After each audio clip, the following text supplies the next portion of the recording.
All right, ladies and gentlemen, welcome to the stream. We're almost ready to get started.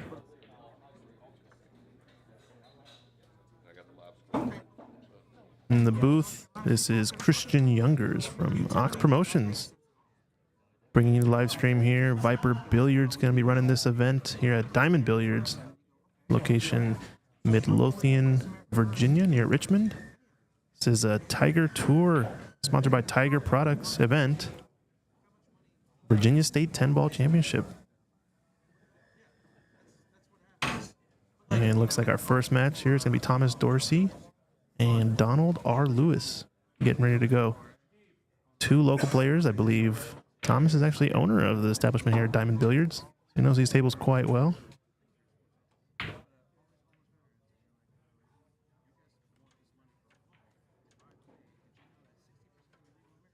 We are ready to get started. So Thomas in the gray shirt, ready to break.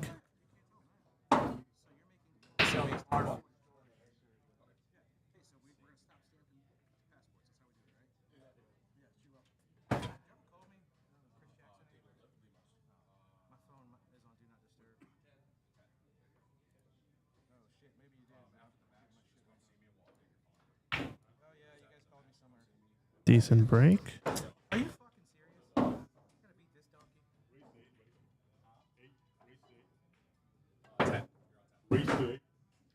Yes, yes.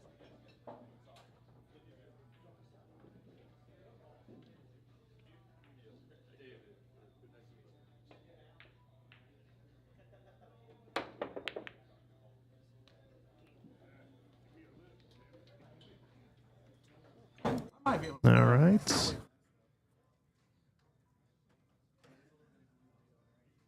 Success for Thomas Dorsey here. Is going to have a first look at this rack.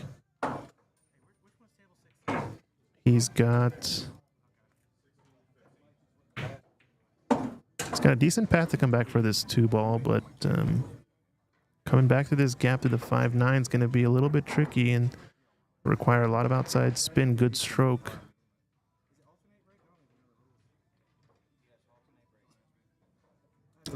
And if we take a look at this, shot this a little bit too quick, I think.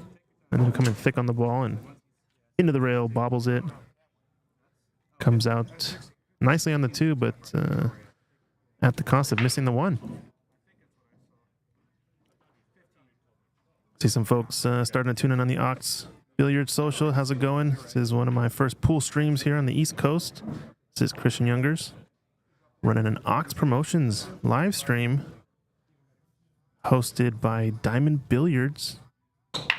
Viper Billiards running the event, sponsored by Tiger Products.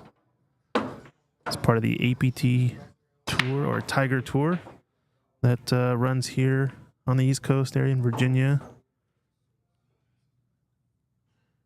A lot of tournaments that run out of Virginia Beach area as well. If you guys know Q Masters, do check them out. Decent safety from Don. I believe he likes to go by Don Lewis.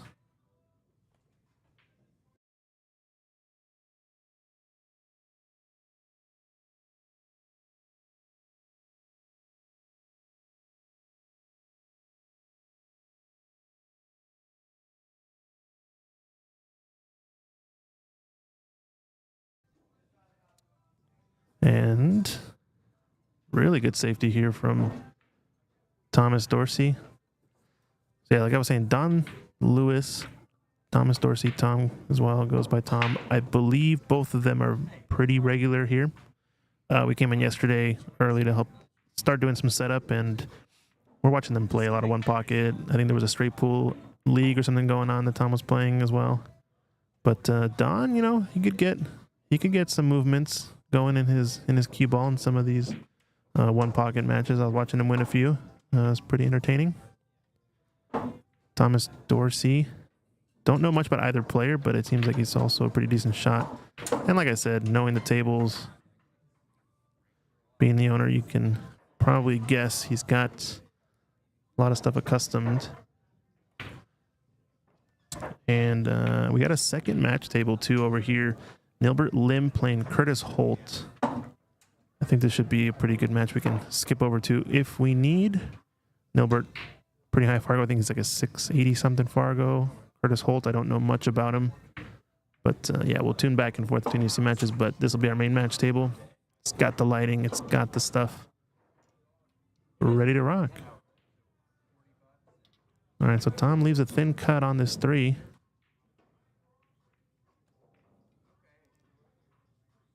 So shooting the 4 into the top right corner next. I don't know if he's going to be able to hold the cue ball anywhere on the left side of the table for the 5. So we're probably going to see him have to roll around these balls. And as a result, misses the shot. So a little bit of jitters from both players. I think the fact they know each other, they know they're on the match stream. Stuff is rolling.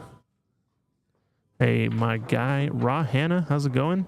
Over on the Facebook chat, what is up? We're just doing a little live stream here, little live stream action. Not too far from home, just a quick one-day event. Good to see you. If you guys don't follow Raw, he's got all the stuff. One of my big initial inspirations, learning some of the live stream game. He runs the JAS, JIC, all the junior events basically you see in North America is pretty much going to be Raw Hannah. Do check him out. His Facebook is the place to go if you want to see the juniors.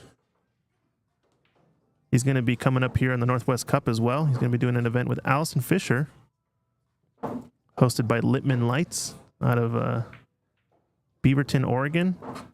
That's going to be coming up in a couple weeks, I think, November, something like that, a few weeks.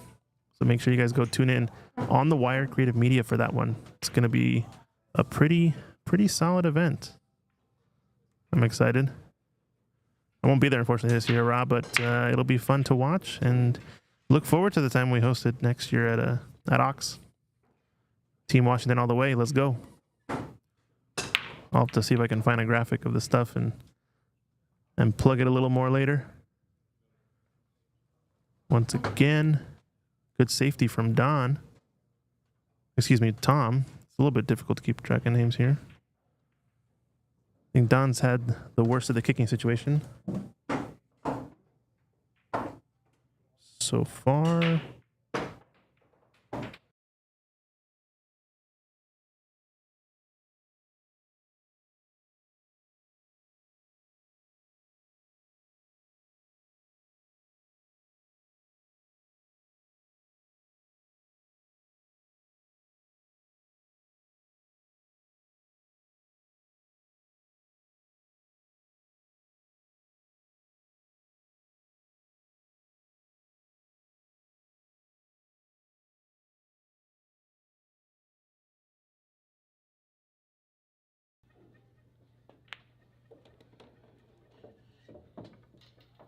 He's got that thing. Yep. I guess we just hit it.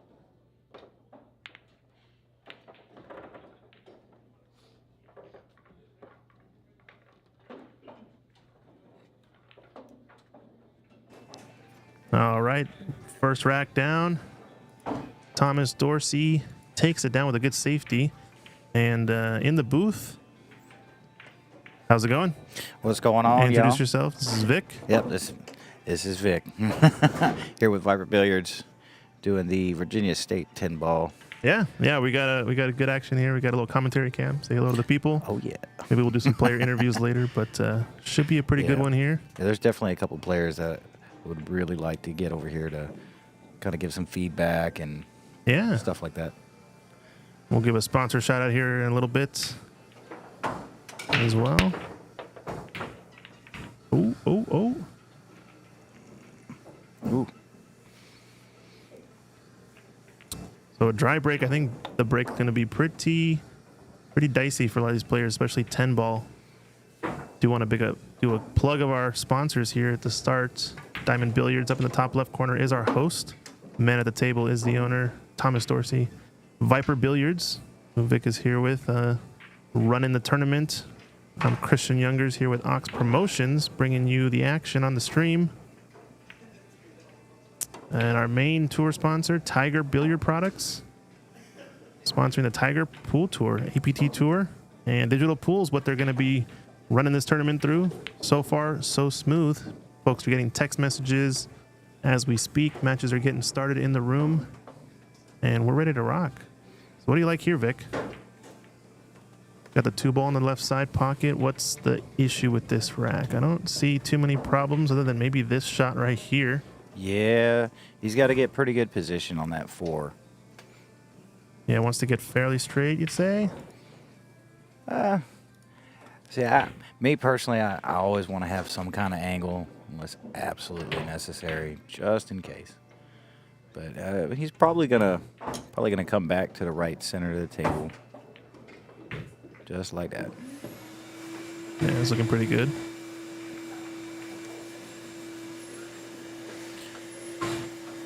Sorry, we got a little cleanup going on. Okay. Apologize for that.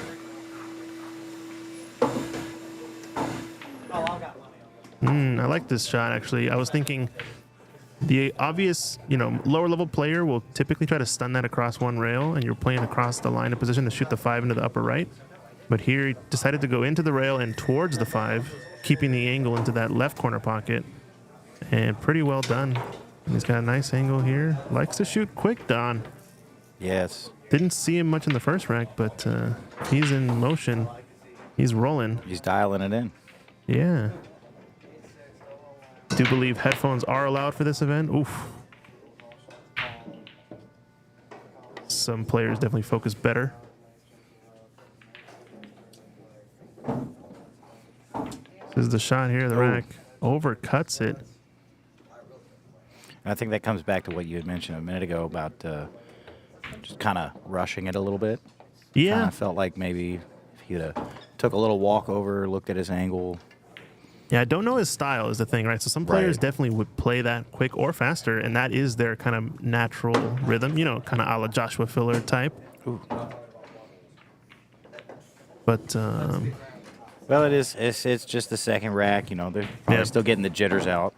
Sometimes a lot of players that know in the back of their mind that their match is on camera. Sure. That can kind of add a different level of make them play different stress of that little thought just kind of circling back and like, oh, I'm on camera. I gotta do good. I gotta do good. When you overthink it. Especially if you're not used to it. If you've never been on the live stream, it definitely is a big difference mentally. But you gotta practice it. I think it's really good practice actually because you play in a big event like this. You get on a live stream, you got a lot of viewers. The moment you play that match afterwards, your average league match that you might have been nervous about, that's all gone. That's all. It's a whole new game now. Like your most nervous peak is now a much higher threshold.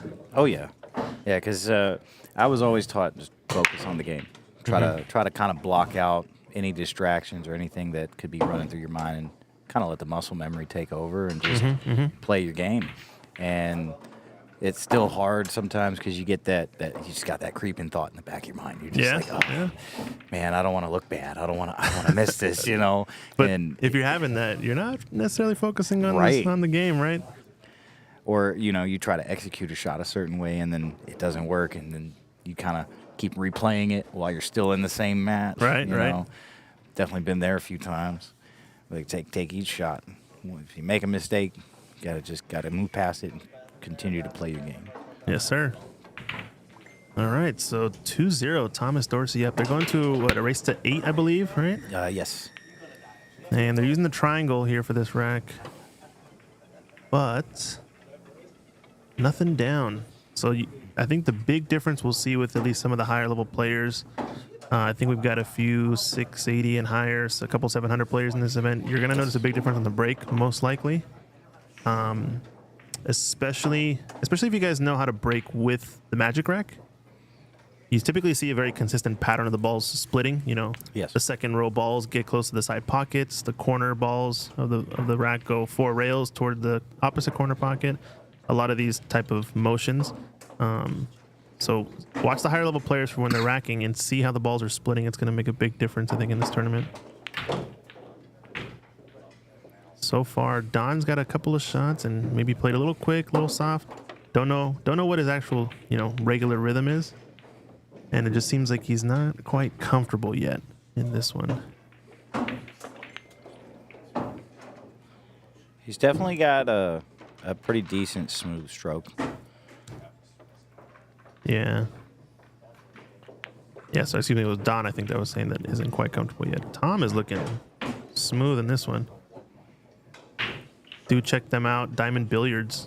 We're on Facebook and YouTube. I know they run a regular live stream kind of with just no commentary, just to show off some of their events.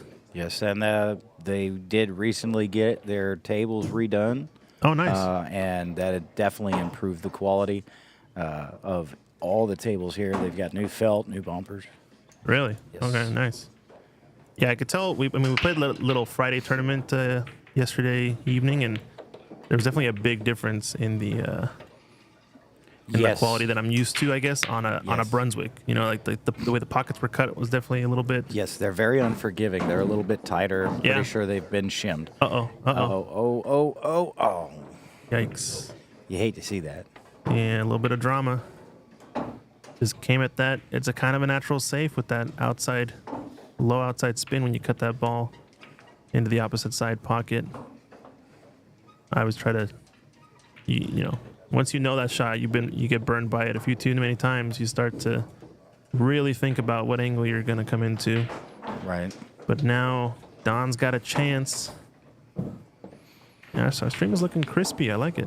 Quality's decent. 1080p 60. See, now I don't understand why he took that shot there. Yeah, he punched it with a lot of left-hand side, right? Yeah, and it kind of died off the rail there. Yeah, it just needed a lot more topspin, probably. Yeah. But see, me personally, I would have opted for the two rail. two rail on the right side of the table.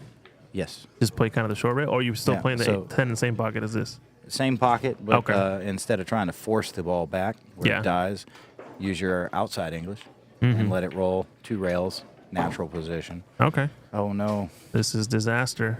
Oh. And Don Lewis giving up another game, 3-0. Wasn't able to take advantage here. We had a scratch from Thomas Dorsey to set up this run, but I think you're right. I think he might be just a little bit nervous. And something about the TV table, the instance, the tournament, something going on. I think what happened on that shot is he was more focused about getting around the 9 than worrying about the ending location of the cue ball. Yeah, because that's kinda what he was looking at right after he shot it. Somewhere in this area kind of shot. Yeah. Not precisely. I'm going to hit this part of this rail, this part of this rail, this part of this rail. Yeah, it makes sense. But, yeah. He's still going his way, though, Tom. Just Don Lewis just not looking comfortable. Hopefully he can get some stuff working. He's got plenty of leeway, or plenty of runway, I should say. 8 racks to win the set on the A side.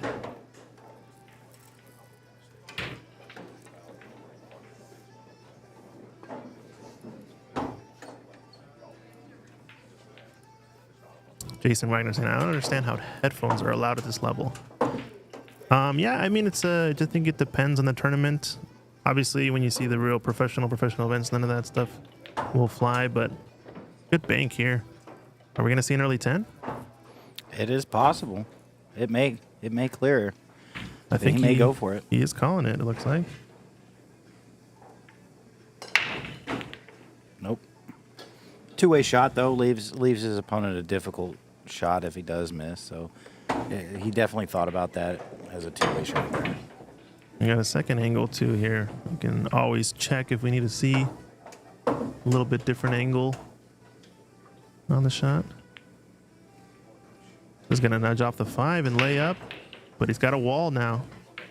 Timing shot? Timing safe? A little bit of skill, a little bit of luck. Yeah, a little bit. Going around this way. Okay, so the rails are pretty grippy on this table. They are, and the speed it's a little faster than what you would typically expect. Mm-hmm. Like on the Brunswicks, sometimes you can get a little bit of drag on it. Oh, okay. And Yeah. these, with it being a new cloth, they are stretched pretty tight, so it does travel quite a bit, which I noticed last night when we were playing in that. In that tournament, That tournament yeah, here. the chip tournament last night. Yep. Yes, it took a couple of couple of racks to Yeah. kind of adjust to it. So, you know, you might have some players that, you know, they're here every day, so they know the tables. And Right. you've got people that are visiting that got to make that adjustment and maybe didn't get too much practice in ahead of time. So, first match, first couple racks, kind of to be expected to see a couple hiccups here until they kind of find their groove. Yeah, for sure. Yeah, but Don Lewis, I think, is just not feeling it right now. No. Hopefully he can get things rolling in a bit. I think he just needs a few easy layouts, a couple of consistently made balls where he's not struggling too much. Just stay focused. Build that confidence.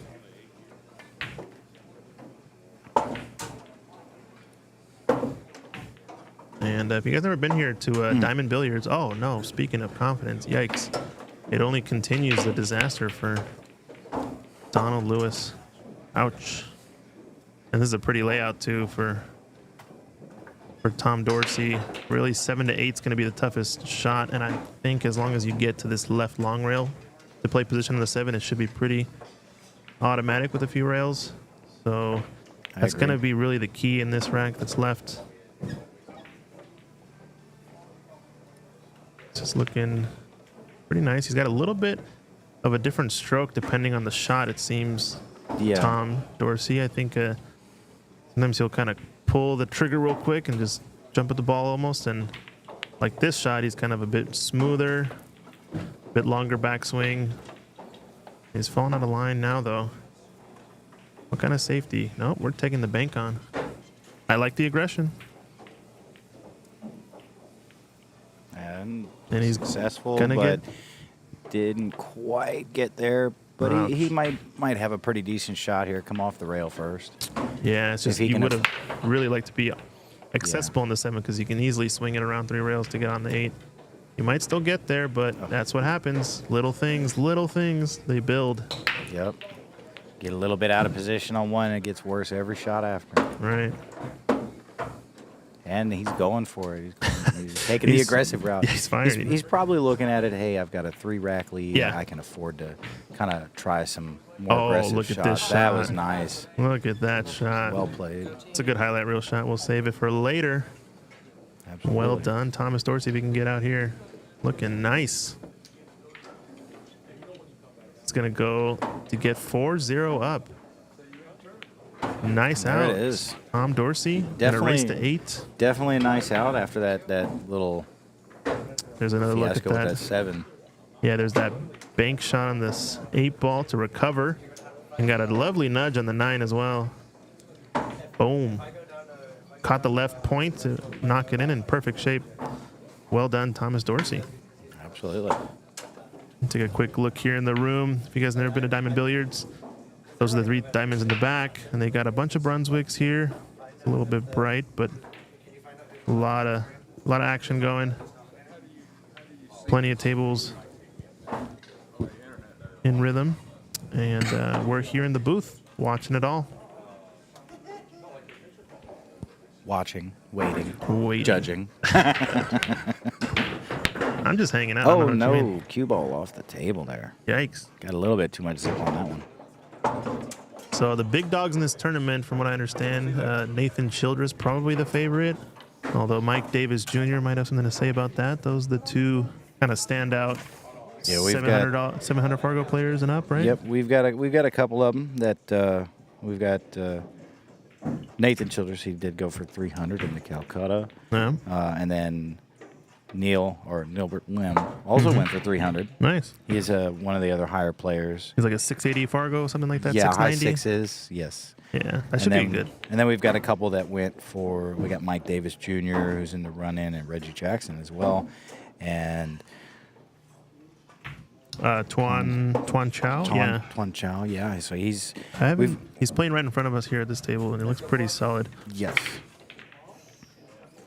Well, did Except for that shot, we just no worries. We'll probably see more of action from him, but Don Lewis now's got. He had a starter on that 2 ball. Was kind of shaking his head after still making it, but not too bad. I think he's just got all the negative thoughts racing right now. I don't know what he's gonna do to get out of this hole. He's got a fortunate roll here to not leave a good shot for Tom Dorsey. Calling the side pocket at the 8 ball, I think. Ooh, are we going to see an early 10 again? This is too far, I think. It's chops in the side, too. Yes. Calling the 10. This is where, I mean, I feel like, in this position, when you're down 4, yeah. Taking a risky shot like that when you have a not great layout, but a decent layout, and play it right, get Right. that inside, get position. Your run out's the safer way. you know? I think exactly that. I think when you're down, so many players, at least at the lower level, they try to go for the hero shot to recover and kind of get back in the game.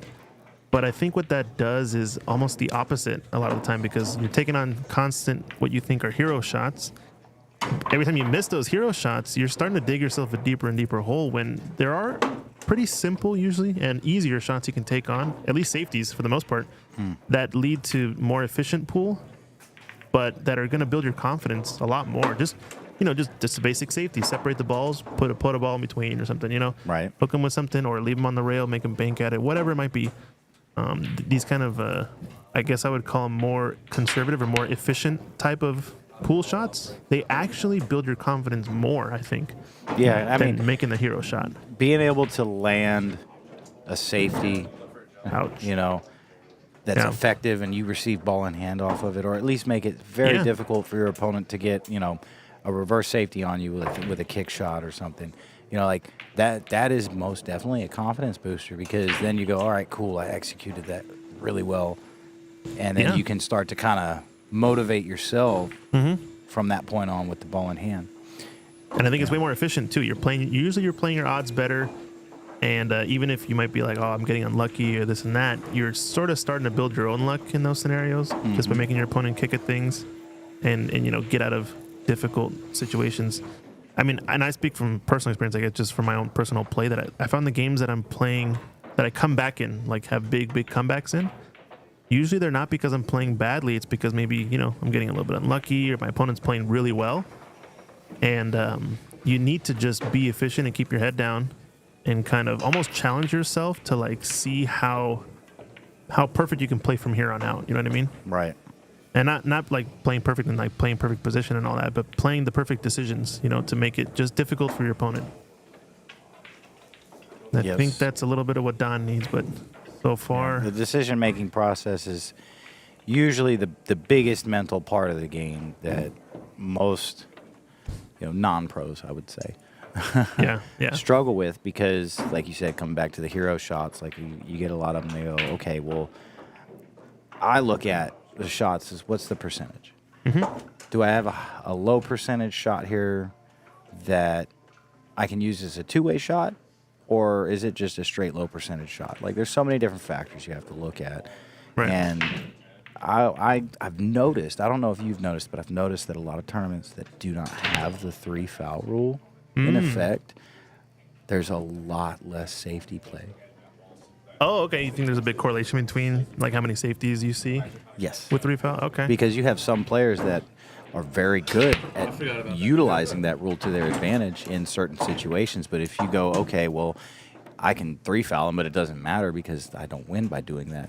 They may be more inclined to take more hero shots because, hey, I've got to actually run this out. Yeah. Versus I can play 3 safeties that I know, bam, bam, bam. So it's all a mental thing, Yeah, definitely. I like seeing it where they take it shot for shot. You've got your plan, your layout, but you still take it shot for shot of whether I need to play a safety, set up for a safety, etc., regardless of 3 foul rule. Look at this slice. 2 for Yep, and he's got to look at the 2.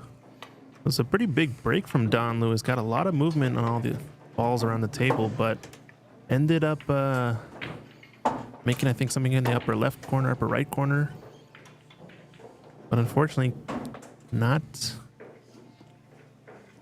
digging himself out of this hole. It's been all Tom Dorsey, all match so far in this. He's playing a nice little safety here. Only problem is the 2's going to lay up near the pocket. And he's got a clear shot at it. Yeah, I think he's clear. Even if he had the hook, probably leaves a somewhat makeable jump shot. The only thing I don't like about those safeties is you gotta either freeze them, and even then the kick is kind of on. Just leaving the object ball near a pocket is almost Risky. almost never good news for any type of safety.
Wow. Sorry, I just had a quick break there. Big three-railer from Don Lewis. He's going to get out here for it to be worth it, or at least play a good safe. He went the aggressive route, I think. And again, putting it somewhat close to the pocket on a decent angle. He was going for that one pocket bank, I think. Mm-hmm. Don't know if I caught the bank shot. I did. Three-railed it into the side pocket.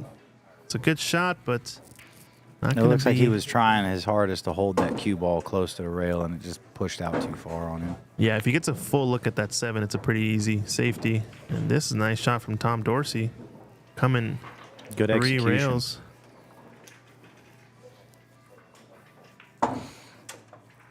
Sorry.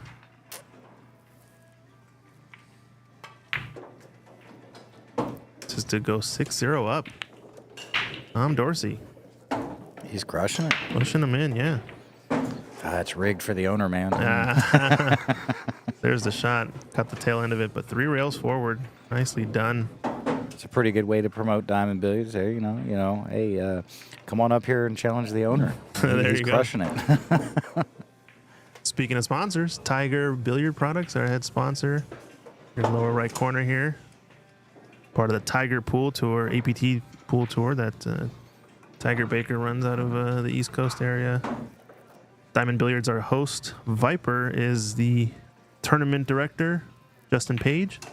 Yes. And I'm Christian Youngers with Ox Promotions, bringing you the action on the live stream. And we got Vic in the booth. Vic what? What's your last name, Vic? Garria. Garrillo. Like Nice. the country, but with a G. Cool.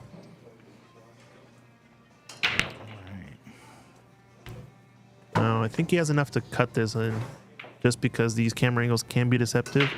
And I Yeah. always err on the side of he can see the ball if he's kind of looking at it. Looks a little bit thin though, but it was there. And 2-ball might pass into the side pocket. I don't think so. Yeah, based off of that body language, I would say it probably doesn't.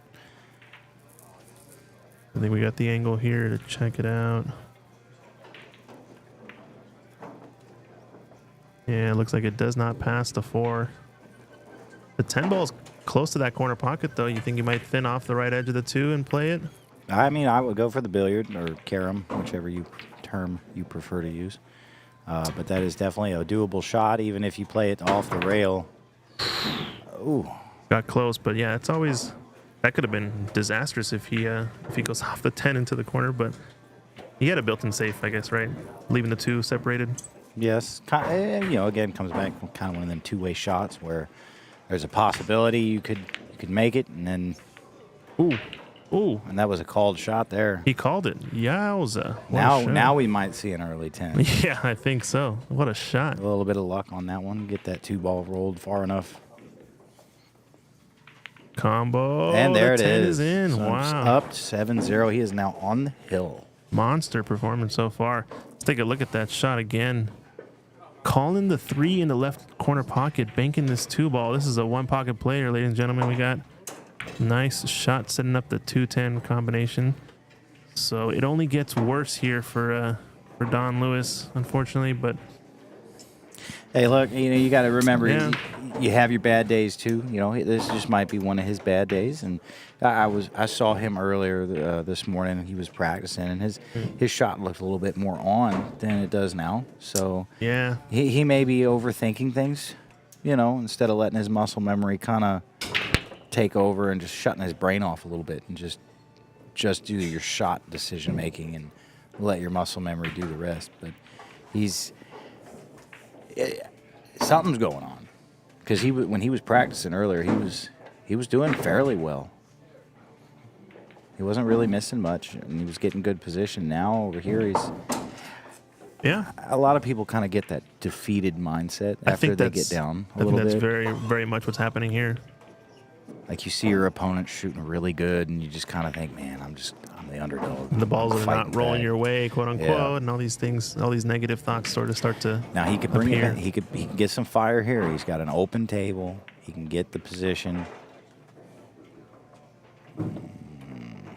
It's like I said, like to really build his confidence, I don't think anything can really do it other than the scoreline going up on his side. Right. So really, don't know if he's got it in him to run this table, but it's all about mindset, I think, in this stage. Oh, wow, caught the point on the way in. Nice shot. And he's gonna have to play the 3 in the same pocket, I think. Yep. I think he's going to stun it. Yep. This is gonna And be. he overcut it Yeah, I don't think and you didn't can. get position. Don't think you can ever hold that ball. Actually, Yeah, in that situation, I would have just came back up off the rail, center table, or maybe a little more, because taking the risk of trying to get it to slide past the 7 from Yeah. where it was probably is tight. I mean, he definitely left it weird. right. Say at least if you're going to miss, leave it weird. Almost scratches there. We got Pete Frampton on YouTube saying, hope the move was good. Yeah, it was good. Not bad. All the folks online, let us know where you're watching from. We are on the East Coast here, 12:30 p.m. I know folks on the Pacific Northwest area where we do a lot of our streams at Ox are just waking up probably on this fine Saturday morning. Yes, lovely weather. It's not too hot, not too cold, no breeze. Yeah. The sun is out. Cannot complain there. And we're stuck in a pool room. Perfect. No, I don't mean stuck. Sorry, wrong word. Yeah, definitely Oh. wrong word there. Oh. Yeah, that looks like that might be the shot that seals the deal there. They're going to 8, right, in this race? Yes, Race to 8. And Thomas has been just crushing it, and this table is wide open. He probably gets more play on this table than most people in the room, so Home field advantage. maybe you could say.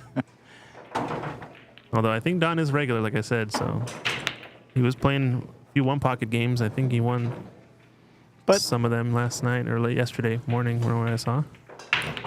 Now, he might have a little trouble getting position here. If he hits it right. Didn't get no love. But yeah, sorry, you were saying. Huh? Oh, never mind. Okay. So we're looking at the bank shot here, crossing it into the side pocket. Very nice. And he got a little help stopping the ball, but He's firing. he's taking the aggressive route, and it's been paying off for him. Yeah, so far so good. That's 2 really great bank shots that he's made. I missed the replay on that one, but we're gonna maybe get another one here. One pocket bank. Oh, no Ooh, love. a little bit short. Matthew saying, appreciate the live stream. Quality looks great. Thanks for tuning in. You Yes, guys are absolutely. enjoying the content. Drop us a like or a follow. Yes, definitely. Drop a like, drop a follow, subscribe. Ox whatever it is. Billiards and Viper Billiards on YouTube Yes. and Facebook. We're doing a little collaboration here. Oh no, Don. Oh no, Don. Yes, he is. And he shakes the hand. He's definitely having a rough day today, it looks like. Yeah, so that's gonna conclude our first round. So he went ahead and seceded that. And Yeah, they're just talking about it there. But yeah, I guess we're going to be moving on to our next match. So Yeah. we'll take a quick break probably and get the next one rolling. I think they're going to get text messages Yep, we're And gonna get some stuff set up there and table assignments, yeah. yeah, get a couple more rotated through. Looks like we got a lot of other really good matches going on out here on the floor, and some really good players, really good shots, and also everything we do with Viper Billiards here is volunteer based. So we are not getting paid for doing these events. We are volunteering at this point in time to bring all this content to you guys. I believe we do have a link on there for donations to Viper Billiards. Oh, okay. I think I need to add that actually for the description. Is that what you said? Okay. Yes. So if Either anybody way, out there, wants to donate, help get the content out to the players, we're 100% about the players. And that's why we're doing what we're doing, bringing you the feed, organizing these events, Yeah. trying to kind of build up a bigger fan base, get more events going on, get around to different areas. Alrighty. So we'll take a quick break, and we'll be right back with our next match. See you in a bit. All right.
All right, we're going to watch a little bit of this action here. Nilbert Lim versus Curtis Holt.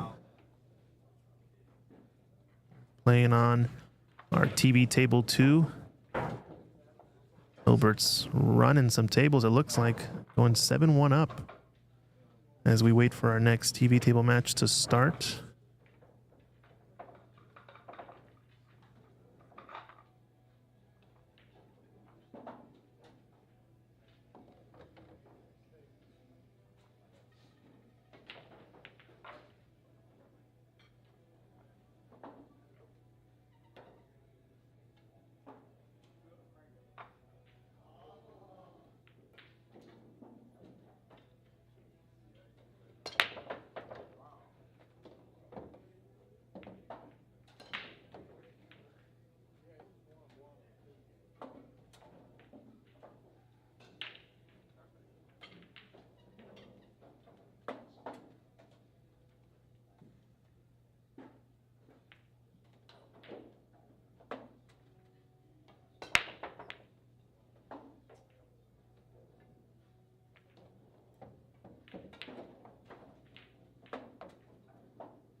So Curtis Holt, gentleman at the table here, playing against Nilbert Lim. I don't know Curtis very well, but Nilbert Lim does play a lot in the Virginia Beach area over at Q Master Billiards. He's one of the higher players down there.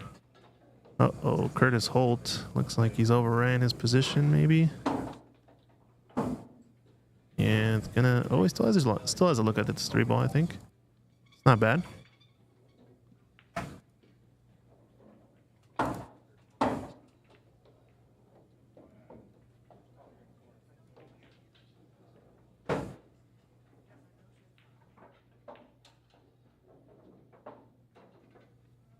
All right, we should be able to bring you guys a banger match coming up in a little bit. But so far, we got TV Table 2 action. Good kick from Curtis. Doesn't leave a shot, but the 10-4 4. A little bit tied up here. It's always can lead to a little bit of danger. I think we're just going to see another safety, though. From Nil, just rolling up. And this is a real good safety, especially if the 4 widens enough, because if there is no 1 rail down to the short rail, this is going to have to be a 2 rail kick in some direction. Yeah, maybe 2 rails close to this left corner pocket, close to where the chalk is on that lower short rail. Try to come at the 4.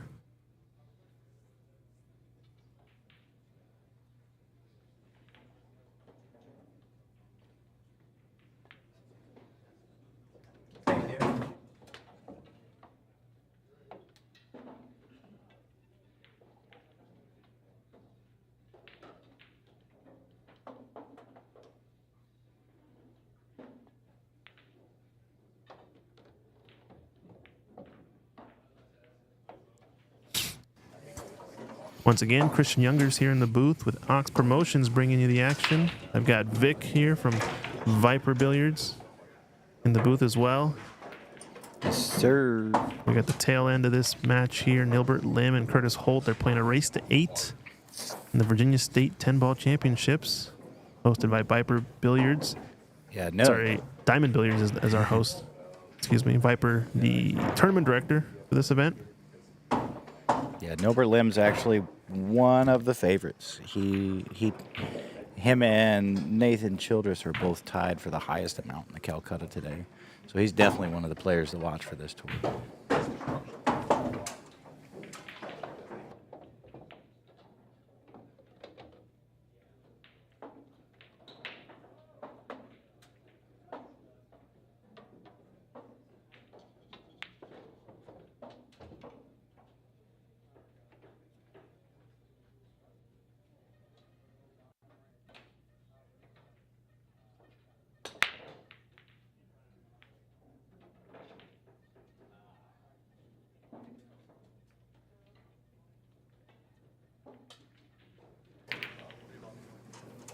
Wow, miss from Nilbert there.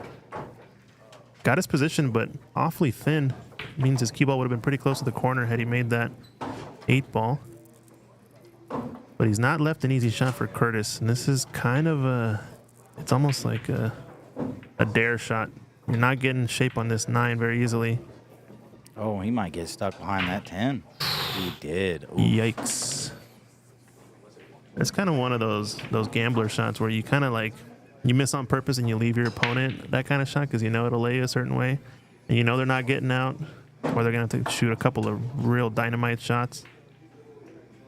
I always wonder about those type of shots. Oh, he's going 2 rails at this. Oh, almost made contact. Wow, really close. I guess 2 rails he had better cueing.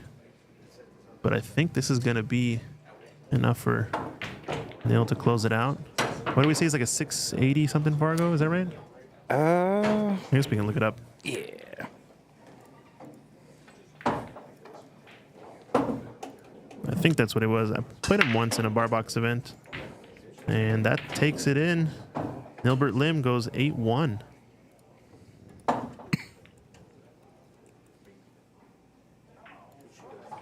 Yeah, 675 now. Okay, still pretty Yep. up there. Yeah, he actually has a pretty high, decent robustness too. He's at what, 31.49. Yeah. So he's very well established. So if you guys want to take a look at the bracket as well, it is in the description over on Digital Pool. They are the ones hosting the bracket. Check it out under Viper Billiards. I think it's called Virginia State 10-ball championship. Yes, sir. Hosted at Diamond Billiards. Tiger Billiard Products is our sponsor for this event and tour at the Tiger Tour here on the East Coast, Virginia area. I'm Christian Youngers with Ox Promotions bringing you the live stream action. Viper Billiards, Vic here, and Justin and Ryan and everyone setting up the event, running the bracket, doing the registrations, organizing it all. Pretty much all the administrative items. Yeah, all the behind the scenes you don't get to see all the time up front. And yeah, I think we're going to take another break now. We've got some more table assignments that are coming up. I think Nathan Childress is on the hill in his match, and that's going to probably be our next TV table coming up. Probably Nathan Childress versus Brent Worth, I'm pretty sure. So we might be waiting a little bit for that to get it on the TV table match. That should be a fun one to watch. Yeah, it should be pretty good. Another good one, Jalen May is going to be playing against winner of Shakib and David Lemos. So, Which, funny enough, David and Jalen are really close friends, so that would also be a fun one if they played each other. Okay. Yeah. It looks like that's going to be on table 14. And I think, Jalen over there warming up as his opponent is playing in a match currently. So, yeah, we almost have the reverse problem here. We got too many tables for too few action. I think there's 25 players, 26 or so signed up, just from what I understand. Yes. But yeah, we're going to take a quick break. I think as we wait, we'll just leave you on a little bit of a room shot maybe, and you can watch some of your favorites play. And tune in. I think we're going to see a big dog matchup coming up. Nathan Childress probably versus Brent Worth on TV table 1.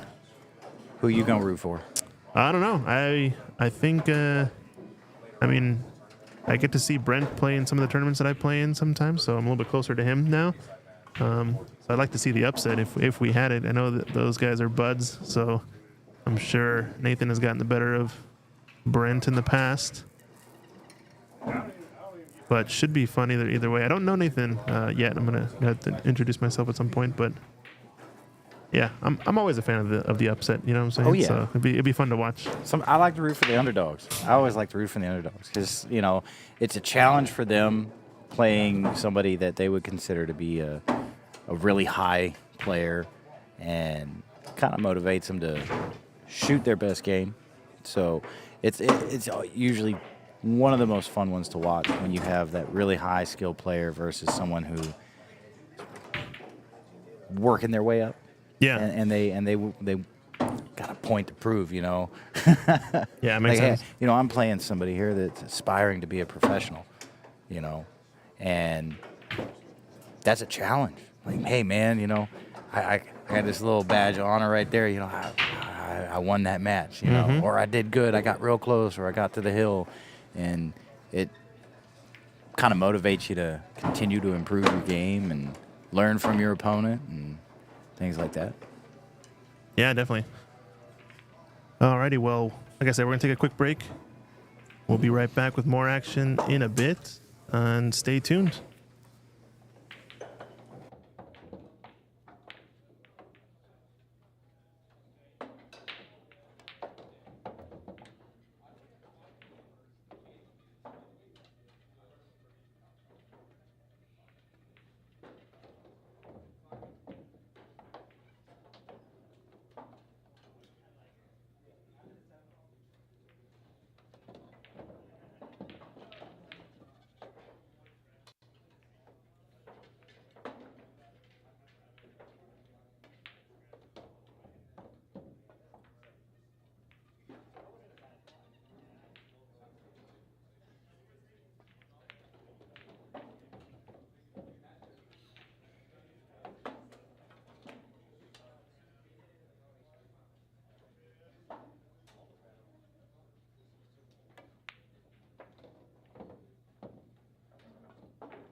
all right, ladies and gentlemen, we're ready to get started here. We got our next match on TV Table 2. I'm Christian Youngers here in the booth with Ox Promotions, coming to you live from Diamond Billiards. We've got Vic in the booth. How's it going, Vic? Viper Billiards? It's going, man. Loving the action today. Yep, so far. Really good shooters. So far, so good. Everything working well. We've got pretty good live stream quality. It's a good match we got coming up here. 2 local Virginia players, and I think they're pretty good buds. Nathan Childress, Brent Worth. Yes, this is going to be a fun one to watch. Yeah, it should be exciting. If you guys are enjoying the content, drop us a subscribe and a like, and we're ready to roll. Nathan wins the coin toss and ready to break here. I think this is going to be the big determiner, like I said in the past, kind of who's breaking better. I'm really interested in seeing where he's gonna break from, how he spreads the balls. I know there's kind of generally 2 schools of thought with the 10-ball break, at least that I understand. There's the sort of slight off angle break, where you kind of hit maybe a few balls about a ball and a half width off center, and you try to smash the rack and play the 2 balls behind the one, in this case the 5 and the 9, into the side pockets. Then the other style of break is where you hit all the way from the side, kind of like a 9-ball break, and you just try to get action out of the balls. Right. But it looks like he's trying the first option, just breaking them. 5-ball gets kissed by the 2 and doesn't go into the left side pocket, and the 9 comes high, so we're going to see a dry break here from Nathan. Brent Worth at the table. I wonder if he's going to take the aggressive route or the safe route. From what we watched earlier. Yeah, I think the match we saw earlier might be a little bit different than this match coming up. No disrespect to any of those players, but I think just in terms of general style, experience, and whatnot, is going to be a big difference. It's going to be a 1-rail kick here, trying to make this in this corner pocket. Almost made it off the 5. Now, I've got a question for you, Vic. Do you ever call safety in 10-ball? What are your thoughts on this? So, to my understanding, basically, if you call the safe and you pocket the ball, your opponent has the option to give you the shot back. Is that correct? Correct, yeah. So, unless you 100%. Like this scenario. Yes. Perfect. So, 100%, I mean, my force of habit coming up in BCA is you call your safeties. Right. You know, and you get unlucky and it goes in, and, you know. Then you just got to deal with it, right? Yep. Yeah, this is a point I like to bring up a lot on the stream. Hopefully I'm not kicking a horse too many times with this one. But what I like to say is it's really strategically not optimal, actually, to call safe in 10-ball. You should never call safe, I think, if you're playing pure strategy. Because, like you said, even if you call safe, you make a ball, your opponent's going to get the choice. So you have to assume that they're going to make the correct choice no matter what. Right. Right? I'm of the opinion of you should always call the most outlandish shot that might happen, just so that if you do fluke the ball in, kind of like how Brent did in that 2-ball, for example, you at least take the choice away from your opponent. Right. You might still hook yourself just as bad, but you get that ball back anyway. You get that shot back anyway. But if you were to maybe mess up your safety and you fluke the ball in, but you called it, now you reap the rewards of those, rare cases where you mess up. Right. And the ball happens to go in. Right, and that makes a lot of sense. It definitely makes a lot of sense, and I agree with you on it. And the counter, though, to this whole thing, at least the best counter I've heard, is a psychological one. It only doesn't make sense to call safety if it mentally affects your decision-making and confidence in the shot. Because for some people, it can be a distraction to just be like, okay, I'm going to play safety, but what's the random thing that could happen? And by going through that thought process, you actually start to throw yourself off and miss the shot as a result, or you're not shooting it with the same rhythm or confidence as you normally would. And if that's what happens, then I'm a full proponent of calling safety on purpose. Right. Just to reinforce that sort of intentionality behind shooting the shot well with the specific thing you want to do. You know what I mean? Yes. But yeah, what are your thoughts on this whole? So, I mean, I think a lot of it has to do, like you said, with the. What'd you say it was? Not good. Not bad. intentionality, like the yes, sort of yes, the intent of it, and potentially throwing yourself off by not saying it. It's a habit, force a habit type of deal, and strategy. So for the strategy, 100% call a random pocket, Just in case. whatever you got to do. Yep. Call unsafe. I like that. Right?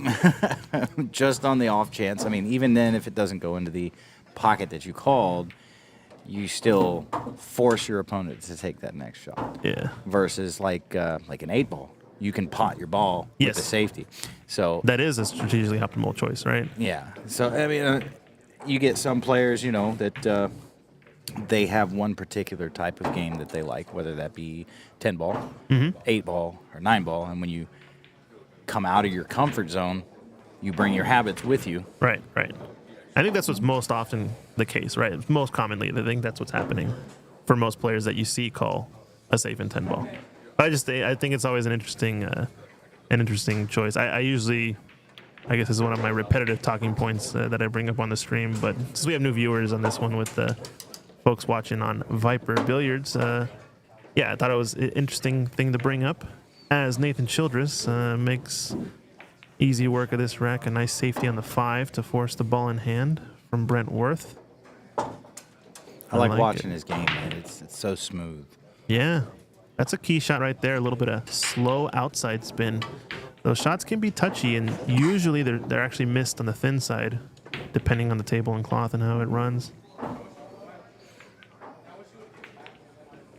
But yeah, nice smooth cue action. Gentle stroke. Gentle but fierce. You know what I mean? Right.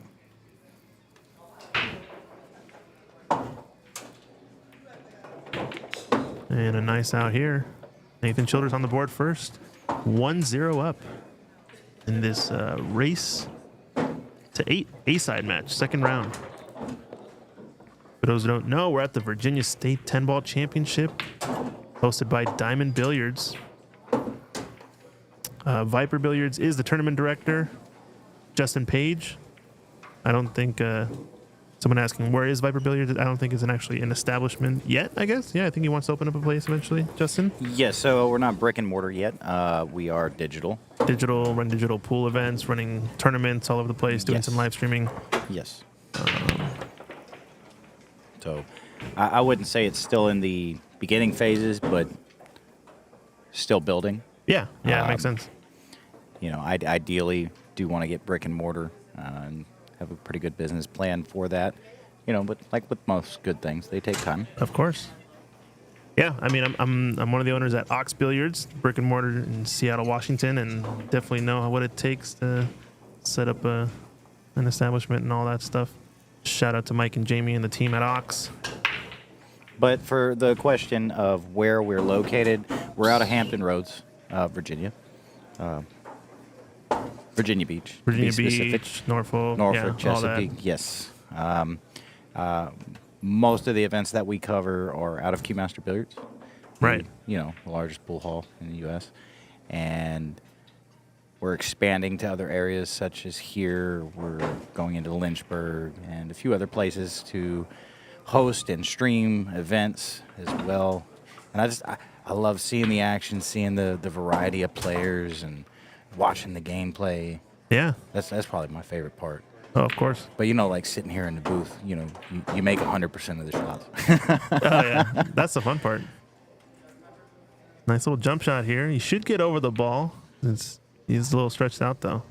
But at this level, I think this is a pretty automatic over the ball at least. Nice cut. Yeah, I was watching him yesterday, and his jump shots are very solid. Yeah. Very solid. He made a couple that were some pretty thin cuts, long table. Yeah, it's all the same kind of fundamentals, but just all elevated and all different, right? You just alignment, good cue action, speed. That's kind of what it all comes down to. It's just you're elevating and jacking up on the shot as opposed to being flat. But yeah, it's always interesting to see who's the real jump shot masters at the table. But with that one, they're up. I think they have not scored the first match. I think it's 1-0 Nathan Childress. We'll try to get Justin to maybe try to update the tablet so they can score with it. But looks like maybe a bank shot here on the 5, or is he trying to just roll past the 9 here? I'm not sure. He's got option here. The roll past the 9 shot is not terrible. It just depends on the angle. I think he may elect to go for the cross bank. I'm thinking. reverse bank? I think he may go. I mean, he could. He may go for the safety. Yeah, He may just try to hold the cue ball behind the 9 real soft. Yeah, just roll past it, right? Yep. Yeah, that shot was there all along. It was just a matter of, I think the angle was pretty straightforward. And really, you're just trying to get that cue ball to tap the rail and not bounce really at all, if you can avoid it. And he's left Brent in a tricky spot. If he can make good contact here, he may be able to get a safety on him. Yeah, good hit there. That works. It's tough to not sell out if you're shooting that at pace. So I think it's a good decision there. Just soft kick at it. And the 5's still off the rail, so we're going to see another nudge safety. Although I don't know if he can actually pass this 9 ball this time. I don't know. He might be looking at that 10. Yeah. He may be looking at the 10. Trying to carry him off of this ball toward the 10. Yeah. Not an easy shot, but he does have the angle for it. No, just He would rolling like that past for the it. save. Yeah, it was still there. I mean, when that shot gets too difficult is when you have to cut it too thin, essentially, right? Mm-hmm. And sort of the balls are lined up in a row of 3. Or excuse me, I guess no, when you have to hit when you hit it super thin. So when the 5 ball is a little bit too far, too close to the rail, I guess. Was Brent gonna go off this point? No way. he was lining up something weird. I think he might have been considering a little masse.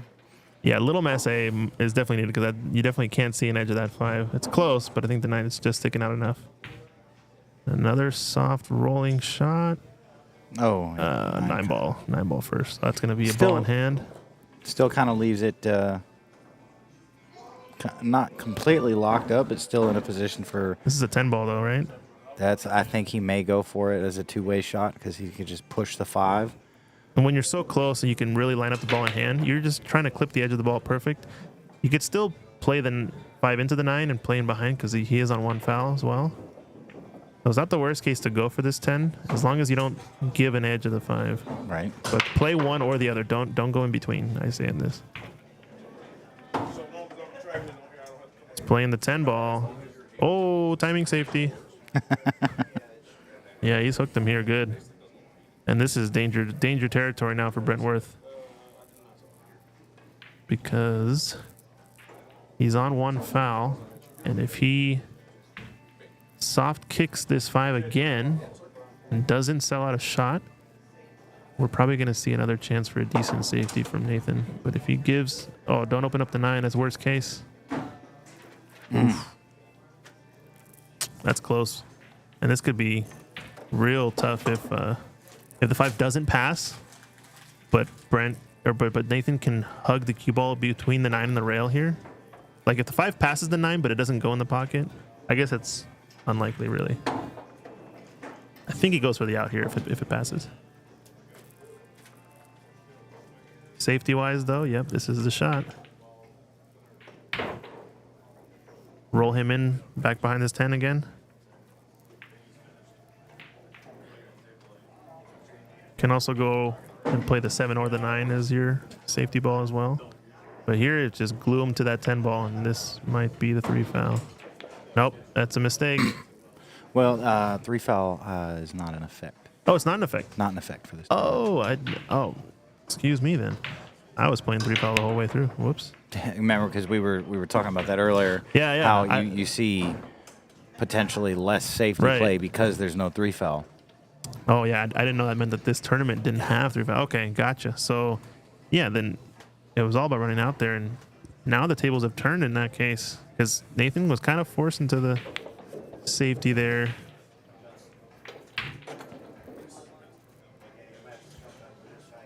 See another soft kick probably. Or did he call the shot and play it hard? So, tables definitely have turned.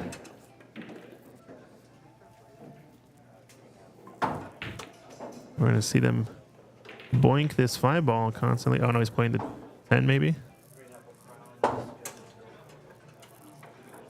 He's seeing if he wants to referee or not because he's so close to the ball. Right.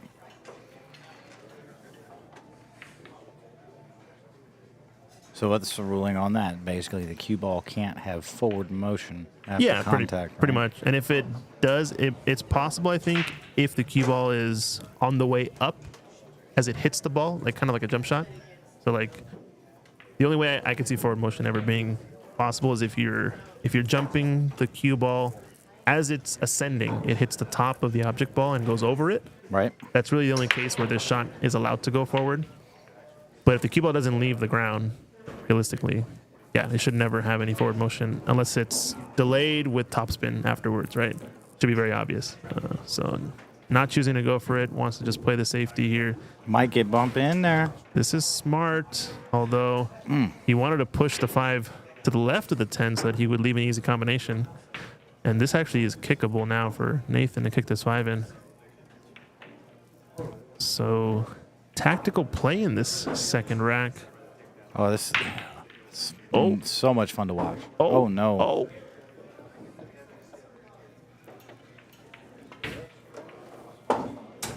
So it's going to be a key shot, I think. Now the balls are wide open. And Brent with his first real chance in this match, the wide open table. Like I said, I think both players are pretty good friends and know each other. Played a lot together in many tournaments, from what I understand. Yeah, so they kind of know each other's style a little bit. I think so, yeah. Strengths, weaknesses. It's going to make it an interesting matchup. Definitely two of the stronger, younger players out of this area, out of Virginia in general. Absolutely. This looks decent. He wants a steep enough angle to come up table. I don't think he'd like to shoot the 8, into the upper left corner. So he wants to get on this 8 into the left side pocket if it goes. Yeah, someone in the chat saying they travel together to the bigger tournaments. Yeah, it makes sense. I think I've seen Brett post about his road dog or something like that. So, yeah, I'm not surprised. Oh, he's going to overrun position, it looks like, a bit. This is a little dicey, this shot, because this is the kind of shot that if there's a table roll or if the cloth has kind of a divot on this left alley into the corner pocket, it can kind of throw your ball offline a little bit if you have to slow roll this 8. I almost like going past the 9 and play the 9 in the upper corner or hitting it with a little bit more pace. Yeah, I think he had it pretty straight in, actually. It's a nice shot.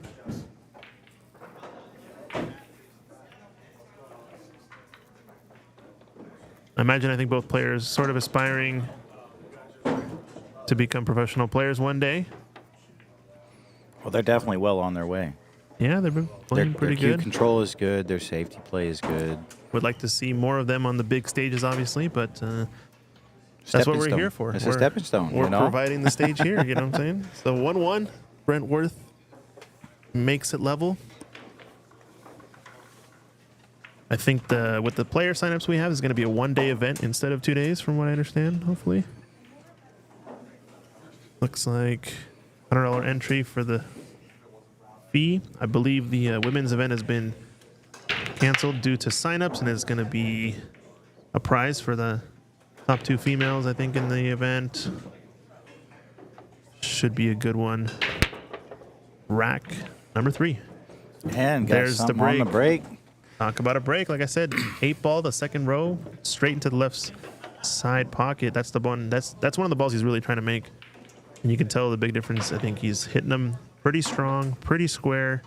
And I think the rack is tight enough that the balls are splitting almost like a magic rack style. So that's what this game of rotation is. And look at this. Oof. Makes me wonder, should he have called it? Or did he? I am seeing a lot of movement on the 10, so that tells me there's probably some sort of gap in the back that, 10 ball is getting moved around. I don't think he got kicked. Usually if that money ball sort of stays dead center of the pocket, that's a good indicator of a really tight rack.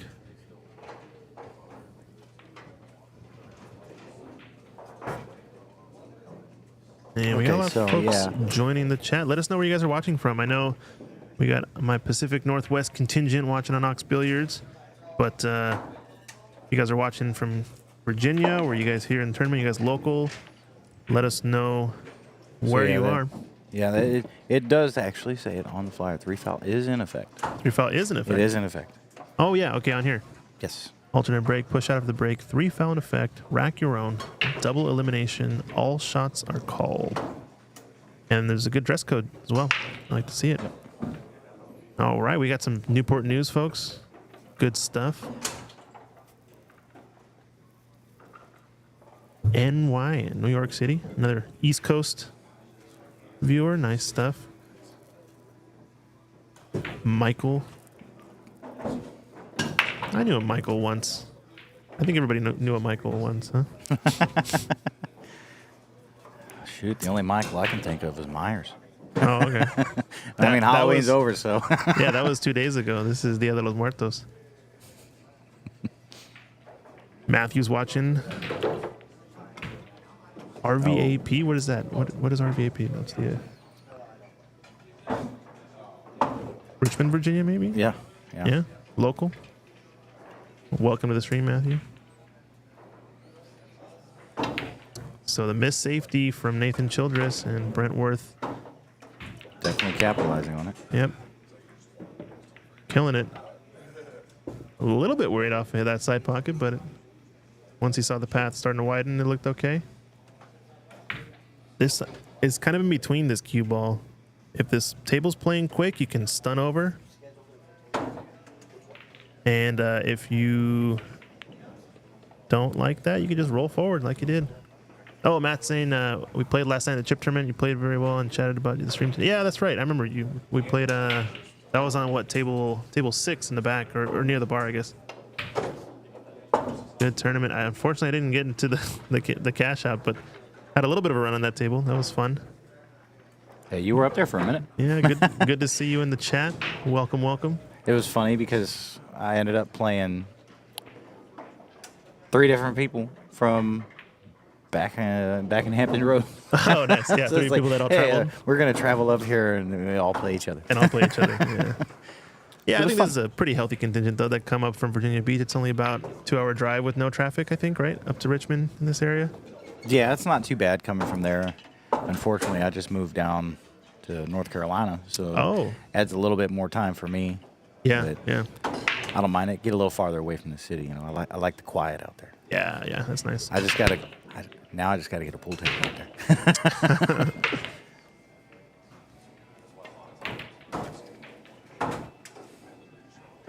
Yeah, and share out the stream, folks. This is a pretty good matchup, especially if you know these players and know that they like to play each other. Uh-oh, jacket's coming off for Nathan. He knew he made the mistake last one, and he's got to tighten up the game.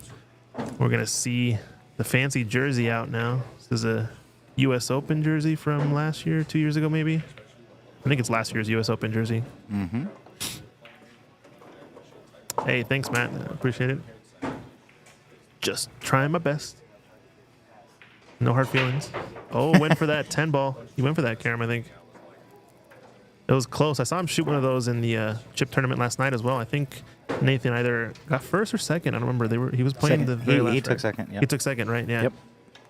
I think that was on the table 8, like right in front of us here at the booth. And Yep. I remember him shooting one of these shots that sort of glance off the ball and Karam the 10, but it's kind of the same shot as this, where it's kind of a far from the pocket 10 ball Karam. You kind of have to hit it perfect to cut that ball down the rail. But now, open table time. What do we like, Brent? Ooh. I don't think he got the distance he wanted. Yeah. I think he was trying to come the bottom left with that too. Might have just caught the near jaw on the way in, which is a little bit on the thick side, but fairly close center pocket.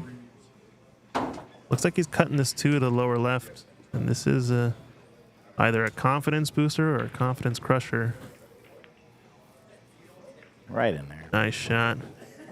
A little one paquito style. Close to your work, but no problem. So the purple 4 is between the 5 and the 8 on this left side of the table. A little bit hard to tell. It's a darker ball.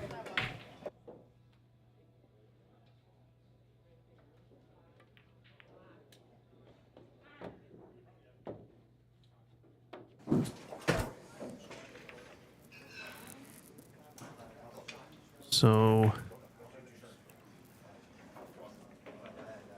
it's gotten actually pretty straight on this 4. I think he's got a tiny bit of angle to float up table, so he can be picky with his angle here because he knows he's going to be close to the 5. The problem is the 8 ball, excuse me, and how it lays. It's not quite there to like make it easy to drop the 5 in. I mean, a little bit hard to tell. It just depends on how close it is to that point. From this other angle we have, it's not that useful to tell because I don't know if it's sticking out enough. Then it is kind of a backboard to sort of drop the 5 in off of the 8, but you have to be pretty close to the center of the pocket if you're trying that shot. And down the rail can always be a little dicey. So it's going to be a key shot how he gets positioned here on the 5. Because, I mean, to make the ball, you want to be right behind it, right? Absolutely. But any little bit of angle just lowers your accuracy to dropping that 5 smoothly down the rail. Yeah, and these pockets are unforgiving. Oh, what interesting choice here. He's playing the bank into the 9. Wow, I was not expecting this. Oh. No, double kiss. Yeah, that ball was frozen. That angle actually to bank into the 9, you actually have to play it almost like you're dead straight on it or overcutting it a little bit and just stun your ball off of the ball that's on the rail and just let the compression of the of the cushion give you enough space to miss the double kiss. Yeah, But he was, may have just not felt comfortable with running the 5 down to the 8. yeah. And it looks like he kind of changed his mind. Like at Yeah. the, and then just went with the other shot position-wise. And it's like I said, if that 8 ball is like right on the point or on the left side of this pocket point, then it makes it a little bit more dicey because you can wedge those balls in the corner and that 8 ball won't drop. But unfortunately, it leaves the bank and Nathan Childress knocks it in and is running with this rack now. Should be automatic with these 3 balls near the corner, near the pockets. Let us know if the stream is smooth. I'm going to try to turn the bit rate down a little bit because we're getting a little bit of lag, it looks like.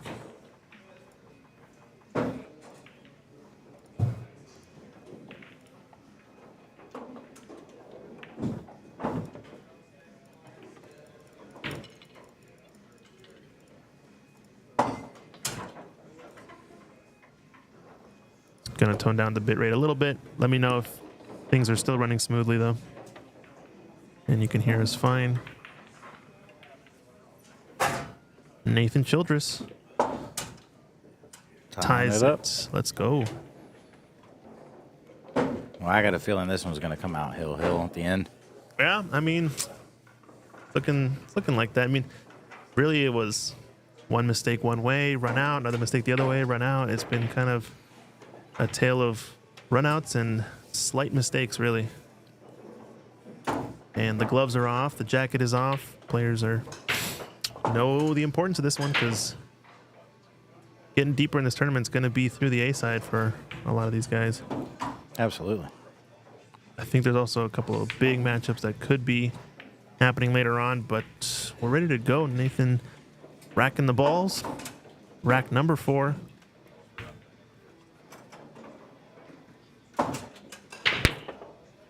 Big pop. Well, not a big pop, but a big power on that break. And 2 balls. 2 balls going to go 4 rails. So he missed a couple of balls in the side. 4 ball rattled up into the upper corner. That's another ball that'll go in. It's hard to describe. I think it's the third row balls that come up table to the, each ball on either side of the 10 ball. They'll tend to creep up table, maybe towards the corner pockets. And that's the one that he got close with the 4 there. But the 4 railer on the wing goes in. And a nice opening. So the 4 ball is the one closest to the upper left corner. That's not the 8 ball. So he's going to have to play shape here one, maybe two rails and stun across with some outside spin. Nice grip of the rail there. And once he gets on this 5, I think it should be out from there. fairly good because 7 to 8 with any angle should be good to get down table. I think with this 5 ball, you just really want to be somewhere on the low side of the pocket line. You don't want to be running into the 8. That's the only thing, right? And he did pretty well to get to this left side of the table, excuse me. You can either just punch it across or roll it in. Some top spin. Kind of a mix of both there. Doesn't want to be straight. That's the only downside. Yeah, he's a little straight, so might be able to cheat it a little bit. yeah, Still potentially get that 3 rail position. Or he may just draw it. He's good, yeah, actually. Yeah, he has just enough angle, probably just draw straight down and come close to the 10 ball. Yep. There it is.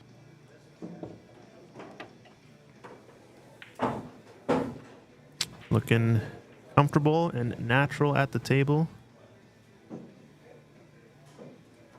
Nice little outside spin here. Don't overcut this.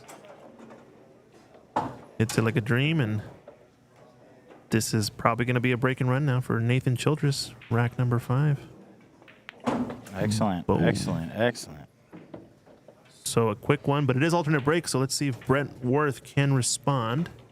He can fire back with one himself. Yeah, let's see it. Got a shout out to our sponsors. Diamond Billiards, our host here. You guys are in the Richmond area, do check them out. Only pool hall I've seen with this many tables here in Virginia area other than Q Masters. Got a bunch of Brunswicks here in the room. I think it's 16 total 9-footers. Pretty good setup. You got 3 diamonds here in the back.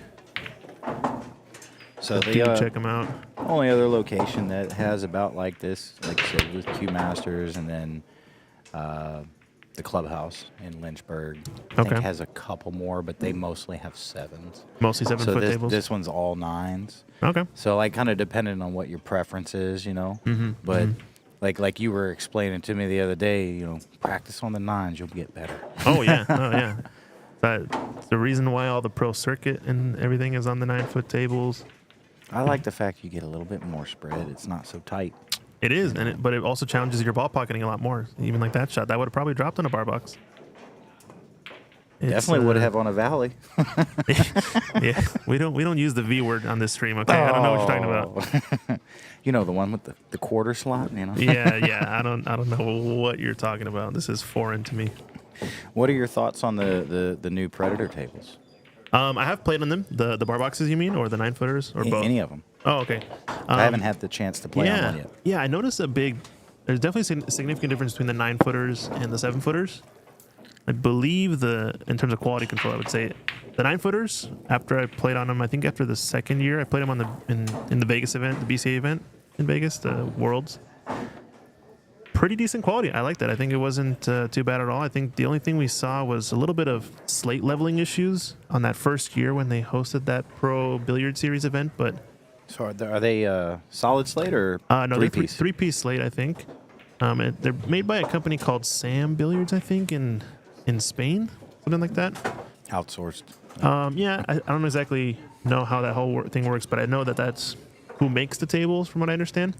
But they've definitely done a lot in terms of quality control since then to improve on all the aspects, and they seem to play pretty consistently now. The biggest thing I do enjoy about them is the fact that the rails are all pretty flat. So you see how the diamond table has a little bit of a lip near the corners and the pockets, because the pocket sticks up a little bit above the wood. The Predator tables don't have that lip at all. It's completely flat and flush across, which is really nice for cueing. I don't know if that affects the ball pocketing and how the balls pocket and keep the ball down, but there are little things here and there.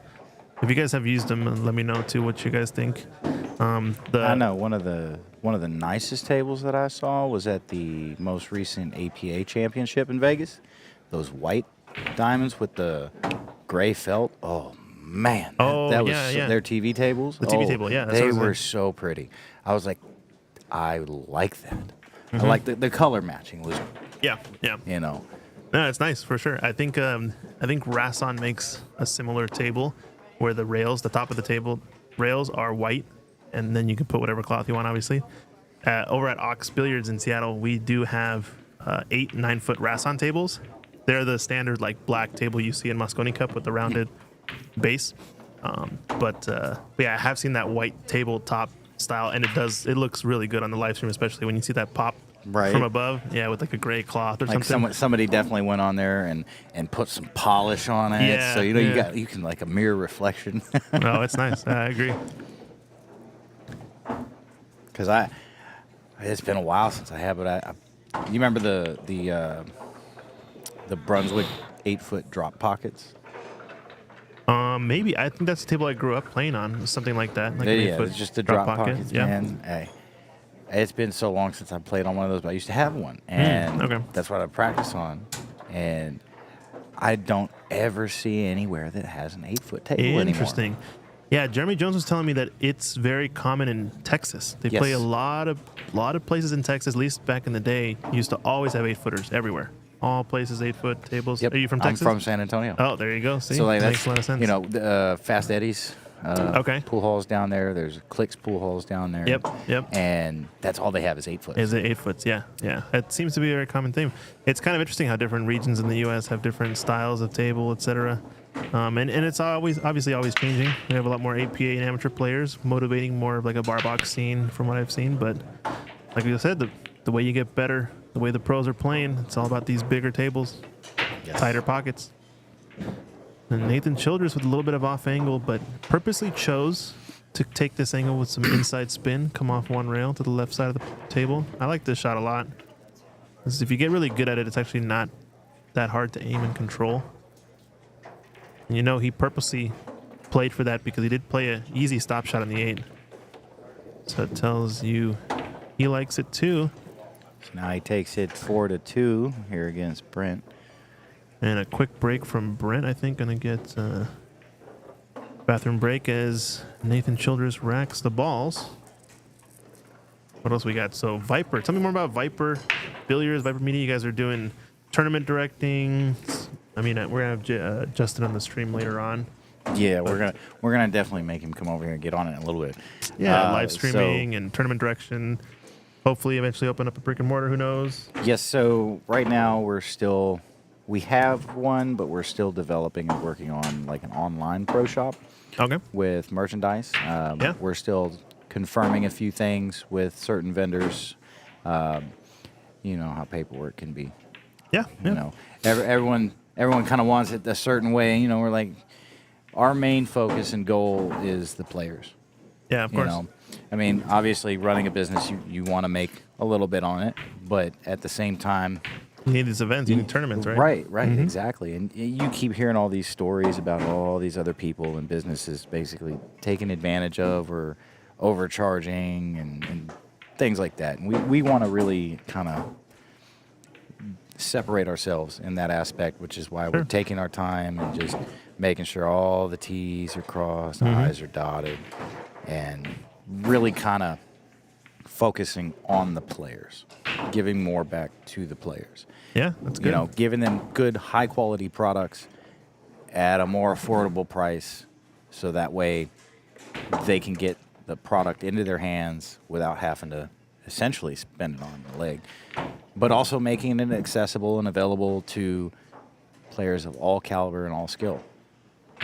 So that way you're not getting people that are, you know, amateurs, beginners, newer players out here spending outrageous amounts of monies on different products and cues and stuff like that you're really not gonna you're really not gonna spend the money unless you're really trying to pursue something more with the game. For sure. But the big name brands, Yeah. it's a set price. Yeah. You That's know, how it goes. but if we can get a couple of deals going and potentially bring some deeper discounts out there and good quality products, Help him out. absolutely. For sure. So dry break from Nathan. Didn't really get a good spread on those balls as he wanted. I didn't quite notice what happened exactly, but Brent Worth with the first starter nudges the 4-ball and gets a little bit funny on this too. I think he can. No, he can't see it. He's Bringing going up for the jump. Yeah. Wow, so a little bit of a mistake there on the first shot.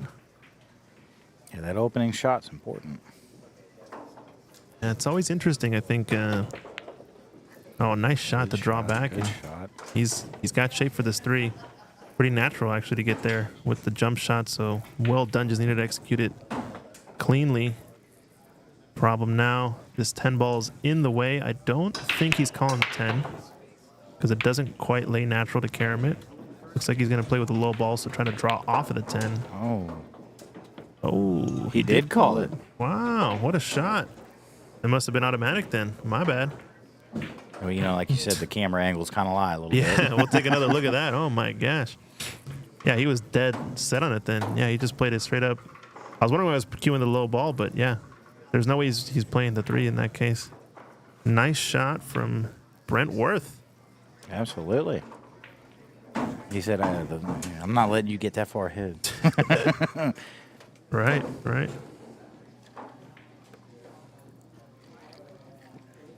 There's a shot. Nathan Childress just biding his time. Knows he will get a shot eventually once again. He's watching, waiting, ready to pounce on this game. So interesting there. Cue ball went across the top of the rack, so he didn't hit it quite square from his break spot. And he's left a little bit of a cluster. I think it's the 2 and the 8 that are stuck on this left rail. And he's calling the 8 ball here. Depending on how close these balls are to each other, he can throw this in with kind of that cut-induced throw, you could say. Yeah. Gonna cut it a little bit. Oh no, he has space, so he's gonna cut the 2 to make the 8 ball Very thinner. good. Very good. You got a nice bump on the 2 to open up the cue ball to the center of the table. And as long as the 4 passes the 9, this should be fairly open rack. You can tell he likes to play a little bit quicker, Nathan, when he's in rhythm. Yeah, nice smooth stroke, good follow through. And it's hard to tell on the stream, at least, especially when you get the real top pros playing. But when you see it in person, the way they shoot and play, just the sound the ball makes off of the tip, the way they hit the ball, it feels like they're hitting it softer, but the ball's still zipping into the pocket. Right. There's something to it that it's hard to describe. It's the fluidity of their stroke. Yeah, I think that's how they do it, right? That's like the mechanism by which they do it, but sort of the acceleration or whatever you call it is pretty nice. And he did nice to break out this cluster. Nathan likes the inside spinny shots. Nicely done. Played a great shot up into that upper left corner with just some top spin, maybe a tiny bit of left. He's off to the races. You can also tell based on body language, a lot more confidence radiating from Nathan right now. I wouldn't call it a swagger quite yet, but, you know, you can tell he's comfortable. I think this is one of his home locations, so he's probably played here quite a bit. And he did recently win the Virginia State 9-ball championship. I think it was last weekend or 2 weekends ago. That was also hosted here at Diamond Billiards. I think that's up on the Diamond Billiards Facebook page if you want to check out that stream. Doesn't have any commentary, just has a single camera view from what I understand. And yeah, show Viper Billiards some love over on YouTube and Facebook as well. I'm Christian Youngers with Ox Promotions. Check out our YouTube page, Ox Billiards, on YouTube and Facebook for more cool content as well. Okay, yeah, Jacob telling me last weekend it was. So he's looking to try to take down both rotation crowns, Nathan Childress, if he can. And he's off to a quick one here. I think Brentworth had a bye in the first round, so this is his first match. So a tough draw for him. And Nathan did have one match before this that I think he won 8-1. I think that's correct. It's like Mike Davis Jr. is getting started in another match, or has been playing for a little while here. I think he's on table number 9. depending on how the bracket works out, too, we might be seeing a Mike Davis versus Nathan Childress matchup if Nathan were to take this one down. Yeah, Mike Davis just won his match over there. So another decent spread of the balls. 10 ball actually spread up table this time, but nothing down.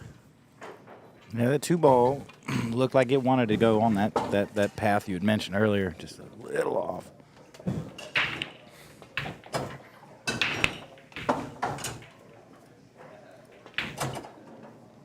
Oh, did he play the combination there? I don't know what was going on. I think that's what he was He going hit it for. That's what it far looked too, like. yeah, far too thick though.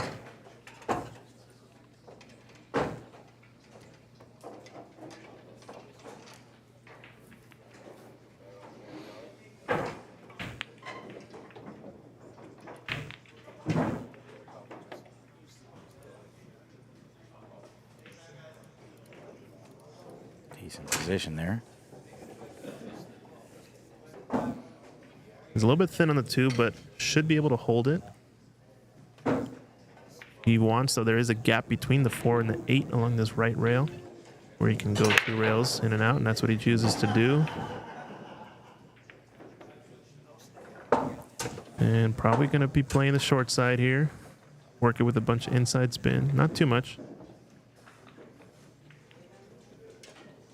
As long as you're straight on this ball. The layout. It looks pretty good. Looking nice, yeah. After this 4 goes down, everything has a pocket, nothing too trippy or fancy. Maybe the 6 to the 7 is a little bit of a work shot. Just don't get straight on this 5 because, like I said, 6 to 7 is not automatic. So you do want to get closer to the 6 if you can. Or just play straight on it. It's not bad if he just draws back. Keeping it simple. I like it. He's a straight arm bridger. That's one thing I noticed between a lot of the different players is some players are straight arm bridgers, is what I call them. Mm-hmm. You notice his glove hand is it's like locked out. he locks out his right elbow. I think who was the other player I was watching? Raymond Linares. I just met him recently, and he does the same kind of thing, just straight arm on the bridge. But there's a lot of players who do bent arm bridging. I think, a la Federer Gorse, I think he does bent arm. I don't know if Shane is a straight armor or a bent armor, but I'm not sure how much it matters, actually. I'd have to watch. It's just an interesting quirk I've noticed amongst a lot of players, because it definitely is a visual difference between them. Benefit of the bent armors is that you're used to bending your arm so that you can get over balls, and I guess typically you'll have a little bit shorter bridge because you're closer. Or I guess actually you'll usually grip the cue higher up maybe so that your bridge is more normal. But 6-3 now. Yikes. All right. I mean, Brent's giving it his all so far. It's not over till it's over. Yes, sir. And the good thing is it is double elimination, so he'll still have another opportunity.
it looks like Brent's got a chance here to get another point on the board.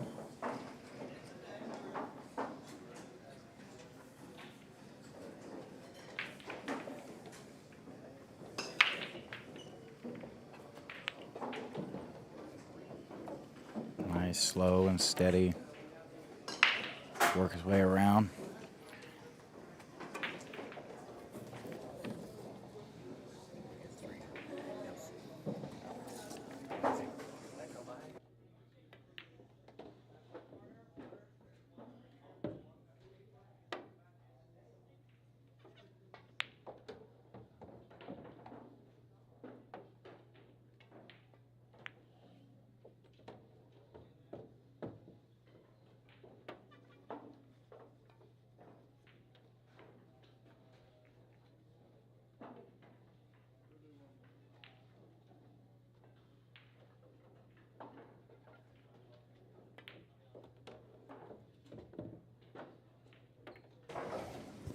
All right. Looks like he's getting into the swing of things here. I think he might have got a little straight on that.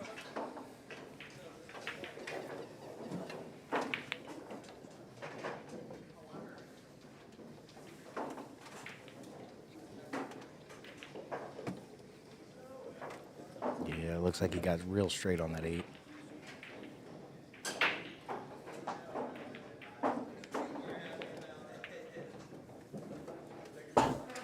All right, we're back. Sorry.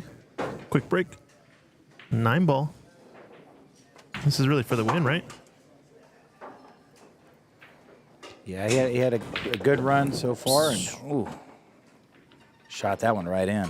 That's what I like to call a spicy shot right there. Mm-hmm. With authority. With authority, yeah. Wowza. Setting up a nice, easy 10 ball. There we go. Brentworth. Getting another point on the board now. There's another look at that speedy 9 ball. Just a tiny bit of angle, but the hard part is he had to jack up a little bit to keep sort of the stun, and hits it hard. Kind of a quick backswing and quick follow through. Nicely done. Absolutely. His run out was real nice. I know you didn't see the whole thing, but it was a good run out, good position. Nice, slow, steady pace. If he can continue to do that, then he can catch up here. Take the lead potentially. Yeah, it is alternate break format. So another break from Nathan. Gonna be dry. Looks like sort of the tightness of the rack playing a big So that's what key. the last two breaks now. Yeah, last 2 have been dry. He had a break and run before that on his previous break, but last 2 were dry, meaning we're gonna have a little bit of a grind rack. The 2 doesn't go anywhere other than really the side pocket and maybe up in the upper left or upper right. Yeah, upper left, upper right are clear. Ooh, no. Ouch. Did not get the. I feel like he just didn't get through the cue ball there. He needed a bit less pace and a bit more spin, right? Right. Just to kind of get through that cue ball. He also had the option of potentially stunning the 1 and then putting the 2 behind the cluster and forcing his opponent to kick at it. Right. And there was also shooting the 1 and down into the lower right corner too, which gives you not an offensive look likely on the 2, but at least better than a kick shot. Good hit. Good hit. It's always Is he risk. gonna get there? Oh, I think. That's a shot. Yep, I think Nathan's gonna have a clear shot on the 2. This is tricky though. Slow rolling this ball is a little bit dicey, but he knows the table probably pretty well. So if he's straight enough, he can just stun it and just hold between the 4 and the 7 for cueing the 3 up into the upper left corner. Yeah, that's what he did. That's the type of shot too. It's not a lot of speed, but just enough spin to hold it. It's like kind of like a kill shot. He's working this with some right spin, so he wants to hold it here to shoot the 4 into the left corner pocket. I think he might have got a little bit more than he wanted on that. Yeah, just too much draw, right? Probably a quarter tip less, maybe half a tip less. Yeah, or just the pace as well. He did shoot that a little bit higher pace so that he can get the stun to kind of come out. But yeah, just a little bit less backspin. This might be a safety, actually. He's looking to aim this pretty full. And he's got a lot of walls, a lot of big wall to hide behind, so it's not terrible choice. And like I said, on this shot, if it helps you play the safety better, don't call the safe. You know, just call the safe, I mean. Right. But that has a chance maybe to... Obviously, at a high level, you're nowhere near going to get close enough to it, but maybe calling the 4 on the side or the 9 on the side, because it is kind of a natural situation. So Brentworth here going to call the 4 to the lower right. This might not leave a shot on the 5. Oh.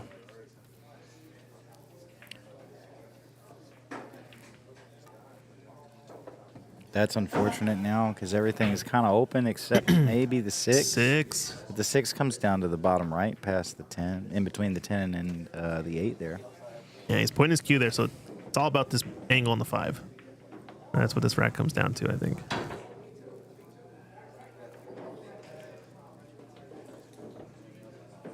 All right, so he's playing the force follow 1, maybe 2 rails here. Or can draw. Either, I think he's in either camp. Dealer's choice, right? Yeah, if he has more angle, I think the force follow is the shot. But if it's too straight, draw into the right rail and out. It looks like, yeah, he has the former. Doesn't need the second rail, but it's going to lay up for the side pocket if he does. He's right in the middle there. Yeah. You can always tell when they're pointed directly at the second diamond, you know they're in 50-50 territory. Betwixt and between, we call it in the snooker world. Betwixt and between. The Brits, gotta love them. Nice shot. I think this is the right choice as you're playing multiple rails out in open space. Yep. I like it. Now, if you're spinning your cue ball here, you're playing 2 rails and playing the 8 into the side pocket, but you can also go 2 rails and play the 8 into the lower left. Either one. I think he's taking he's the second one. Yep. He might have been playing shape for the side pocket, actually, because he's kind of, again, in between. He's okay.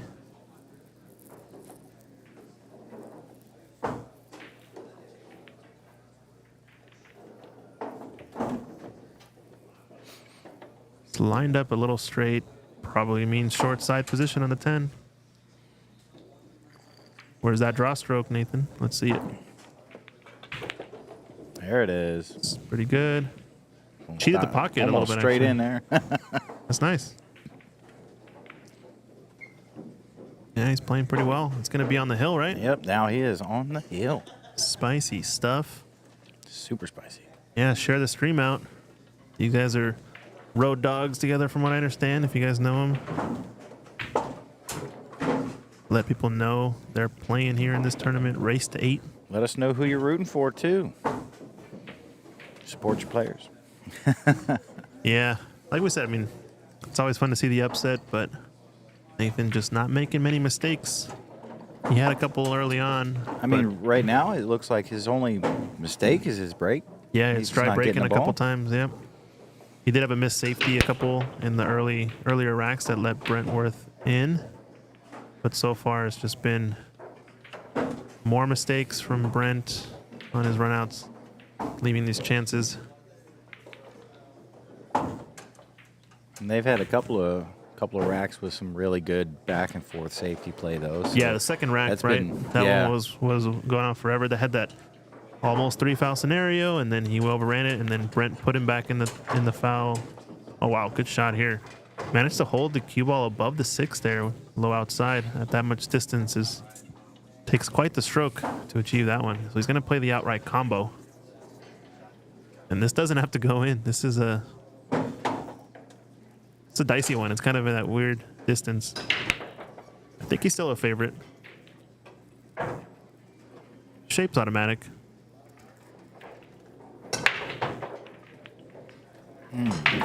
Yep. Doesn't have to go in.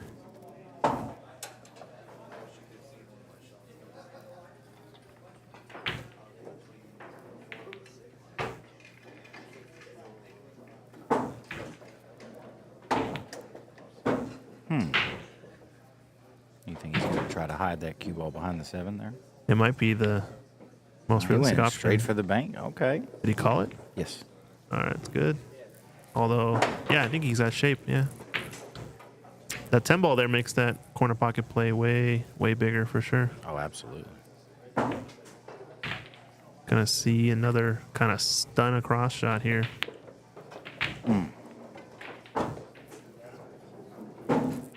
That almost kind of felt rushed, forced. Yeah, it almost feel like also Brent brings a little bit more of the shot coming from the wrist snap a little bit. When he knows he needs that extra little bit of pace on the cue ball, but that wrist snap, hard to control the accuracy of it sometimes. Feels like Nathan kind of brings that action sort of still from the shoulder, from the elbow drop, from the elbow. Oh, but look at the 6 ball. I think it might still go.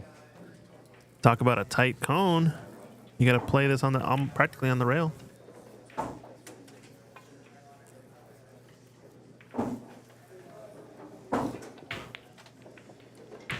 Watch outside pocket. Watch outside pocket. Where's the cue ball going?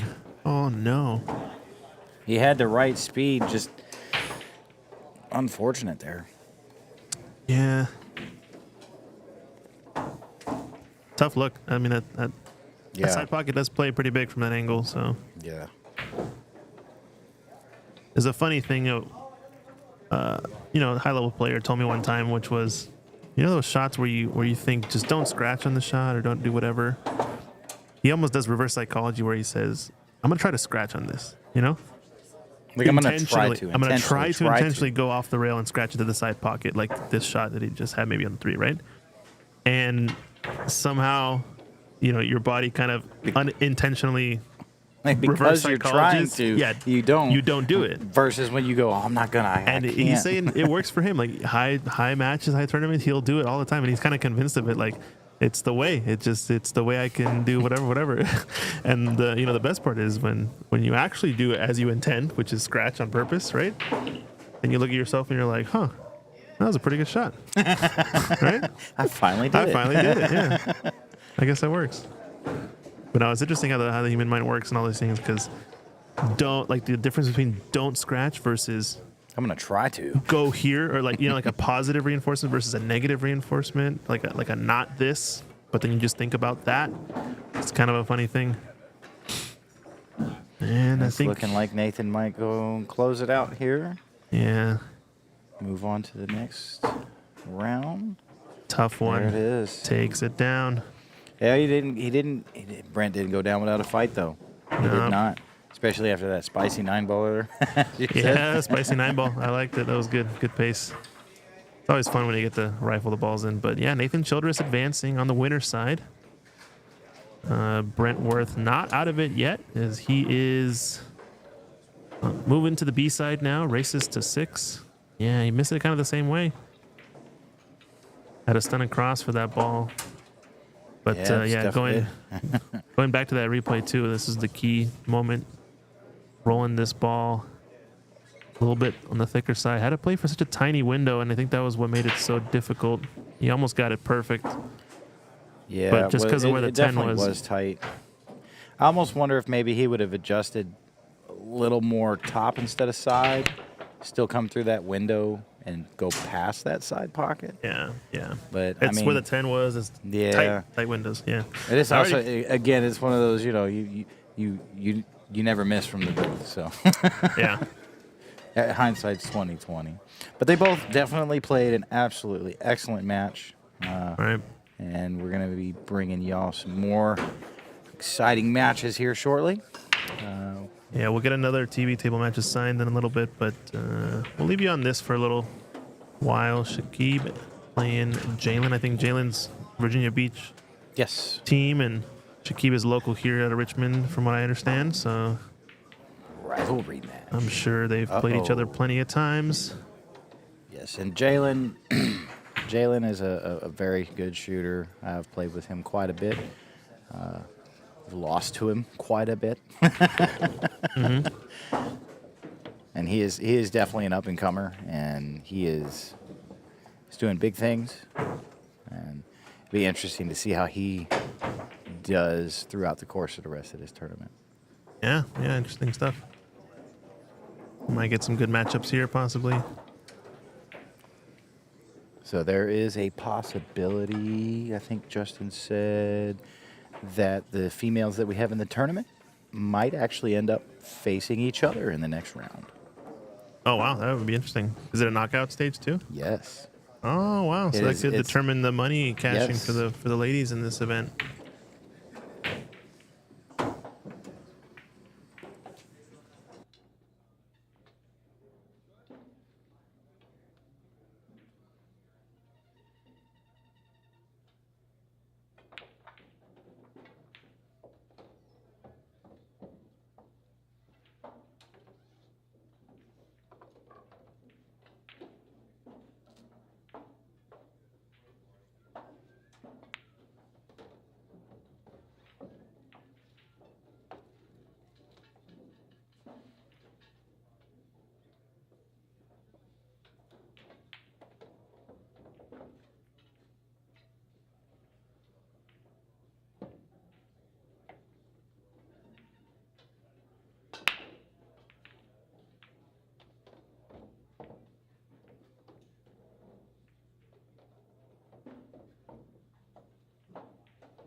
If you want, I mean, I'm to ask a question about the match, whatever. Yeah, anything you want.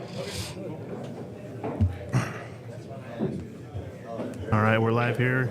Nathan Childress, how's it going? Good match win over Brent Worth. Thank you very much. Yeah. It was a good match. It was awesome. I know you and Brent are pretty good buds, from what I understand. Yeah, we're great friends. He's actually staying at my house. Oh, he's staying at your house. So a tough draw, right? He had a first round bye and gets to play you in the second round. And Yeah, he's a really good player. You know, he's I've known him since we were juniors, and now Yeah. we're getting a little older. But he's honestly a great kid. You know, he plays great. Yeah. I got a couple good lucky rolls. I mean, it's alternate breaks, so right. you know, things went my way a little bit there. Yeah, I think maybe you had one mistake early with a missed safety, and then a couple dry breaks in the middle.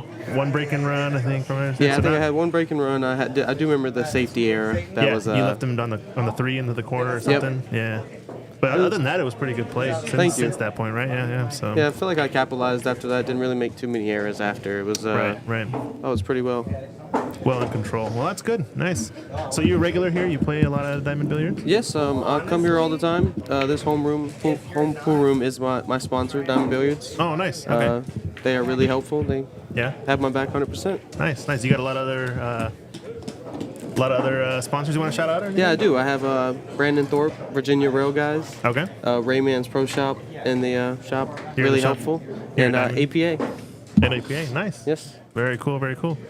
What? So what? You were talking about juniors? You guys played in previous junior events? Were you on the Raw Hannah tour? I GIC was. Stuff? I was. Oh, I was okay. like the very first tour. I was a part of that, and it was really awesome. And I think Raw is doing a great thing with the juniors. Yeah. And He's got the it's, JAS now, right? Yeah, it's the So, JAS yeah, now. I building knew the it was the scene. JIC. That's how it was. Yeah. You never know. It's all these different anagrams, but it is the same concept. The junior tour, Yes. setting up the multiple stops and everything. Yeah, so it should be fun. I think they are gonna have. Did they do the stop here in Virginia yet? Don't they They have just one at, did it actually. Oh, they and, did? Okay. So yeah, they have a final stop in the International. At the International. And that's I'll right. actually be going to that in late November. Oh, nice. You're gonna play on the pro side, right? Yes. Nice. Yes, I am. Nice. I'm excited about that. Very cool. So I had one guy from our pool hall play you. I think it was in a Predator Pro Billiard Series tournament. Okay. His name was Chang Yeah, with glasses. Asian guy with glasses? Yeah. Okay. Yeah. We played first round. Yeah, I in the remember. Vegas event, right? Yes. I remember that. I don't think he played too well, from what I understand. He's gotten a lot better. I think Yeah, he he'd gave be me a down to play. couple rolls. Like I said, it comes down always to a couple rolls, Yeah. and I ended up getting it. But he shot really well too, as well. Yeah, that's how it goes. Shout out to Shu Chang. Yeah. Where's That's my he guy. from exactly? Seattle, Washington. That's what it was. Yep. yeah, That's yeah. exactly So what he, he was. he plays at Ox. That's my pool hall out there. So Awesome. yeah, it's So it's you own a pretty pool cool hall spot. out there? Yeah, I'm one of the owners of Ox Awesome. Billiards in Seattle, Washington. So if you're ever in the area, check it I out. would definitely. I haven't been to Seattle yet, so I definitely would like to check it out. Yeah, we did just host a World 9-Ball Tour ranking event. So That's right. Is that where Georgie won? Georgie won. Yeah, exactly. Yep. Gorgie. Yeah. So that's all I've on seen YouTube. Yeah. Like and subscribe. Share it out. I think I just edited all the videos so you can watch all the matches. Check it out. Sounds awesome. I got some nice Rawson tables, right? Yeah, wrestling Yep. 9-footers. Yep. Yep. Seen it with the gray cloth. It looked good. I pulled it up for a little bit. Yeah, it's Oh, yeah, I got cameras on all the sorta tables. all the This is match cool. room. Oh yeah. This is a second match table we got going on. Jalen May versus looks like Shakib. Shakib, He's a yep. local player, I think. Shakib, right? I think Charlottesville. So Charlottesville. Okay. probably 45 minutes, maybe a little bit longer. And who else do we have here in the booth? Is there a way we can get a look at table 11? Mysterious. Because your significant other there has been giving Mr. Lim a run for his money. They I haven't think played in she's a up while. 6'5". Yeah, like Last time I checked. Looks like we might be going 6'6". yeah, she decided to step up playing the men's bracket. So did Courtney Harefield. Unfortunately, there wasn't enough for the female bracket, but these ladies stepped up and said, "We'll play the men." Exactly. Shows a lot of heart. Yeah, it does. And it just so happens that the numbers actually worked out. Top female gets $100. Oh, awesome. That's freaking Yeah. perfect.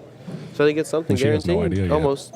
Oh, really? Yeah, she has no idea. Oh, well, that's a win-win then. Yeah.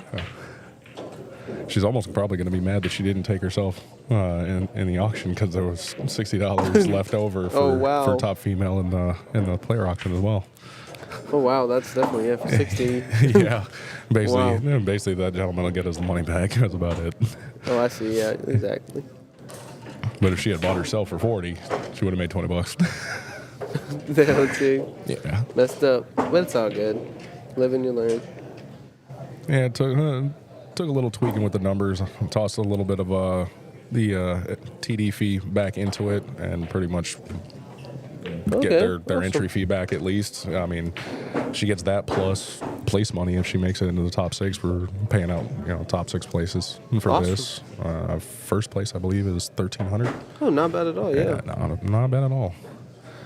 Some added money from Diamond Billiards on that one. Yeah. Shout out to Diamond. This is the match you guys are talking about right here. Yes. Nilbert Yes. Lim.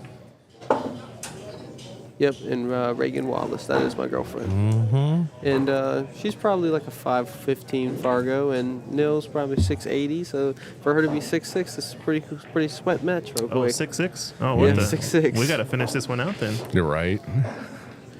It's definitely a great. This is gonna be a good one. I was talking with my tech guy over here helping me run the bracket, and I'm like, how long has this match been going on? Like, this has been back and forth. This has got to be. So he pushes here. Oh, yeah. I give it back. You don't have to. I've seen him cut that ball on a 10-foot table. At least play a defense I because he think left it open to I've see seen it. He can do it. He usually drains my 10-ball brick putt. Oh, really? Oh, yeah. $30 a ball, he's walking away with $150. Oh, geez. Oh, yeah. And Every time. it's like a religion for him every Friday. I think the most he walked away with was $600 in one night. Oh, gosh. Oh, yeah. Uh-oh. Not terrible. It seems like your girl's got the same concept I do. If you leave it for me to see, I'm at least playing a defense. You got to. Yeah. She's definitely learned a lot. Like I said, we've been together for 3 years, and 3 years ago she was a 3, and now she's 7'6". Oh, dang. Nice. Really improved. I've seen her play down at Q's during the Tiger Tour, and she's solid on both bar box and 9-footers, apparently. Yeah, she's definitely trying. She wants to start playing in the women. We just got a table at the house, so she's really been playing and hoping that it. You gonna tell me you've been playing in the juniors this long, and you in the pro circuit, and you just now got a table? Yes. So I know where you've been most of the time, and it ain't at home. This is where I'm at. This is my home. For the longest time, that's what a lot of people said about me when it came to Q Master Billiards. I was always there. I had at one point, it was that weird time frame where I was like, if I play more, I'll get better. I had 7 different teams that I was on between APA and BCA, and I might have mediocrely got a little bit better. Then I dropped down to only like 3 teams and jumped to a 6-7 in APA from a 5-5 within 2 sessions. And I'm like, oh, okay, so it's not play more. It's actually, worthwhile practice more. Yeah, exactly. That's what I feel like. I mean, it's all down to practice. You got to really put in the time. I was actually surprised to see Mike Davis actually come up here for this one. He had told me he might have had another event that he was headed to, but apparently he was actually able to make this one. Yeah, I think there was one in South Carolina or something. Decent one. But he usually comes here every year, I think. Him and BJ actually as well. I'm surprised BJ won last year, and he's not here this year. So There's actually a couple players that I kind of last minute told me that they weren't going to be able to make it. A couple were actually work-related injuries. Oh, wow. Yeah, Jimmy Bird, he actually hurt his back at work the other day. Wow, well, hope he's okay. Chow and Mike Davis. Okay, looks like we got a pretty solid match coming up on the Ooh, TV that'd be table nice. here. Almost kind of not sure whether or not I want to go to it just yet. Might want to. That one's going to be a good one. It is. It is. If we can flick back to this one, right? If it goes hill. Yeah, because I mean, Twan, he came and played in my Friday tournament at Q's one time. Oh, yeah? No one knew who he was.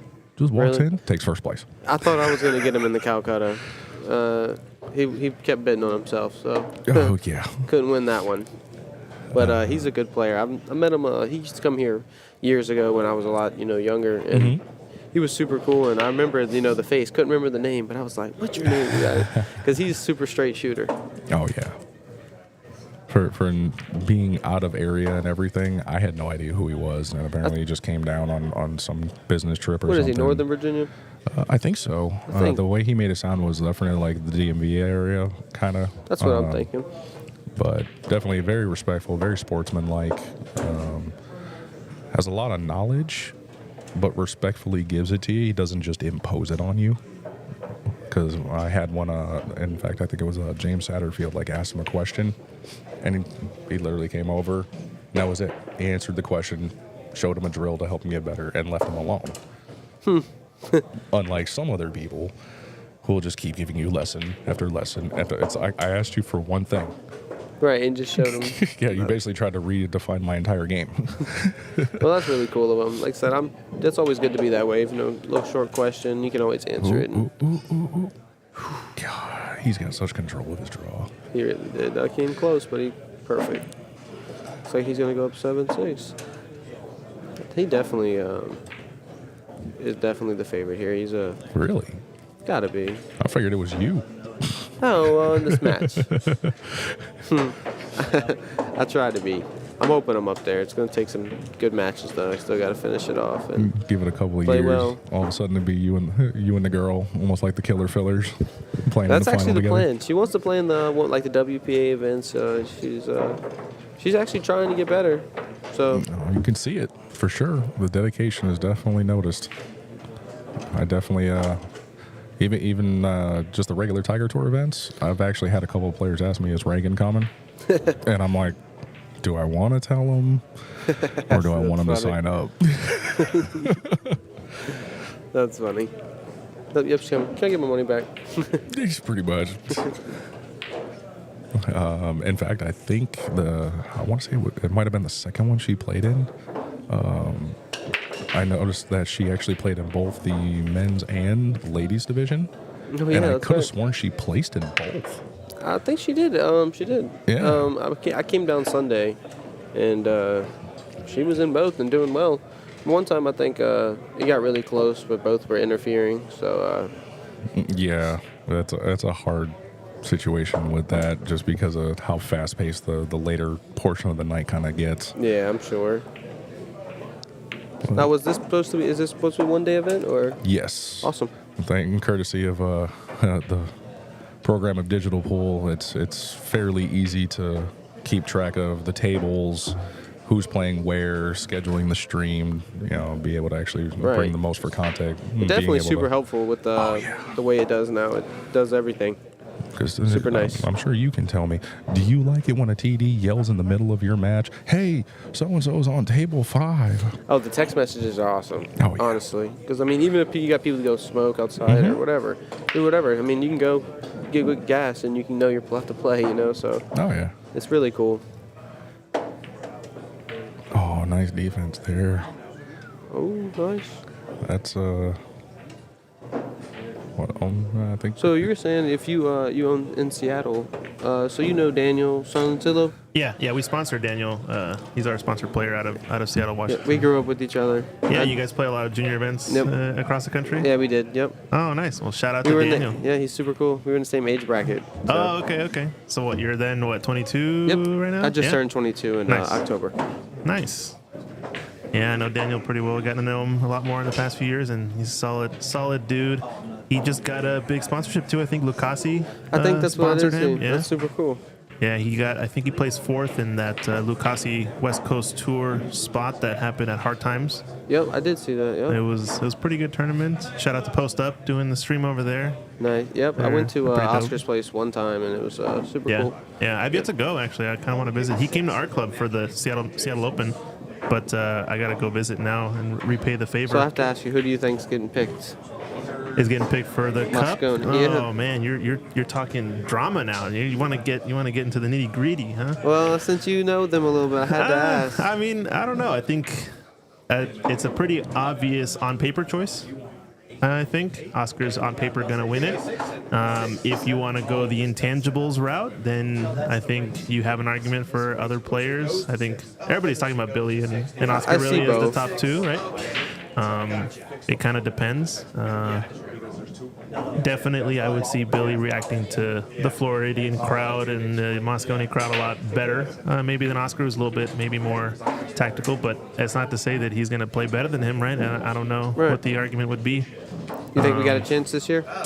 Oh, definitely. I think that since the Gorsmeister has switched sides, I think there's definitely a good shot on both ends now. Especially, I mean, the only problem now is that Europe has had a warm-up match is the issue I see, and they're gonna come with it. I wish we would have had them first. You know what I'm saying? Because they were off guard Right. against Asia Right. by far. Had we had them first, I think we would have sent it to them probably about the same respect, or at least close to it. I think we would have probably won. I was wondering because I really feel like filler makes that much of a difference. Oh, he does, especially in this Dude, style. we don't know if he's playing yet. I don't know or not. in It's the huge. Moscone. It's going to be huge, actually. But if it's that same team, I would have to say I really like our chances. Oh, for sure. If it's just the same 5 you had for Reyes Cup, right? Yep. Yeah. I would have to say I totally agree. US. Yeah, Gorsmeister, Sky Woodward. There's just certain players play better under that aesthetic and under that feel. Shane hasn't really, he has that kind of bad record, but he's still Shane. Right. You still got to give him, at least more than 50% of his points are probably going to go down. I think the real one to see is how Gorse plays this year, because I think last year he was kind of thrown into it. I think he also had just switched cues, and so there was a lot of stuff going around. Yep. But I think this is the first real look at the new Team USA. Yeah, he's super good. Tyler's playing great. I think Tyler deserved it. Yeah. Shane, obviously, Federer, and then That was a little bit of drama with our tour stop. Was Oscar and Tyler were both at the stop, and Jeremy Long. I don't know if you saw that match. Jeremy Long took down Tyler Steyer in whirlwind Oscar's match. place? Is that No, what- at our place at Oh. Seattle Open. I think they were. I mean, it was the quarterfinals, so the random draw after the knockout or the double elimination stage. And Jeremy Long puts on a clinic. He beats Tyler, I think 11-4. Holy smokes! It was like 5 or 6 break and runs in the match. Jeez. Golden break to win it. Good It lord. was wild. Yeah, it was wild to watch. we played not too long ago. He actually beats me 8-6. Okay. Yeah, he played well. This was at the Battle of the Bull, Okay. and he shoots well. You know, he ended up beating Tony, I think, Chohan in that tournament as well. Really? Yeah, he's got some big wins. Apparently, he just came off a big win, kind of like the Steyer win with Shane at Hard Times. Yeah, as yeah, I well. remember that. He had a big win like that. How are they? This Super is strong. This is Hill, right? For Nil. Yep, this will be over. Good match, good grind. No strong player. Stressing it. Yeah, well done. Alrighty. Well, I think We just looked at the bracket, and we've got one heck of a match coming to the stream table. Mr. Mike Davis and Mr. Tuan Chow, both some heavy hitters in this one right now. all right. So I think we'll switch over. It looks like Mike's warming up, so we'll switch Yes. over to that. And yeah, let's take a quick break and then switch on over to TV table. We'll be right back in a bit. Yeah.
All right, ladies and gentlemen, we're back here.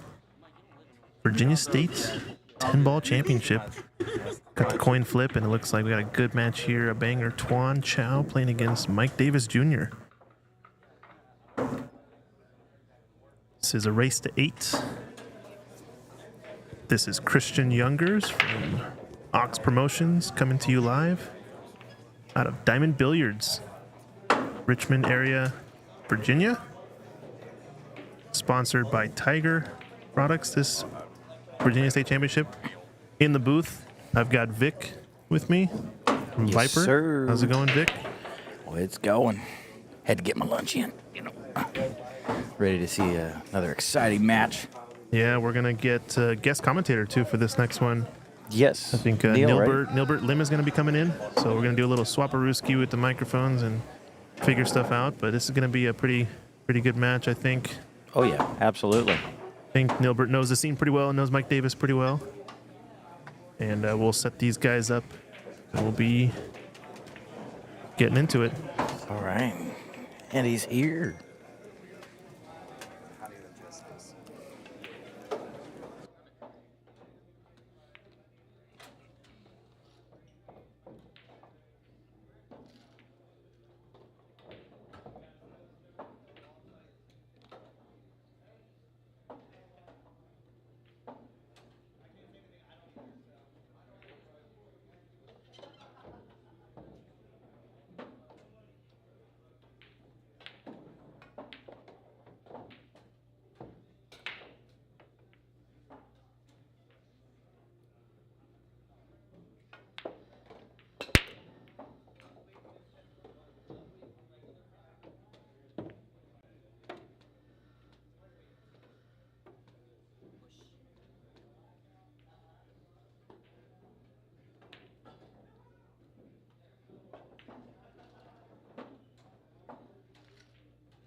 All right, so back in the booth. Did a switcherooski. We got a guest commentator here, Nilbert Lim. How's it going, Nilbert? Hey guys, how are you? Doing pretty well. Pretty good, pretty good. Just escaped a Narrow victory, right? narrow victory. So we're going to let Vic here and Nilbert take this one away. Mike Davis Jr. playing against Chow. This should be a good match right here. Oh, yeah. Tuan is a really strong player from Northern Virginia, and obviously we all know Mike Davis, Iron Mike. Yeah, I was watching his match over here. Tuan, Yeah. Yeah. Yeah, he's real solid. yeah, very solid. I've known him for like at least 10 years, and he's always been a good, solid player, you know? And you know Mike pretty well too, right? Tell Yeah, us more yeah, about, you said Iron Mike. He's got a little bit of history to him, right? Folks Oh, who yeah. don't know him. Yep. Well, everybody knows his very unorthodox pump when it comes to swinging the cue. You know? Oh, really? Yeah. Okay. We call it the pump stroke, like he's pumping gas, you know? Oh, gotcha. Okay. But, you know, hey, man, like Mike Davis, first saw him, Moscone Cup back in the day, you know?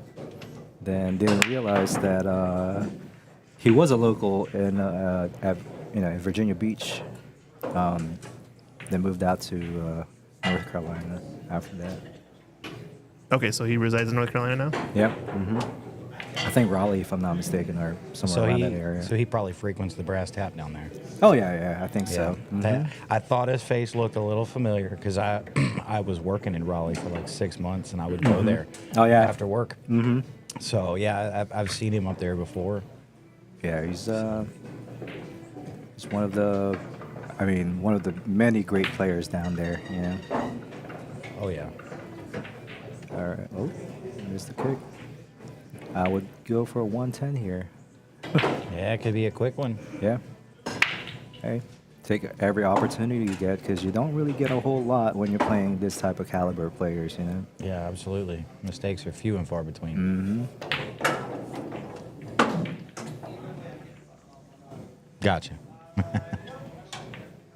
All right, let's see. Nice shot. solid combo there. All right. Absolutely good. 1-0 goes to Tuan. And a quick shout out to our sponsors, Diamond Billiards, the host here, hosting this Virginia State 10-ball championship.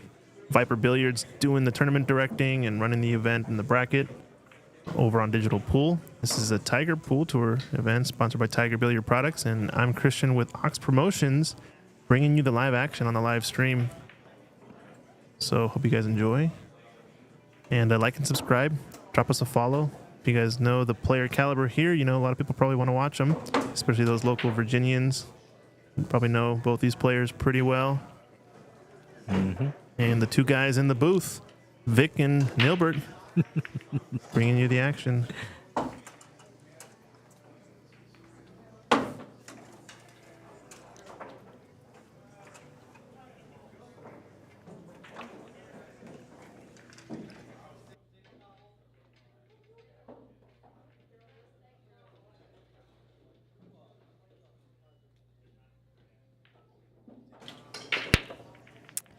All right, Mike's break. 7-ball goes in. Have a shot at the 1. I mean, the 3-ball is a problem ball here, so.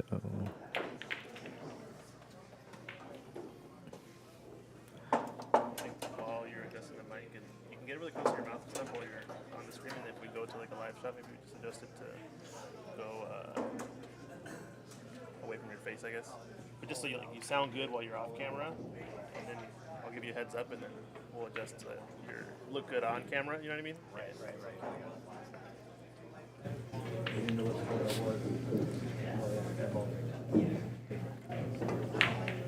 How do you think he's going to play that 3-ball? Is he going to bank it to the side pocket, or is he just going to play safe?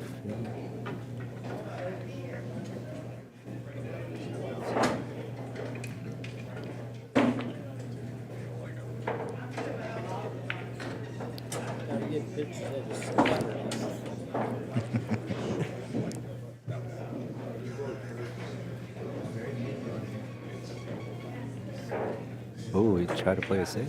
Or nice shot. Yeah. Hey, like if it's tough to get to the 3 or have a decent safety from where he was at, then I don't blame him playing that shot. Looks like Tuan can see the right side of the 2-ball.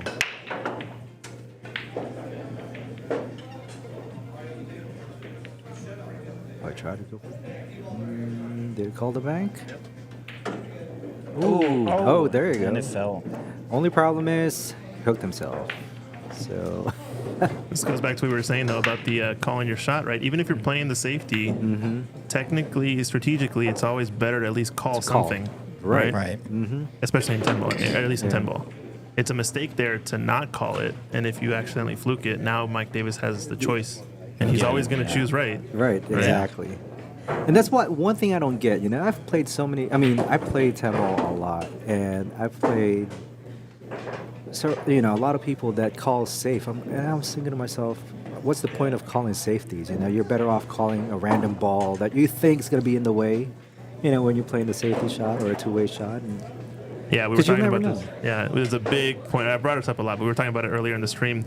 I think there is only one counter that I can see ever making sense, and that is if mentally it throws you off to call a random ball and to break your Right. focus to think about what might happen, Yeah. and it messes with your execution for playing the safety, Right, then true. maybe it makes sense. But Right. even then, I would consider that kind of a weakness. You know? Yeah. All right. I'll be honest with you. You would hear actually Mike call a safety. You know, he's one of those guys that would call safe if he's played. Because I played him quite a few sets of 10 ball already. He would say call safety. On 10 ball. Mm-hmm. Yeah. Yeah, I mean we're in agreement. It seems like strategically not advantageous, but maybe mentally it helps.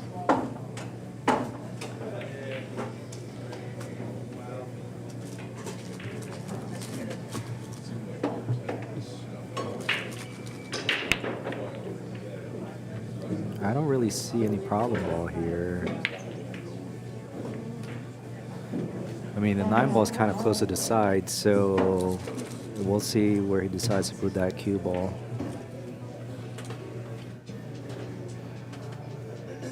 He may try to bump the 9 here. Is it close enough? I can't really tell. Yeah, I think it's a little far, but I think he got a good angle though. It's just go up one rail, then cut the 9 ball down to the bottom right corner.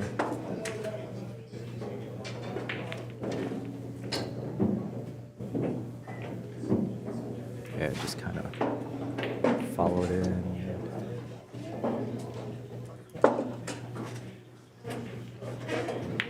Or maybe it went in the side pocket, you know? It's a little thin, but it goes. Yeah. Good shot. Yeah, I'm still trying to get used to the camera angles, you know? Yeah, he was saying they're real deceiving. Because, you know, one thing that I do know is that from this particular angle right here, the balls are actually much closer to the rail than they appear on the screen.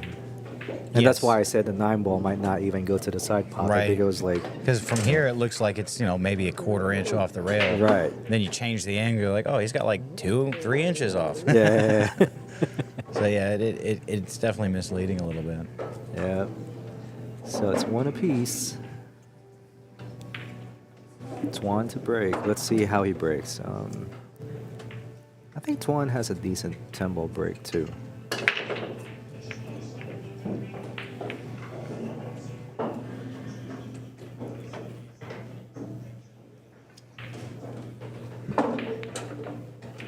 Get that rack tight, taking his time.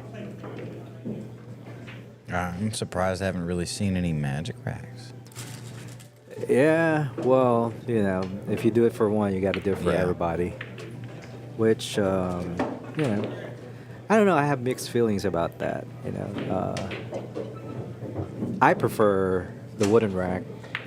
You know, because that requires skill as well, breaking. You know, Right. and stuff. Magic rack, you're kind of just like. If you do know how to break, it's just, you know, hoping for a shot on the 1 ball for the most part. 'Cause Right. that side pocket probably go in. With a wooden rack, there's a drama to it, you know? Might break dry, might make a ball in the break. Will you have a shot on 1 ball?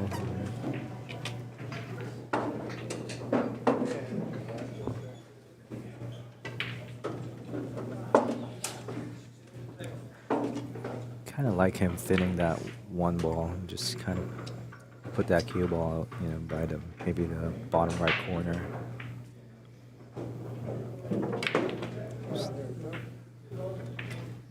But the problem is, it might pop out depending on how much of the 1 ball he catches. Oh, he called a 9. There you go.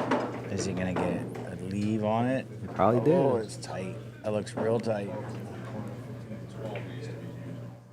Yeah, he's you can tell he definitely has a shot on the 1 ball because he's not like, Right. Yeah. just push, you know, shoot the 2 on the upper right corner. There you go. Problem ball here is the 4. If you can figure out how to get to the 4, I think he's out.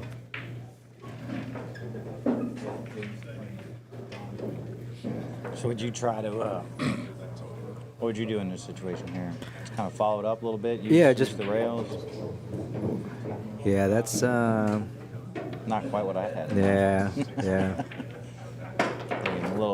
Just a little follow. This is kind of tricky now, as far as if you're familiar with a table, then you can sort of play the speed. But right here is just kind of tough because Yeah, trying to shoot over it and manipulate that cue ball a little bit.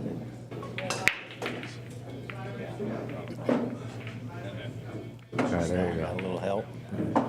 go. It's a race to 8 on the winner side, and then race to 6 on the loser side. You're actually watching a winner side match between Mike Davis and Tuan Chow. Xin Chow to all the Vietnamese people there watching. That's the only Vietnamese word I know.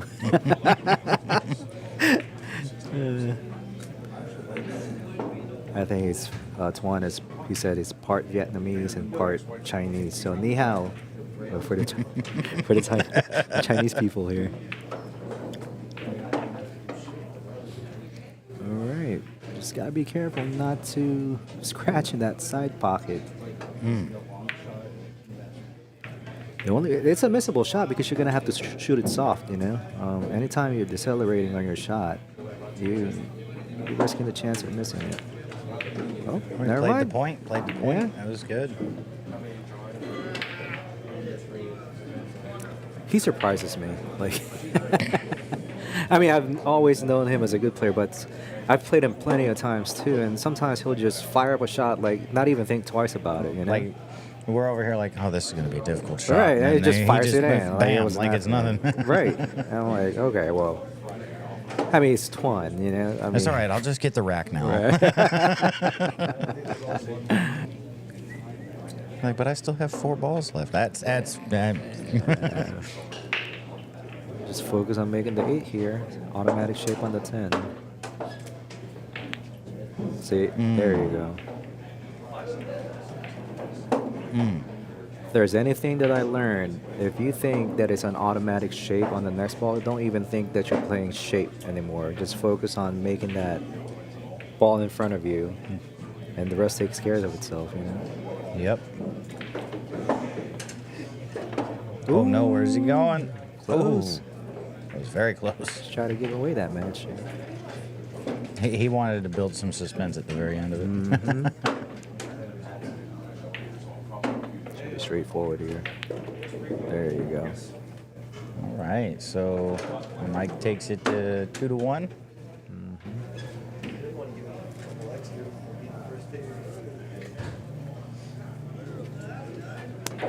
All right, so here are the rules.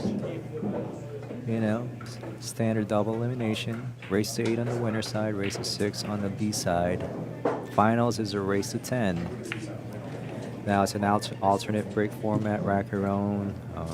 And obviously you can push it. Y'all know that stuff. If you're watching right now, I'm pretty sure you have you know how to shoot pool. You don't have to explain it. Look at Iron Mike break here. I'll tell you what, it seems like he's been working out lately. He lost a lot of weight too. I don't know if he's still drinking alcohol to kind of not, because he has that problem with his arms shaking. And he usually drinks, a beer. I was gonna say a beer or two, but then he drinks like a lot of beer, just kind of like calm that arm down a bit. Gotcha. But I don't see any drink next to him, so.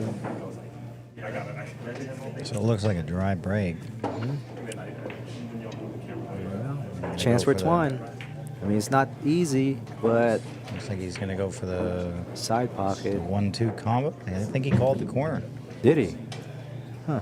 I think he pointed to the corner. I feel like side pocket would be a better. I think he's going for the side. Yeah, he must have changed it. Oh, Did he get a roll? That he did.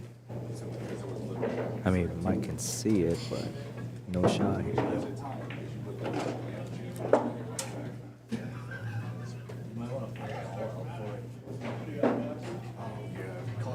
this would be interesting.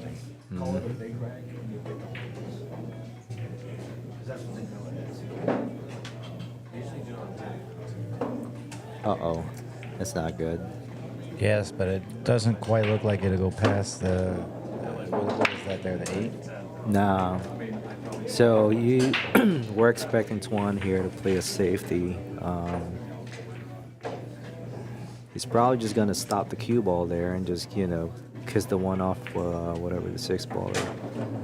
I don't know if looks like he's trying to go for it. So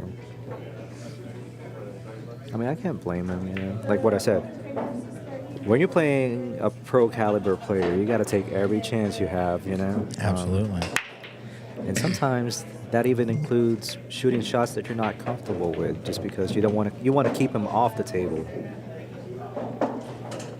See, did he get lucky on that roll there? He did.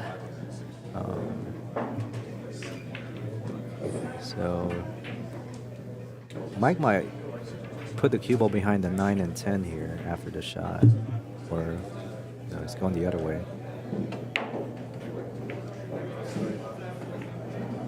Oh, Interesting. that's even better. Yeah. I forgot he plays a lot of one pocket, so he knows the touch. If I was to shoot that shot, I'll probably sell out. Yeah, he's got that touch. Ooh. This one is in a very bad spot here. I'm much better off just giving Mike ball in hand, Right. At that point, because one ball doesn't go, let him play another safety.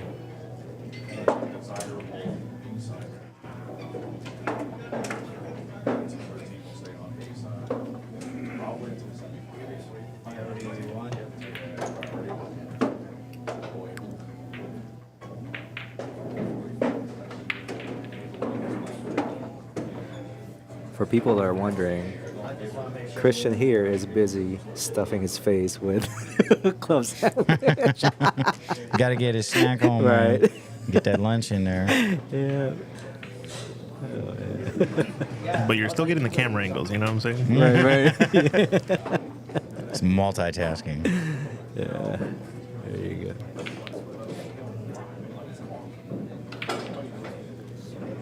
All right.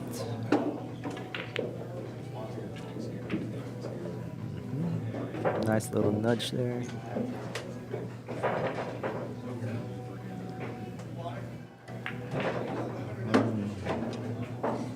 I mean, the only problem ball here is the 9 ball. I'm not sure if it goes past the 10. I'm assuming it doesn't from one of the camera angles earlier.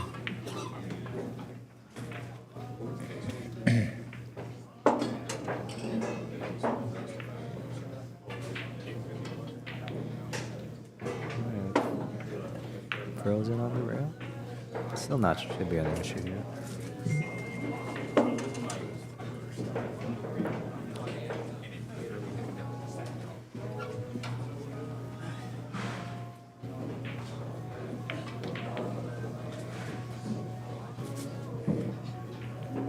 Ooh. I wasn't expecting that. No, Like, most definitely not. but like I said, you have to slow roll the ball, and that causes you to miss a shot. That deceleration. So, here's a chance for Twine. Uh-oh. I think he fell a little short on that Yeah, I think honestly, I think he was playing the side pocket, but he just lost his cue ball there. He lost the speed on the cue ball. I mean, he can still play the corner here. It's just going to be tough now because, like what I said, the 9 ball is a key shot here, or, getting shape on the 9 ball is so. You're already faced with a tough shot on the 7, so if you're trying to still play the right side of the 8, it's going to be tougher. Okay. Now, that's interesting. All right. He's probably going to draw it to the long rail. And then play the 9 in the side pocket. Or depending on how far the cue ball goes down, might play the corner pocket up on the 9 ball. Yeah, it's all going to depend on where he lands. Yeah. Or maybe it goes. Or maybe it goes. All right.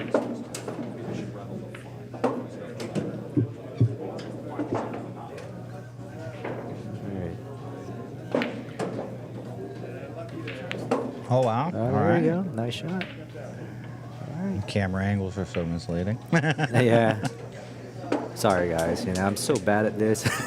It's all good. Trying to create a situation that is not even there. Yeah. Yeah. Yeah. Oh my gosh. That's so funny. It's all right, man. You guys are doing good. You guys are doing good. Don't worry. We got a shout out to our sponsors once again. Main sponsor, Tiger Billiard Products, sponsoring the Tiger Tour. This is a Tiger Tour event. It's being run on Digital Pool. We're here at Diamond Billiards in Midlothian.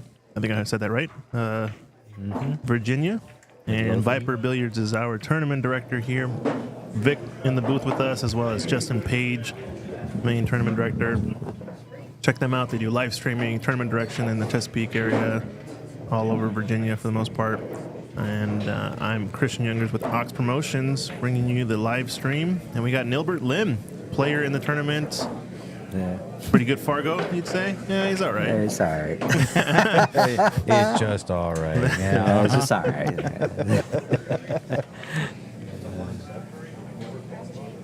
All right, 2-2. Not bad. I got a feeling it's going to stay pretty close throughout. One ball. Nope. Maybe. Oh. So close. It's gonna be quite interesting because one ball might be deep enough to where he might not catch it if he try to masse around the 7 ball.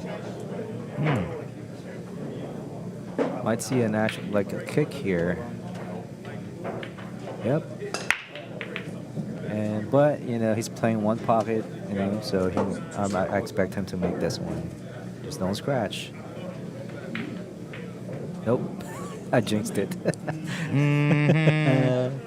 Commentator's curse.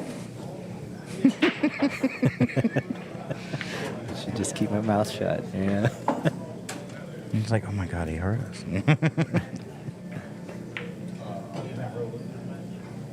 No wonder his fire was so low. He don't know nothing about him. It's all part of the plan. I'm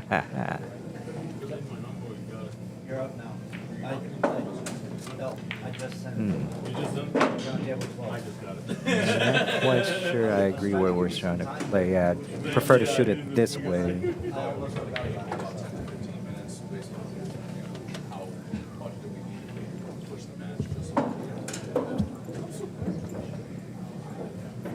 Did it fall straight? Probably gonna draw it back for the side. Or put it top. Oh, that's a pretty nice shot. That's a great shot. Broke those 2 balls, have an open shot on the 3. And if all goes to plan, I think he should be out from here.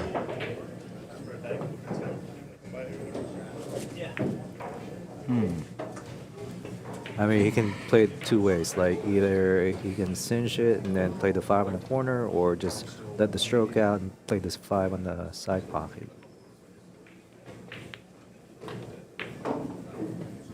Looks like he elected it for the side. Yeah, but that's not the proper stroke for it. No. Fell short. Oh, never mind. Man, the 4 ball was still there. I thought it was the 8 ball. Oh, shoot. Yeah, man. Yeah. So he got me going, too. Yeah. Oh, no. Dang. All right, left Mike Davis a shot. I'm sorry, guys. I'm not wearing my glasses, so if I miss a bowler, you know, It's all right. blame it on the bad eyes.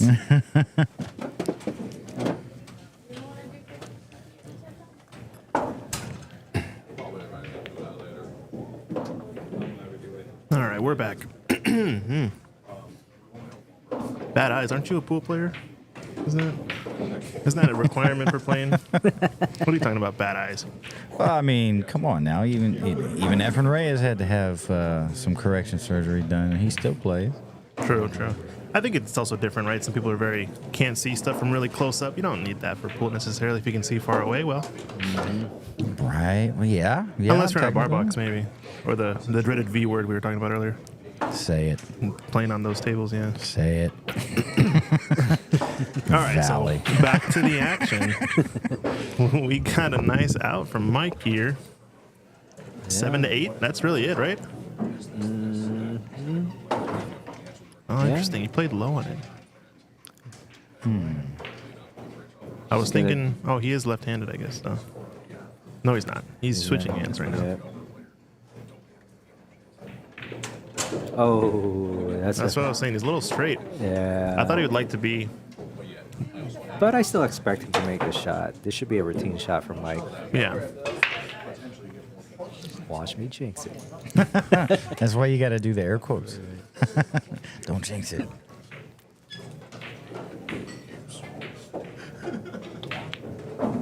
There you go.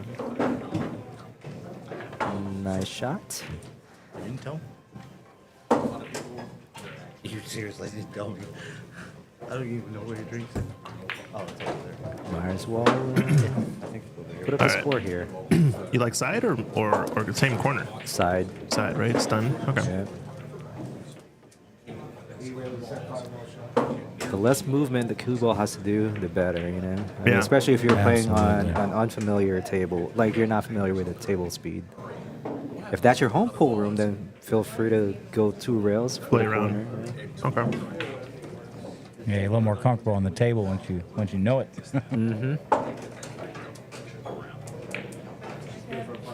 See that nice pump action from Mike Davis. Pump action. That's what you were talking about. Yeah. Well, good stuff. Yeah. What else we have coming up? We've got Nilbert. When's your next match? You have a I start don't time? Don't know. I don't even look at my bracket, you know? No. Yeah. Got a match here going. I'm not sure who's at the table right now, but interesting few action they got. Playing against Courtney, who's the last female left in the tournament. Is that right? Or I think Reagan's still in. Oh, Reagan's still in too? Yeah. Oh, I thought they had to play each other. Or she has to win right now. Is that the case? I don't know. I If wasn't, Courtney- yeah. Okay. Someone was telling me there might be a potential matchup. Because Reagan had a bye. Okay. And she played me her second match. Yeah. I would have to look at the bracket. And we got side TV action. Looks like a match just ended. I think Jalen must have won that one. He was up 5-1 from what I understand. But now Mike Davis to break. All right, so we're looking here, what, 5-7 toward the side pockets? He's breaking center table or no? He is. Yeah. We're looking from for the rail. the 2 and the 3 to come around 4 rails into the opposite corner pockets. Let's see. And then 8 and 6 might track up into the corners as well. Boom. Didn't quite rack it that tight, huh? Yeah. I mean, he was able to pop that cue ball, which is number one thing, but looks like he sold out. You can tell how the 10 ball drifted up table directly off of the break. It should ideally just stay put, right. Exactly. Yeah. How you know you have a tight rack if that 10 ball doesn't really go anywhere else. Yeah, it goes back to the whole magic rack versus not.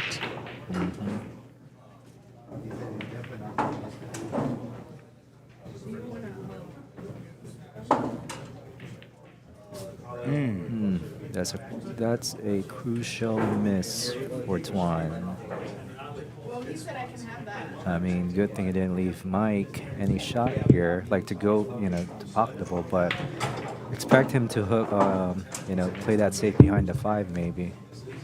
You're playing off the right edge of this then? Okay.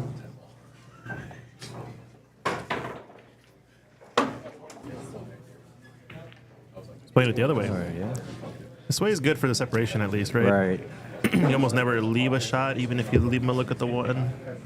The other one, you might leave a shot, but really the 7-8 still guard against anything too offensive, but you're leaving him much closer to the ball. At least this way he can probably make a bigger error or a bigger chance of making an error, even on like a slow rolling safety or something. I don't know. Maybe I was just traumatized by this player local in my area that plays really good safeties and kicks. You know, so. Ooh. Oh, Did it he went call that? in. Didn't call it, or did he call it? He He did. called it, I guess. Yeah. Oh, I mean, who are you talking about? I don't know who that is. Jesse. Jesse? Yeah. Jesse who? Jesse. Call him Mr. Walter White. Mr. Walter White. Oh yeah, I know who you're talking about. Yes. Yeah. He actually told me about this. I met him for the first time a couple weeks ago. Uh-huh. He plays at a Key Masters, right? Yeah, right in yeah. the front table 20, 21, something like 20. that. Yeah, that's his table. And yeah, he said, you know, he likes it when he plays you in sets because you'll always start off winning the set 4 or 5 racks in a row or something, and then all of a sudden he just safety. Yeah, yeah. Mhm. Just to throw you off your rhythm. And Yeah, then, you know. I owe it to him. You know, I got better at my safety game and kicking because, like what I said, when he plays you at safety, like you're definitely like frozen on the ball. You know, Yeah, you're locked yeah. up on the ball. No jump shot, none of that. Nope. Yeah, shout out to Jesse. He's a good guy. He plays at a Q Masters if you're ever there. Yeah, I played him in one rack, and we got through talking about a bunch of random things. He got through like, I'm still adjusting to your rhythm. I feel like I'm playing like your rhythm, and I need to play my own, and I'm adjusting because I've yet to play with you. So I'm just like, oh man, there's so many mind games going on. And I'm like, I don't trust know me. what He would what to play those say. mind games. Yeah. Yeah. He He would likes say those. something. Yeah, right? right. That's what he said too. He's like, oh, nice shot, Neil, or something, or, Right. or nice kick or something, and bring out a certain aesthetic or whatever, Yeah. and try to make you well, think something. He thinks that complimenting me is one way to get into my, you know, Get into your mental- head. right? Get in my Okay. head. What he doesn't realize is I could care less of what people say. You know? Yeah. I found myself personally in the past, I would succumb to, and now I don't do it anymore, obviously, but it's just like the player that almost begs empathy from you as you're playing. Kind of like something goes badly, a bad roll for them, and they look at you for a response. Right. And it's like, why are you looking at me? And, I'm like, and now it's just, I love making it awkward now. It's just like when someone does it to you, Yeah. and you just look them dead in the face and don't say anything. Or just don't make eye contact at all, and they're just looking at you as they walk across the Right. table, and they can't help it. They're just staring at you, and I'm just looking at the ball at the cue ball, or I'm just looking up to the side, Yeah. and just like don't even acknowledge. It's so funny sometimes. I don't know. Yeah. You know what I'm talking about. Certain players. Yeah, this, you know, I actually know someone that's like that. It was, for me, it's the funniest thing. The way he looks at you after he gets like a bad roll or something, you know. And like what you said, I just stare back at him. I don't even say a word or anything, you know. Like I think, like what you said, they're looking for empathy. Like, Yeah, it's not they- my fault that happened to you. they want you to be on their side so they can feel better about the mistake, maybe, or whatever it Right. might be. Yeah. It's a similar aesthetic to someone who talks kind of a la Earl Strickland, you Yeah, know, yeah. talks to the crowd, Right. complains about this and that, trying to get some sort of, you know, someone to root for them in a sense, be in their corner kind of thing. I just realized if you take that away from them, it starts to buckle and just don't. Oh, yeah. They don't have anything left, you know. That is right. And you can also always tell higher level players, they're often always this sort of quiet aesthetic, not really too, you can just tell focused. Mike Davis takes it down. He's got 2-game lead now. Mike Davis written on his glove, doesn't he? Nah, I think he's just wearing a regular shirt. No, on his glove, on his Oh, glove. on his glove? Yeah, yeah. Maybe. Let's take a zoom in angle. I'm pretty sure that's what I saw. Put that I mean, nice camera to He work. said, "We're gonna get to the bottom of this." I mean, if you're Mike Davis, you got Yeah, Mike he Davis on does. your glove, all right? Oh You my know what I'm saying? I mean, you know, there's no, like, if he actually accidentally leaves that glove somewhere, they know exactly who to give it back to. You know? Right. His name's on it. I would hope so. Oh, where'd you buy that? It's built, not bought. You can see Tuan rocking the Q Soul glove there. A little bit of wobble on the 2, but probably came back into the rack. Looks like fairly tight. I want to do it, if I could eventually do it like a top-down, like tight rack view, you know what I mean? Where you can actually see all the gaps. That'd be kind of dope. Optical zoom on like a top-down camera would be sweet. Next time, we'll see. So there is actually a secret to racking. Yeah, it doesn't have to be like perfectly like all balls are perfectly frozen. It's just certain balls has to touch for you to, same with 9-ball. Like, because, with a wooden rack, you're not going to get a perfect rack, period. There's just no way to do it, Absolutely not. But if you do know which balls needs to be touching, you're giving yourself a better chance of actually making a ball. Right. For $2,000, I would give away that knowledge. And we'll take that in the form of a donation. Yeah, right. We all split it. Well, let me. Okay. Split it. No, Well, it's just a donation. Okay. You should be thrilled to pass on the knowledge to all these aspiring players out here. Yeah. Yeah, we got 80 viewers. All these people could just be learning from this, and you're choosing to withhold this information. You realize that? Incredible. No, there's some good videos out there for it. Like Dr. Dave talks about some of them if you want like the basics kind of unracking stuff. There's probably some more advanced things, but generally, like you said, it's not all balls need to be tight. Certain balls need to be a certain tightness or way. Right. Typically, as you get closer to the head ball, more of the balls need to be tighter. Exactly. Yep. That's kind of the general trend. Yep. And then there's always a thing about avoiding leaving a gap behind the money ball, because that can often lead to it tracking a certain direction. Especially if you're racking for your opponent. That's the one place you don't want to leave a gap. Yeah, in you don't 9-ball. Yeah, exactly. You don't want your opponent getting that free 9 on the break. Yeah, Right. Yeah. But obviously that's why there's a lot of rack for your opponent type rules and all these different things, especially for 9-ball with the 9 on the snap rule. All right, what do we got? We got a roadmap here. Just a little angle. I mean, perfect angle. Does Mike Davis play with a thinner shaft? Looks like it. Like it does look like a really thin shaft. Earlier when Yeah. I was checking it out, it's really long too. Like it's like 64 inches. 10 millimeters? Oh, really? Yeah, I wouldn't be surprised. It looks pretty thin. It's still kind of like got a pro taper, but it looks very thin. I saw it earlier, like you said, like in person, you can notice a big difference. I thought he was holding a gigantic toothpick. Oh, right. He So plays with the looking- extension too, looking right? like a snooker, Yeah, snooker right. cue, but the Earl Strickland snooker cue. Yeah. It's 3 times as long and half as thick. Yeah, Gotcha. 20 times as heavy. Oh Jesus! Oh, really? That's like 30 ounces. Yeah. Wow.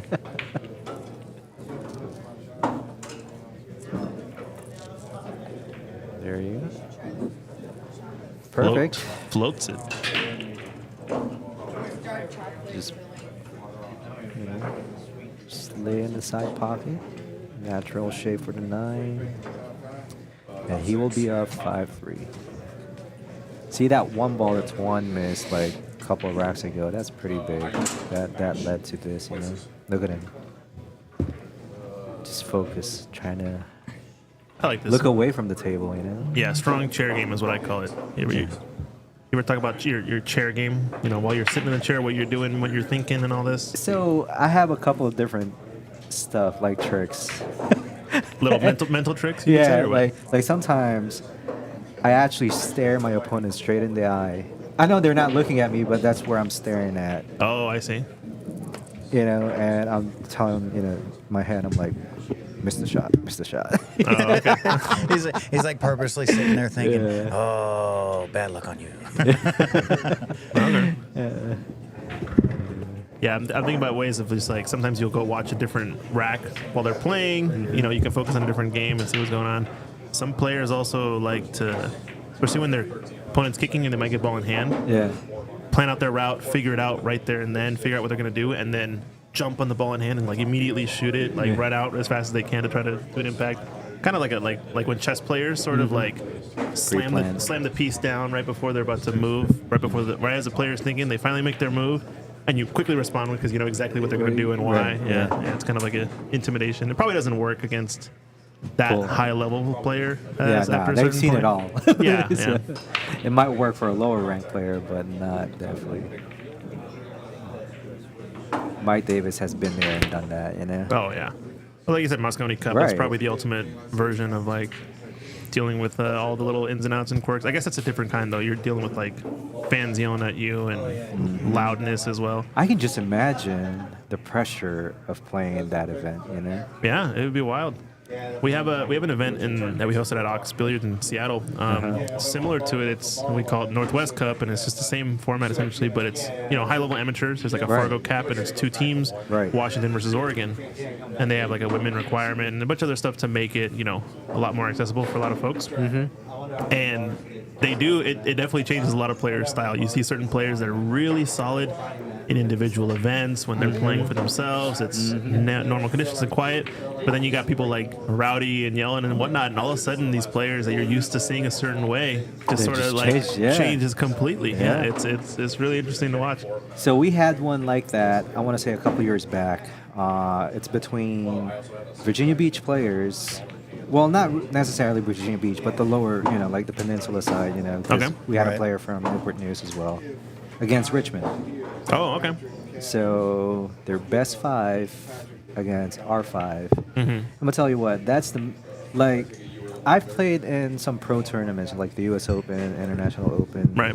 and like my hands shook. I got nervous, but I'm gonna tell you, that's the most nervous I've been, like playing. Really?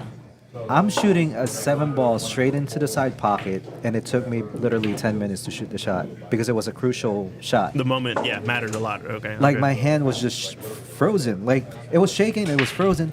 I even went to the restroom, came back, and I still couldn't shoot. And you're still nervous about it. Yeah. Yeah. Wow.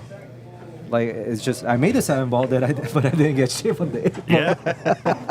But I think that's the reason why that's kind of like the pinnacle of our sport right now, because you could argue pool in general, it's kind of boring for most people especially if you don't know how what's going on really. Yeah. It's probably one of the more boring sports.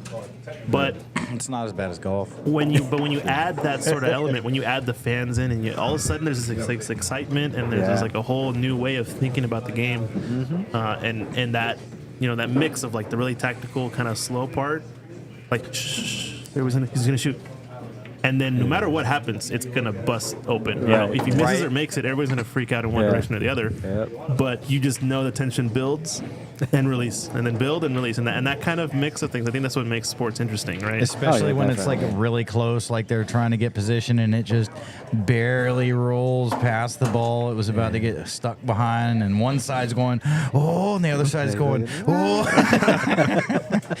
Yeah, I mean, there's a lot to it. Yeah, just Like, even in this case right now, Twan just flukes the 3 ball, and now Mike's at the 4, but nobody even noticed. Like, you have a crowd there, all of a sudden there's like even a couple like, oh, no, he didn't call it. Oh, shit. Oh, it's like, these different things. That was a good defensive play, though. yeah, very good defense. I think he's locked on that. Yep. So right here, Yeah. chair game, what are you thinking? All right, give me the ball in So he hand. just I'm scratches just his waiting. head, like Efren Reyes with a tennis elbow. Yes, absolutely. The man, the myth, the legend. Just looking at his opponent, like, what is he gonna do? All right. Well, I mean, this is It's a one railer, right? yeah, but I'm like, this is a tough kick, Like, I'd probably, yeah. I kind of actually like to shoot that with speed, because Uh-oh. see a 410 here to go up 6-2. I think you're right, though. With speed, you Yeah. open up things. You don't leave the 10 like this. Right. But also you hit a little more confidence. It's a real small ball from that angle, right? That Yeah. that one rail kick. At that rate, that's one hit it. Even if he hit the 4 ball, it would have been a sellout, I think. Yeah. Yeah. You got to kind of create separation Right, somewhat exactly. more naturally. You Yeah. got to hit a little bit harder. Yep. Hope to get the balls spread out. Makes sense. Thanks to Jesse, I've sold out so many of those kicks. So next time I'm like, Now you know. okay, now I know. Now you're focusing so much more on the speed or what side of the ball to hit as opposed to that side. Especially when you're soft kicking. I want to hit this edge of the ball as opposed to that edge of the ball. Like Yeah. that alone, huge difference. In kicking, Yeah, right? oh, yeah, Like, definitely. All of a sudden you're thinking about doing all these things, and if you can control it, oh man. Yeah. So good. All right, well, tournament's getting underway. I think with only 25 players, we likely are going to be finishing today. I think. Yeah. Right? Yep. I'll be surprised if they don't. You know. Yeah, it might go late, but it's not too bad. Well, at the rate that the matches are going, also, it seems like everyone's got a pretty decent pace. Doesn't seem like there's any that are taking an overly long amount of time. So, I want to give a shout out to Eric Moore. He just sent me a good luck message. You know. Oh, nice. Thanks, Ed. I will try. I will definitely try my best. what are you talking about? You don't have to try. It's natural talent. No, trust me. Even with, I wouldn't call mine a natural talent, but like you still have to exert a lot of I wasn't trying when I kicked that one ball yesterday. right? Oh my gosh! Come on, man. You don't. I already forgot about that. This guy. Because we were over here talking about kick shots and stuff. So Right. yeah. I played it safe on this guy last night, right, in the chip tournament. I was like, all right, left him tough. Man, this guy kicks the one ball and thins the 9 ball, just perfect speed for the 9 ball to just drop. It was like, I was like, man, that was a good kick actually. Couldn't be mad. Why'd it have to happen in the chip tournament, right? Right, exactly. Like, it could have happened when we were racing to like 10, Right, Because yeah, that's just like, one yeah, game, but yeah, just not one out of 10. Yeah, not a chip tournament. Every game counts. But it's like I say, every once and again, blind squirrel's gonna find a nut. Right. I could probably sit there, set that same shot up, shoot it 100 times. I'd probably maybe make it 10, 15 times like Right. that. Yeah. There's just so many other factors that come into it. Yeah. Mr. John Gamble's over on YouTube saying, "When this tournament, Neil?" I think he's saying, "Win this tournament, Neil." Come on, buddy. Is that that's a term, right? Thank you. Term of endearment. Yeah. Pare, yeah, it's like bro, Yeah. Okay. Thanks, Pare. But I don't know, Mr. John Gamble's. You Is that, probably- no. Is that? You probably know him, but I probably know. I don't know his YouTube username. yeah, exactly. Yeah. So you got some fans out there rooting you on. We were also talking about this earlier too. An aesthetic that pool players have, or sort of a function. We're probably gonna have.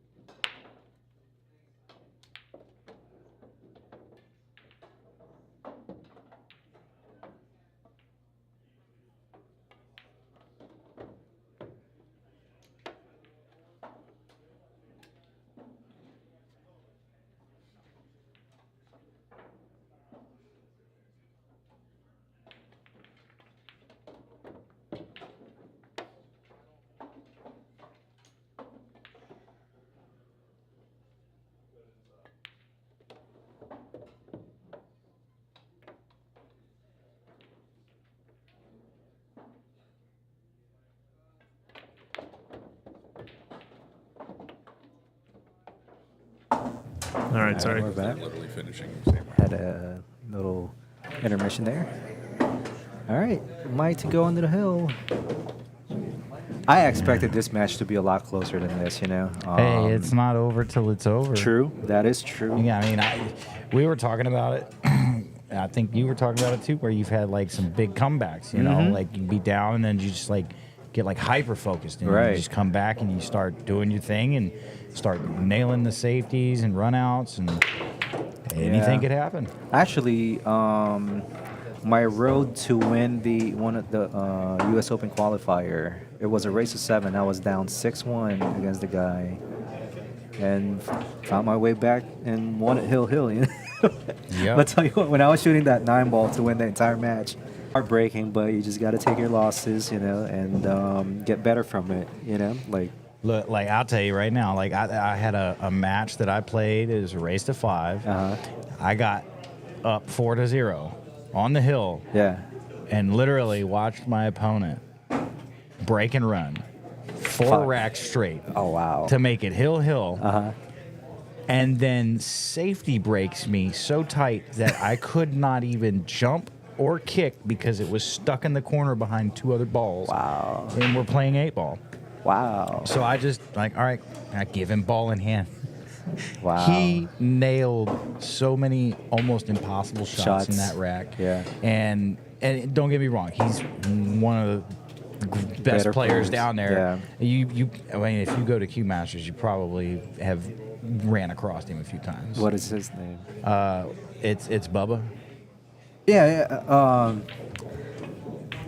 I can't put a face to the name yet, but I've heard that name plenty of times. You know? Yeah, me and him have kind of like a rivalry going on right Oh, now okay. because like the first set of matches we played in 8-ball and 9-ball, Right. I smoked him, and then the second match we played, he got me in 8-ball by one rack. Mm-hmm. And then I still got him in 9-ball. So now the third time we played, he wiped the floor with me. I was having a really bad day. I think I like rivalries, you know, like it brings out the yeah. best in you. You know, you work harder, you know, because you want to beat the guy. You know. yeah, I mean it's like a grudge match. You know, Yeah, you're like, all right, cool. We're basically like even. Yeah. So, you shake hands, may the best man win. Right.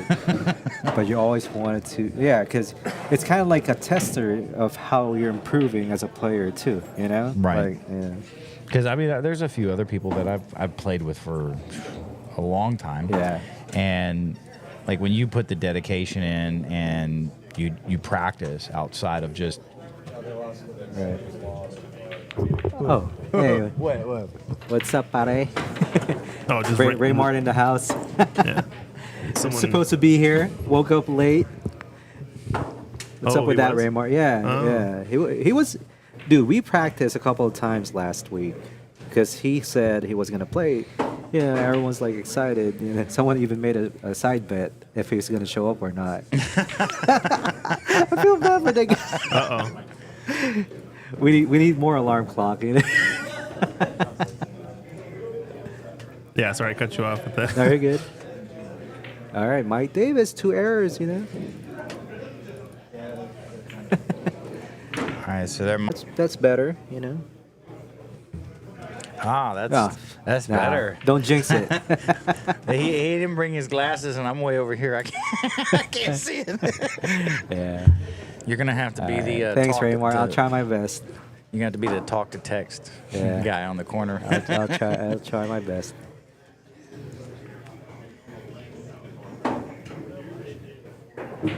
All right. Hopefully, 20 is out. So this is kind of a tricky spot because you're trying to avoid the 7, but then you don't want to overshoot it to where you'll hook yourself behind the 8-ball. Or see that. Okay. Felt like he should have taken his time, but with that shot. Yeah, it felt a little rushed. Yeah. But like what I said, sometimes Twan is like that, like he'll just Right. get down, shoot a shot right away, and you're like, what did I just witness? Like, what did I just see? Because they'll just, A little bit of skill, a little bit of luck. yeah, look at Mike Davis, that poker face.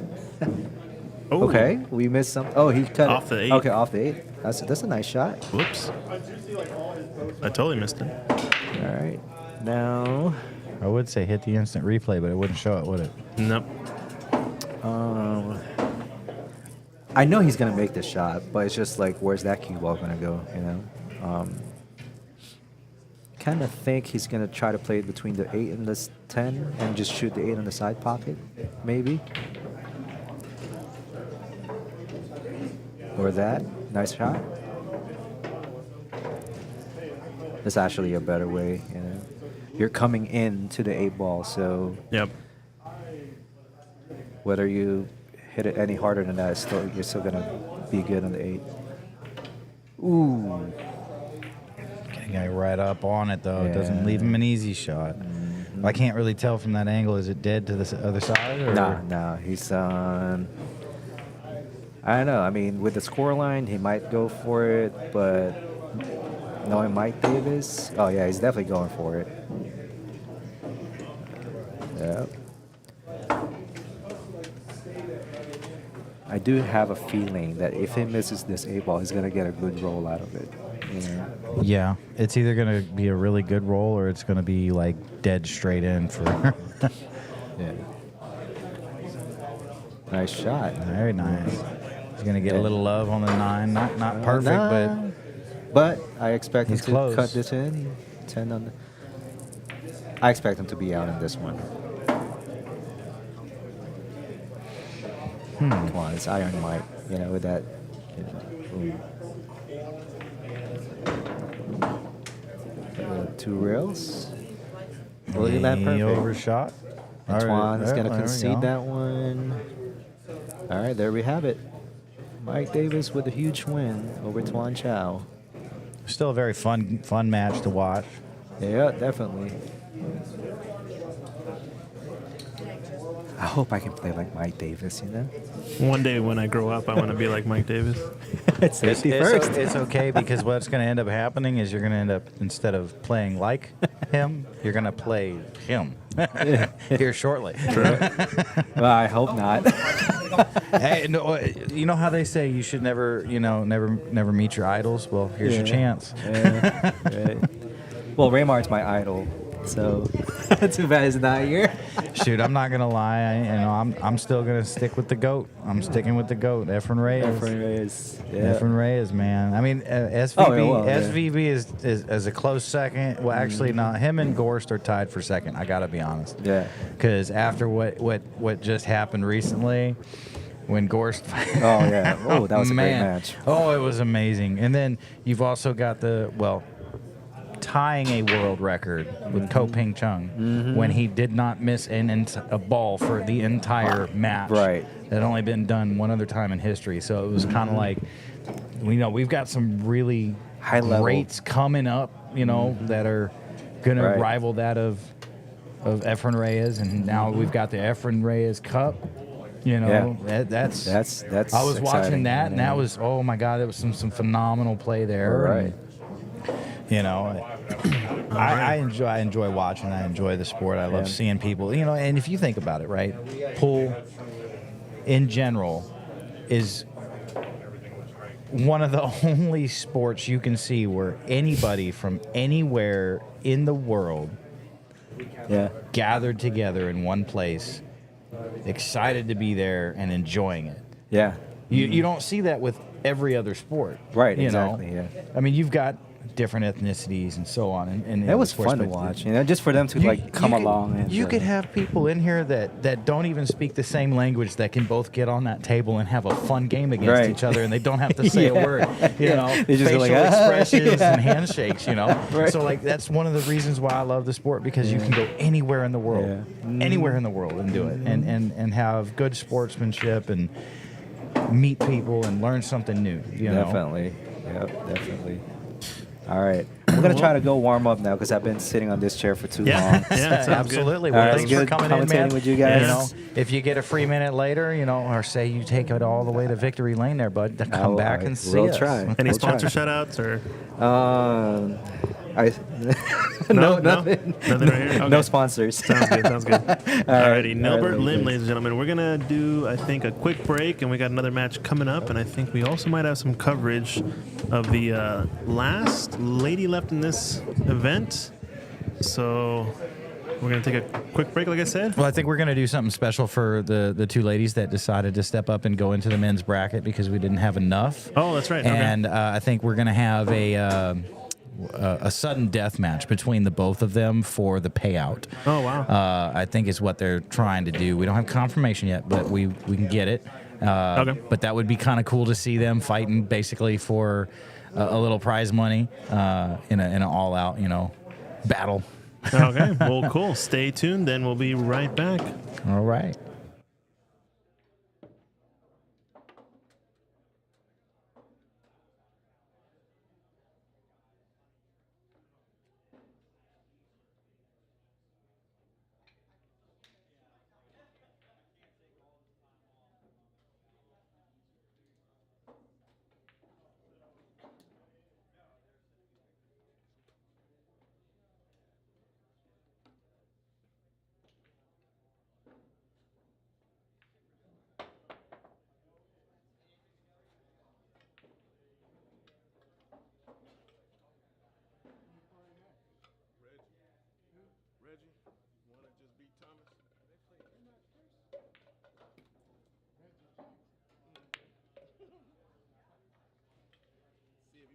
Baseball.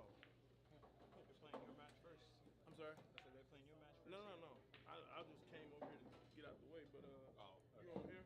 Oh, supposed to be putting me over here. Yeah.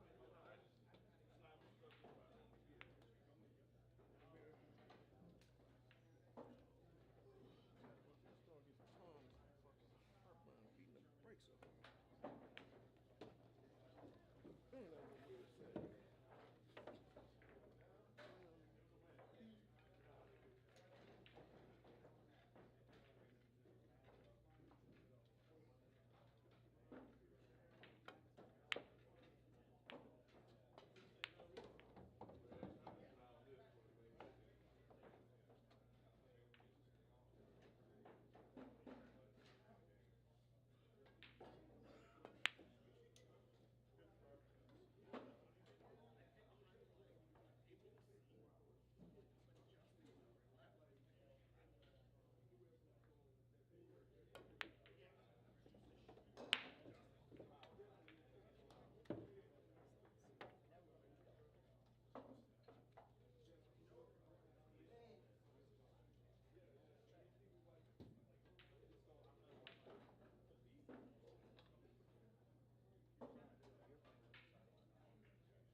about that. I lost my key.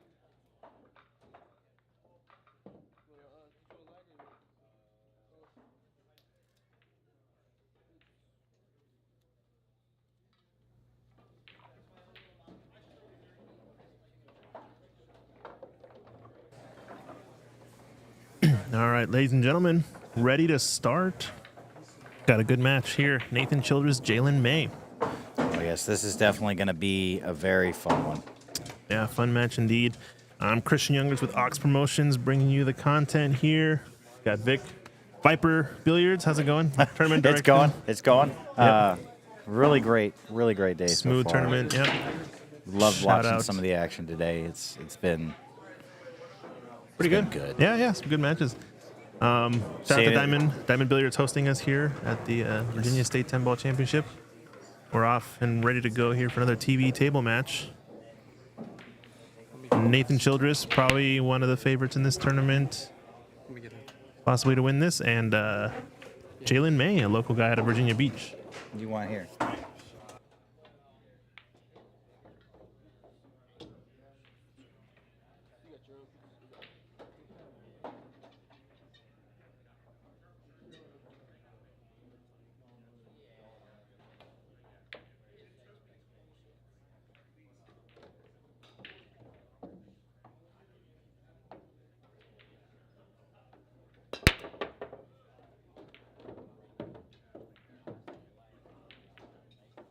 And we're breaking in this one. Decent break.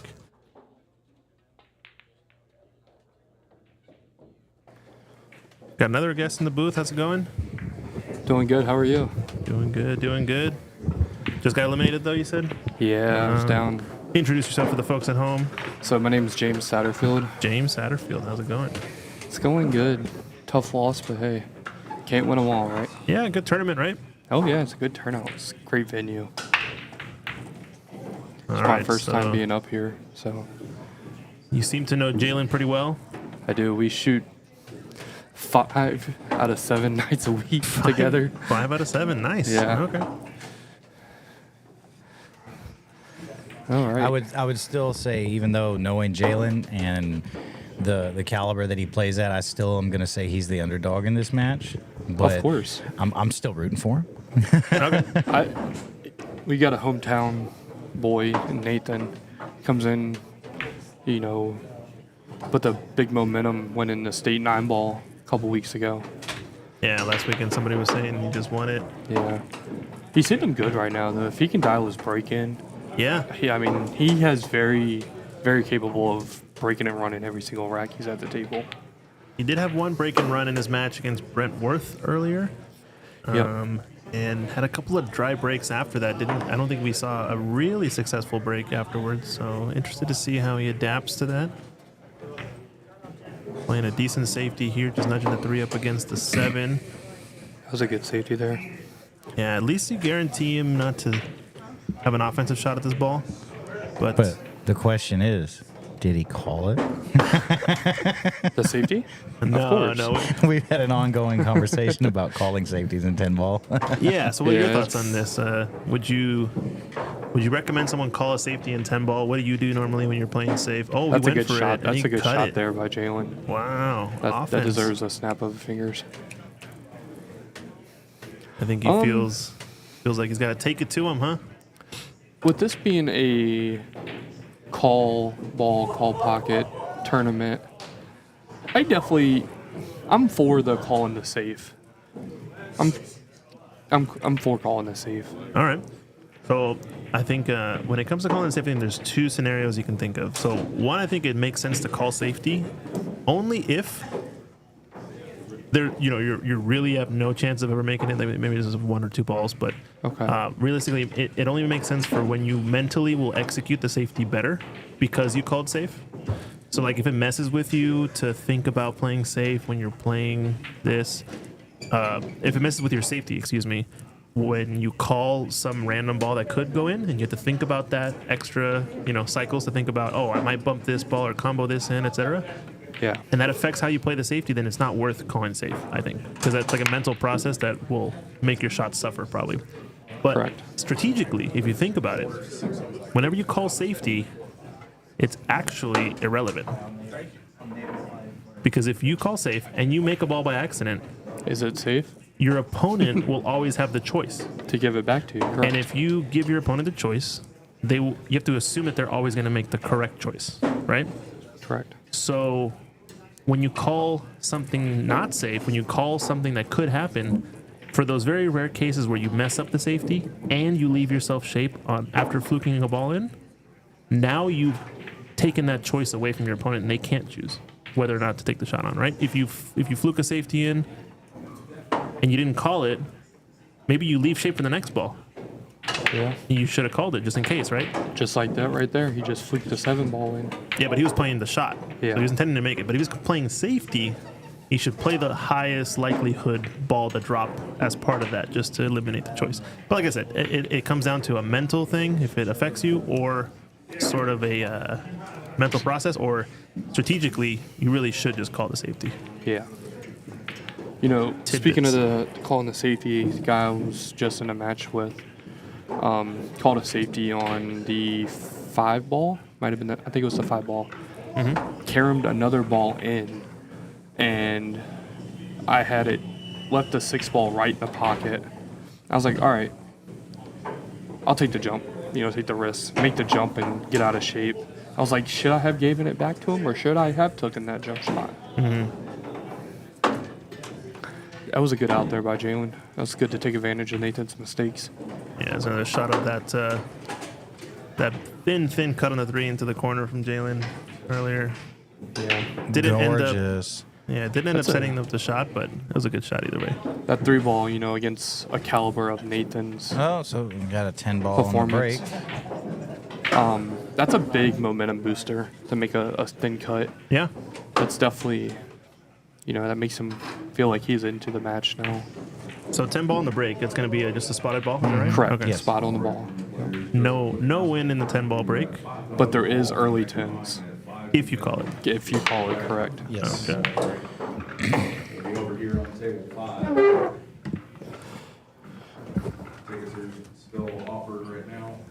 1 for 5, 3 for 10, 15. So just to give you all a little bit of some insight of Jalen's history.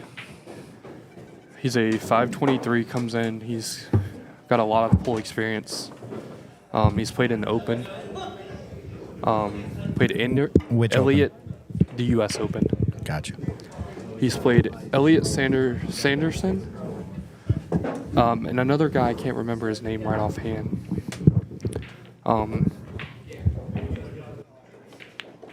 Jalen is way better than I am at this point in my playing career. And that's why I like enjoying playing him, because it just makes me a better player. I have came to the thought of if you play better, you're going to get better, because you can't screw up. And this is like what we're seeing right now with Jalen playing Nathan. If he knows if he can't mess up, he can possibly beat Nathan. Ooh. That was a tough back cut there. All right. Yeah, it goes back to what you're saying, though. It's the added pressure sort of playing a high-level opponent. It is. Sometimes can bring it out of you, right? Correct. I always think that it's definitely true that we actually, under some amount of nerves and stress and pressure, will perform at our best. That's the way to perform the best. Yep. Yeah, you can't actually perform the best when you're just playing in practice without any pressure. If you want the peak results of, ultimate whatever pool performance whatever you consider to be, the best results, then you do need some sort of pressure as part of the equation. I don't think it works otherwise, because there's something about how we work as humans, whatever, that level of focus. Can we put this camera over to Jalen as right now and just give the viewers, look at how calm he is playing Nathan. I've never once seen Jalen step to the table with frustration or anything like that. This Jalen could be down 9-1 in a race to 10, and he is still going to come up with the same mindset of this is his table. That's one thing I like about Jalen, is his mental capacity is through the roof. You see him right there, just focus, just, hey, I'm sitting down, let me take a chance to relax and maybe think about what I did on that previous shot and step to the table with a fresh head.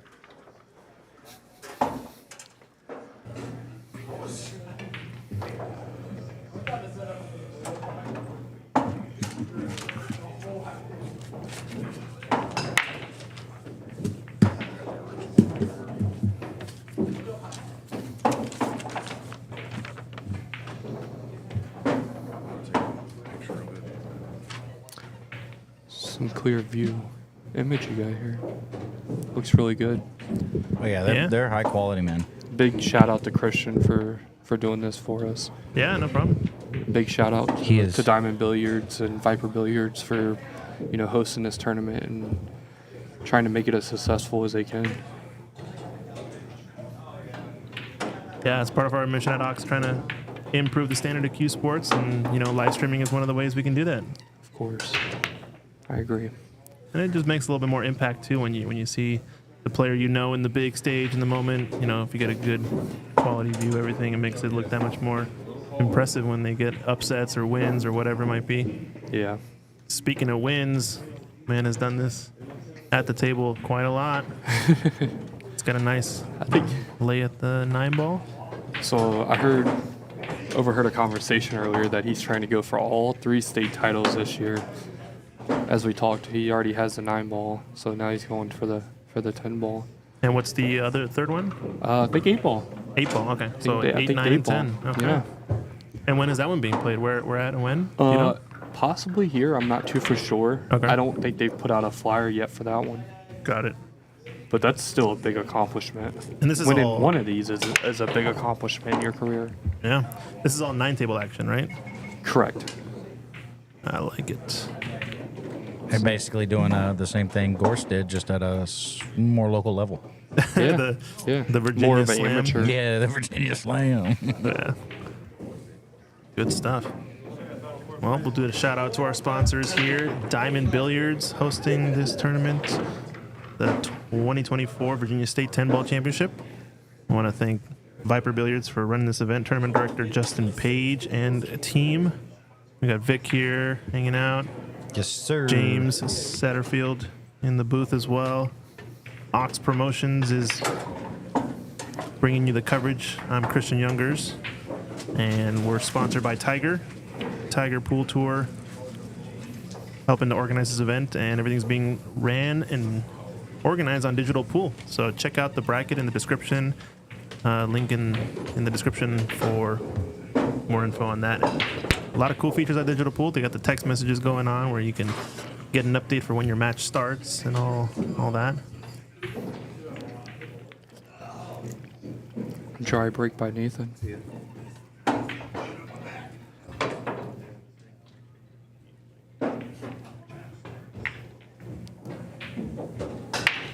All right. I think he's just going to play this with a little bit of bottom and just try to get that one ball down behind the 2, possibly. Oh, he cross-banked it. Yeah, he's playing offense. He's probably going to get this one back with that 9-ball wide in the 2. I actually don't know. I think this cuts. And it's a fairly safe position even if he misses the it. shot. Yeah. With the 10 being there, yeah.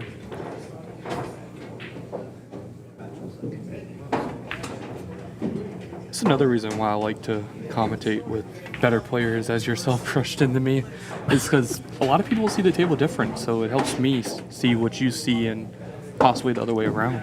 Yeah, it always helps to have good color commentators in the booth. That's why I think bringing in a lot of the players in the tournament, especially those that are making it deep or just lost like in top few places, really makes a big difference. We recently had the Seattle 9-Ball Open over at Ox Billiards. We hosted a World 9-Ball Tour ranking event, and that was really cool to get some of the quarterfinalists into the booth with us. I think we had Jonas Suto coming into the booth and doing some commentary. I actually got to commentate a rack in fully in Spanish with him, which Ooh. was pretty fun.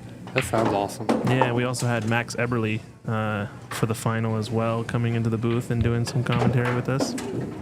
Him and Chu Chang got to talk about all the shots and whatnot. It was a lot of fun. That's over on our YouTube page if you guys want to check it out too. Speaking of YouTube, like and subscribe. We got live action going on Ox Billiards, YouTube and Facebook, as well as Viper Billiards YouTube page. So check it out. Trying to grow both channels and get the word out there. Improve the quality of the streaming as well as get a bigger viewership to wow the audiences and get these players more exposure. Don't forget, guys, we do this all for y'all. If it wasn't for you guys out there watching, we wouldn't be doing it. big shout out to the viewers. So 6 ball is actually pretty tricky here. It doesn't go into either of the 2 corners, I don't think. It does pass the 8, actually. Yeah, I was gonna say it looks like it might pass the 8. It's a half It's pocket, thin. right? He's gonna play it. This is gonna be a tricky shot here. It's got half, maybe 3/4 pocket.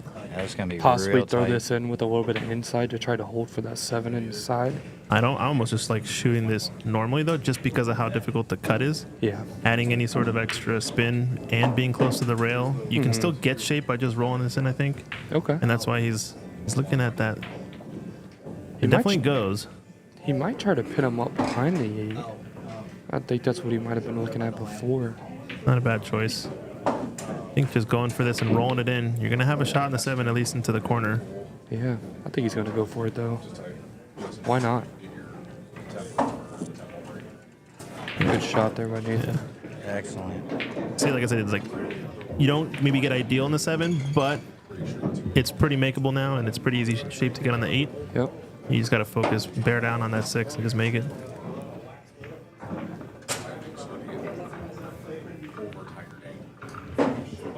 So you said the Seattle 9-ball open, you said it was? Seattle 9-ball open, yeah. Yeah. That sounds... Anything WNT, man, is exciting. Yeah, it's a cool tour they're setting up, and Especially, to be involved in it behind the scenes. Ooh, tough miss there. interesting. He didn't go around the 9 there. He decided to try to check it within some inside spin and play 1 rail. The rail straight up. It almost laid natural, I feel like, to go in between the 9 and 10 Yeah. and come around those balls. Oh. See, that's a shot right there just Jalen has to make. Yeah, I think just a bit too eager maybe. He realized there was a mistake, but Settle down and calm your nerves. it was a shot that he normally shouldn't get, right? I'd say he'd make that shot 7 out of 9 times. Right. 8 out of 10. But it's because of the moment and who he's playing, and Correct. he's thinking about all the Pressure. other things. And it kind of surprised him probably that he even had a shot there. I probably wasn't expecting at all to get a chance at the table, so I agree. you need to be prepared mentally, assuming your opponent will miss on every shot. That way you're ready yourself to go when you do get that chance. All right. I think this is going to be Nathan 2-1 with Jalen's break.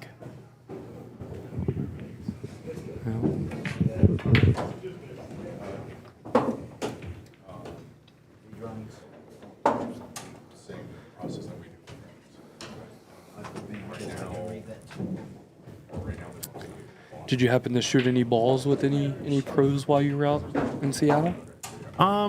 Yeah, I guess it was a little bit. I mean, Tyler Steyer came early with Johan Roysink. They did a clinic. Okay. That I think there were a few players, I think they had 2 days worth of clinic that were kind of like an 8-hour, 6-hour session or so. Okay. And after the clinic, there was also a one-on-one lesson. So we got to play, hang out with them in between stuff and just talk about random things. Yeah, that's awesome, man. Yeah, it's always fun to learn a little bit, get to pick the brain of some of the pro players. It's always cool. Miss here, though, from Jalen. Scratches on the break. Yeah. I think he just needs to get out of his head a little bit. Just do what he can do best, and that's make balls. This is a little tricky ball in hand, but this is the one you do want to shoot ball in. I'm thinking right side pocket and follow this cue ball in between, off the rail, in between the gap between the 6 and the 2. So watch this cue ball to land somewhere around that second diamond, right where he's pointing his stick. Yeah. And come into the line. As long as he gets off the second diamond and kind of like you want to kind of hit the second rail, the bottom rail. The bottom rail. If you can Possibly just go into the face of just the tap 10. it, yeah, run to the face of the 10. That's what you're aiming. That's the line you're aiming on. So should get him a good look, and it's really the hardest part of this rack, I think. I think he still got. Yeah, he still got there. Yeah, 3 didn't is intend up. to hit the 6, but 3 is up table. Possibly shoot this with a little bit of left. Try to get around that 7 ball. Yeah, just like that. did not get around it. Ruh-roh. Roo. A chink in the armor, maybe? Oh no! Yeah, I think maybe you're jinxing him. Oh, there's no such thing as a commentary curse. Commentator's curse. Nah, Jeremy Jones is famous for that one, boy. there's no such thing. You can try to convince me as hard as you want. It's just gonna, oof.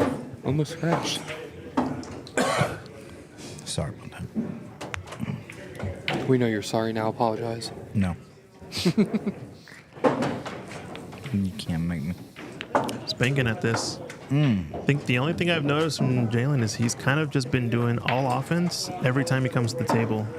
And I'm pretty sure Nathan's going to be keying in on that. And so if that's the case, if you know your opponent's just kind of going to go for it, you can kind of bait them a little bit, especially when you get into those mind games around the push-out situation. Maybe you leave him a really tough shot that, you know, he can't really make or consistently going to get on shape on the next ball. Yeah. It can kind of be worth it. I think it was almost a bad thing for Jalen that 3 ball went into the corner pocket super thin, just because I don't want to call it like false confidence, but maybe just boosts him in a way that isn't necessarily healthy, that won't necessarily improve his odds at winning the game. Because there's definitely shots you got to go for, and there's shots that you have to pass up just because the numbers don't make any sense strategically, right? Correct. And I think that gives Nathan a mindset of, hey, I can shoot anything. Because even if I leave it tricky, or even if I leave it straight in, you know, your opponent's been struggling a little bit to get in stroke with the table speed, or, you know, just, in fact, pocketing balls. So I think that helps him, hey, I can still shoot. I don't have to play such defense. Right.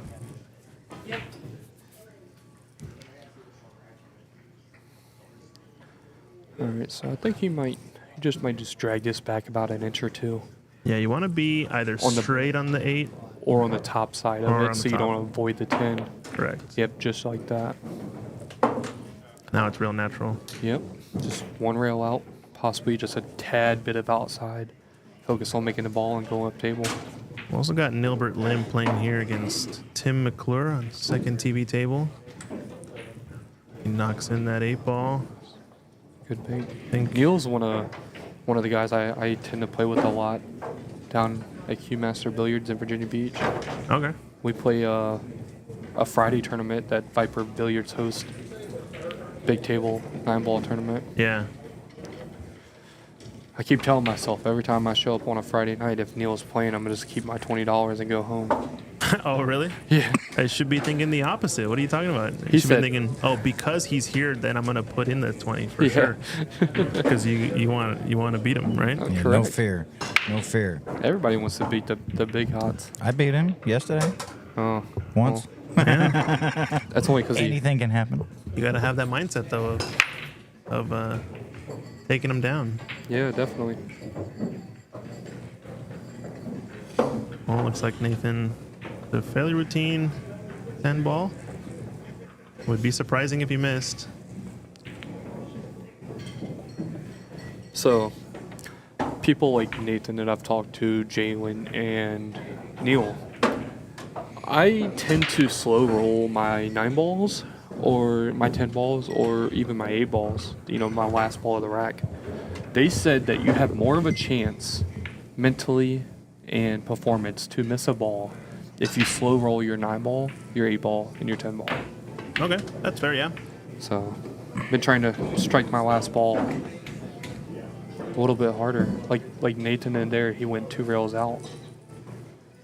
A lot of people, you know, amateurs would just slow roll that ball and just focus on making it. Yeah. I mean, what would you say is the reason why it makes less sense to roll your... Less chance maybe possibly of your body twitching or, you know. So, and it's more sensitive then? Like sensitivity to... yeah, definitely. To little changes here and there? Yeah. I think that's definitely true. I think other sensitivity to it has is equipment.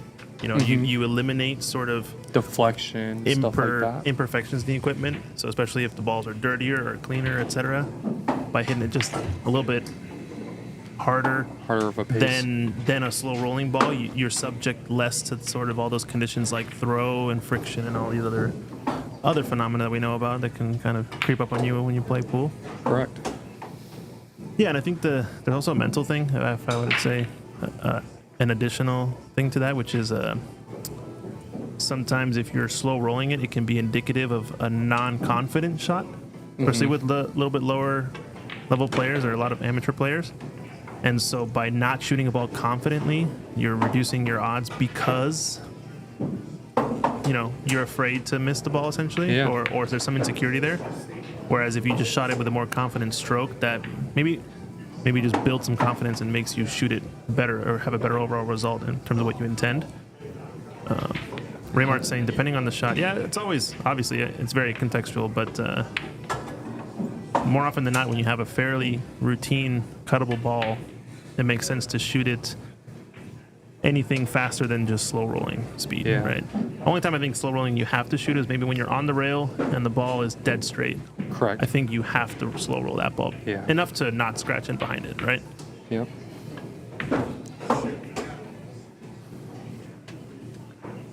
Especially at distance too. So Or like that shot that Nathan had with that 6 ball in the previous rack.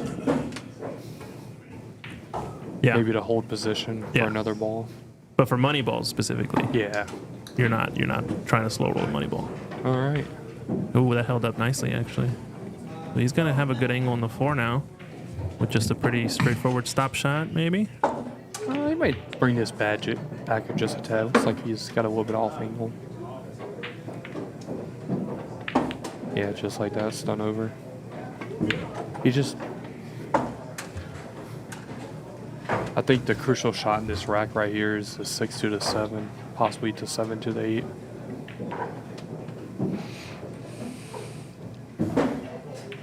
He's got a nice angle though. Yeah, this Maybe is a little stun draw just off the rail, come up center above table, the 8. kind of the whole way through. Yeah.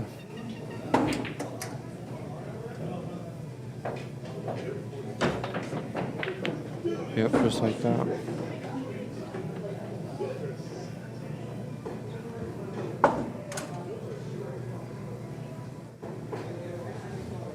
I think Nathan just got back from playing in the U.S. Open this year as well. Him and another one of our players in this tournament, Brent Worth, both went up there and played. Actually, I had the chance to watch Brent Worth on, I think it was table number 2. He was playing a guy. Great shooter in himself. At the U.S. Open, you mean? Yeah. Oh, I okay. watched him on the stream. Oh, nice. This is a tricky spot. He's got wrong angle and he's a little bit straight, so he's gonna have to work this cue ball here. I just stopped it. Ooh, off the 8. Yeah. If he's playing short side, that rub actually helps him a little bit. But I'm pretty sure he was trying to It's a big shot here. draw Go it off the cushion. 4-1. Yeah. This could be. I don't think he goes for this. I saw him Shot. play this shot earlier. I think he's playing safe. Roll this in between the 9 and the 10. Yeah, in rail. Oh, no, he went Oh, for he it. went for it. That was a good shot there. Yeah. Now who's being offensive? Yeah, Right? right? Hey, there you are. We thought you disappeared. No, I was here. I was just observing at this point. Yeah, no. So tell us a little bit about yourself, Vic. Introduce yourself. I've been here all know, day. We know you don't like to speak much. I've been here all day. Vic's a good friend of mine. I've been here since we started. No. Yeah. Me and Vic have been in the booth most of the day. Got to see some really good matches. This one might be 4 rails. It Yeah. is 4 rails. Ooh. And that's the risk. It's always going to be close to that corner. So this is He actually needed a little bit of inside spin on that to avoid the pocket Yeah. scratch. go to the head rail first. Yeah, head rail first and then Yeah. come 2 rails around. Yeah. So Jalen just has to keep his composure, and once He played it again, very light. he's just a little bit quick. I think if I had to say one thing about this match is this, it feels like Jalen's been a little bit too eager when he has the chance. Yeah, and I That was a good noticed shot that. there by I noticed Jalen. that as well. It's like he has the plan, but he didn't take a second to evaluate. Breathe. You Get some know. table time. And one of the things I was always taught, and everyone's kind of got their own preferences. One of the things I was always taught is just take one quick lap around the table. Just look at it from all angles. Yeah, definitely. And then if you got your plan, stick with your plan, get down and execute. If your plan needs to change, make your change. Because I've seen too many times where you change your decision and you're thinking about it and you still try to shoot, you gotta be 100%. This is what I'm going for when you get down. Once you're down and you're starting your stroke, Yep. you cannot change your decision. You get stand back up, reevaluate. Because- Sometimes, and speaking, going more on that, sometimes standing back up a second time, can possibly hurt your game. Can hurt that shot too. I tend to do that playing league and in tournaments like that. If I'm down in a crucial shot and I see somebody walk by or get in my shot line, I'll tend to stand up and go back down and potentially miss the shot even, worse than I was initially. Yeah, I saw it. We got a shout out in the chat. Someone saying, "Sup, Vic, Chris, and James." Shout out from Q Masters patrons. So I'm sure someone's over there watching. Oh yeah. Thank you for tuning in.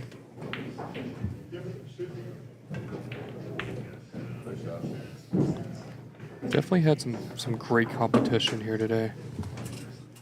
Yeah, and it's only what, a 25, 26 player field, something like 26, yeah. that. So I'm pretty sure we're gonna be wrapping up today. I wonder what stage the tournament's at. I don't think we're at the hot seat quite yet, but this might be 1 or 2 away from the hot seat match.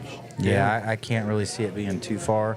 It's just unfortunate for whoever does get in that hot seat because they're going to be waiting a little while. Yeah. Fortunately, though, there are plenty of tables here at the venue. Thanks to Diamond Billiards, there's plenty of spots for them to stay warm and practice outside of the tournament table. So that is always a plus because I know I've been to some places where there's barely enough room to stand, let alone practice, till you're up on your next match.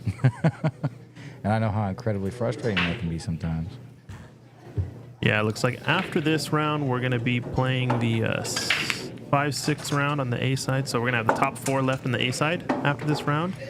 And we'll be somewhere around 9th through 12th place on the B side after this match. So Okay, I so imagine things are definitely progressing pretty well. No hang-ups. probably a B side match coming up after this one. Uh-oh, Jalen, what have you done here? That was a good shot on the 6 to get the 7. I think he just got the wrong angle on the 7. Okay. Gonna see how is he gonna might play the use a little safe, bit or of is he going for this in the corner? Use a little bit of inside, yeah. Just to get it behind that 10. So we do see some safety play. Strong shot from Jalen. I think he needs to play more of this type of style. Just kind of take his medicine when he doesn't get it. Absolutely. And take his time when he's at the table with a nice opener, because Nathan's not impenetrable. He will make some mistakes. It's got to force him into a tough decision and tough situation. That's all you can really ask for as a lower player. And then get out when you have the chance. Don't make the silly mistakes. Just like this situation we're in now. He's got to jump this mid-8 aside. Every jump shot I've seen him take, he's 100% so far that I've seen. I just think it comes to a natural position if he makes it. Just like that, yeah. It's a good shot by Nathan. Still a good safety from Jalen. I don't fault him there, but once you get to this higher level, you really got to start gluing your opponent to the back of the ball instead of just leaving him a jumpable shot like that. You like just floating this down? Yeah. It's gonna go up and down. Okay. It's the more, I guess we talked about, rolling your Slow. rolling it. If you don't have to, why not just a little more confidence and shoot it 1 or 2 rails more? And that's 4-2. Nathan's break. So the winner of this match is going to be playing against Mike Davis next on the A side, but that match probably won't be starting for at least a little while since the B side does have to catch up. If you guys want to check out the bracket, we got plenty of action going on in the room. Some more matches here you can see, but go to our link in the description and like and subscribe to our channel, Ox Billiards on YouTube and Facebook, as well as Viper Billiards on YouTube, bringing you the action live. Good break and spread from Nathan. Does manage to make, I think, the ball in the right side pocket. Looks like he made the 7 ball. No, not the 7. Maybe the 5. Should be the 5, yeah. Yeah. Made one of the second row balls. And a bank shot to start here. He's going to take it. I think he's going to take it and draw out of it. Yeah, just like that. Took his medicine, focused on making the ball.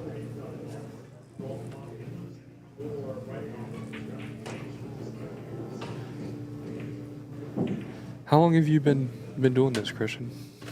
Doing what specifically? Streaming and this such. Oh, nice shot. Streaming. So, we started streaming at Ox, I think 2021. Okay. Yeah, that was our first live stream for the Seattle Snooker Open. And since then, we've just slowly incremented and made it better and better. So I guess, yeah, since 2021, April or March time, something like that. Okay. And it's a lot easier when, obviously, when you have like control of the whole pool hall. When you're part owner, you can adjust things and make things work how you want it to. It helps a lot. But I feel like having gone through that experience as well, it helps. It helps your learnings as well as improvements across the board. And I feel like having learned all those things now, I've kind of built a little bit more of a portable setup, which I think is really useful for when you're traveling places. I think the biggest thing is just less equipment you can bring, the better to do the same thing, essentially. So highly a big fan of networking cameras, NDI for video sources, etc. Just brings costs down and makes things very portable. So if you guys want to learn more, I can always give you more info on how our setup works. And what made you get into streaming? I think just the pool hall aspect and the fact that I feel like I'm a YouTube pool junkie, where you just watch all the streams. Yeah, I agree. Sort of a la CSI streams circa 2014 to 12 to 15. When they're doing all the bar box events, like the US US Bar Table Championship, all the events at Griff's that happen, all the US Opens at Griff's. Yep. And shout out to Post Up now. They're doing a great job running the US Open out of Griff's recently, doing the One Pocket and 8 Ball and Banks. And How long have you been playing yourself? Playing pool? Correct. I mean, more seriously, probably a few years, probably since 2017, 2018. Okay. But, starting through APA and all that. But growing up with a pool table at home in my dad's garage, not seriously, just kind of playing for fun, I think also helps. Yeah. A nice break and run from Nathan there, though. I like to hear everybody's why people got in the pool Backstory. and backstory. Yeah, man. Yeah. Everybody's is different. Of course. Me is I needed a new hobby at the time, and then I picked it up and just never put it back down. And when was this? So I've been playing for about 4 years now. Okay. Competitively, probably about 2. Yeah. 2 leagues, tournaments, that nature. Always play for fun, go hang out with your friends, at the bowling alley or anything of that nature. Right. Someone's asking, where is this? This is at Diamond Billiards in Richmond area in Virginia.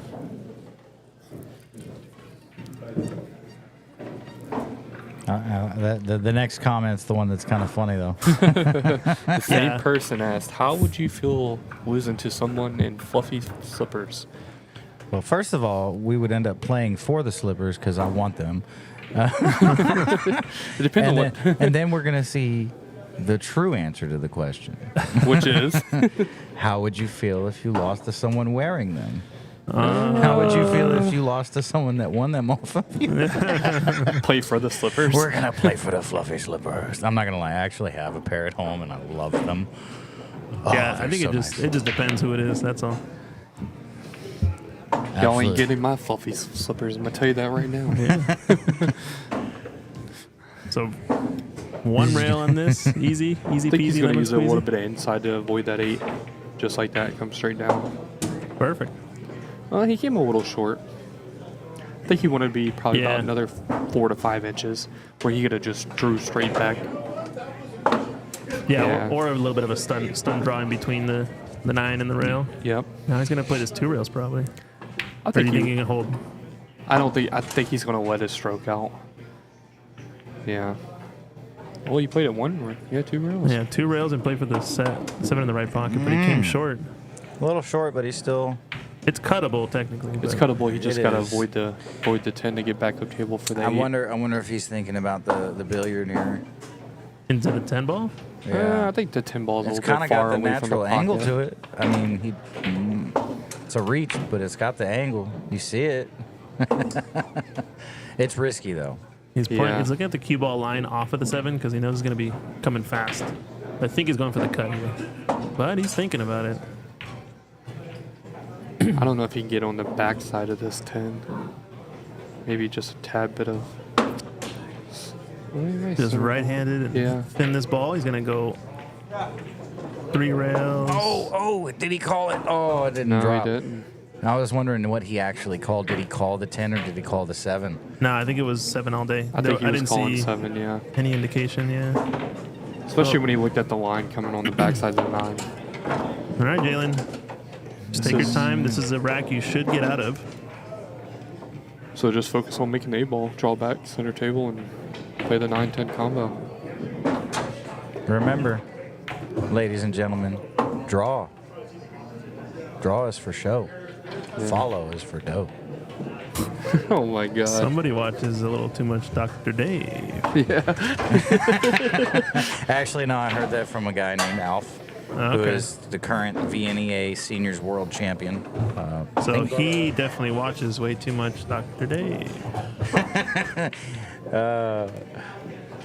I mean, draw is necessary. It is necessary in certain situations, but I feel like some people rely on it too much. Yeah.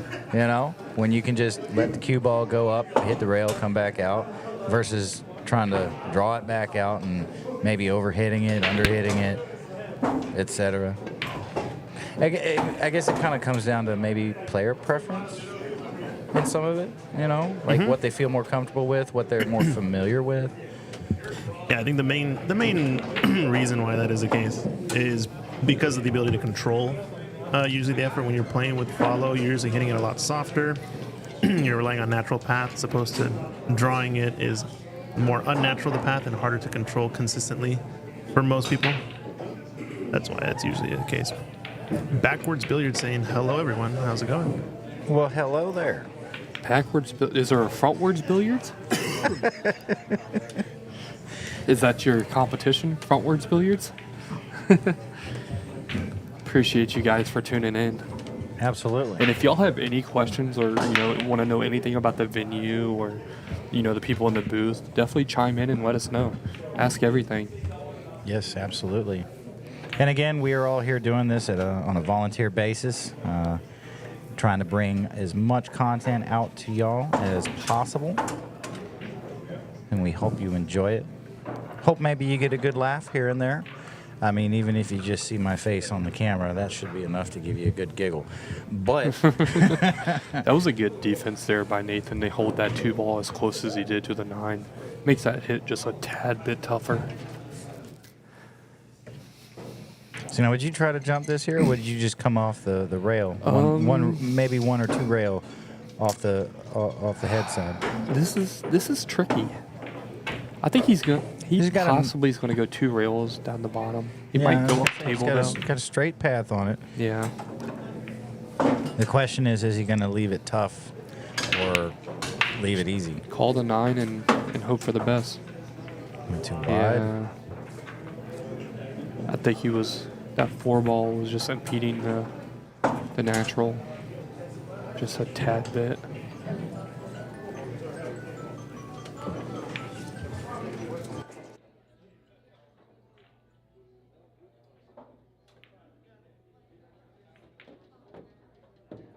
Sorry guys, we had a little bit of background music. We didn't want to give y'all any headaches. That was definitely an interesting ringtone. It's like 1980s all over again. He said it's like the 80s all over. And I wasn't even born then. Oh my gosh. I'm a young buck, man. Yeah, I'm the last of the best generation. I'm the last of the 80s babies, buddy. Damn. You're about as old as my mom. You old bag. Oh, my knee. I think it just gave out. Oh, he said rail for him, yeah, so. All right, we got some comments. Nope. Wife says I run backwards. I run racks backwards, okay. Now, if you're running it backwards, but in sequential order, that's impressive. Yeah.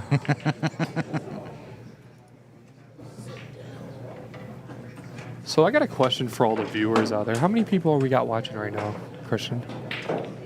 83. All right, get some of y'all to chime in. What is y'all's best rotation game that y'all enjoy playing? Do y'all like 8-ball, 9-ball, 10-ball, straight pool?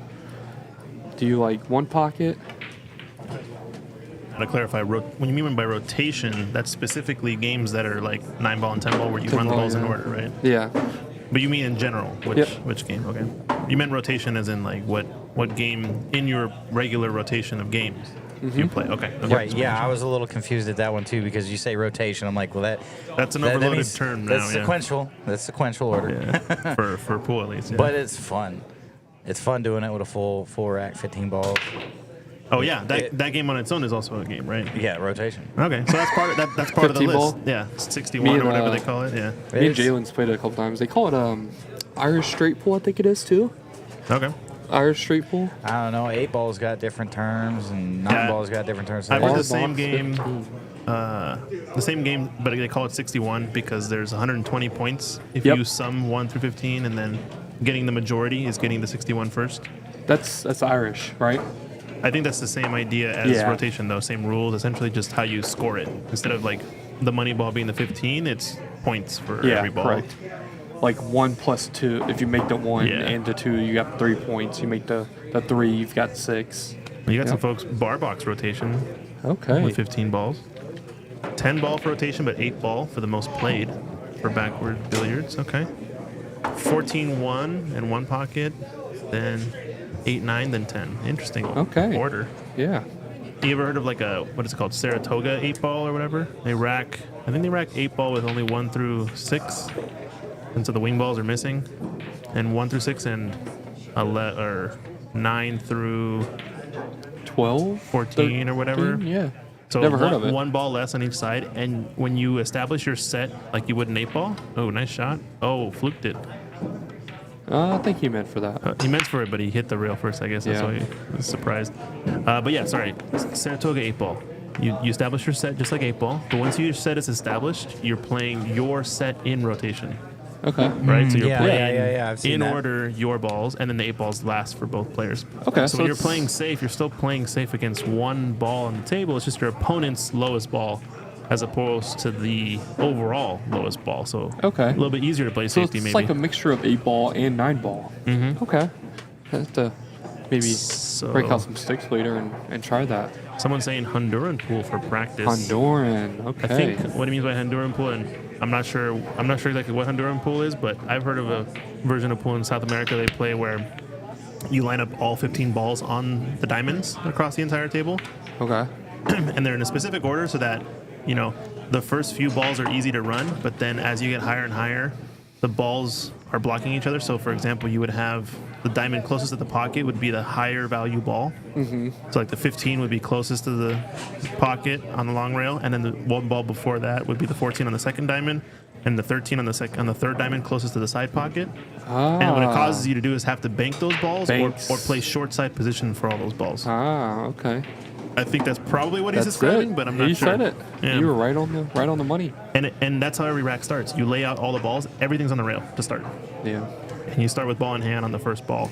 And there's like a couple of standard opening shots where you bank the one down to one of the corner balls to open up that pocket for later balls, or you cut the one and play shape few rails or something like that. It's a pretty interesting game.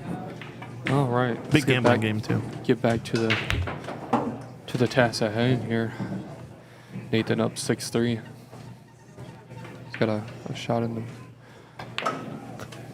Might just play this 2 ball on the side, go 2 rails, yeah, just like that.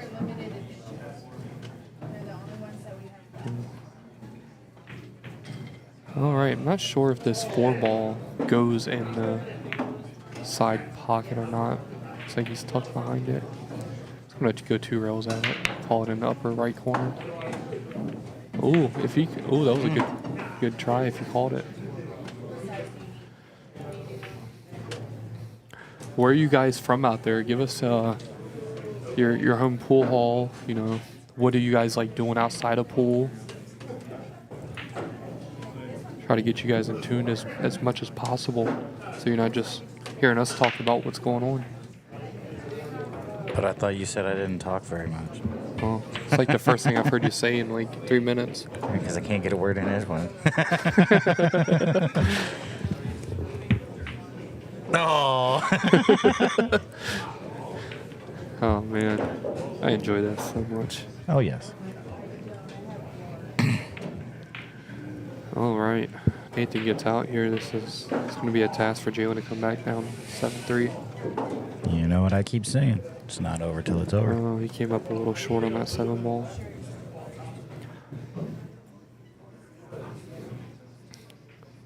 Do you like cutting this in the side or in the corner?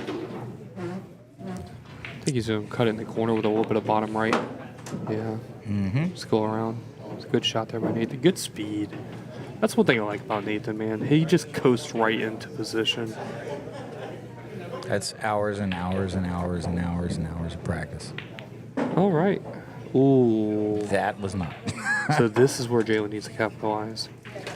So Yeah. Backwards Billiards said San Antonio, Texas. Okay. Hey, yeah, give a shout out to San Antonio. That's where I'm from. All right. What's your main pool hall down there? Mine was Clicks Billiards and Fast Eddies. Right there off 281 Thousand Oaks area, or San Pedro.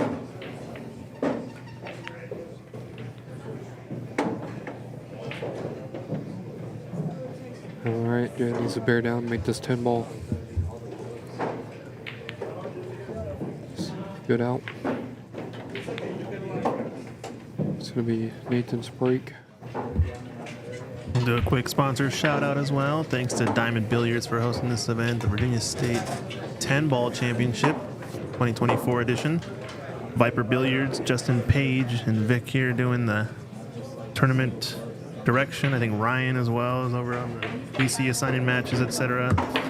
Christian Youngers in the booth with Ox Promotions, bringing you the action live with our streaming equipment. We've got James Satterfield in the booth hanging out. Thank you for having me. Thanks to Tiger Billiard Products for the main sponsor of the Tiger Tour. 6 balls going dead in the heart of the pocket. And the 4-railer as well. Yeah, he hit that break good and racked it well, too. See, if Nathan can get that break right there and tuned in, he's going to be deadly in this tournament. It's tricky, though, 410. They're not nicely lined up. I want to give a big shout out to my sponsor. My sponsor is actually Jalen. We work together, and he has a company, Dominion Cues. You know, going back on a little bit of insight about Jalen and me. He's a custom cue designer and maker, so he's getting into that now. Another thing is he's also doing collegiate cues. I don't know if you guys have ever heard of him. So that's with about 15 to 20 colleges across the United States get together every so often and hold college-based tournaments. Okay. So I'm helping him with that now, trying to run some tournaments. We got one coming up on the 16th of November. We're going to be out in Virginia Tech doing that's a right. tournament. Yeah, somebody was talking about that earlier. Yeah. We just did one at, we did one here probably about 3 to 4 weeks ago. So big shout out to him, man. I Great appreciate everything he does for me, from, you know, teaching me to helping with entries, helping with, you know, lodging to come to these tournaments. Just, you know, anything he does is I appreciate. Oh, nice shot. That was a good Very shot there. well executed. That was a good shot. Little stun. It was all set up by that breakout on the 4-ball to start the rack. We'll get a quick replay of that one. Nice little shot here. Ends up shooting it into the corner, goes forward, punch it into it off of the side rail. A little bit of inside spin. He likes to shoot the inside spin a lot, I've noticed. Pretty strong at it. A lot of pros like a lot of inside. I think they tend to use it more to avoid contact with balls, tying up balls and of that nature.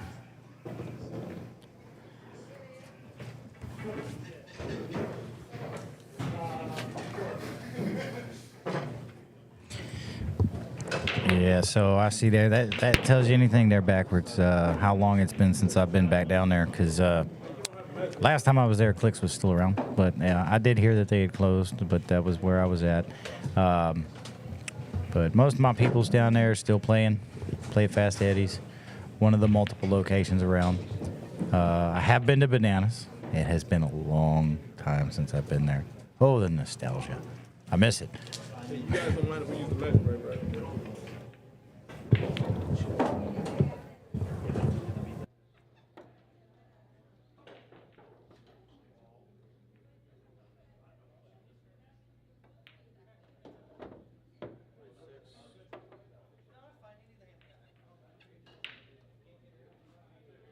Sorry, guys, we had a player come up and ask a rules question. All right, we got Huss tuned in. He said, Annapolis, Maryland. So I'm assuming your possible home pool hall is Bruising Cues?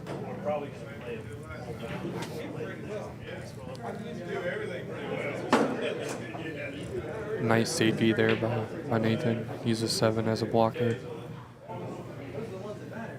He's going to run one rail kick this. Oh, yeah. All right.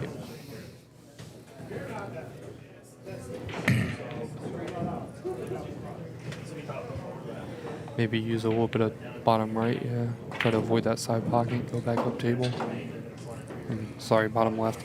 I'm looking at the screen. Right, yeah, it's like flipped. You got to remember it's I got to the other remember way. it's flipped around for the guys on the other side. Yeah, like I said, I'm still rooting for Jalen right now. I'm still rooting for him. I know he's the underdog, and his opponent's up on the hill now. I'm not rooting for anybody. I just want it to be a good match. It's always a good match. It's always a good match. But, you know, you got to... Good competitive pool. You got to root for the underdog. That's the rules. No, I root for Jalen because mostly... Center pocket pool hall, Huss said. Oh. Yeah, I'm actually going to be visiting a couple pool halls down in Rock Hill, South Carolina, over the next 4 to 5 months. Company's taking on a job down there, so I'll be frequenting it Monday through Friday. Okay. Got to pay bills, you know what I'm saying? Yeah.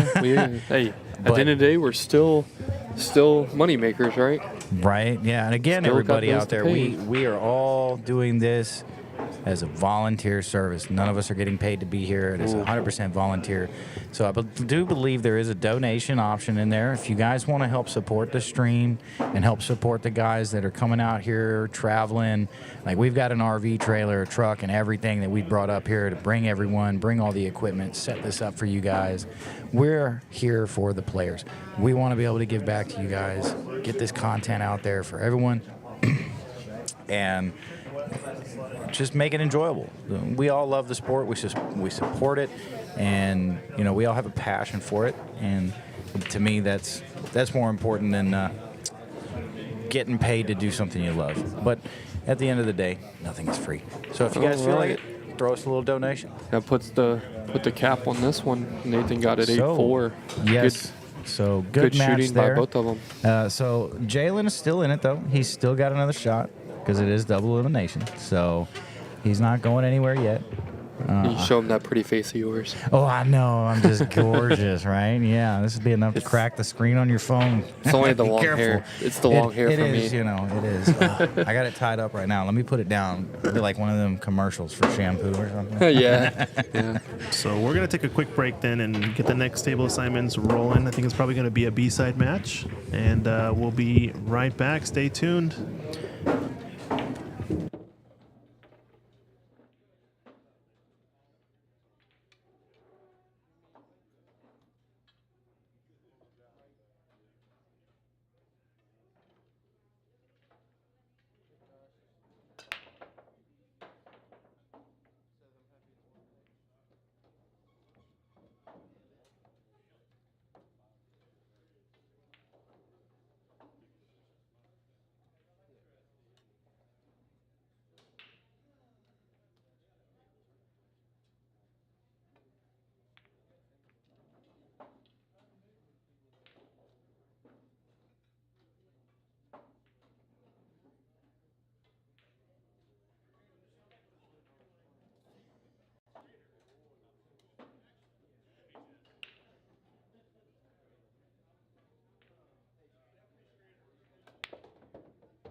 drawn. 490. 490.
All right, so the first 10 ball draw is done. They made something, but they didn't make it all. So the pot is at 50, and you can still pay in for it. The next draw will be at 7 p.m.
I'm about to say, like, you bitch.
should be. I bet you 10 for me. No ball in hand.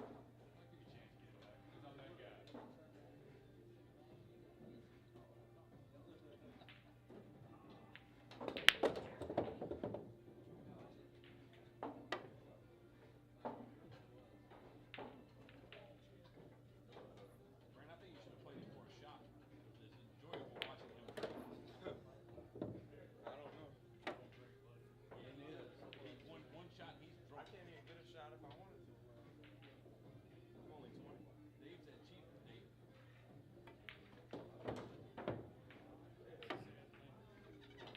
Yeah, you're only 20. You might drink more than he does. Nah, I don't drink. You don't? I've never drank in my life, actually. Really? Yeah. When we won the Vegas Cup, we took a shot with us. Yeah. He had to go to the Holt pizza and say, come on, eat a pizza. I'm drunk.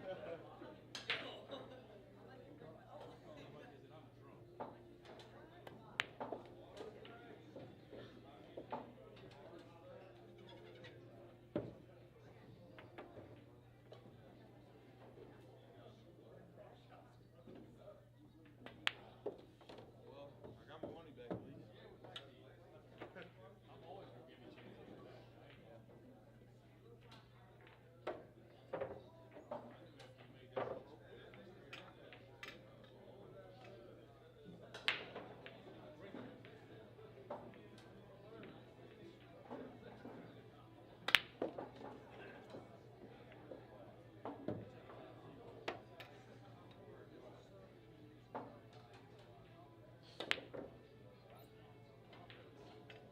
You think they're gonna win the Final Four winners then over here? They just told me I'm on this table. Really?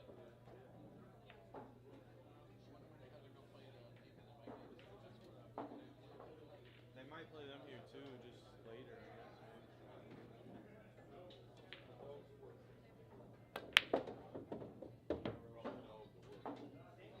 I just know the guy texted me and said I'll be right.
was like, I'm gonna just take a tough shot.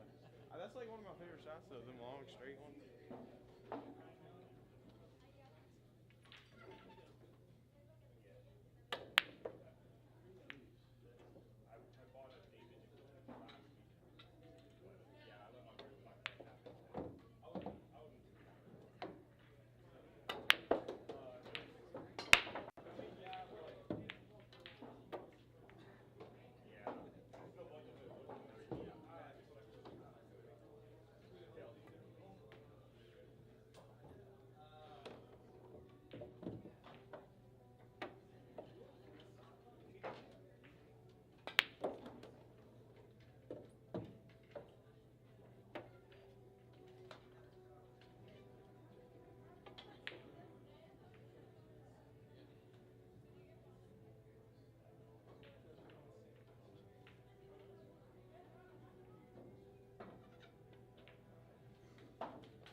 Played such a good safe on the sixth ball. I'm sorry, bro. Such a good safe on the sixth ball. The ball scratches inside box. Freezes him to the back rail. Cue ball coming down. Bloop, inside box. I wanted to eat a bowl of shit after that. That would have put me up fucking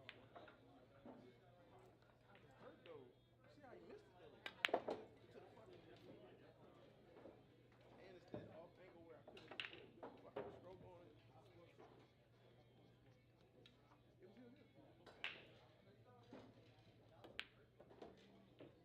Right, you're right here. Appreciate it.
All right, ladies and gentlemen. We had a barn burner just end right now, and he's back up on the TV table here. This is Patrick Bates versus Brent Worth. We got a B-side match here before some more action in this tournament. In the booth is Christian Youngers here with Ox Promotions bringing you the live stream. This is hosted at Diamond Billiards.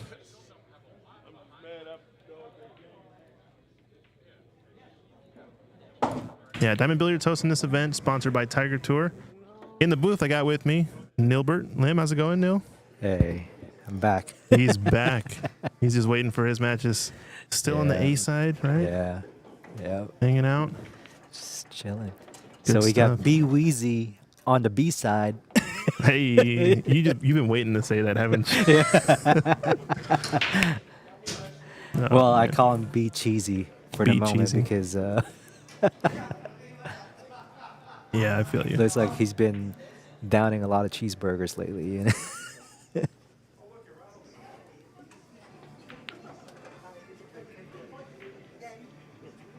13. B-side. Race of 6. All right, so this is a race of 6. All right, cool. They just had some scoreboard issues, but I think they're ready to go. All right. Brett. It's a nice shot. Is he playing the bank? Was maybe. he playing? Yeah, maybe. Oh, wow. No, he Yeah. was playing it outright because I guess that Ball's 5 bigger. ball, yeah, Yeah. leaves it. Well, it leaves a gate, right? It's like a nice little backboard, but it's better shape for the 4, right? Right. Yeah. Sorry, I'm all over the place. Things are going and rolling. All The only right. problem is he's on the wrong side of the ball to get down to the 5. Yep.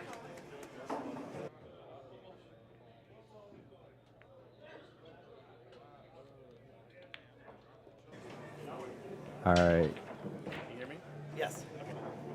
Just test the mic and make sure you can hear yourself. Let's see. Sounds good. Oh yeah. Test 1, 2, 3. Test 1, 2, 3.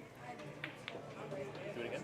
Test 1, 2, 3. Okay, yeah, sounds good. All You want me to right. introduce you? You want to introduce yourself? Go ahead, introduce me. This is fantastic. What's for your me. name? Full Shane, name? Shane Birchfield. Shane Birchfield. Okay. Shane Birchfield. And what's a little bit about yourself? You want me to say I mean, specific? I- Local player here at Diamond Billiards. local player, work here. Work at the bar. just yeah. as much as play on it. Yeah. Placed, what, top 8 last Okay. weekend in the Virginia State Memo. Oh, nice. Okay, okay. A lot of working at double. That dragged the entire time. Alrighty. Nice shot. And you'll hear Nilbert once we go off this channel.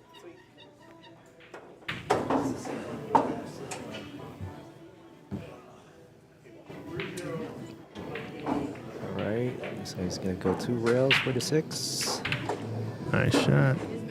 Want to do an introduction in the booth as well. We got a new commentator here. We got Shane Birchfield. How's it going, Shane? I'm good. How are y'all doing? He's a local player. Also works here at Diamond Billiards. You can join the event so far. I know you've been itching to come and join us in the booth. I heard you got a pretty good placement in last week's 9-ball event. Yes. Yeah. Got top 8 Top last 8. weekend. Lost Dang. to Reggie, who just beat Patrick. Patrick. Okay. Lost to him Hill. Wow, Hill. Yeah, Reggie's been playing good. He had a pretty spicy match there against Patrick Bates. Oh yeah. Yeah, a little bit of history too. These guys actually were playing last night. They were playing 1 pocket and some 9-ball. 9-ball. 9-ball. Yeah, Patrick and B Weezy. And B Weezy on the B side. God, I forget the joke you made. It was too good. But Patrick coming hot off a match. I know. He must be furious, like Yeah. with that last match. Oh, we were here till they closed, and he was Yeah. playing until about 1:30 in the morning or Was so. he? Yeah, we went back, and I could still access the cameras remotely, and I saw him he's still hitting balls, Wow. just still going. That's dedication right there. Yeah, he was a little frustrated, but yeah, He's been putting in a lot of serious effort to get ready for this. does he play a lot out of here, Patrick? Is he a local player out of Diamond? He is. He is up here quite a few days out of the week during the day just to practice. He's on a couple teams, and he is very well respected on his teams as the person. Ooh. Oh, no. I don't agree with that. But he is well respected on his teams. Everyone listens to the knowledge that he brings. Oh, yeah. I'm guessing, what, 650 Fargo or so-ish? Nah, well, he just played in the 625 on under. Oh, Yeah. Is he's the one that got third or fourth, isn't it? Yeah. Is that right? yeah. Okay, yeah. Yeah, so like probably 625, 630. Okay. Not too far off then. I mean, I can look it up. Let's look it up. It looks like he played real strong on the bar box from what I saw. Right. But a big mistake. Yeah, well, I think he got dead straight on the 9, and plus it's closer to the rail. You know, when you jack up like that. Yep. Yeah, it's, Honestly, I feel like I would have just played it just to play it and take the hard shot. Just lay up, you know? Yeah, just Yeah. at least get something rather than Right. giving up the table altogether. well, it depends on what you're comfortable with. But somebody had told me before, if you're gonna take one hard shot to get a easy shot on the next one, why not take 2 medium shots and Yeah. kind of balance it out? You know. That's fair. Yeah, it's all percentages, exactly. Right. And it's like you either trade easy shot now to take a hard shot later. It's the Right. same kind of thing. Yeah. Maybe take a medium shot now to have a more medium shot later. But if it's going to be hard later, why not take it easy and a medium instead of or easy and a hard instead of a medium and a hard, Right. right? Yep. And I think that's kind of the idea behind laying up. This shot is easy. You just stop shot. And you're going to have a hard shot no matter what, right? Right. It makes a lot of sense. Well, rack 2 Yeah, action. sometimes like it depends on who you're playing too. I mean, I'm sure he respects Brent a lot, so he knows he needs to be almost not really perfect, but in a position to make the 10 ball where it's in a comfortable spot. So if he just lays it, if he just pockets the 9 ball, then he knows like anytime he missed, then Brent might get out. So depends on who you're playing with too.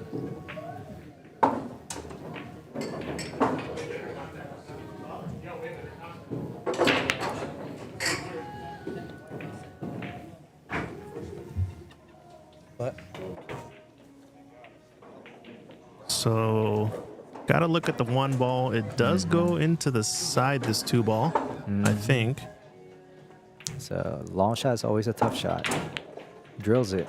That's a nice shot. Now, I mean, he still played the 2 on the side. Yeah, now you're losing your cue ball though, right? Right. Unless he can intentionally bump the 5 to kind of hold your cue ball. Yeah, But- the 5, and you gotta hit it pretty full if you're trying to get on 3, Right. unless you go past the 9. It says dicey. I don't know how much I like this scenario. Yeah. I am not a fan of this at all. I know me. And honestly, depending on how far the 4 ball is, like Okay, hear me out. What about shooting the 2 into the 4 full face? Does the tangent line off of that shot go past the 5? Because if it does, it's an easy save. right. Right, like just stun past the 5 and play 2 rails in behind the 10 or the 8 or something, and Well- the 2 ball's gonna stop right there. Other than that, like the best, like the easiest save would be to just cut the 2 ball on the right side and just lay the cue ball behind the 4.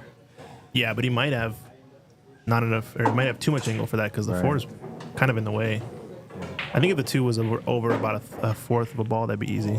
Oh, he tried to make the ball? Yeah. He tried to make it. I just didn't think it laid out there, that particular angle. So Yeah.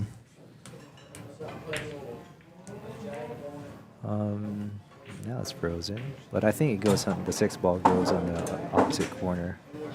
Yeah, if not, you can probably throw it in. Gotta weed through that traffic. Nope. Ball in hand for Mr. Bates. It's still a tough layout. You gotta get good angle on the 3 to be able to get back down to the 4. But then, how do you play? Or if the 2 ball is actually like it passes the tit on the side pocket, he can play it off of the 4 and break it up now. Get ball in hand. Oh, yeah, I see what you mean. Like cut the 2 down the rail into the 4 Right. and just open up those balls. Yeah. And then if you have enough angle, you can stun over for the 3, or because you can go rail first off the 3. Uh-oh. Well, Uh-oh. that was premature. We were expecting the safety 2 shots later. right. He kicked it in. Didn't even call it though. I'm sure. No. Went straight. I like to this. sit I down. might give it this back to him. You know. I think so too, actually. So what do 'Cause- you do? You just soft kick at it once and then leave a thin Well, save? even that, like you can scratch in the corner pocket. Yeah. That's Oh, a he good played hit. it. He played it full fledged, and he's gonna sell out. Oh no, the spin. English. Got it. Oh, We got a friend over here trying to Yeah, get on the mic too. we got a buddy in the booth. Trying to eat me alive. These mosquitoes. No, I'm just kidding. This side, Right. is there I think there's a window. So in my experience with these cameras, if it's close and it looks like it might be there, That is there. it's usually there. So Okay. my concern is the 9 in the way, right? Yeah. Because I'm pretty sure 7-5 are not in this line. I just don't have that angle very clearly. And there's someone shooting on the other table, which is why he's kind of waiting. I think he's got the perfect angle to hit this forehand. Look at it right now. Body language will tell us. Okay. It might be there. Like, Looks close. yeah. I think he would have just went and grabbed his jump cue if it wasn't there. So we'll see. It's really close. He keeps Well, looking I at guess it. it's not there. Huh? He's going to grab his jump cue, I'm sure. Yeah. I actually like shooting this ball with a break cue. I don't know how you feel about that. If it's the 9 that's impeding, because Yeah. it's usually about an edge. Right. You don't have to jump that high, and having the length of the break cue Right. means you can shoot it almost pretty Like much you're a just jacked jacked shot, up, right, a little exactly, bit, yep. and you just shoot it like a normal jump shot or a normal shot. But you can actually put a good amount of draw on that shot. You can put follow if you want. Right. You could do a lot of stuff. You don't need the full light jump cue. I find it's almost more difficult to aim with the jump smaller jump cue. Yeah. Yep. But that's just me. I don't know. Back when I used to have a BK2, I was able to do it, but for some reason I cannot jump the ball using my BK rush. Really? Yeah. I can't either. You have any weight in it? No, it's just You stock. Did you take all the weight out of it though? No, it's the same. Like It's what it comes with. I right. think it comes with some weight usually, right? Does it? I don't know. Yeah, Whatever weight I it know comes in. explicitly I took all the weight bolts out of mine, so it's around like the low, like high 17, low 18 Yeah. in an ounce or so. I think that helps a lot actually. Yeah, back when I had a BK, BK2. Yeah. I can act like that was my jump cue. Okay. But and like what you said, like it makes everything easier because it just feels like I'm just jacked up on the shot, you know? Why does that not surprise me for you? What? Like, oh, I don't want to invest in a jump cue. I'm just going to go ahead and just use my break cue because I'm just I mean, just the, that good. Lazy? Nah. the ultimate form of that is just use your playing cue for everything. Right. Obviously, right? Yeah.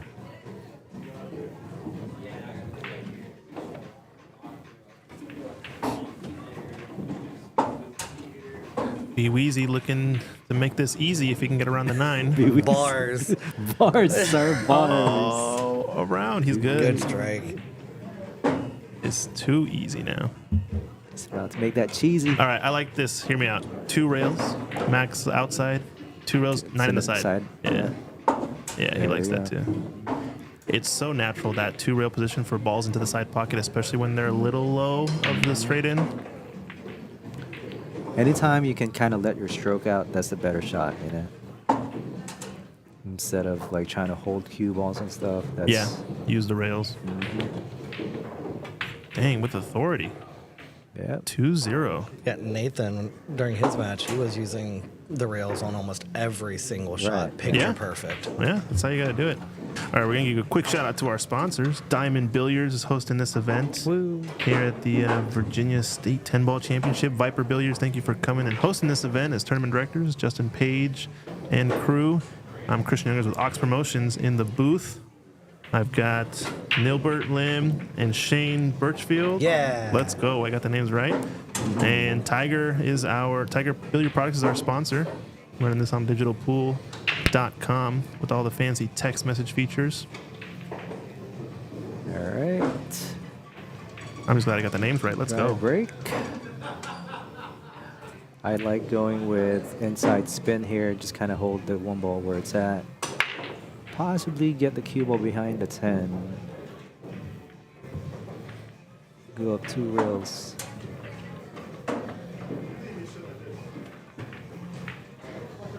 Or call the 9. I don't agree with that at all. Yeah. It's a sellout. Good thing I'm poor. But what do we know? We're the ones over here looking pretty. Right. Nil does have an A-side match, I guess, coming, so about to he say, you're might still he in might it. have Yeah. something to say about it. I guess. I guess. Yeah. It would have been fun to play in this tournament, though. I wish I could have played. He should have. Yeah, I know I would have been Sure. distracted with the stream and the this and the that Well, and the true. blah blah blah. Yeah. You know, it's a difference of like doing two things okay versus one really well. You know, and I feel like I'd rather just commit to doing one really well. I was joking about it too earlier today. I was like, I wish I could have just played in this instead. Or just played in it as well like I did last week. And what? Drag the entire tournament again?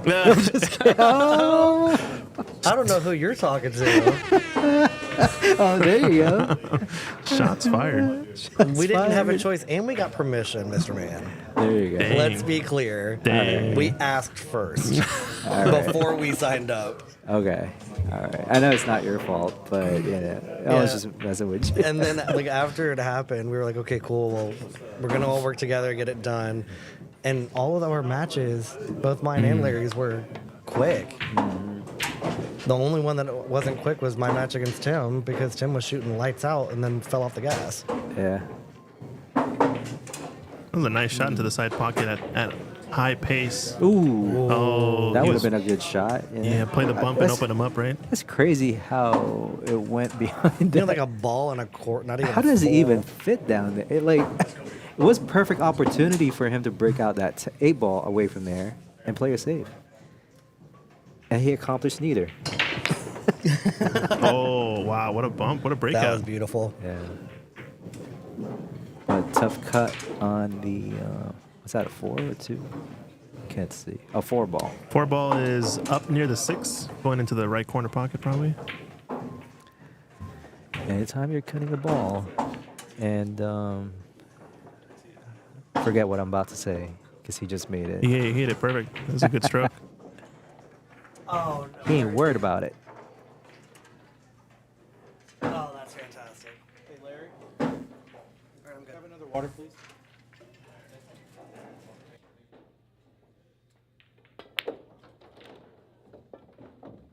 Hey, All right. I have a button.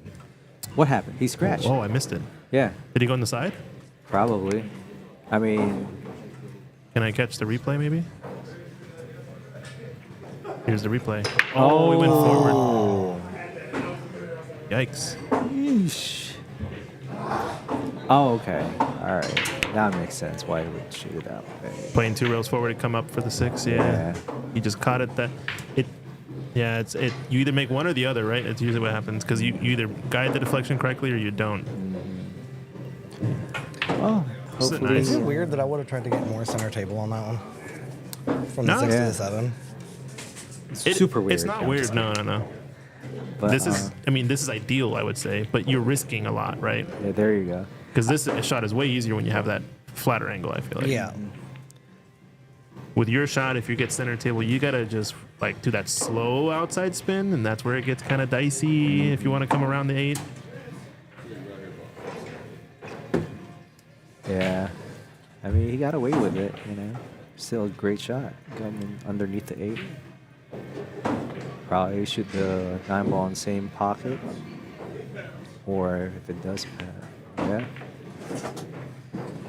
This guy plays one pocket, so he should. He should know how to get shape in the Right, same yeah. pocket every time. Mhm, In yep. theory, well, he did come a little bit high on this 9. That's a little bit awkward. You're gonna have to bump it, I think. Would Or bump stun it. Can he- I was about to can say. he- Well, avoid it? the only problem is you might scratch though if you try to stun it, avoid the 10 ball. It's close, yeah. Ooh, see? All right. He got perfect shape. That's all I know. Yeah. That's my favorite line when a player comes up and, oh, but I got perfect on that ball. Granted, you missed it by a half-time. Yeah, you got perfect. You got great. You got great, but But guess what? If you make that ball, you're not getting. Yeah. you have a 90-degree back cut on that 10 ball. Oh yeah, such a rough life is reality. We'd take that shot. Huh? 90-degree cut backwards. I would. Yep. yeah. But I'm just saying, like, Ooh. if I can help it, like, if I can avoid it, then You couldn't have So- asked for a better leave. Interesting. Yeah. How crucial is it going to be now that the 10's on the rail, though? Because getting down for this 10 is going to be These are shots. Like if lot I'm tougher. playing a good one pocket player, right? We're talking about a lot of one pocket here, but it's Okay. tempo because it's strategy. I hate because they can just play maybe just keep that 9 ball, send it on the top. So on short the rail. top short rail and Yeah. bring that cue ball right back Yeah. down and make you have to do all the work. Yeah, he might have to go 2 rails here, like bank it. bank to it the 2 left, rails to the right. back, Okay. You're just cross banking this 9, though, so to get your cue ball back down here, Yeah. essentially.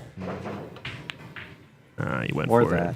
it. You can make. I mean, he had the shot there to play it with top spin up and I down. mean, he got away with it, I don't mind taking that offensive shot, but I noticed a difference with his. I don't know if it was a little bit extra shoulder movement or something in the stroke was different when he knew he had to ramp Yeah. up on the spin. Now, I like this safety in general. Only thing I don't like about it is because the 10 is there. Right. I almost like always sending the object ball away from the 10. Yeah, Yeah, because you 'cause, don't want to yeah. flirt with it, and then just maybe jack him up on the 10 with the cue ball or something weird. I don't know. I've been bitten by it too many times, where you just leave him close to the money yeah. ball. Now this, you can kind of just try to cut the 9 ball intentionally, like kind of use the 10 to hold the 9 Use ball. the 10 as a stopper. Right. The only problem with that is, you want to put maybe just a teeny bit of inside spin, maybe. Just kind of, straighten out the line. Yeah. To make sure that no matter what, you're not going to play that shot, put the 10 closer to the pocket or in the pocket if you hit it that good or bad, Because I think and that- leave the combo. Right. What do you think about using the 10 ball as a blocker for the cue? Playing it to where you're putting the 9 ball back top side. I think if it's frozen, it's going to be automatic double kiss. Oh, if it's frozen, yeah. Yeah. Yeah, So- that's the only thing that's wrong. Yeah, you might be able to try to bank the 9 into the corner, but then your cue ball is going to go rail first into the 10. Yeah. Pretty unlikely you make the 10, so you probably call the 9.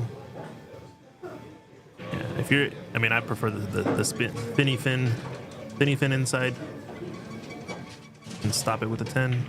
Playing the bank, he played the 10 And made the bank. and made them both. Pay the Wow. guy. Pay the guy. What a shot! See, Pay that's the the guy. downside of that safety. It can always backfire. Yeah. You got to get a replay of that one. Pretty good stuff. Worthy of a replay. Off the top of the 9 into the 10, perfect. Dang. Rattled it a little bit, but He still hit it beautifully. hit it really well. Yeah. Commentator's curse. Good job. And let us know where you guys are watching from. You guys probably know these folks in the chat if you guys are hanging out here at Diamond Billiards. I'm such a dork. Nice break from Brent. He's lost his cue ball a little bit forward, but he should still have a shot on this one. One of the better breaks we've seen so far. Yeah. All right, Nilbert, what do you like here? Outside low, inside high. I might actually just hold it and play the 2 in the corner, or do that if you're Brent. If you're Brent. That's why I brought you on this excursion, because you're supposed to be the guy that knows what Brent would shoot. You know what I'm saying? Right. See, and I'm the one going WWLD. What would Lim do? What would William do? I like it. Now you're talking about the Raymart Lim, not me. No. Oh, I miss him. No, he's in the chat. I don't know what you're talking about. He's not on the winner side right now. If you guys are tuning in, let us know where you're watching from too. The way Brent's been playing, I'll be surprised if it doesn't get out here. Yeah, you think he gets out? I think so. What's the difficulty really left in this rack? The 3 passes, the 5, it looks like. Pretty much like 5 to the 6. 5 to 6. Yeah, that's it. But look, it's like, yeah, there you go. Well, it might be quite straight. He's gonna go forward. Oh, no, No, he's probably going to draw the ball back. This is PTSD right now. He's just Yeah. shot this and gone forward 2 rails. I don't know if he's going to go forward on this. He might not. And with the rest, the bridge. Yeah. Yeah, he's drawing his cue ball here. Guess what? Beautiful. Easy from Be Weezy. Be Weezy. Be cheesy. Yeah, I thought it was Be Wizzy for the longest time. It was Be Weezy. Oh, I was saying Wizzy, not Wheezy. Oh, Which one is it? I don't know. Like would you put like we or like would you put a bunch of e's and it sounds the same? Easy, be we easy, like WHEEZY. Wheezy. Is that the same sound? I don't know. Probably. I'm just spitballing here. Oh Whoa, wow, look at that. Oh my goodness. it was ambitious, I'd say. That shot. I was gonna say, like on the shot He's on going that for 6 it. ball, he might land straight on the 7, which he actually did end up being straight on the 7. I think he's going for the bank in the corner. This is where he should shoot the safety shot earlier, though. The one that he Two-way shot. shot. The two-way Ooh, shot. Look Yeah. at it. See, I'm telling you, he's He's feeling it. He's feeling this rack right now. yeah. He said he's getting feeling out here, it. right? Is Yeah. that's what I Right. heard at the start of the rack. He is not making it easy on himself. But if he gets out, is it really the wrong shot? Can you It claim is it? still the wrong shot. Yeah. It's like 100%. it's like watching Steph Curry But shoot to the each their 3-pointer that own. he should never shoot, but he still makes it. To What each what is their own. greatness? You know what I'm saying? Right. What really is greatness?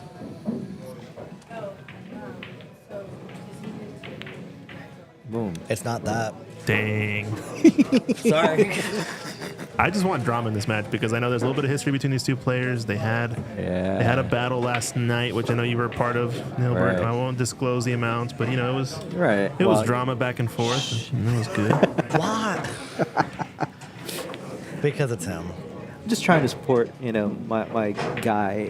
I mean, we're from almost the same area, so trying to show some support here. So, No, there's no bias in the booth. Okay, that's No. number one. Number one rule. wow. I did not expect that. Nope. Also didn't think it needed all that. Right. It felt like kind of just a roll it in top spin. Look at him right now. Oh, he no. is not pleased with himself. That's one of those you just know better, and when you do it, you're just so Shake it off. I Oh, shake hit it it. off. Oh. Oh my goodness! Oh. What are we on the struggle bus today with this rack? Could be. We thought it was supposed to be out. All right, let's see. Commentator's curse. Oh, Brent. I wonder who did it this time. I did it. I just want to let you know there is no such thing as commentator's curse. Although But he's still my boy, though. Don't get me wrong.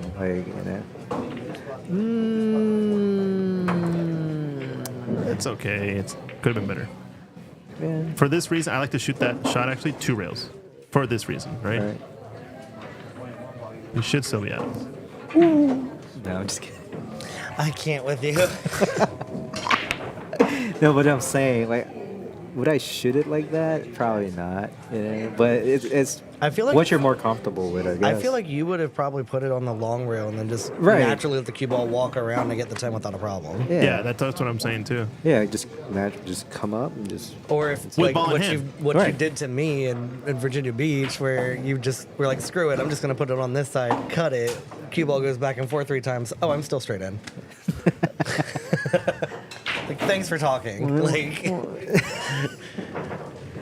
the Yeah, I'm worst just part trying is to you, be like- fancy, And then yeah. the worst part is like you 2-pumped it. You were just like, whatever, boop, gone. Oh no. All right, let's see the break. Oh no. What happened? Who racked those balls? And he made one still. Did he really? I don't know if you saw shot that. at the 1 ball. You wanna? I mean, I wouldn't. I don't. Like I'm how not gonna that say rack's anything. I'm good. just gonna play the replay and let you watch the break again. But from my perspective, it was a little bit. Could have been tighter. Oh. Yeah. Yeah. Yeah. Just a lot. Oh no. Just the itty bitty wid. And it is tough with these using the triangle, etc. But like you said earlier, I think in a previous stream, that there is a little bit of skill to Oh yeah. being able to rack well and break well when you're using the triangle, as opposed to Right. just always with the magic rack or whatever. Watching the pros, that made me realize that how important the break is. Yeah. And how much time and effort they actually put into practicing their break. Or when you play the pros, right? Right. Yeah. Yeah. Because everybody can run out once you get to that level. It's just a matter of who breaks better. You know what I mean? So It's either who breaks better or who can control the match the most. Right. Which starts Control. with a break too. You know, making a ball in the break, having a shot that first. It might not be a run out table, you know, but just having that first shot on the ball is really Gives you important, all yeah. the power in the world. Yeah. Okay. What in the flat earth was that? That's a tough shot though. Like I'll make it. well, that's you, man. Like you are Shane Birchfield, you know, but he is Brent. Be Wheezy. He's be wheezy. That shot was easy. Now you're just Not being for cheesy. Wheezy. Now you're just being No, I'm cheesy. just being cheesy. Oh, so good. That is so cringy. Stop talking. No, you're done. You're done. Okay. I was waiting for somebody to really make it bad, and that was beyond what I could imagine. This 2-ball cuts in the Leave it side. to the Filipino in the booth to make things weird. Ruh-roh. Love you. I might bank at this ball, you know. Only because I'm the snooker player will I cut this in, because I think it's a higher percentage. Personally. No, yeah. And also, you know, rail. If you're used to the rails, I think it's worth banking it if you're good at banking. But Well, I wasn't sure how tight of a cut that one is. So. after he shot it, it looked a lot thicker than I first thought. You know, Right, it looked really thin at first. Does the 5 go past? No, I don't think so. But it could, like what he said, you know. Yeah. If it's like close, then maybe it does.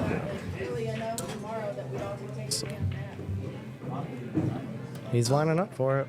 It's hard to tell from here. It's Never awfully mind. tight. It's safe. Now he goes for the bank. No, I'll put my cue ball behind the 9. Well, might run into the 6, scratch. A lot of bad things can happen. Ultimately, if you can put it behind the 9, that's the way to go. There we go. Yeah. If that path is there. See, this angle right here, it looked like it was going to kiss off the 6 ball, but I guess not, you know? I was trying to draw it back to... There you go. That's Oh, what that it was is there. beautifully Yeah. done. Oh, he made it too. Oh, Oh, two-way shot. Oh, two-way excuse me. shot. But see, And that's why I'm Now coming what? in. he called it. Right. Now what? All right, this has been the theme of today's tournament, which is calling safe in 10-ball. All right? And we saw a scenario, a little bit of it there. Do you ever call safe yourself, like personally? And what do you think about calling safe and why? We'll start with with Shane. Why are we gonna start with me? Well, because you're the only one who hasn't answered the question yet. For me, how I was raised in the game, it's 100% like you call your intention. You call your intention. So okay, if I'm aiming for that safe, I'm aiming for the safe. yeah. And I'm playing that safe. And if I just so happen to fluke it in, I always make the joke like, well, if I could do this on purpose intentionally, then I wouldn't be here. But if you call that pocket, So then it sounds like you're actually doing it on purpose. But then you're getting lucky on the safe if you don't make it and you get the safe. Yeah. Well, I'd you know rather- what? That's another point that people, the reason why they're calling safe is because they don't want their opponent to think that they just got lucky with that, you know. That was a good strike. Ooh. Beautiful that they got strike. lucky. Yeah. Maybe. It could be like a mental game But against your I would opponent. always call a pocket, no matter what. Because for me, it doesn't Yeah. make sense calling safety when, let's say, you knew there's a chance that that ball would go somewhere. You didn't Okay. call it, but you called safe. It went in, and then you opened up, you know, like the next ball, like, you know, so. Yeah, I mean, that makes sense. I mean, I guess it depends on the shot. Yeah. Because if it's not going near a pocket, then I'm not going to even attempt to call a pocket to Right. play my safe if the safe is simple or natural. Yeah. But if it's going near a pocket, if I know that cue ball is going to go, or that object ball is going to go near a pocket, yeah, I know I'm probably going to call that. Yeah. So None of that. I think no Oh, yelling. sorry. I think both. I'd say both examples fall within my worldview, which is you from a totally strategic standpoint, objectively, I think it never makes sense to call a safety. Yeah. You only lose in terms of like expected value long run if you call safe, because you give up the choice to your opponent, and you have to assume your opponent's always going to make the correct choice, even if the scenario where you fluke the ball in and mess up the safety or get shape on the next ball, you lose out in those scenarios. You never get to shoot those Right. across all the examples you ever shoot, right? But what Shane brought up was, I think, the only point that really stands against calling safety against everything, which is if it messes with your intent as a player mentally, then there perfectly makes sense to call safe, because that's your way of reinforcing your own intent, and mentally that helps you shoot the shot better and it builds your confidence, etc. So if that is something that, you know, improves your game, it totally makes sense to call safe. But I think that's the only case that I've found so far that really makes sense, because I think the strategic point of view outweighs everything else that I've heard so far. And we talked about a little bit about like sharking and kind of like that, but yeah, I don't know. I was actually Gee, thinking. I wonder who would ever do that here. No, I'm not gonna look at anybody. 476. He's like, wait a minute, everyone stop talking. Let me look for my tickets. They might Oh, pull my raffle. ticket. 476. Nope. Not my ticket. Can I just say it's mine? Sure. No, but to add to that, right? Like sometimes what I do is mess with people. Like let's say in this situation, right? If I'm Yeah. gonna play a safe here, I'll tell them 10 ball in the side pocket. Just because. You would. Yeah. So they're like, What the heck are yeah, you shooting? like how the hell is he gonna do that? You know, and then I'll play just a safety, like you know, Yeah. just to mess with them.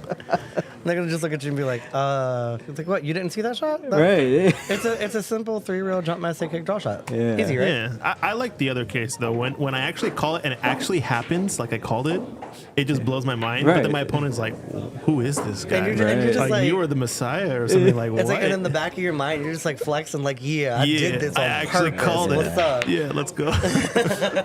I just don't know if I weigh the cases where I miss it because I'm thinking about the weird scenario and I just mess up the safe, like completely just shatter done it. that. You know, and I think that also has something to do with it. Against this one not last week, but when I went down for what's it called? The Regionals? MSU, yeah. Yeah, I did that when we were practicing. I tried to do a safe, and I was like, if I make this safe, if I make it, I'm gonna be so happy. And what happens? Dog it. And what happens? You run out. He did call that in the side, so that's a good point. But yeah, let us know, you guys, in the chat if you have an opinion on the call safe and 10 ball debate or not. I guess I'm trying to make it a debate when really it probably isn't much of a debate. But How many people are watching right now? it's like we got 86 viewers across all of our channels, 70 on Ox, 10 or so on Viper Billiards. They're pretty quiet. Nobody's saying a word. Yeah, they're all lurkers. You know, that's usually the majority. Just of kind of like me. Like sometimes Pool I'll watchers. have Kind like of a full like you? match playing I bet you won't. while I'm working. So I've got time. Second ticket drawn. 574.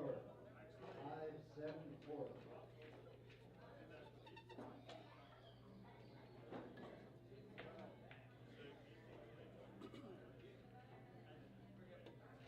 I promise. We're good. short intermission there, no big deal. Oh, this is a hook, I think. oh, It's close. whoa, whoa, whoa, whoa. Oh, no. Which camera is that?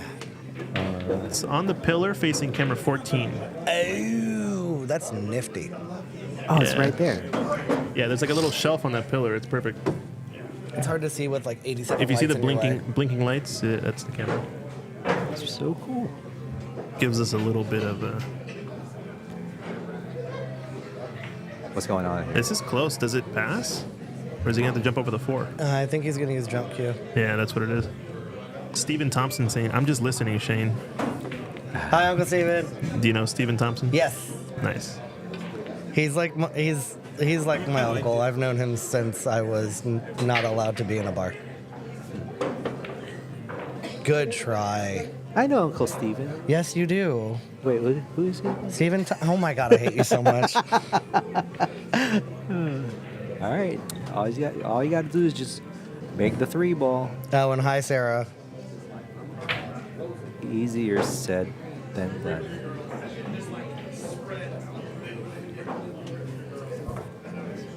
Quite a bit of distance between 3 and the cue Yeah. ball. So just a good stroke shot. These are the fun shots. Ooh. Ooh. I'm not sure if I would have drawn that one He- because like the 4 is sitting by the pocket. The 4 is right there. I would Yeah. just play it to make it. Just move make it. on. Yeah, exactly. Yeah, he played for the other side of the 5 there, right? to come past the 5 on the Right. other side. Yes, and I don't agree with that. All right, here's another debate. Maybe it's a point of view or whatever, but I think the positional shot, and I'm speaking strictly the position, the hardest or most consistently missed positional shot, in my opinion, for amateur players, is the duck in the pocket. Yeah. What are your thoughts on this? Oh, yep. Ball in the pocket, most overlooked positional shot ever, in my opinion. Even At least at- up until a even- certain level. Right. I think pros like lavish it because they've played hours and hours on those specific shots because they're so important. You know, they happen all the time. Yeah. And sometimes you still see them struggle with Yeah. it. You know? Oh, yeah. Especially when it's like super deep. Yeah. That's when you get those like sick, just like Or, straight like, back draws or whatever. Obviously, they usually play on slick felt, you know, so. It plays different. All those shots play Yeah, different. like if you get a bad angle on it, like your cue ball might just stay there just because of that. Mm-hmm. Whatever. You know, I don't know what the term for it is, but like that. You know, if you have Yeah, a top spin. that top spin comes off after you hit the top rail, Yeah, and it just turns kills it. into backspin because it's going the other direction, right? And it kills it. Yeah. One of my favorite shots, for all the snooker fans, I know I got a few in the Aux YouTube chat, but there's a famous shot from Judd Trump. He shot this green ball into the corner pocket. Imagine like the balls on the head string where you break from, like a diamond over from the center into the corner pocket, and your cue ball is kind of where his cue ball is now, maybe closer to his chalk. And he hits it with so much, or the perfect amount of topspin, where he makes the ball in the corner. His cue ball hits the top rail or the short rail, and it comes off of it, and the topspin is perfectly enough to dead stop it. Like Oh, it dies, yeah. and it just completely stops on a dime. And he's dead straight on the next ball, or like perfect thing on the next ball. Wow, who would play that shot? Snooker players. It's exhibition shots when you've already won the frame. Right. So And they're just like whatever. They're just, like, letting it letting it fly. out. But like Yeah. the distance with the shot and the amount of topspin was pretty epic just to watch it. If you haven't seen it, go check it out on YouTube. His draw stroke is amazing to watch, Yeah, too. it's insane, right? He's also hashtag Team Lefty. Let's go. All right, little safety break Wait, here. we're doing hashtags? Team Lefty, left-handed, if you want. Hashtag team. I want to laugh, but I'm so tired, man. Like, I keep yawning. Excuse me if you guys can hear me. Here, like, have a I'm sip. No, I don't. Have a sip. drink. No. Have a sip. Nope. Just one sip. I'm taking a sip. Just He's smell got it. an A-side match. I still have to play matches. No, that's fine. You don't have Oh. to take a sip then. Just smell it. It'll wake you up. No. This I'm is allergic good. to alcohol. No, the hell you are. Yes, I am. Oh, yeah, we met at the chip tournament last night, Steven. Yeah, I remember. What's up? I was telling you, I was expecting you in the chat at some point. Were you said you were doing some gardening today or something? Is that right? You said you would tune into the stream at some Good point. touch. So.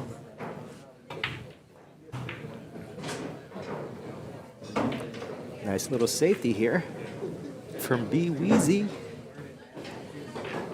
This is a jump shot. Gonna jump it. Just be careful.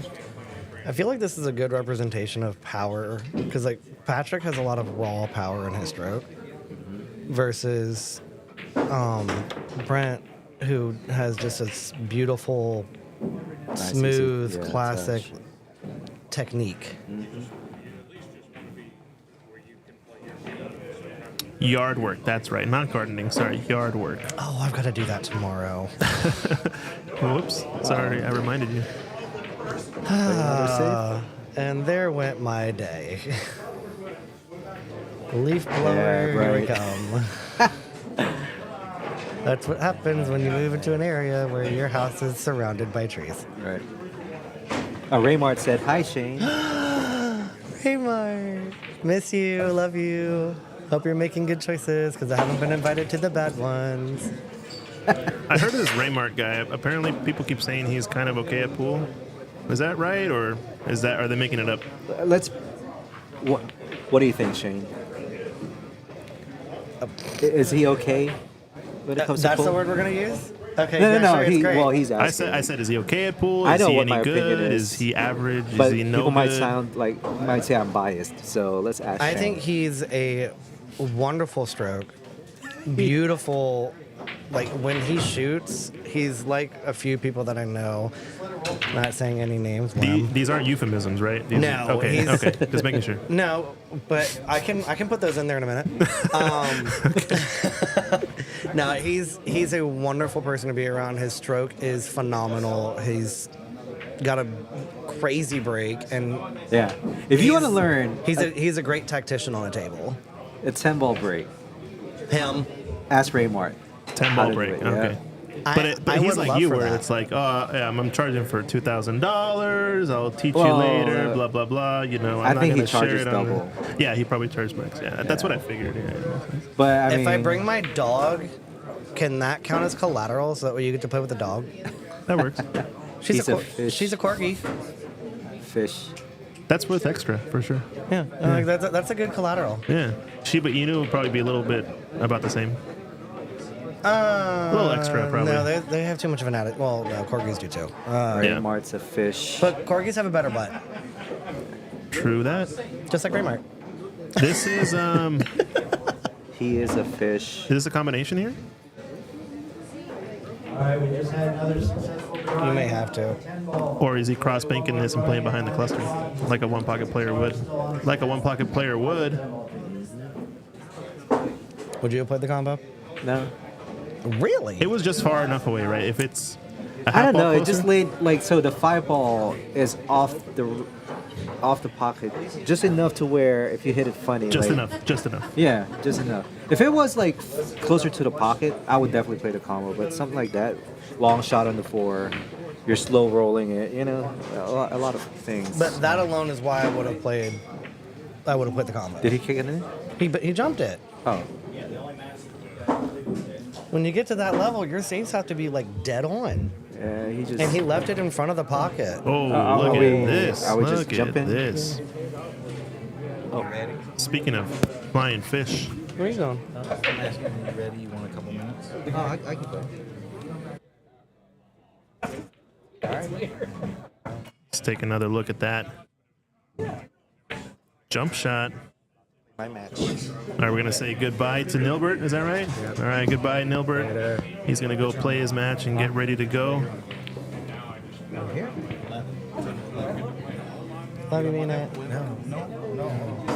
Oh, he doesn't want. No, he's gonna want to play. He's gonna want to play in blue. Put him on 14.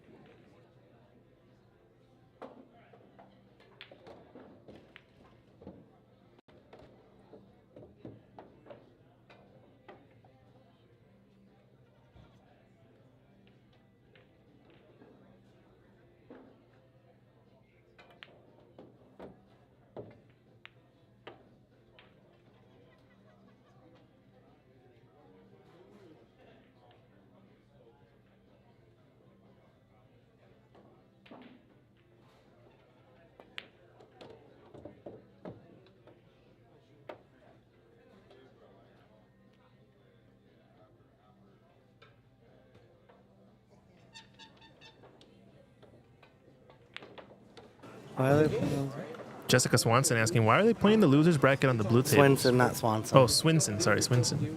Excuse me. Because literacy is a thing. Well, that's because there are only 2 A-side matches left, and the B-side has to catch up. So we got a match, we got a live stream. We might as well set it up, right? Jessica, don't be that girl. We love you.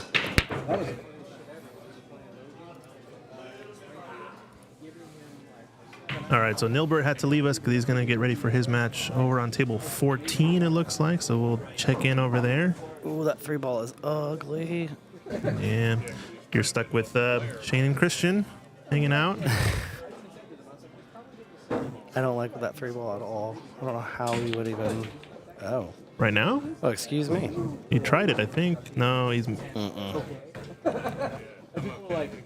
His combination is not really lined up either, right? No.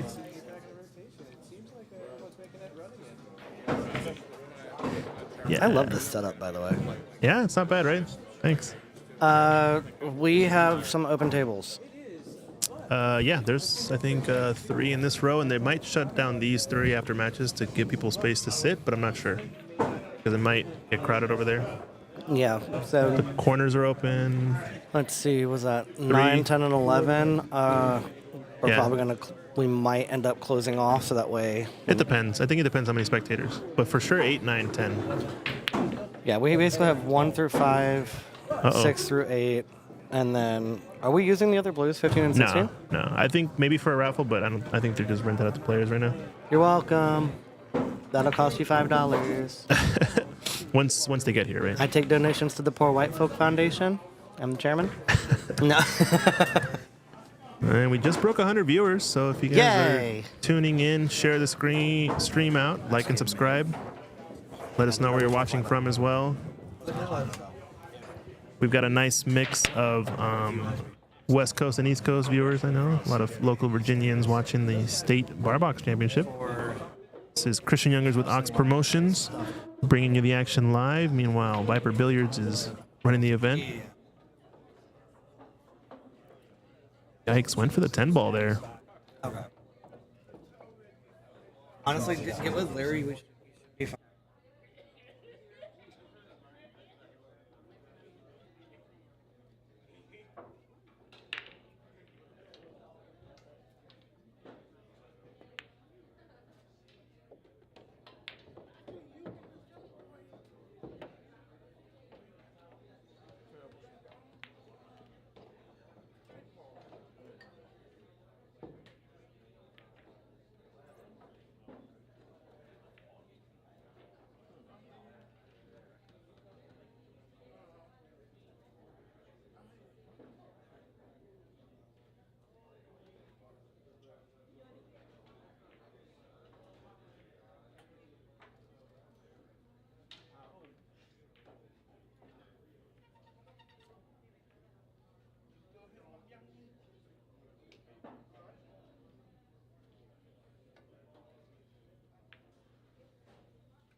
That's my.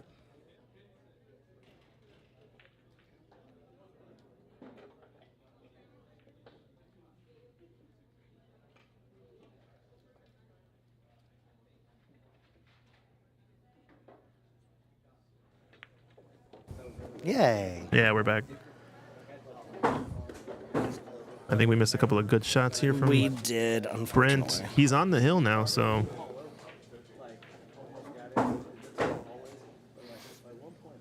Oh, that's right. This is loser side. this is loser side. So this is a race to 6. So if he gets out here, it's GG's. What in the flat earth was that? That is good job, She-Hulk.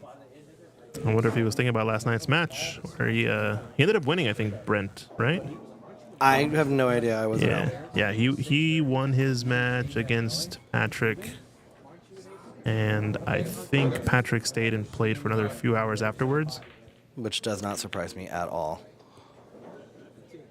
Oh, 2 to the 3 you were saying was a great shot. I'll have to go back and watch it. But yeah, this is a grudge match for Mr. Bates here. I think they're pretty close in Fargo, so this is kind of a coin flip according to the ratings. Oh, and I looked it up because we were talking about it and I wanted to be nosy. I think Patrick is a 6. I think he's a little over 615. 615. Okay, yeah. We were saying he played in that Yeah, 625 and under? he's a 618. 618, yeah. So Brent's a little bit above him then in the Fargo stuff. Maybe not even by a game, I feel like, in a race of 6. Probably still even. Well, let's check. When in doubt. Yeah, the app will tell you. This is going to be touchy. He's gotten on the rail. Is it WORTH, right? WORTH. Sweet. Brent is a 630. 630, yeah. So he's got a good, a decent amount of Fargo points on it. Good but stroke. I don't think it makes a difference in a race to 6.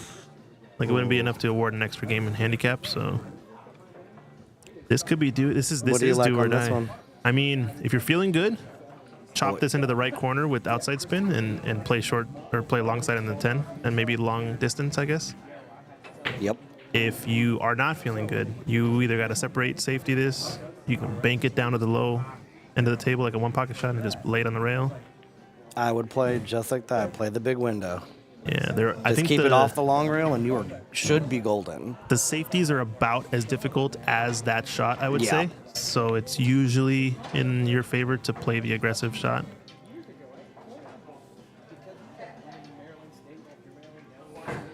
This is a good chance here to come back in it. Nice Beautiful shot. touch. Good job. All right, we'll do a quick sponsor shout out of the Virginia State 10-ball championship. Diamond Billiards is our host here in Richmond area, Midlothian, I believe it's the area. Viper Billiards is our tournament director hosting the event. Justin Page and company running this event. I'm Christian Youngers with Ox Promotions, bringing you the live stream content. I've got Shane Birchfield in the booth with me, hanging out. Yeah. Probably get some more commentators in as well as we continue along. This is being streamed on, or using Digital Pool to run the tournament bracket and all the fancy text messaging features. And our head sponsor, Tiger Products, Tiger Billiard Products, sponsoring the Tiger Pool Tour. And shout out to Tiger Baker over in Virginia Beach Q Masters for organizing this event. And we're ready to rock. 5-3, so it's going to be a matter of can Brent break the dam and let the Capitalize on one mistake. let the match end or not. He's going to be feeling some pressure, I think. On That's a gorgeous break. Oh wow, yeah. This is the first player I've seen on the TV table so far that's actually broken from the 9-ball spot, kind of off to the side. And in my opinion, from what I've been watching on the Pro Billiard series, because they do 10-ball, right? Mm-hmm. They're oftentimes breaking from that position because you get a lot more action out of the rack to try to make a ball. Yes. Because they're using the triangle. They're using like the arrow rack or whatever. And so with the referee rack balls, you're not getting your template rack where you break from the center and make the balls in the side pockets, all these things. And I think he realized off of the last break, he did not rack the balls very tight. I don't remember that, where he had a kind of a weird rack. They didn't really spread very well. So now I think he's strategizing and changing it up, where he's putting the ball over, breaking it, trying to get a lot more action, hoping to make a ball somewhere and get a look. You know, I think that's kind of what I've noticed, at least on the break. It's so important in 10-ball to break. Yeah, because that's actually my break. Break from the side like I that? break from the side. Yeah. Because just for that one reason alone, you get that guaranteed movement. There's a strong chance that something's going to go, and no matter what, there's going to be a cluster. Now I'll ask you this: on a bar box with a template, are you going to be doing that? Yes. Also, okay, interesting. It's either I'm going to break on a bar box. I'm either going to break on the side because it's just a certain level of comfort that I get to have On the rail bridging or something. Yeah. Okay. Or I'd do like a 1-in-1, first diamond, and just roll it a little closer to the center, and then just break from there off the rail. Okay. I get to let my body relax more and just let my arm fly. Yeah, it's more worth it to have that sort of comfort in the swing and everything, as opposed to trying to force a position maybe you don't want. Plus, I notice I make a lot of uncharacteristic mistakes when I don't break off of a rail. Gotcha. This is gonna be. I wonder what he's saying. I don't know. I don't know how pleased he is with himself right now. That's for darn sure. He's talking. Yeah, I don't. Brent. He's not gaining a ton from making it, but you do give up control if you're the one that doesn't make this ball and get to play the first intentional safety on the 3. So I wonder what they're going to end up playing. This angle, though, you fancy going 2 rails into the cluster? Yes. It's touchy, but the tangent line might be like perfectly on the line. I can just see that line a lot easier. He's real close to Beautiful. it. Oh, and he came behind it. No. Oh my gosh, are you kidding me? Well, I don't know if I saw that one coming. knew that was going to happen. I gotta take another look at that one. Holy smokes. He hits the cluster perfect, comes 2 rails into the bunch, but comes in behind it, off the rail, into the... Okay, ticky off the ball into it. Yeah, that was... Wow. Wow, wow, wow.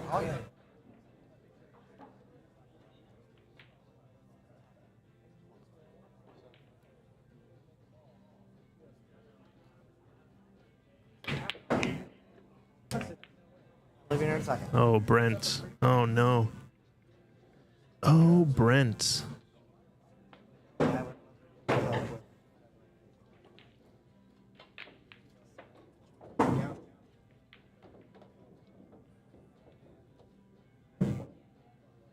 right, so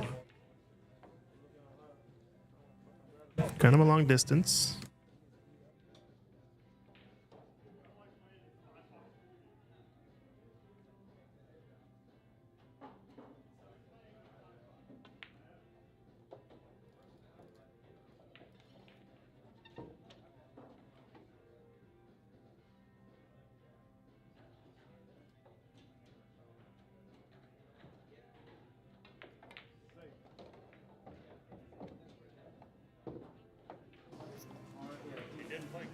This is tricky, this 4-ball.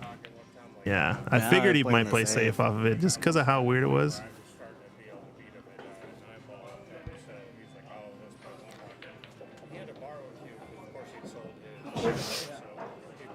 By far, 10 out of 10 on the facial expressions compared to anybody else that we've played. I like to see the emotion. World. What are we? Who are we watching? I actually don't know what he was trying to there. I don't either. Because I think it was fairly straightforward to just floated 2 rails for the 5 in the side. If he wanted the ton of outside, he was probably trying to hold for the 5 in the lower right corner, maybe? I'm not sure. But he also has not left this shot. Thank you, Matthew. I didn't do anything. Oh, thanks. Yeah. Yeah, I love the replay feature too. I think that's a really nifty. It's thing actually that you have. and people don't know that it's actually just built into OBS. You just gotta load the script and it runs pretty easily. Let me know if you want to figure it out, but it's pretty straightforward. Soft kick. Beautiful. I He agree with it. might not like his next shot is the only thing. No chance in heck he's gonna like it. I almost like going the other way though with the safety. He's playing the separation, which is a lot easier ball to hit. I almost prefer going thin off the left edge and playing up table between the 5-9, up to the second diamond maybe, and then behind the 10. I couldn't tell if it was. But it wasn't might not have far been there. enough to Yeah. where he was gonna hit the 9. Yeah, if that line is not there, then it's totally fair. But just like super thin it to where the 4 doesn't move essentially much. I would have actually tried to put the cue ball back closer to the 7. Oh, come in like 2 rows behind. Kind of like that. Okay. To where now you're creating a lot more distance. Now your next shot, your opponent has to shoot Yeah, yeah. pretty perfect. No, that's fair. That makes sense. But what do I know? I'm a commentator today. I'm not playing. It's nice, right? You don't have to worry about missing a shot. No, or- I really wanted to. I played a couple racks right after I got off work, and I'm shooting. Yeah. I was like, why am I not playing in this? And David was like, seriously, why aren't you playing in this? Yeah. Why didn't you just say you don't want to work today? I was like, I have bills. That's true. That's a good point. I think he's gearing up for this. He pulled up the pants. He's flying at this 4 into the corner, past the 7. Wow. He's trying it. It's kind of a 2-way. He's not going to usually sell out a shot there. Unless he really, really misses it by a lot. Oh, actually. Hey, Bougie.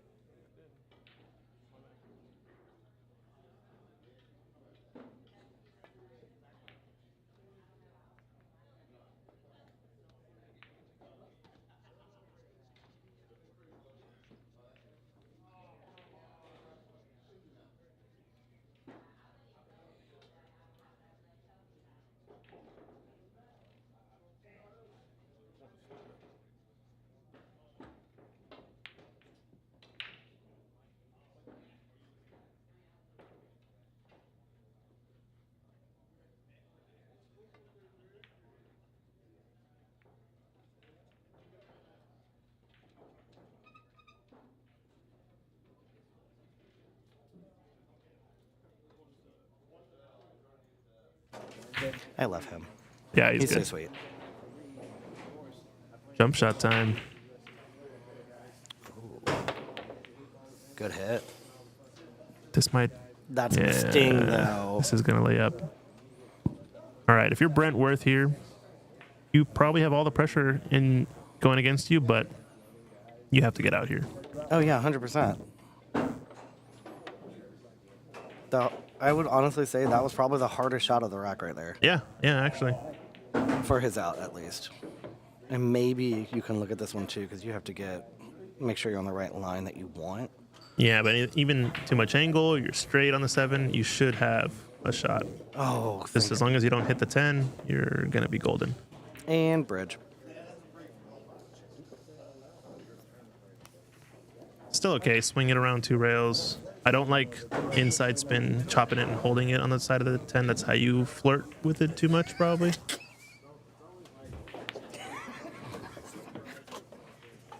Keep messing with me. Yeah, even this shot, you really just have to make this ball. Yeah. Honestly, I'd just play it with bottom. Stun it in. Yeah, just send it in. Be done with it. Less work. Oh. Oh, no. He tried to fly.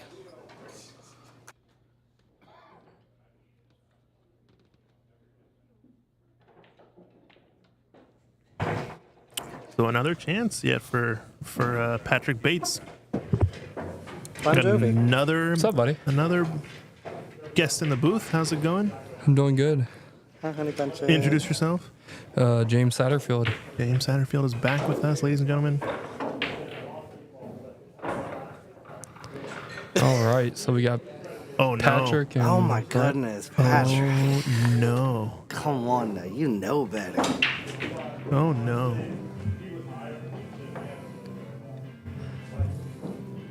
So I heard these guys have a little bit of history together. Only from a couple days ago. Or Ooh, yesterday. He double banked it. He didn't call that. Nope. Pocket, and that's And- GG's. That's it. Wow. He is not happy with himself. No. Yikes. That is not the way to end it either. Is that a B-side match? It's a B-side match, He so is out. this is GG's. And you could tell that 10 ball that he just shot was just out of pure frustration. Yeah. Yep. Alrighty. Those are the ones where you just take just that little extra couple seconds just to breathe and get yourself together. Yep. Tough way to go out there.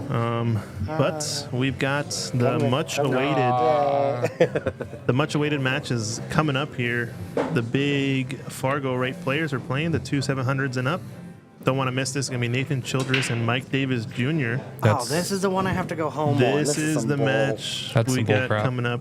You can start off, and once you got to go, you can call it and swap somebody in. No big deal. It's up to you. That's going to be a match you don't want to miss. I know. I'm going to have to be like watching this while eating dinner, and my husband's going to look at me like, what are you doing? Do not judge me right now. Well, I'm going to take a quick break. I'm going to leave you guys on Nilbert and Reggie Jackson. If you guys want to keep going, yeah. feel free. I'll be right back. Yay. Who do you like in this one? All right, so I want to be nosy. I like the hometown guy, Neil. I play with him pretty frequently. I love him. He's so sweet. He is. He's a good guy. Good at heart. Now, these are two guys that actually just played in the Open this year. Reggie went Reggie and played. played in the Open? Yep. Oh, I learned Yep. something new. How'd he do? I think he lost. Clearly. I seen him on table 2 on the B side. And then Neil went 2 and out, but he had some good showings. He had a tough time adapting to the environment up there, the atmosphere. Where was that this year again? Atlantic City. Yep. That was a good try there. Left it a little awkward. I'll probably punch this into the corner. Probably use a little bit of top just to get past that 3. Use a bump. Yeah. Nice, simple, relaxed stroke. Just get it up a little bit. But then the 2 to the 3 is going to be a whole separate monster. Yeah.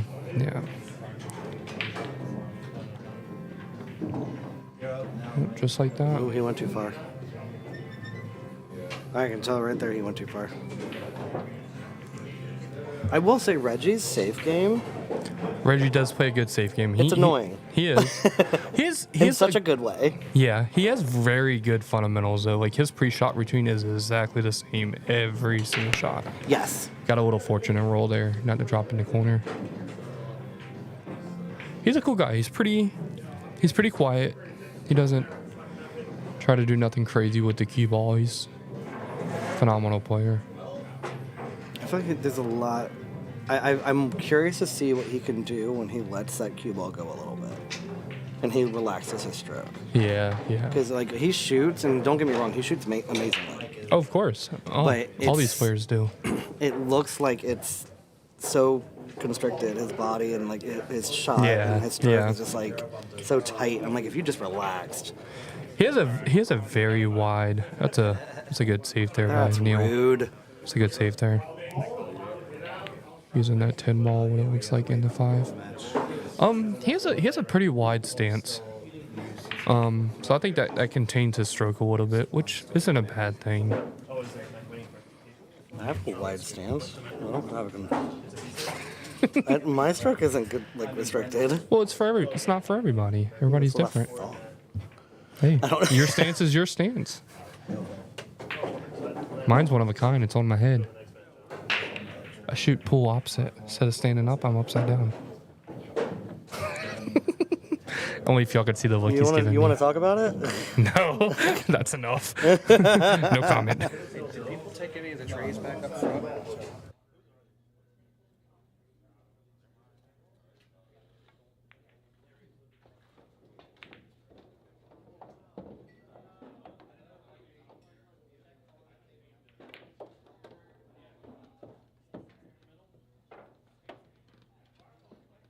Sorry, guys, we had a player question. All right, Neil's at the table. That's the only thing that's like it's good and bad at the same time about working here, because like no matter what I'm doing, like even last weekend during the state 9 ball, even when I was shooting, people were coming up asking me like, "Hey, can you get this for me? Yeah. Can you get me like this drink and this beverage?" I'm like, literally down on a shot. Yeah. And my name got called on the speaker. What do you think I'm doing right now? Yeah. It's kind of hard to have fun at the place you work. Yeah, that's why. Especially so being a pool player. after the first match, when I was working, I was wearing a shirt like this. Mm-hmm. And when I wasn't working, I went and changed shirts Yeah. to like what because my grandparents were military, so I always called like this is my work shirt. Then I have my civvy shirt. All right, guys, we got the. Which one are you? Don't keep changing the channel. Sorry, he's just warming up right now. Sorry, so we're gonna. Oh, he is warming up. Okay. Yeah, he is warming up. Yeah. All right. Mike Davis just got called over, so he's getting ready to head over and warm up Sweet. himself on that table. So this is the match we want to This see. is the match. This It's is the who most anticipated. a lot of us are thinking. Just no matter what. So these two guys, give y'all a little rundown before the stream. These two guys went 1 and 2 in the open bids in the Calcutta. Yeah. And I think both are the only 2 players over 700. So Who's the best player out of the room? Not best in the we 20? have one that's at a 680. yeah, What's that's the- Nelbert. You're right. He's playing here. Neil and the Filipino guy over on 12. Twan. Yep. He might be- Neil's good. Twan's good. I had the pleasure of playing Twan. He kicked me out. Got 3 racks on him. Hey. There it is. There it is. waiting I was for it. happy with it, man. I love playing those good players. He shot phenomenals. Nothing. I can't be mad about it. Good morning from Thailand. Thailand checking Wow. in. Wow. Oh, so they're probably watching Twan then. But let's see. In the tournament alone, there's Nathan, Mike, Twan, Nilbert, Neil. Yep. Reggie. Reggie's up there. I'm not sure about his Fargo. I think he's in the 6s as well. If he's not, he should be. But excuse me, not counting the tournament, then you have. And I'm not trying to put me up on a pedestal, but there's Larry and me. Yeah. Okay, you're 6 over 6. Mm-hmm. Nice. I've been over 6. Lucky Dang. goose. Dang. Lucky goose. There was a Y'all wonderful. you hear this, Christian? He's over here trying to show us up. I'm only a 590. I don't know what you guys are talking about. I'm not even a 570. Really? Oh, we should play. I'm not though. even a 470. What are you? 463. Oh my god. No, I used to play in a lot of events, and then one year I went down to Peninsula. Okay. to play in before it was Blue Steel. It Map was Tour. the Map Tour. Yep. Okay. And Yes. I had a field day. Yeah. And because so this is my first time ever going down there, but everyone knew who I was. Oh, so you So, couldn't go in I was without like, nobody this is. knowing. I was like, this is my Fargo. This is my APA ranking. Yeah. And so they brought me in as, I think they brought me in as like an 8 or a 9. okay, yeah, because they have different rankings. Yeah. Yeah. Well, I got complaints put on me. 12 before the, End of the night. Calcutta was done. That's Because tough. he posts the listing and then goes into the Calcutta. Yeah. And I got 12 complaints because my ranking was too low. Wow. And so he brought me, he came over, I re-showed him everything, I refreshed it so he could see it. Yeah. And he was like, and then he pulled it up on the app, it's the same number. Yeah. I was like, I don't know what you want me to do here. Yeah. Yeah. I told you what I was. Well, It's a good shot there by Reggie. I told them outright, like, if you Or don't, Neil, I'm sorry, if I you thought that don't was like Reggie. my ranking, if you want to put me up to a 12, put me up to a 12. I'm Yeah. just going to do me. Yeah, exactly. You're still going to play your game how you play it. So I went, and then that tournament, I went like top, I think 3rd or 4th. Okay. In the upper something like bracket? that? Did they have a lower and an upper No, bracket at the time? but it was handicap for your Fargo. Okay. So it was like I had to go. They kept me at I think a 9 at the time. Okay. And I went up to a 10 by the end of the tournament. Okay. But I was going to 9 when other people were going to 9 or 10 or 11 or 12. Okay. Okay. So they had And- to spot you based off of what your ranking was. Yeah. Okay. And I was just having fun. Like it was just whatever to me. And I Yeah. just was like, okay, cool. I was in the money. Yeah. Yeah, hey. Anytime you can get in the money in a tournament, it's phenomenal. It So means then you if- did something good that day. You shot good, played And good, of course, mentally sound. the operator was like, just so you know, when you come back, you're coming in as a 12. I was like, that's Yeah, fine. I had a so- feeling. So I went out to a Lynchburg tournament. I'm not sure if you've heard of him. James Marvin. Yes. He puts on a good monthly 9-ball tournament out there. $1,000 added. All right, guys. Oh, it's getting ready to start. Let's get ready to rumble. And I, unfortunately, need to say my Dubais. Because I have to go home because my wonderful husband is making a really good meal, and I want to go learn how to make it because There I you burn go. the water. Would you bring us back? Is the blue table. I'll play you for it. What was your name, buddy? Shane. James. Shane. It's nice to meet Nice you. to Yeah, meet say goodbye you. to Shane. Great to see you Yeah, guys. great having you in the Y'all booth. have fun. It was Yeah. a pleasure, but I am going to start to get to that point where I'm going to get hangry. So There you go. I'm Alrighty. out. All right. Adios. Love you Have a guys. good one. Shout Have a out to good my night. husband. I love him. All right, this is Christian Youngers here with Ox Promotions bringing you the action live. Nathan Childress versus Mike Davis Jr. In the booth, I've got James Satterfield. He's just setting up. And we're ready to get started. Viper Billiards running this tournament here at Diamond Billiards. Diamond Billiards is our host, Midlothian, Virginia area, around Richmond or so. And this is going to be an A-side match. Top 4 on the A-side remaining, but the much-awaited match, I think, because the 2 tournament favorites, top players to go in the auction, Nathan Childress and Mike Davis Jr. Welcome, guys. Yeah, this is James with me in the booth. How's it going? Doing good. How are you? Ready to go? This whole room, as soon as these guys started lagging, Yeah, everybody got quiet, right, all of a it's- sudden? you can hear a pin drop in here. Holy smokes. Is he playing any music throughout the background or no? He's not.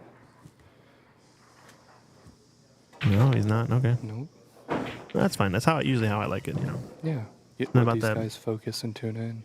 Extra intensity and, you know. All right, guys. So you guys do not need any introduction, I'm assuming, to these players. Y'all both know what they're capable of. Mike Davis is a previous state 9-ball. I know at least 9-ball bar box Virginia champion. I think he's an 8-ball bar box champion. Something like that. Yeah, I mean, previous Moscone Cup winner or player Yep. for Team USA. 2006, he played on Team Moscone. Yeah, a lot of. He's won quite a few straight pool championships over his years. A lot of accolades for sure. He comes from Raleigh, North Carolina. I actually had the pleasure of working with Viper Billiards I'd say about 6, maybe 8 months ago. Yeah. Good shot there by Mike. And I actually did a little commentary with Mike, got, learn his background, got some advice for him for you guys, amateur players out there. Phenomenal guy. Dude would give the shirt off his back if you needed it. Yeah. He's one of those guys that's sort of like a SVB, stands off in the crowd, doesn't really speak to a lot of people. Kind of quiet. And just hits balls when he's not, in a match. Okay. Cool guy. Nice. All right. Got a little bit of a back cut here on the 2-ball. Natural 2-rail position, center table for the 3. Oh, he missed it. Missed it good, though. No, he's going to sell out. Did he? Yeah, this is a makeable ball. All right. So, I think Nathan, you got an underdog coming into this match? Underdog? I don't think so, because, I mean, they've played each other plenty of times. And I don't know who's got the better in the head-to-head. Did they play each other in the 1 pocket or in the 9-ball? I think they played it in the 9-ball. Well, Nathan won that, so he's gotten the better of Mike Davis at least in the past. Yeah. At least in the past month. Yeah, I mean, what, it was a week ago, I think, the 9-ball is what I heard? 2 to 3 weeks, yeah. Yeah. All right. I wonder if this 5-ball passes to 10 up in the right-hand corner. If so, he might just drift forward. Yeah, it should. It looks pretty wide open. There's a lot of space there. Oh, he's gonna play it by the 6, it might look like. I think also it's also an option.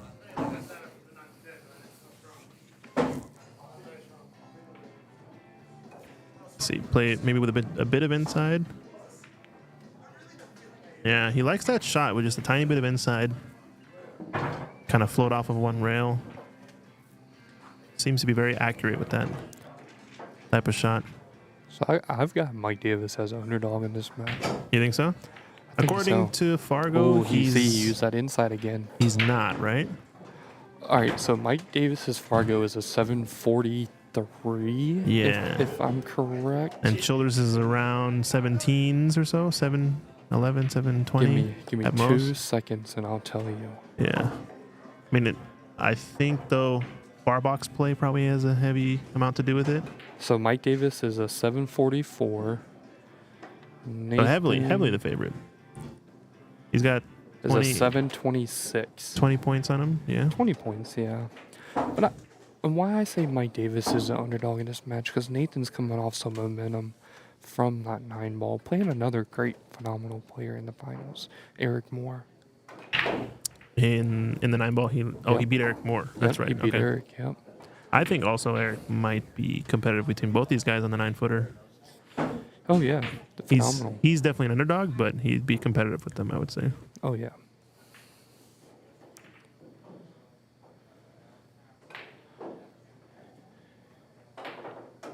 Nice soft roll. Good shot there.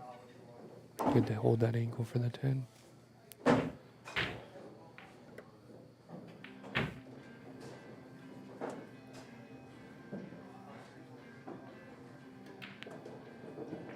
All right. First rack. Gets on the board 1-0. Nathan got the first break, so now Mike's break. I think we're going to have to unlock the tablet for them, maybe. I'll be right back.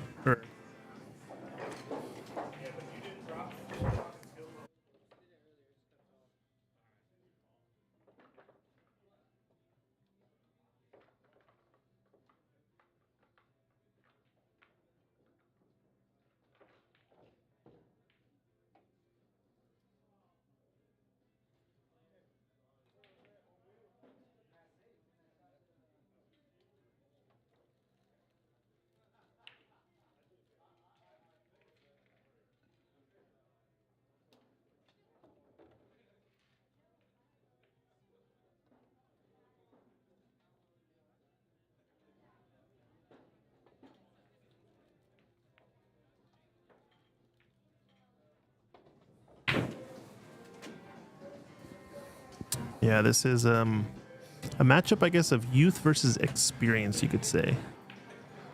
Yeah, Nathan's definitely an up-and-coming pro player, though.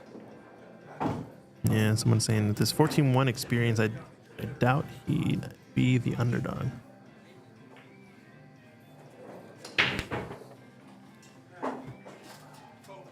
Look at that cue ball. Talk about a dead cue ball stop. Stop, yeah. Unlucky that 4 ball hung in the corner.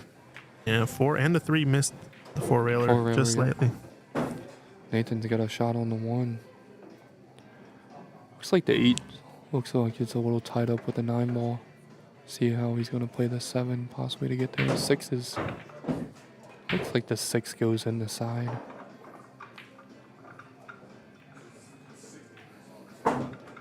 Nathan put some music in, so he had put some headphones in so he can tune out.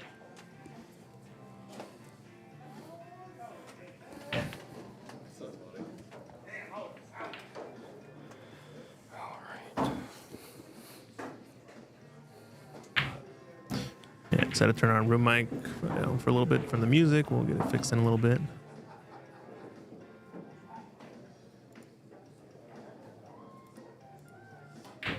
So far, so good.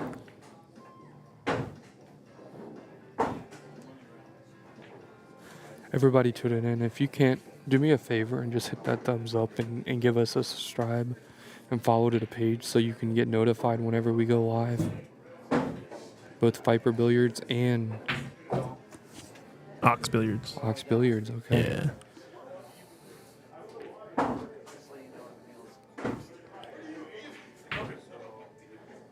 Don't be afraid to share it on you guys' social media. The more viewers we get, the better off we are. More exposure.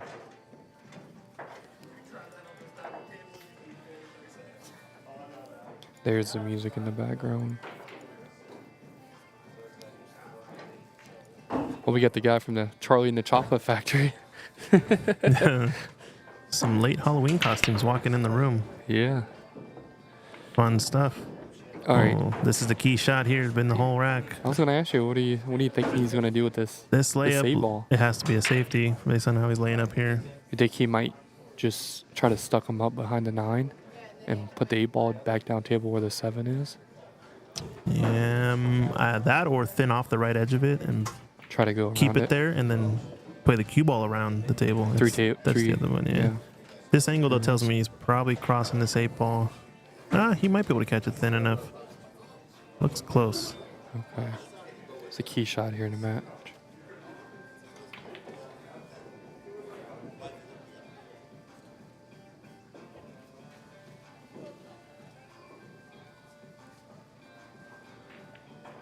I think he's just going to tuck him up behind the 9.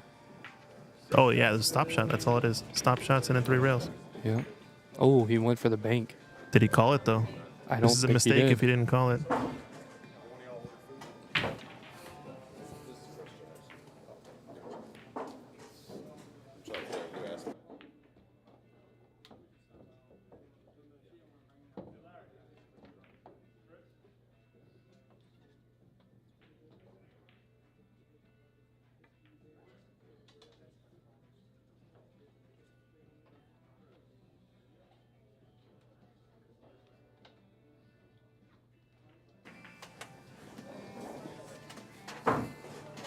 So a nice safety, but we're going to see probably a kick shot here. I think he's really just deciding whether he's going to go 2 rails or 1 rail at this. 2 rails out of the corner, maybe? Yeah, both are viable options. It's just gotta hit it good. It's a question of which one's the higher percentage to make the ball, really. I think he's also waiting for players on the other table. We have consolidated all the rest of the action down to these 3 tables here in the back. They got 3 diamonds nicely lined up along this back wall, which helps a lot. I kind of like the 2 rails, but I think he's going to go straight across. I think it's a bigger ball if he goes straight across. Yeah, just 1 rail at this. It's a better angle to. You have higher odds to make it. Yep, make percentage. And nice shot. I actually think at this level these players are kicking, it's probably above 50% to make that ball. Of course. I think he just brings this back about an inch or 2 and just plays the 10 ball in the bottom right corner.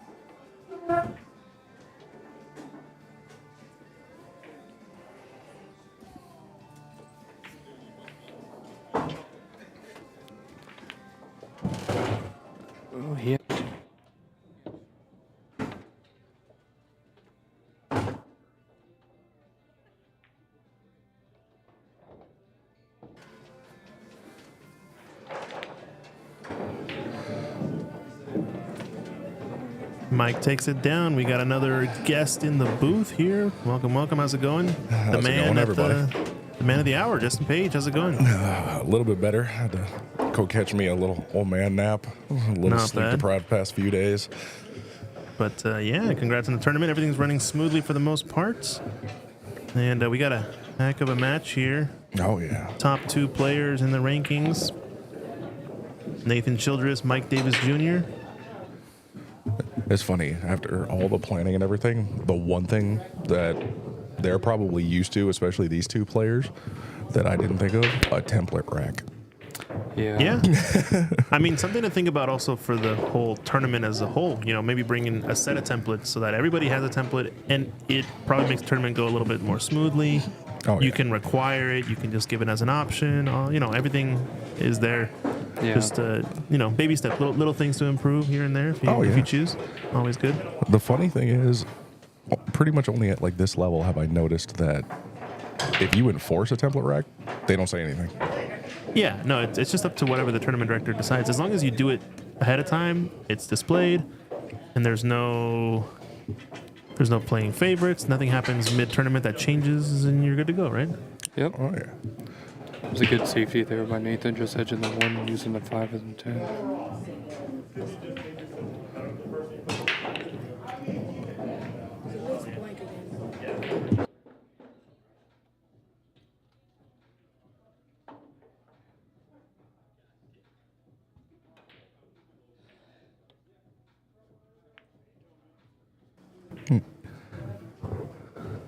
Get that tablet back up and running over there. Keep that score alive for you guys.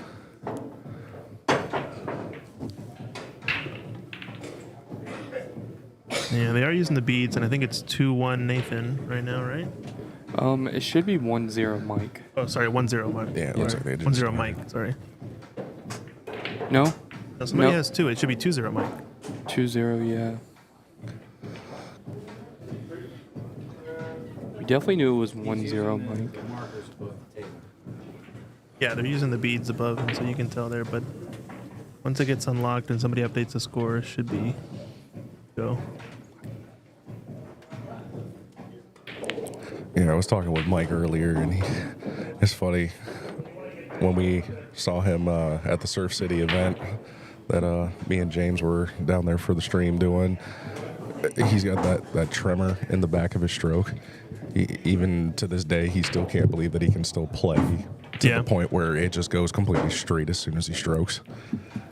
Yeah, I mean, I think that's all muscle memory, right? It's kind of what it comes down to. It just shows you also the power of the subconscious, I think. It's just... Oh, yeah. You can't be thinking about how your body's moving and whatever. It's got to be repetitive motion that you feel and you acquire and you build over time. I think that's the key. Yeah. But you also see that he's wearing an armband now. I think that's something to do helping him there. It probably helps, right? Yeah, a little bit of that tennis elbow relief. Yeah. Stiffen up that elbow. All right. He's trying to see how he's going to rub off that 10 ball. He doesn't want to play. Kind of like just drawing out of this. That 10 ball will try to push you back up towards the 7. Yeah, just like that. I was getting stuck. No. Ooh, that might have rolled. That's close. Phenomenal camera work here. Oh,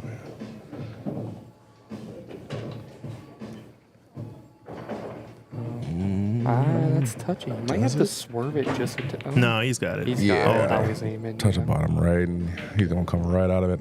Perfect position. Yeah. Jeez. It's the opposite, bottom left. Did he actually put bottom left? It looked like he was going bottom right. Yeah, it was bottom left. It's the opposite. I did that earlier. Oh, dang.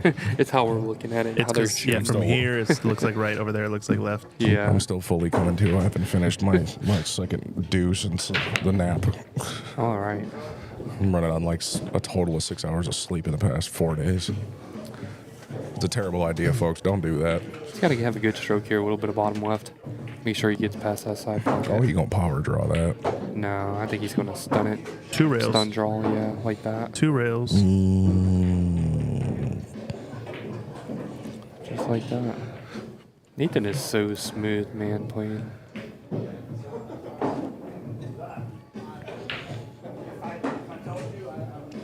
Nice and clean. All right, you Makes guys it 2-1. tune into the comment box. Let us know how we're sounding. All right, I think they're gonna get the tablet set Yeah. up here Now our score is up to date. Yep. Yeah, Okay. they're getting it. Looks like there might be an issue with the tablet though.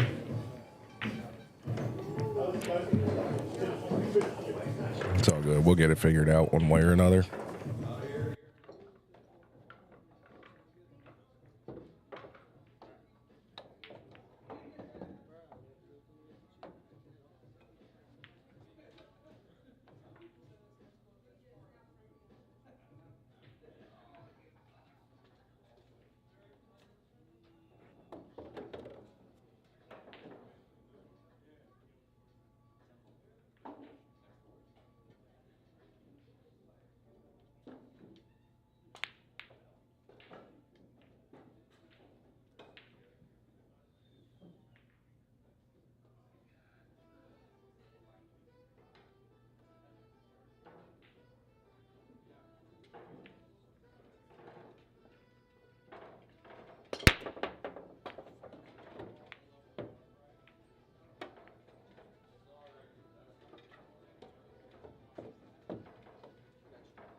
All right, guys, tune Alrighty. into your bottom of your screen. You can see the most up-to-date current score. It is 2-1 favor of Mike. Good break there by Nathan. Okay, so just a heads up.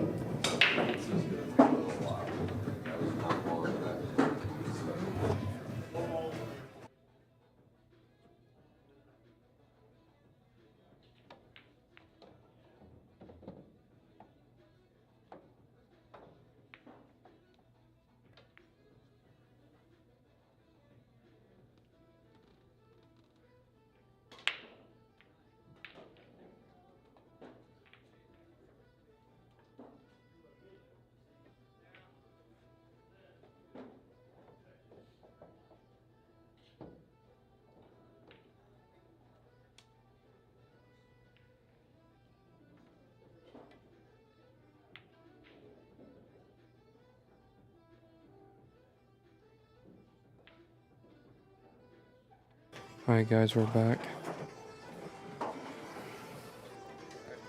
Mike tried to use that 5 as a blocker. Yeah. I think Nathan can see this. I think he's more worried about how he's going to come out. I might go 2 rails at this, go behind the 9, just drift up center table for the 4. Yeah, he's definitely looking like he wants to cut it, but is trying to figure out where is it going to land afterwards.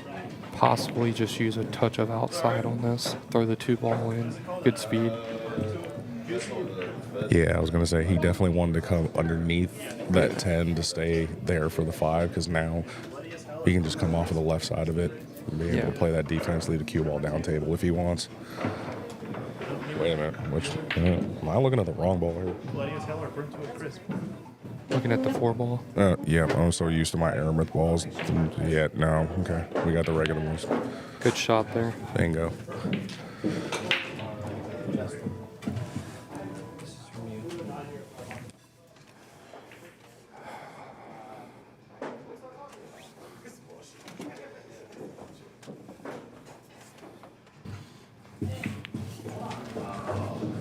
One time this is the first time I've seen him use outside. He likes to use a lot of inside.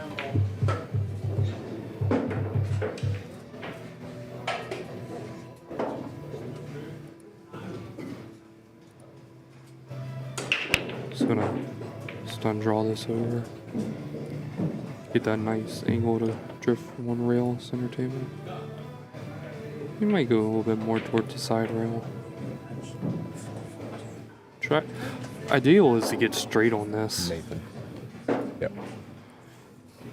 It's ideal to get straight on this so he can just stop and play the 9 in the side. Yeah. Oh, he let up his stroke a little bit. It's alright though. 2 rails. 2 rails. Yeah, he can 2 rail out of the corner with this. Touch a bottom left, throw the ball in. Just gotta have good speed. Honestly, you might just one rail this. Yeah, one rail up. Slow roll this in with maybe a touch of inside, just to get a little bit further away from that 10 ball. Just like that. That extra bit inside. You'd be surprised how much more comfortable you are shooting this ball, being an extra inch, half inch, 2 inches off of that ball. All right, now it's 2-0 Nathan's break. 2-2. I mean 2-2. I'm sorry. Gonna do a quick shout out to our sponsors. Thank you, Diamond Billiards, for hosting this event here in Midlothian, Virginia, Richmond area. Viper Billiards and Justin Page, who's in the booth right now, bringing us the tournament direction. Oh, yeah, Howdy. I got a surprise here for our buddy. I don't think he even realized it looking at the payouts. Oh, yeah. I'm Christian Youngers with Ox Promotions, bringing you the live stream action. And this tournament is being run through Digital Pool. Tiger Billiard Products is your head sponsor for the Tiger Pool Tour. You're surprised about that, aren't you? You didn't realize you had both of the females from the field that you bid on, did you? Oh, I did not. So you got top female player auction payout. Oh, because there was only 2. Yeah, Thank you. We were able to work the numbers as Reagan Wallace, significant other of Nathan Childers here, and Miss Courtney Harefield. We didn't have enough for the ladies division, so they said, well, rather than not playing, we'll just step up to the men's. Yeah, why not? So They are both, honestly, those 2 women that you're speaking about, they are both capable of hanging in this tournament with the men. You might as well just call it the Open. Yeah. I mean, that's the way I feel this sport may as well be, because this isn't football. You know, I've got plenty of females that whip me every day. Wait, what? Yeah, Liz. I still can't beat her. Oh, yeah. I love her. I love her. She was my first coach. I still occasionally get lessons from her because, yeah. All right, does this ball go? There's no way. He doesn't even have an edge of it. I think he's just going to try to head and stick him. Head and stick him, use those 3 balls down table that y'all are seeing. Yep, just like that. Beautiful. Just like that. Such a nice shot, that. Gotta take another look, sorry. That's a good shot there. He hit that perfect, too. Yeah, I just hit the batter side of it just to come and stun up into that Oh, four yeah. ball. Yep. Didn't overstroke Perfect it, causing speed. it to come back out. Well done. And that's one thing that we have not seen much of today with Nathan on the stream is his defensive game. This is a perfect angle right here. Look at his arm. His back arm. Watch. All of a sudden, straight. He is straight as a button though. When he follows through. That's it. When doesn't he? All right. I think there's something to that, though, because who's the other example? SVB. You look at his stroke, Shane Van Boning, and he drops his elbow.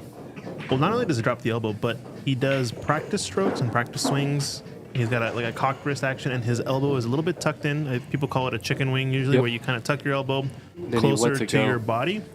On all of his practice swings, practice stroke on the feathers. And then the moment he comes in the last stroke, there's a couple of things that happen. A, he does that classic, I call it a hitch in the backswing, but he pulls his tip up and then back. Yeah, that piston and so, action. Yeah, he pulls it. It's opposite of piston, right? Because a piston comes straight down the line you want it to go. Yeah, the whole time. He tilts his back arm down, tilting the tip upwards, then pulls it straight back. And then as he comes forward, his elbow goes out into the line of the shot. And actually, at delivery, everything is dead straight. Like his elbow is straight with his shoulder, straight with his eyesight. And he almost sometimes tilts his head or moves his head a tiny bit.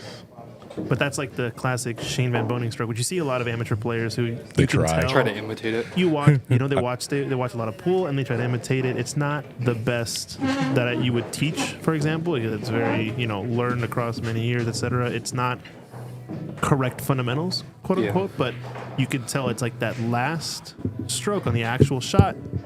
A little bit of an adjustment changes, And you just got to watch it in slow motion. I think the best video to watch this where they mention it is when he plays against Rory Hendrickson. I think it's the Bar Box tournament, CSI 20, the final, like 20, I think it's 2014 or 2015 or 2016, one of those years. It's Rory Hendrickson, Shane Van Boening in the final. Yep.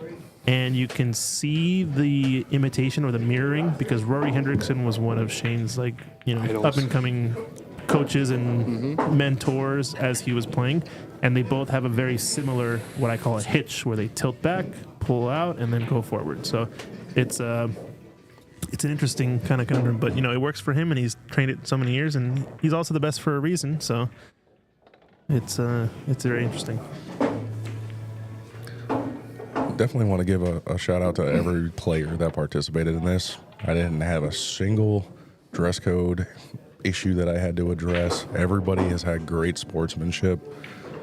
I've even watched in a few matches, a couple of close balls that literally they called their own fouls. Yeah. They didn't have to call me over, nothing like that. I've watched a one shot all day. That's it. That makes your day a lot easier as a tournament director. That's great. That's how it should be. All right. I'm looking forward to seeing some of these guys potentially down for the upcoming 2025 Viper Tour. Should be fun. Oh yeah. If All you right, guys are what's he gonna do enjoying, here? if you guys enjoying the content too, drop us a like and a follow, subscribe, show Viper Billiards some love over on YouTube.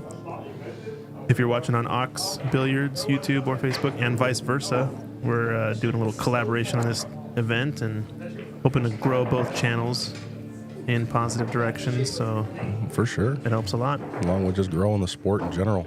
Yeah. I had a father and his two kids. I came in last night. He was telling me a story about how his kids are starting to get into pool and whatnot, and I was just like, well, what's their interest level? Apparently, both of the kids are really getting into it. It's a nice outing each Friday for the kids and dad. It's good, I was like, good bonded time. I was like, why not? Yeah, I gave him a couple of gloves.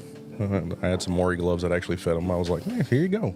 All of a sudden, this kid just starts railing on people in the chip tournament last night. I was like, well, maybe that was all he needed. Yeah. I think he ended up winning like 7 racks in a row in that chip tournament You'd from be that. surprised, man, how much, like you giving, those children gloves, how much that boosts their self-esteem. Oh yeah. As a person, but just saying, hey, somebody cares about, how I do. They want to make me better. That's sort of like what just happened to me.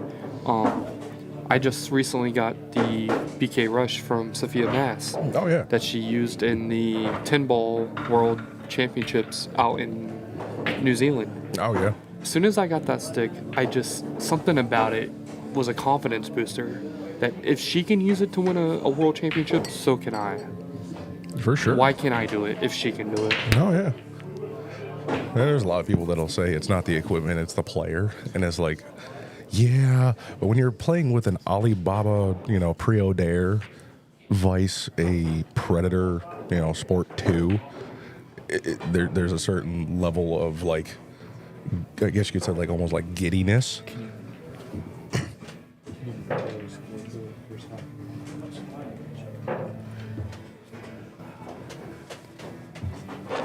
Yeah. I just want to give a huge thank you to her as well. Little rattle in the jaw there on that one. I think he tucked it nicely behind the 9 ball. It looks like he got a decent roll out of it. Yeah. Definitely not what he intended, though. No.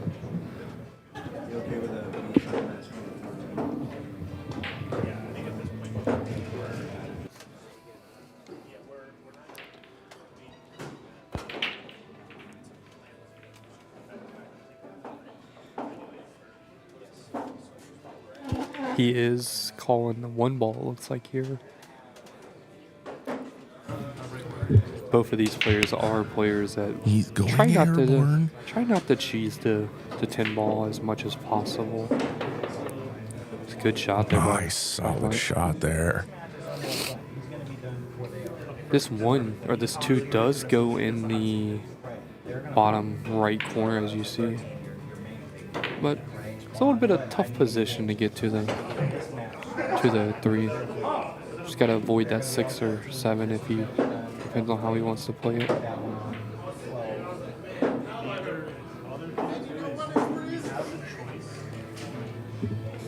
Do you got a favorite in this match here, Justin? I don't know. I like both of them. Yeah. Like, I had a great conversation with Nathan earlier on the stream. Okay. I've had great conversations with him in general. Wealth of knowledge from Mike with some great stories about previous tournaments. I mean, we still have the audio from Surf City. the Surf City one where he told you about his. Good shot there by Mike getting between that 6 and 7. Oh, yeah. Definitely with Mike's mixed review of his acceptance to the Moscone Co team. Yeah. I was actually, before you came on the stream, I was telling him about how Mike was on the 2006 Moscone team. All right, I think he's going to use a little bit of left here. Just go, yep, just like that. I'm sorry, a little bit of right. It's different. Seeing the way you guys are seeing it. Yeah, take a look at that back arm. You can see it, and then watch when he comes through. He's straight as an arrow. Dead straight. Yep. Just a lock fit and he just fires away. I was like, I want to do that. All right, he's taking a second here. He's going to see what he wants to do. Got a little bit out of position. I think he wanted to be more possibly on that right side rail that y'all see, just to play that 5 in the side and roll up. He's looking at the cut, but that if he cuts this 5 ball into that left center pocket, that 10 ball is huge for just grabbing that cue ball and bringing it in. I don't know if he can use a little bit of inside. Is he trying to play defense here or actually pocket? I think he's trying to pocket it. He's got to avoid that 10 though. Yep, just like that. Oh, yeah. Good shot. He's going to get a nice roll here. Oh, and he's about to get the nice under the 6. Is it going to scratch? Oh, didn't see that coming. That's unfortunate. That's unfortunate. So ball in hand for Nathan Childress here off of the scratch on the 5 ball. Very unexpected and uncharacteristic of Mike on that one. I think it was just an unlucky collision with the 7 there. I thought he was going to hit it a little bit more full in the face to just dead stop that cue ball.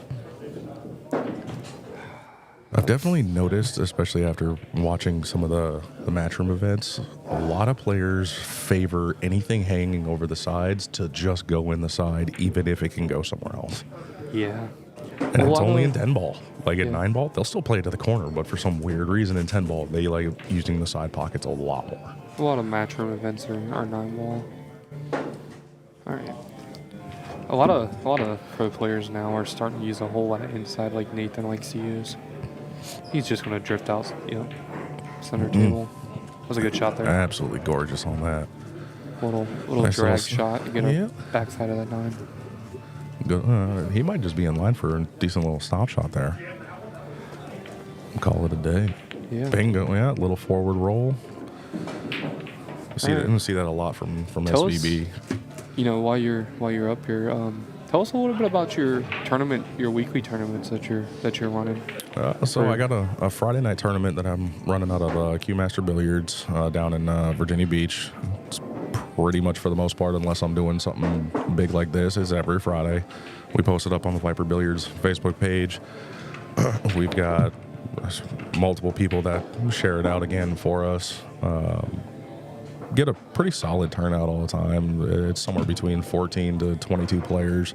I actually had, I think it was 36 the week of the U.S. Amateur qualifier that they had down there, which was absolutely amazing. Got to see a couple of people from the Surf City event. Franco Blanchard was up for that one, along with a few others from the Onslow Bay area.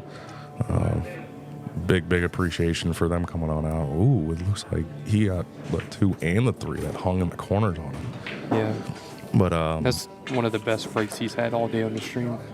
But with a lot of the feedback that I've gotten from that tournament is people want more 9-foot stuff, and I was actually kind of surprised because down there you typically don't get numbers in a tournament unless it's a 7-foot. Bar box, yeah. You know. But with that being said, looking at starting up, you know, the Viper Tour with, you know, a Pro-Am division and 2 intermittent handicap style. Wow, got both of those to follow. Luckily, he didn't kill himself behind the 9 and trying to get to that 3. But yeah, it should be a decent event once I can actually, you know, get the dates locked in and everything like that. Because there's not very many Pro-Am events in the area for 650s and above. So Yeah. a lot of players looking forward to it. Does it go past the 6? That 4 I ball? think it might. Oh no, he's calling it to the side. Oh, another side. Yeah, shot. he's just going to play with some top, come off of that long rail. Now, does he come in on the right side as we're looking at it, or the left of the 10? I think he kind of flips this in if he's going to play it in the side. I mean, he Just called it. Get on the back side of the 10 ball. And just round that second diamond on the long rail. Just coast into position. He might draw it out too. Oh, I mean, he's going Yep, just like that. Draw it off the side rail. yeah, I guess a Good little shot bit. there. Come on the top side, just cut the 5 in, come back around.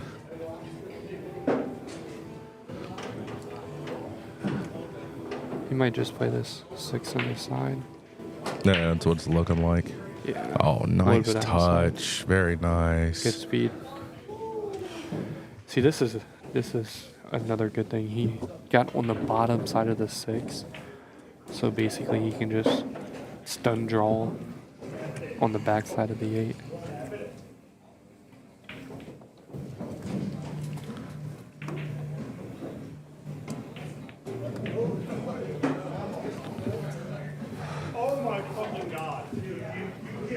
Sorry guys for the foul language on the back side. Some people get excited, Yeah. both when they make it and when they miss. That's like Nice little, you got a little slide flat. over on that. You got a little flat on this, so just punch it off the side rail, just like that. Yeah. Yeah, gets Good across the shot shot line, get that natural roll up to the 9. See, this is the thing. This should be short work for him.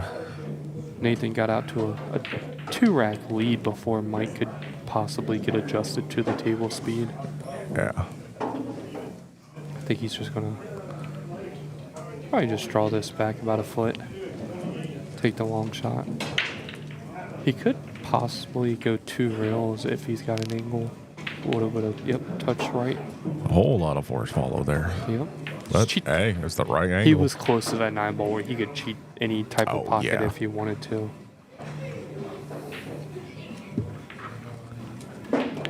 And there's Good that shot. one right there. Puts us at 4-3.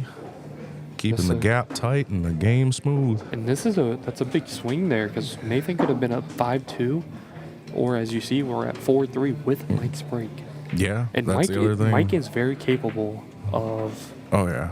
Pretty much everybody left in this at this point is very capable of a break and run. It's whether or not can you just get that ball to drop on the break so that Yeah. you can continue going. That's really it. Yeah, that's a big momentum swing because Mike is very capable of breaking and running and pushing this match back to 4-4. Oh, yeah. Checking out the rack right now, making sure everything's nice and tight. Yeah. I never knew Mike was a big 10-ball player. I thought he was more of a 9-ball player. So I was talking to him earlier, a little after lunch. He pretty much enjoys being able to float through multiple game formats at this point. Yeah. He's, like he told us before, 15-ball rotation. He likes that. He was telling me that he's gotten a bit more into straight pool. And then... Well, he's won a single few of straight pool tournaments back in his younger days. So... But I mean, just the variety of the formats kind of bouncing through, helping multiple formats as he keeps playing they're just helping each other to improve his overall game and keep him, sharp as he continues to just play deadly, regardless of the shake in the arm. Yeah. Like, I wouldn't even say that shaking that arm bothers him. no, he anyway. He actually said that he's surprised that it doesn't affect him. He just plays and it just happens and works. He's got to swerve this 5-ball here. I think he had to swerve it just every bit. Is he gonna get the lucky roll? No. I think it might be right in the channel. I can't tell if the contact spot is in line there. If anything, he might be able to just push this 1 ball up to the side rail and use the 4 and the 8 as blockers.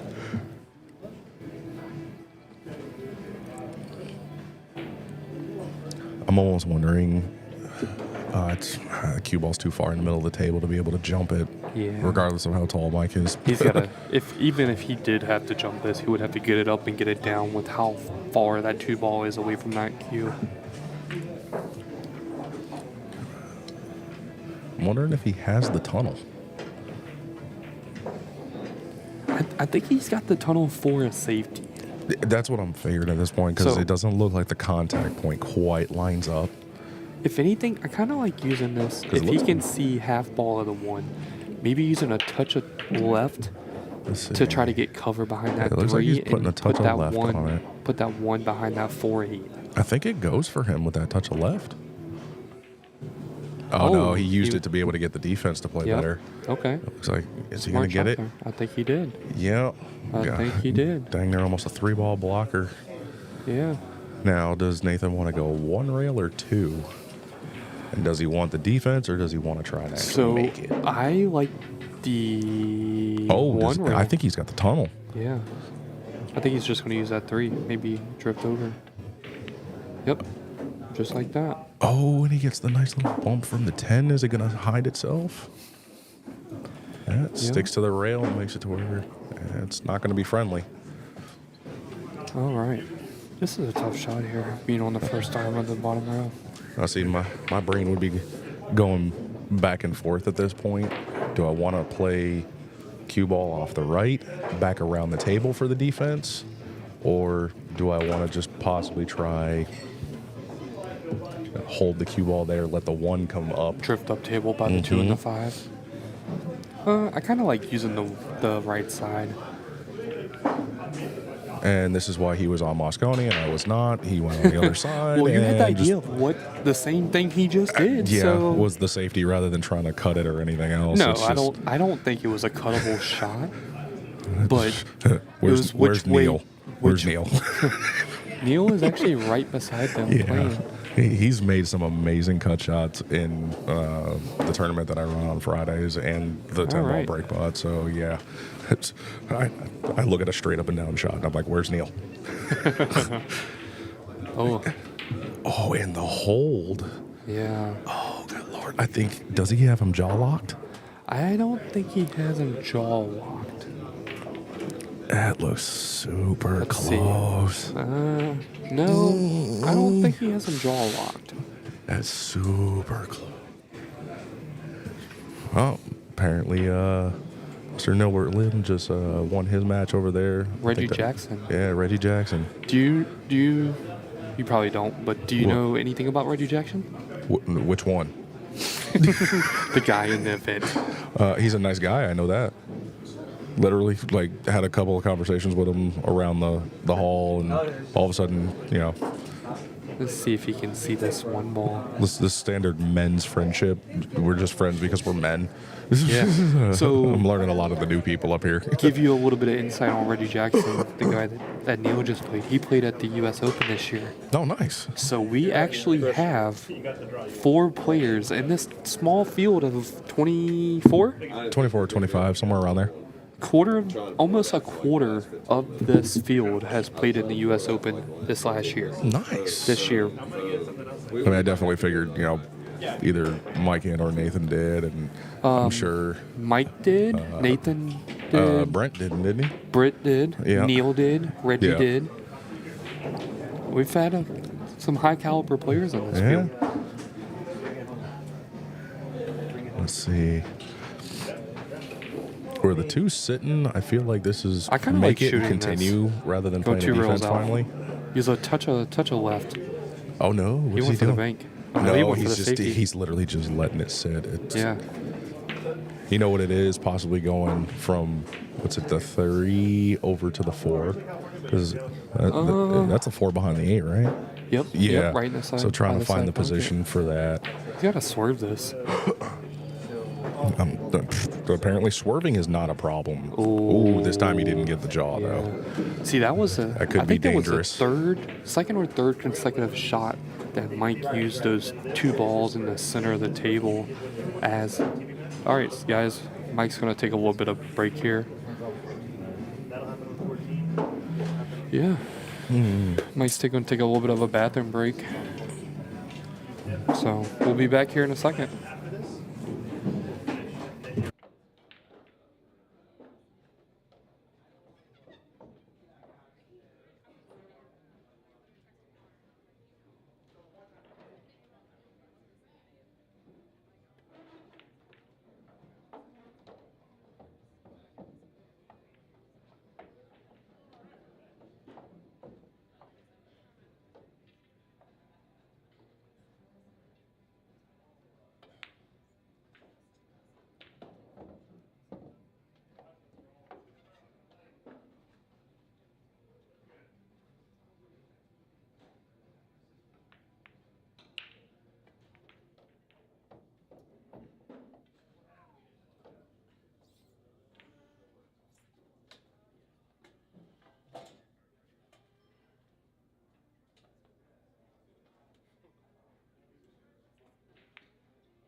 All right, guys, we're back. Looks like Mike might be calling a 10 ball here. He's got ball in hand. I think he might be calling the 10 ball for the simple fact of it's a little bit of tough position to get on that 4 ball. And the 6. The 6 is a little odd being next to the 9. Isn't that the 2 right there? Yeah, that's a 2 going into the side pocket. Why not just? I think it's because of the 4 and where the 6 is.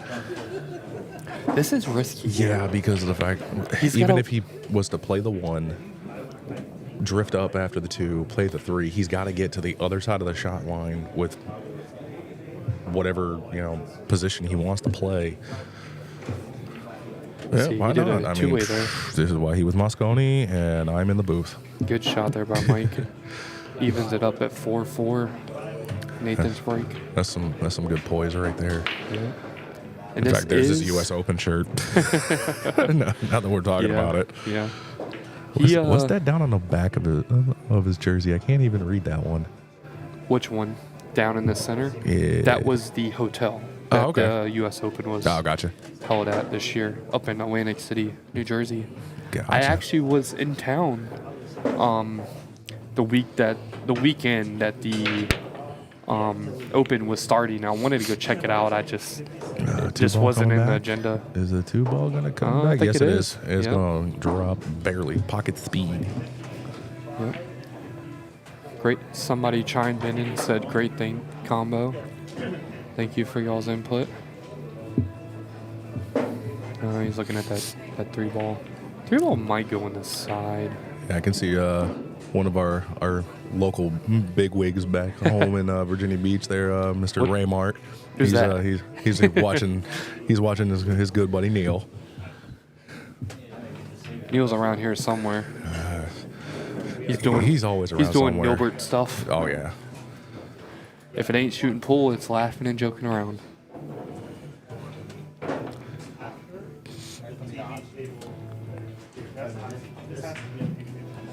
Let's see.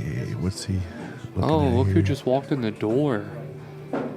That's a state champion there too, Chris Bruner. Oh, good old Chris Bruner. Little Bruner. Is that Bruner? It might be. It looks like Bruner. Yeah, he actually was gonna play in this earlier, and then ended up needing to leave for a family matter. Yeah. Give y'all a little bit different of an angle here for a second. Y'all can see Mike in the top right corner, right above the Ox logo. Just chilling, staying mentally sound. To just play the 3 past the 8 for the defense here, leave the cue ball right behind it. I can't tell how in line they are for it. If this 3 ball goes in this side, it's a little touchy. Yeah, it's a I don't soft know play. I don't know if he can run into the face of the 5 to hold for the 4 in the corner. I mean, if he taps the 3 and leaves the 3-8 offset, it just I think he's leaves the gonna shoot defense. this. Yeah, just drift up. Oh, he had plenty of space. Yeah. It's a tough shot here. Now what does he want to do here? He might play it in the top right corner and It just loo- go it 2 looks like rails out. It looks like he's going top left. Yeah, top right corner and go 2 rails out. Yep, just What like that. the? Yeah, he played a whole lot of inside on that. Yeah. Actually, I think that was more of a maybe a tap, just a tip above center. Is he calling the bank here? Or do you think he's going to go for that? I would assume. I didn't see him call anything though. He might go in the side draw. Yep. Oh, there you go. Now he's got another tough position shot. Does he do the same thing? Yeah, it looks like he probably ended up just doing the same thing here. Maybe not with as much force. And just float down for the 7 off the long rail. Oh no, he played the bank. Yeah. That good old 2-way. If he makes it, he's set up on the 7. If not, that 9 is literally just staring you in the face. But Mike is a tall guy. He's not playing the shortest person in the tournament, so if He's Mike wanted to, definitely he not. might be able to jump this.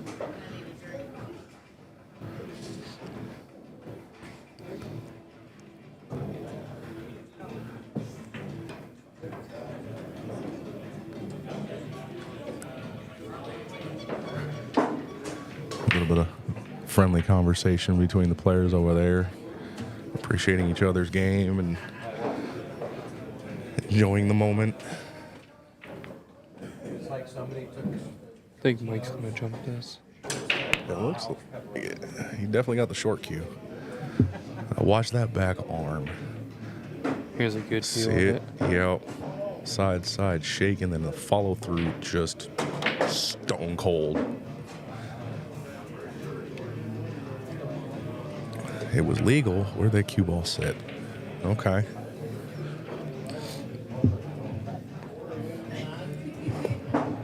He's going to cut this in with a little bit of right, get down below that 7, 2 rails back up center table.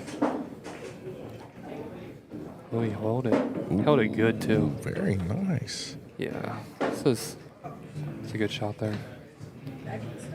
He might have to bank this to hold for the... Oh, no, he's going to cut it. Oh, he gonna bring out the Ginsu.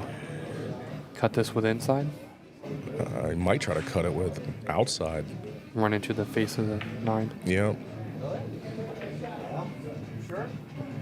It'll take that run off of that first long rail, and then it'll stop itself on the second one.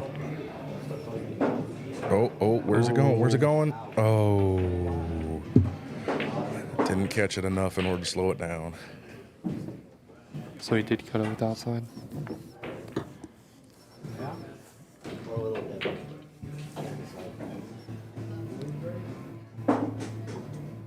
Go with bougie, that's a no.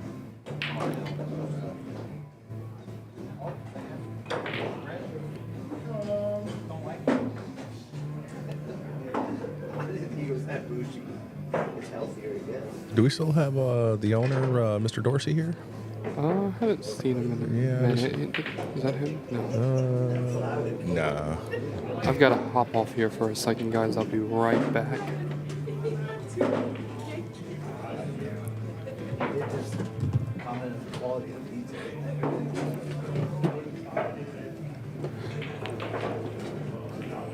Nice little rolling shot there by Mike Davis. Come up on the 10, finish this rack off.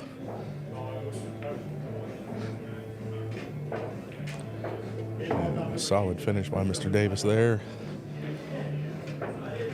Takes the 1 rack lead in this one here after being down. It's that composure factor that we're all looking for. Be able to be down and come back and take it. Now, Nathan keep his composure and start going rack for rack? Or does somebody take off?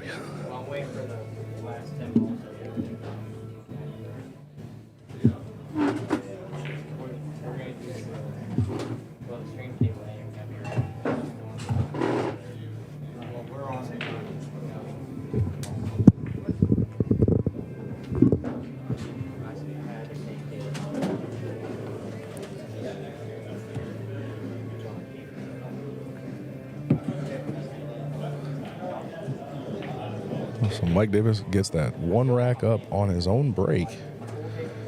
Rack is set, ready to go. We're back, ladies and gentlemen. We're back. Yeah, Thought you rack can get 10 rid of right me. now. Just had to make sure we got you fueled up with some food. Just a quick dinner break. Yeah, all good. Yeah. All right, so Mike Davis, I notice, has been breaking from the side here. Classic 9-ball break. The reason you break from here, you want that action on the rack. You're trying to make a ball because you're struggling with making a ball on the break. But not going to get anything to drop. So a little mistake from Nathan in the previous rack. Yeah, he Gonna ended up, get it back. he ended up scratching on the 7-ball with a thin cut.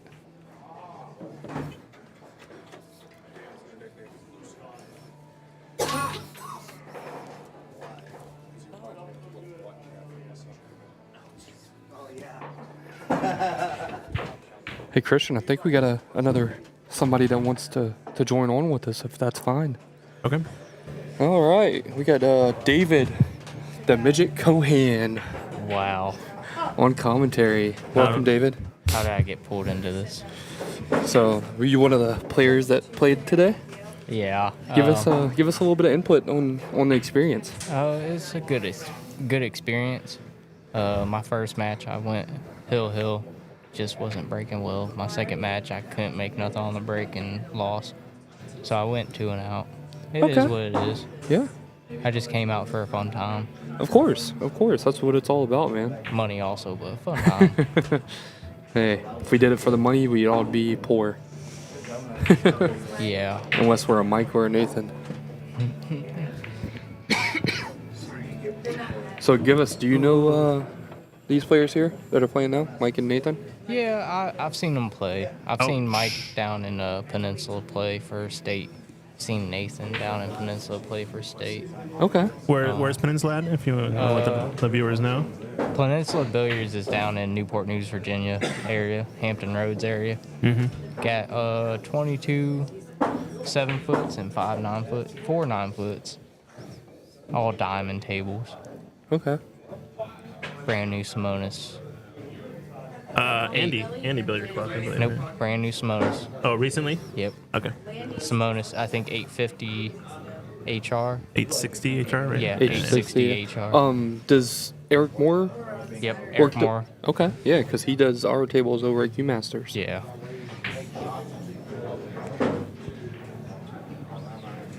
All right, we got Mike here.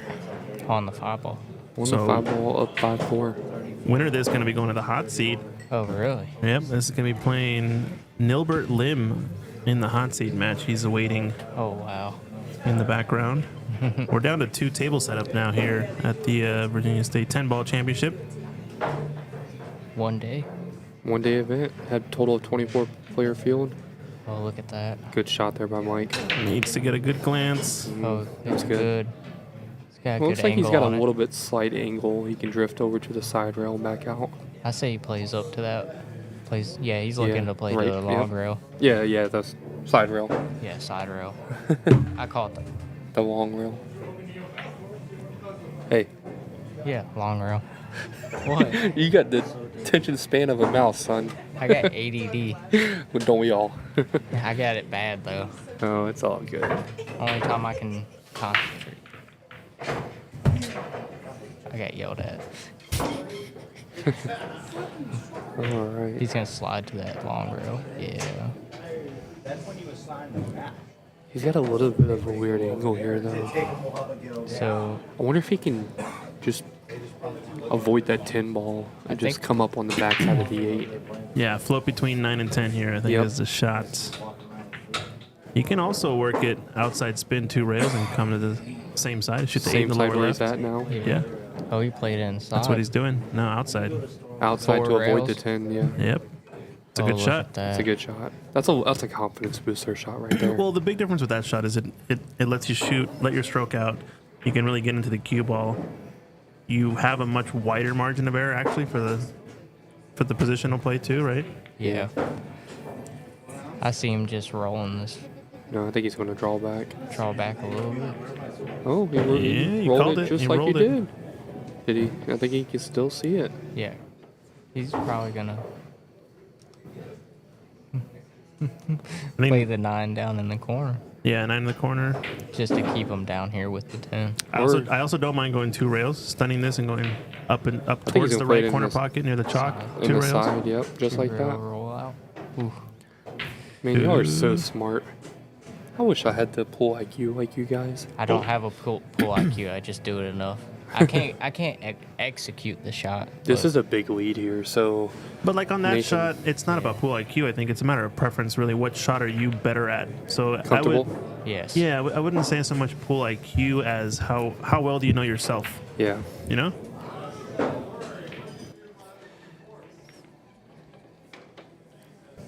I'm short, so We know.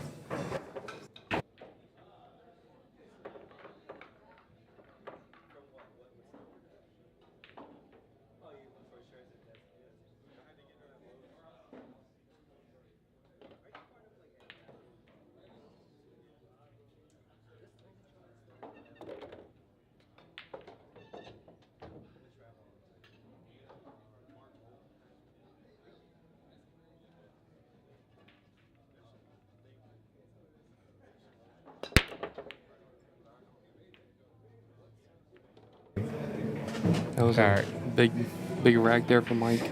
Mike was down 4-2. Now it's 4-6 in the favor of Mike. yeah. Nathan broke maybe Yep. 2, 1, The one's up in the corner. 2, 2 balls. Try and count the balls. Okay. Yeah, 1 ball down. Yeah, they made the 9? The 9 Eight ball. and The 9 ball and The 4? Yep. Yeah. That's what it looks like. I see Nathan. He's gotten a lot better from the last time I saw him shoot. Yeah. Really? Yeah, he's more focused. I Okay. can see it now.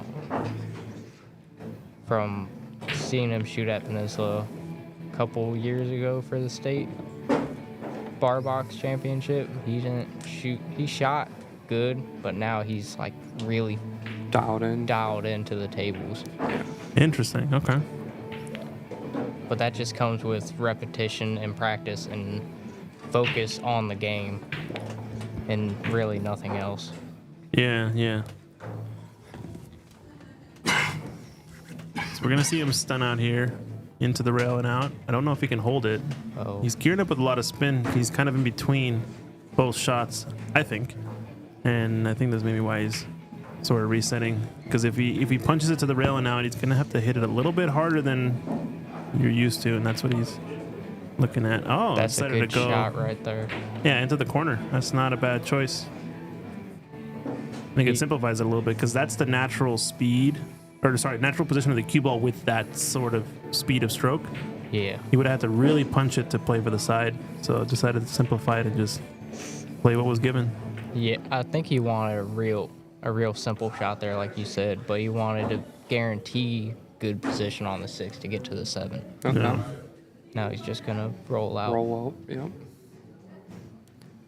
Has Nathan always played with headphones that you know of? Yeah, that I've known of. He's always played with headphones in. Okay. I wonder if that helps him dial in. He can cancel out background noise and stuff like that. Yeah, but I know in some. I mean, he plays in pro events. They're not allowed to wear headphones while they shoot, so. They're not, right? Nope, not allowed because they can use it as communication with their coach while they're shooting, and that's Correct. illegal. Well, it's just I think it's all the above, and it's also a more professional look. But I think in general it's more control the environment also on the pro events, so you don't necessarily need headphones as much because you're in arenas and places where you just don't have a bunch of random people talking in the background, making noise, random TV, etc. going on. With the environment being a lot more sophisticated and more professional, you shouldn't need the use of headphones ideally, and that's why I think you also have a good argument for not requiring them. I agree with that. I know a lot of pro events, they still do have music playing in the back. But it's light. Yeah. It's not. So, I've seen a lot of people using the center table break. This is the first time I've seen Mike use a side table break. I think he switched. He was using more of a center table break from the rail, though. Past 2 breaks I've been watching, he actually last time broke from the left side off center break like he just did, but from the opposite side. Mm-hmm. And I think he's done it for the past 2 attempts now. I think he's maybe building a little bit of frustration, not making a ball in the break. So typically when you see that, you see it a lot in the Pro Billiards series, in the Predator events. Yep. Because Fedor likes it. Well, they're using the referee with the arrow rack, so like a triangle to rack the balls like they are here. So when you have those scenarios, usually you break from that side just to get a ball down and get a lot of action in the rack. Mm-hmm. But then if you don't, you normally leave a clustered table, and so at least your opponent has a really tough out to get out. So you're playing kind of the more conservative situation, basically. Yeah. That's a good push out. He's got to make Mike Davis think and look at this 1 ball.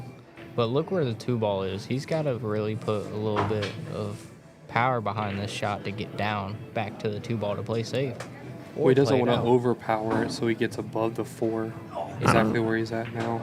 He might just very thin the 1 and take the cue ball back down under the 2-4.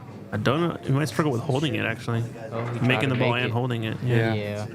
I don't think he needed the power to get there. Yeah. And there was no way to run into it. It was pretty natural. I think it was almost going too fast to hold. It might have been more natural to come 2 rails and not have a shape on the 2. But there's a window between the 2 and the 4. Does that go into the corner pocket? It's tight. It's tight, but I don't think so. Yeah, no. It just looks close from this angle. Be kicking at this 1. He's either gonna kick it from the long rail or from the short rail. See, the long rail side is easier because the 1 ball's on the short rail face. Yep. It's gonna have to swerve it a little bit, though, I think. Yeah. I think he's got it. Oh, he's fine.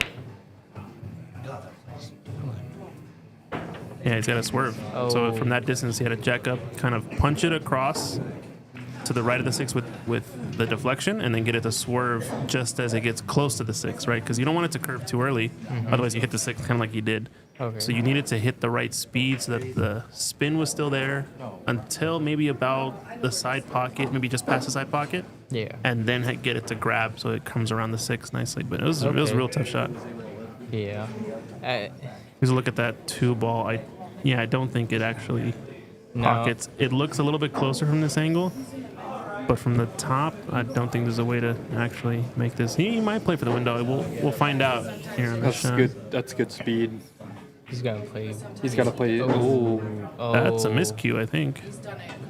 It looked like he dropped his elbow. Something happened there. Hold on. I'm looking. Yeah, that was a mistake.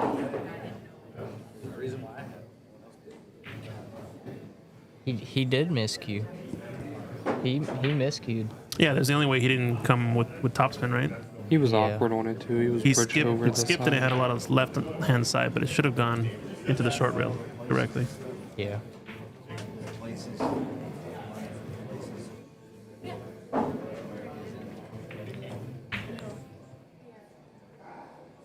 Oh, he's gonna try to tie up the 3-ball here. Put it on the backside of the 10. Yeah. I think if you just mute yourself, it's pretty easy. Do you think he's gonna try to 3-foul him here? I think he is. he'll- He might get that 2 out and open with He, the runnable. he only Yeah. does if he ties up this Oh, 2 look at and that. he gets it real close to the 7. So this foul is easy to lay because I think these guys at this level, especially if the 4 is makeable, it's going to be a higher percentage to just make the ball.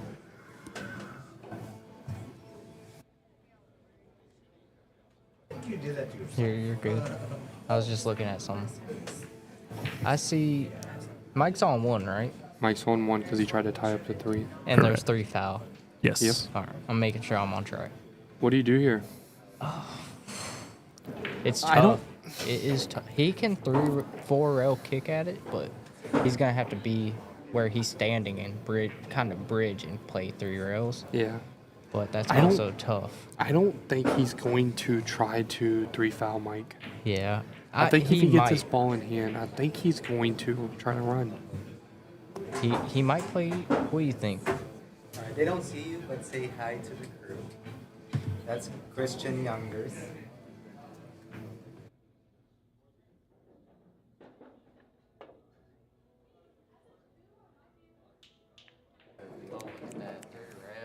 Good hit. Good hit there.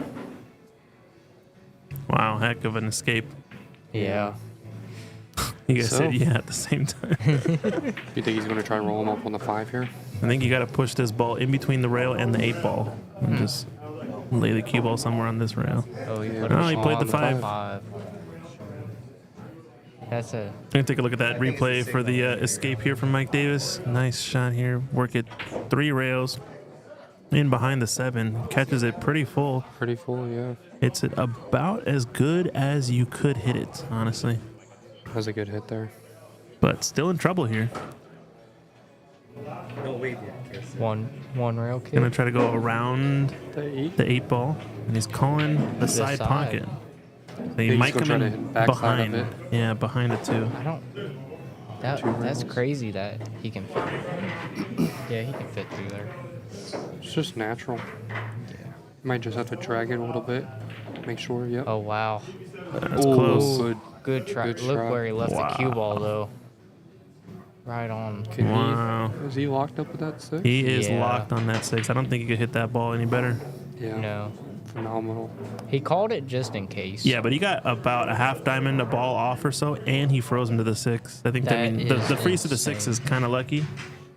But, you know, to have the awareness to hit it that well and get that close to the side, it's a pretty good kick. See a Z shot. Now he's going to roll the 4 underneath the 8 and play a intentional safety here, just tie him up.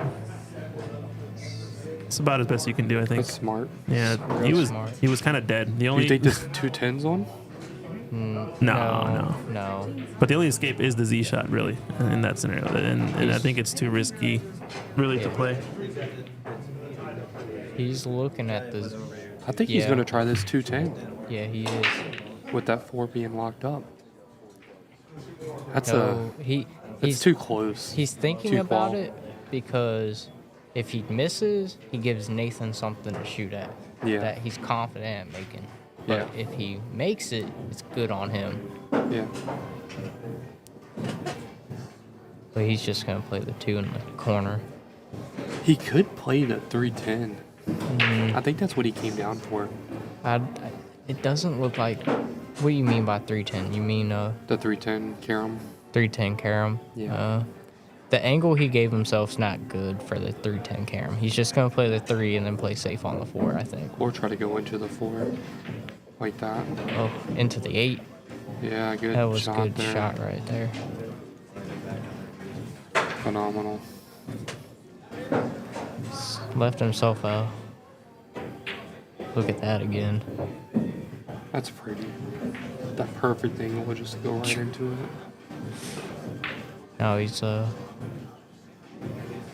looking at the angle he gave himself on the 4-ball. He's still at the table, which that's what he wanted. If you keep Nathan in the seat, man, you can control this match. Oh, yeah. Keep Mike in the seat, you can control this match. I think he can go for both of them.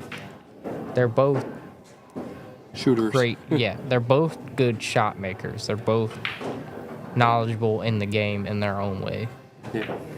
Mike Davis has been playing for a lot of years, and Nathan's been playing since he was little, from what I know. All right. That's a good shot on the 4 to get back. Now He's he's gonna gave play the himself 6. natural angle to get to the 6. Past the 9. I think it goes past the 9. It's about a ball or two above, off the rail, and I think it can go past the 9 in that corner pocket. Then he can, if he gets under the 6, he can play the 6 in the corner and get back up table for the 7. It just matters how he hits this ball. He stunned it down. Well, he wanted a good angle to get back up table for the 7. Yeah, he's got the angle.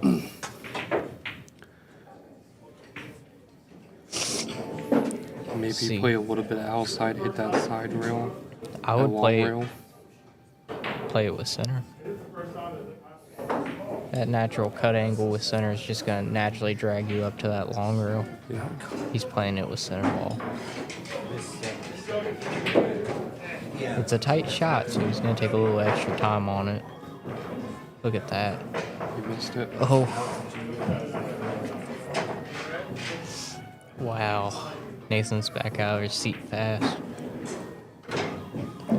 I've noticed with younger players like me, Nathan, Brent, a bunch of younger players, we have to be constantly moving to stay warm. Yeah. But you have players that are veterans in the game, like Mike Davis, Albinosha, all these guys that are pros, semi-pros. Oh, he missed it too. They can sit down for a couple of racks and still be warm by the time they get to it. Yep. But that was a tough shot for him to get back down on the 7. But he left Mike Davis a tougher shot. Then cut. I think he was worried about going into the 9 there. He was more worried about position. I think. Going into the 9 and holding him. Yep. He's called it. He's called it in the corner. I think he called the bank. No, rail first, I think. Bennett, rail first. Oh, wow. Oh. Not enough. That pocket's being evil today. Yeah. Left it tough. Nathan's on the rail. Yeah, I don't know how much of this ball he can see to get back up to I think he can see the ball. I think he can see the whole ball. Just matters how he hits it to get back up. Yeah. But I think he's just gonna play top, go under the 10, and get back up there. Oh, He missed it? he hit the 10. Yeah, I didn't think he could I didn't think see he could hit the that 10. much of it. He might have tried to throw some English on there to avoid it. Yeah, Avoid the and 10 then to it get rolled. up. He hit it so soft, the English grabbed early. Grabbed early, yep. That, man. That's I wonder what he's thinking right now sitting there. Oh, he's thinking he wish he had that shot again because he would have Yeah. done something different. he's rethinking of how he would have shot it. Mike Davis gave himself an angle to move. That's good speed. Up table. Yep. It's great speed. I think he's straight in. No, he has a little I angle. think he has a little bit of angle just to get out. Just a slide out for the 8 ball on the Punch side. it. Yep. Yeah.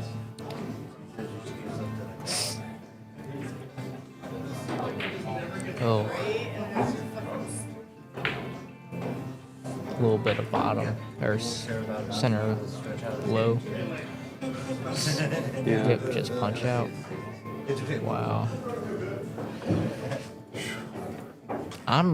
Mike gave Nathan a chance in that rack, and he failed to capitalize. They're giving Both. each other chances. I just think he couldn't see the whole ball. Yeah, the 10. I Or thought he the could 6. see from a different angle. I thought he could see the whole ball, but from the angle we have right now, I didn't think he could see the whole ball. But I'm still gonna root for Nathan to beat Mike. I'm a huge Davis fan. So I want Davis to win. I think someone was saying earlier about how Mike Davis might be the underdog in this match, but I don't know. That was me. That was Yeah. you? Yeah. Oh, interesting. Because of- interesting. Now Mike's on the hill 7-5. But that makes Mike the underdog? I personally thought Mike coming into this match was the underdog from Nathan Winning the 9 ball. winning the 9 ball with momentum going into this, and then coming in here and shooting last night and snapping off that chip tournament. I thought he got second. I thought he got first last No, night. I think he lost a big. I think he got. I'm pretty sure. He got I could be, second. I could Well, be hey, wrong. second I still, wasn't here. I was so- here until the end. I'm pretty sure he lost. Second still a big Sure. 72 players last night. It's Oh my different though. gosh! In a chip tournament, 9 Yeah. ball on the break, 1 ball. Yep, he dressed What- up nice. What Nathan needs to do is forget about that last rack. a new Just rack. new rack. You're at the table. The thing is Mike's going to be on the hill breaking. But has he made a ball on the break at all? Yeah, So- he has gotten a little frustrated with those breaks. So I haven't seen him make a ball on the break yet. I mean, the last rack was real tough. that was good there. He was Yeah. inside of him. Just seen Nathan He was a little acting bit like jacked nothing happened. over. Yeah, Big John won it. That's what I thought. Yeah. Okay. Oh, Appreciate you, Matt, helping us out there. oh, look at that. This is a nice cue ball Cruise line, down. but it's gonna be a little bit dicey still. I don't think he cares. I really don't. I think he's gonna cut that 4 in and be fine. Do you think he can avoid the 10? Possibly go back to the Yeah, table and no. come back down? Avoid the 10, yes, but I think he's thinner than he wanted to be for sure on this Yeah. shot. Yeah. He really needed to be probably a cue ball length to the right of that Oh, position, look at that. Okay. Yeah. just to make it easy so he could actually cue on the table, etc. Doesn't have to use the bridge. He put. Did he put inside on that ball? Needed a little bit, yeah. A little yeah. A little inside bit to go inside, straight. just to Just a hold tiny it down bit. there. Otherwise, you do get closer to the right side of the table. Okay. That's a good angle. The big on rack. 6. People asked about the big rack yesterday. I think also known as the break pot. Oh, I believe it was one person who got. good angle. I think everybody got a ball on the break, from what I understand, and then one person made a single ball after the break, Oh wow. and that's all that ended up being made from the big rack last night.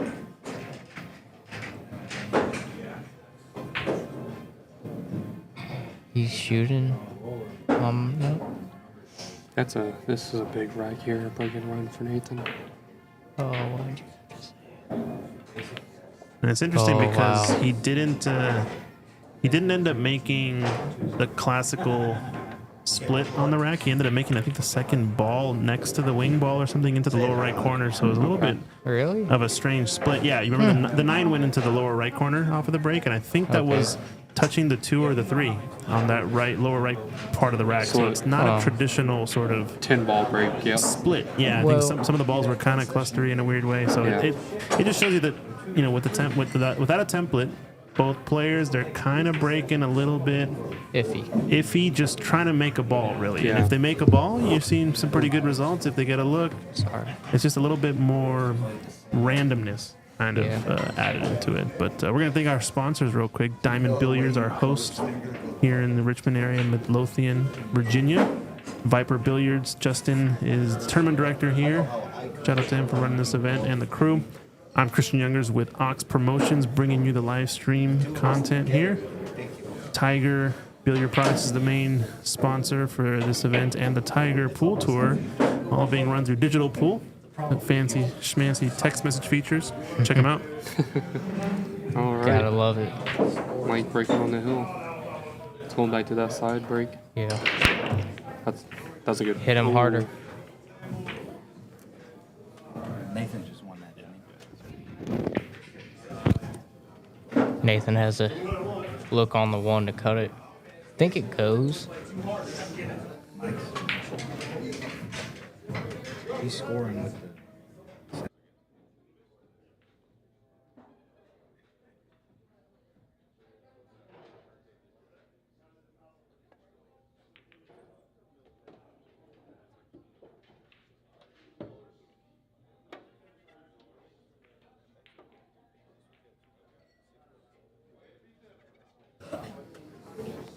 As you Nathan guys can see, Combro, we are manually putting their scores in. They are using the beads above the table. Comboed the 5, made the 1. It's a good angle on the 2, get back down on the 3. Ooh. Love that camera.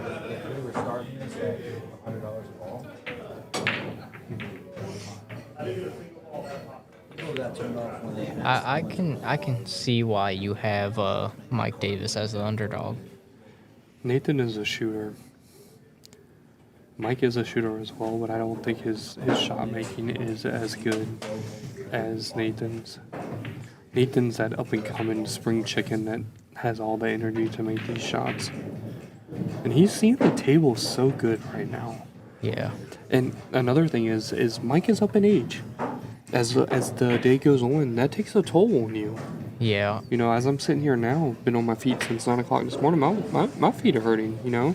I can just imagine him. I mean, he's still in great shape for the age that he is, but ain't nothing like a 20, how old is you know Nathan? I don't know how old he is. I think he's like 2 years older than me. 22. Yeah. 22. Okay. He's 2 years older so than he's that spring chicken, you know, that can flip flop, bounce around all day for 12 hours in a tournament. I can't. I know I can't. I'm younger than him, and I can't. I think it's just how you control how much energy you use throughout the day. Mental, yeah. And time. Yep.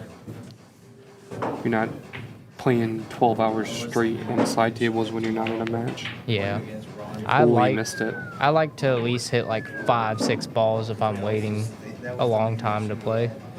Wow, 2 misses into that same corner pocket by both players that were pretty makeable. Yeah. Wild stuff. I can see I see him playing the 10. He's looking at it. Risky. It's a little risky. It's a little risky. Oh, he's looking at the cut on the 4 now. He can cut the 4, and I think he can get back down. Yeah. Cut the 4 in that corner pocket. Do you think he can miss the 10? I think he's going to want to run. I think he can miss the 10, but he might want to run into the 10. Oh, he played safe. Look at the... Oh, that's not good. He tried to play safe and made the 4 on the side. Didn't call it. All right, I have a question for both of you guys that are joining the booth. It's been the question all day long on the live stream. It's kind of been our theme for this event. How do you feel personally about calling safety on the 10 ball? And I mean, what do you do personally, and what do you recommend players do in general in terms of calling safe when you're playing 10 ball? We'll start off with James. What do you think? And as I said earlier, Or did you already answer this? I did. Oh, but I'll go on again. I want to hear his answer. No, you got to go next. Oh, I got to answer. And then I'll give you mine. So Go ahead, it's- David. What I think is, if it's an obvious safety, you should not have to call it. But I don't really like it because I just forget the rule and I normally just try and play safe. I won't call it. But are you supposed to call it? So that's the question, I guess, right? Are you supposed to call it, and why? And would you strategically? Is it good to call it or not? James, what was your answer again from earlier? So I like calling safe. Yeah. So why? Because you never really know their intentions. And all right, first round in, I probably wouldn't call safe, but as you go deeper into the tournament, the pressure is more on win sauce or win side, one wall side. I'd prefer to call it later when you get into the tournament. Okay, so you like to call it based on the sort of the situation. Correct. The pressure, you know, where I'm at in the tournament. You know, interesting. That was a good try there. All right, so hear me out here. I'm of the opinion that if you're, I think this is an objective fact. If you're playing strategically, yep, not having to do anything with your intent or intuition, or your style of playing mentally at the table, that calling safety is objectively going to give you a better result. Sorry, a worse result than calling something random that could happen as part of your safety. For example, you know, you're playing to stop shot on a ball, push that ball 3 rails around. It might go into this corner pocket. You call that shot just in case, right? Yeah. And what it does is 2 things. One is it gets rid of your opponent's choice at the table, which is the key thing, because you have to assume that when your opponent gets the choice, they're going to make the right choice every time. Okay. And you don't have a say because they get the choice. Let's say you fluke the ball in by accident, right? Mm-hmm. And 2, when you do take that away and you mess up, you win in those scenarios where your opponent doesn't actually get to choose. Let's say you shoot the shot, you mess up the safety, or you play it kind of a 2-way. You punch your ball away, but you have shape guaranteed for the next ball. If you don't call a pocket just in case, and you make it, your opponent now gets to reap the rewards of your mistake, quote unquote, right? Mm-hmm. But if you were to fluke the ball and it goes in the way that you predicted might happen, now you reap the rewards of your mistake or fluke, right? It's like you actually called getting lucky, essentially, in that shot, right? So that, I think, is the reason why you should never call safe if you're being strategic about it, right? I think it's a very common habit that comes from 8-ball, because you can make a ball and call safe in 8-ball. Yep. And the opponent has to come to the table, right? So you have to call safe to make that happen. But the only real benefit I see to calling safe is if, in your mind, it helps having the intent explicitly laid out to bolster A, your confidence, and B, your way of thinking or your approach to playing the game. If that helps you make the safety more effective, it increases your odds to think of it that way, then you should call safe just for your own sake and mental kind of confidence. You know what I'm saying? Yeah. But that should be really the only reason why you call safe, not because, well, I don't remember what the rules are here and there, or in this scenario, it's early in the tournament, it might not work. I don't think those are technically like going to help you in the long run. I think making the safety call, if it doesn't bother you, don't make the safety call, make the outlandish call. And you'll find out every once in a while, you'll just go in, right? Dang. But that's the match, ladies and gentlemen. All right, Mike got it 8-6. That was a great match. Wow. Thank you, Christian. Thanks for inviting me in. Yeah, Thank you it for was all a that good time. information. It was a good event. We're going to have another match coming up here. We'll see what's going on. It's going to be some B-side action, I believe. But you guys want to shout out any sponsors or any whatever? And I want to shout out my sponsor, Dominion Q's. Nice. Appreciate all they do for me.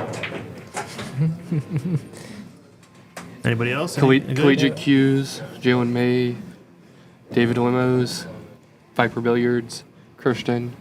Yeah, Yeah, good just shout them all out. The midget himself. Yeah. Jalen May right there. That's the guy. Just wave. Yeah, there you go. There he is, ladies There and he gentlemen. is. The man, the myth, the legend. And we'll be back in a bit for next TV table action. Thank Tune you. in. Stay Legend tuned. I don't know about.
we're back. Sorry, I had a little bit of a delay there. Didn't realize the players have started their match. 0-0, Nathan Childress, Brent Worth. We're playing a B-side match here. This is Christian Youngers with Ox Promotions, bringing you the action out of Diamond Billiards, who's our wonderful host this weekend. Viper Billiards, the tournament director, Justin and the crew, and Tiger Billiard Products is our head sponsor for the Tiger Tour. With me in the booth, I've got Nilbert Lim. How's it going, Nil? I'm back again. Back I'm at sure it people again. are getting tired of me. Right? I mean, you're in the hot seat, actually, right? So you're waiting to play I'm the just next waiting. match on this table after this. Yep. Tired. Yeah, it's I've been a long yawning one. left and right. Yeah, a little bit. Last time you were in the booth, you were on a few times. Yeah, but trying to squeeze that little bit of gas that's left in me. Right. Yeah. So this is actually a rematch of earlier. These two Yeah. players played on, I think, The A-side second round. Yeah, second round, A side. So we'll see. It's a race of 6, so it can be anybody's game right now. Yeah, it's a little bit more variable, this race. It can make it easier for the underdog, which probably is Brent in this case, to make a big run. But Nathan has to be on point here because, you can't sleep on Brent. Like, especially if you leave him like a wide open rack, he can definitely get out from there, Right, yeah. He just came off a loss, Nathan, too, so I wonder if that has anything to do with playing with his psyche at all. I'm sure it doesn't probably, but... Not the way he lost, because he lost, fighting. So it was close, yeah. Yeah, if he got beat pretty bad by Mike Davis, or let's say he lost because he made a crucial mistake, and then that might have an effect. But I feel like he should be fine. Yeah, he shouldn't. He's shooting pretty solid today. It seems like that that time around the table it looked like I would have almost gone rail first, or sorry, forced follow 2 rails, but he went and stunned it around. It was a little dicey. Yeah. I guess depends on how you're feeling, but the only problem with this is, holding the speed. Right. No, I don't like it either.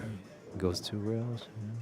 I think this is a shot. I mean, yeah, his style is kind of like he likes to shoot every ball with speed, if you can, right? kind Because that definitely increases the accuracy of your shot. Right. You're not decelerating, so he's actually picking angles here to where you can just let it go. But that right there, That's the only issue with that type of style, right? You start to get close to the rail if your speed isn't Yeah. quite in tune. Because you kind of played a little bit looser, maybe, right? Where you kind of just get on that side of the table, and you're not being so precise with how many rails across you get Right. and where and how close you are to the rail. So we got another guest in the booth again. You back again or no? Yeah? Yeah, I guess I am. Okay. I'm back at it. I was gonna say he's favored to make that shot. That's still a tough shot, but I like him making that one. That was a good shot right there. That was a great, yeah. What? Oh, Brent gave it to him.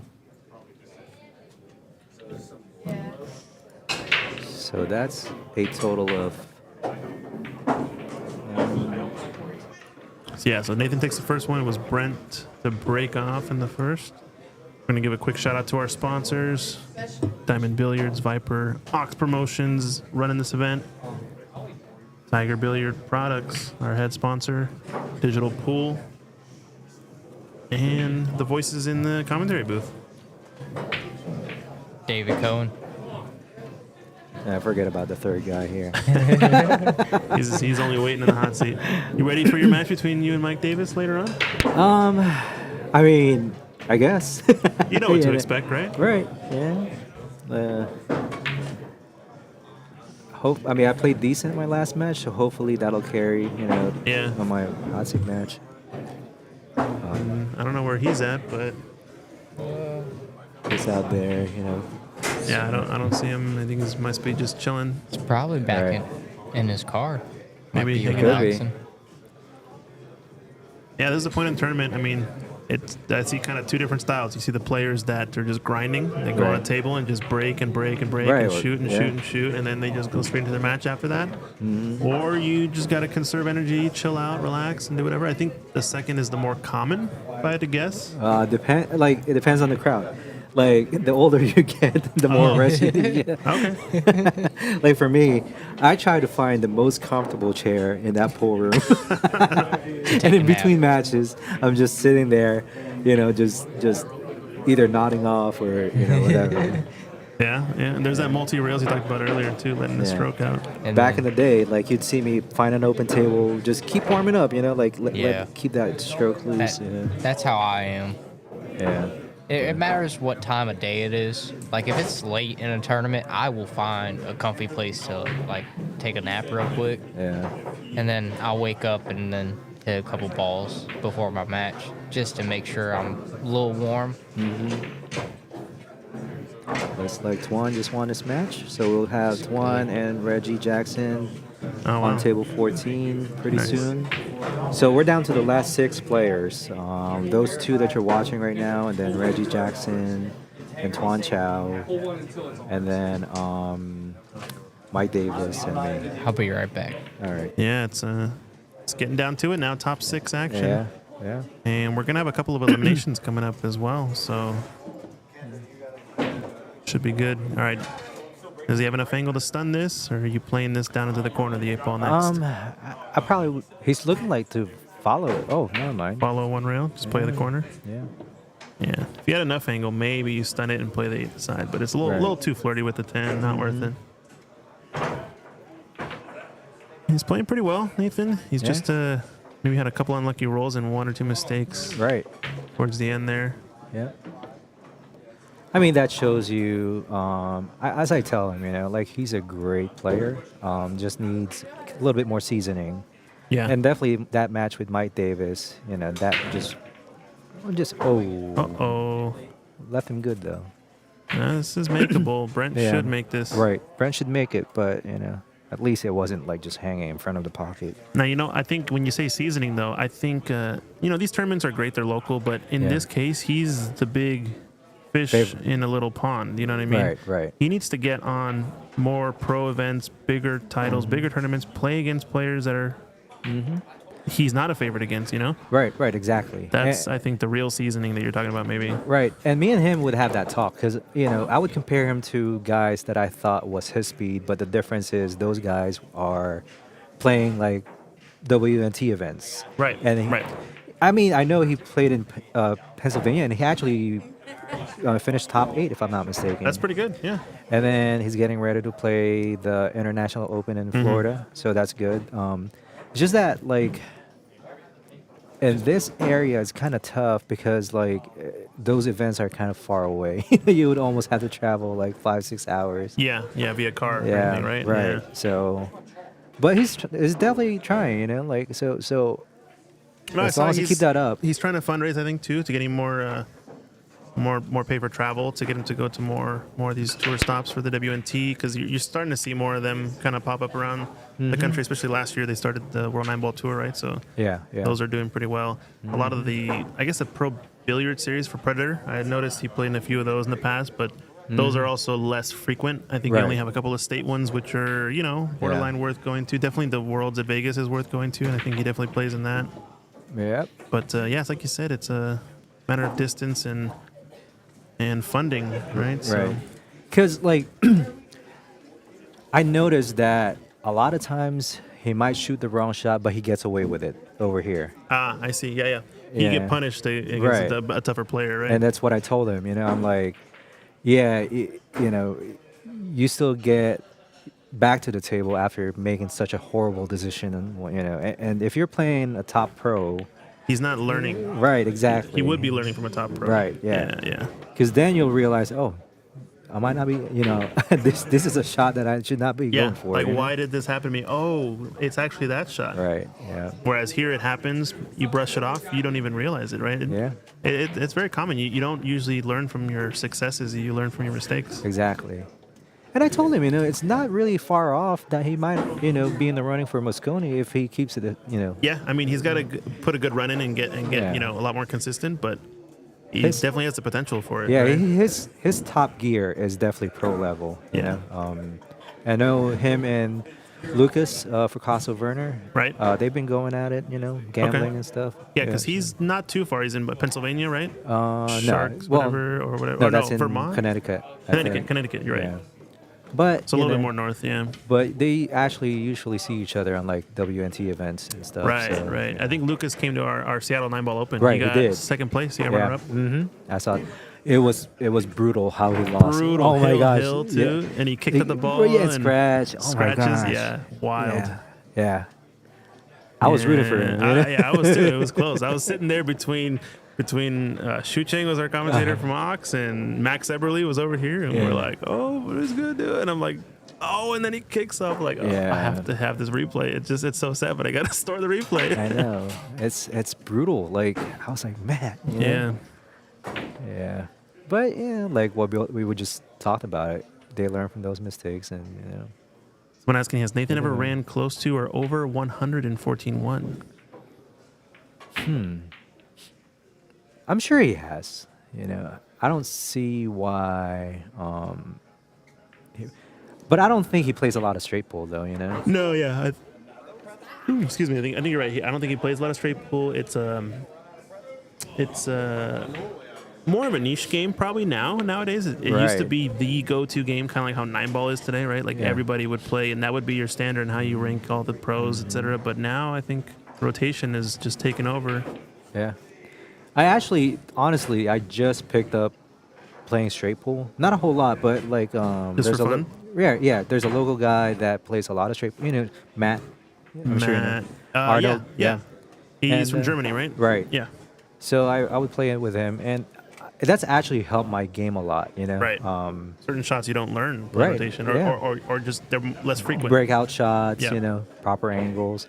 And I used to have this problem where if I'm about to break some balls, like I usually miss the shot because I'm more focused on breaking, whatever I need to break up. Good speed. Is he gonna get behind the 10? Looks like it. No, I think he's got it. Huh. Sorry to interrupt you, but it's just a No, you're close fine. safety. Yeah, you're talking about breakout shots. Yeah, because usually like half my focus would be on the breakout and half is making the ball. It's Okay. like, yeah. But playing straight pool, you kind of get used to it to where you already know your cue ball's going there, so just focus on the shot again. Like you figure out what's yeah. going to, Yeah, I see it. It's trying to simplify, right? Because if you're trying to will the breakout, it affects your ball pocketing. Oh, Right. chink in the armor from Nathan. And this is what I'm talking, man. Like a Yikes. race to 6. Race to 6. He's had 2 big mistakes in the last Right. couple balls here. Yeah, it should have been 3-0. It should have been, in theory, yeah. I'm telling you, Yikes. a race to 6, and 1 or 2 bad rolls can cost you the entire match. 1 or 2 bad rolls and 1 or 2 bad mistakes. He's Right. already got the mistake check down, right? Mm-hmm. So now you'd wonder, pool gods, are they going to start, leaning the rolls against him? Because, like you said, he should be 3-0 up. He's 2-1 down. Mm-hmm. This is the moment where all of a sudden you get the worst roll of your life, and you're like, where did that come from? Right, Well, I'll tell exactly. you where it came from. It came from you missing those earlier, Exactly, 9, 10 yep. balls earlier, right? Mm-hmm.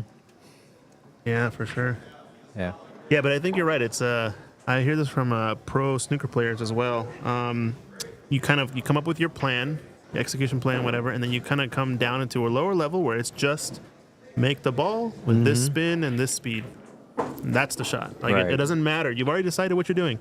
The breakout, the whatever's gonna happen, none of that matters anymore. It's just break, shoot this ball, this spin, this speed, done. And if you can simplify it to that level, it helps drastically for sure.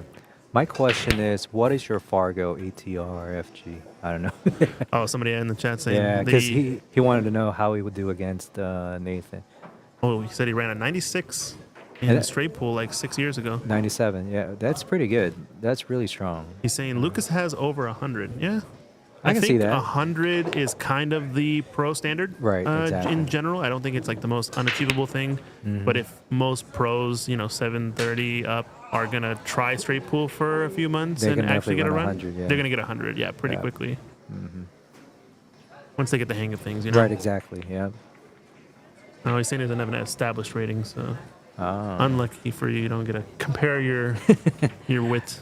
Probably be even. If he's ran 97, I would 96, assume yeah, he'd yeah. be in like the 700s as well. Like your peak 6 years ago. Yeah, that's not bad. But depends on what game. Would it be rotation? Would it be straight pool? Right.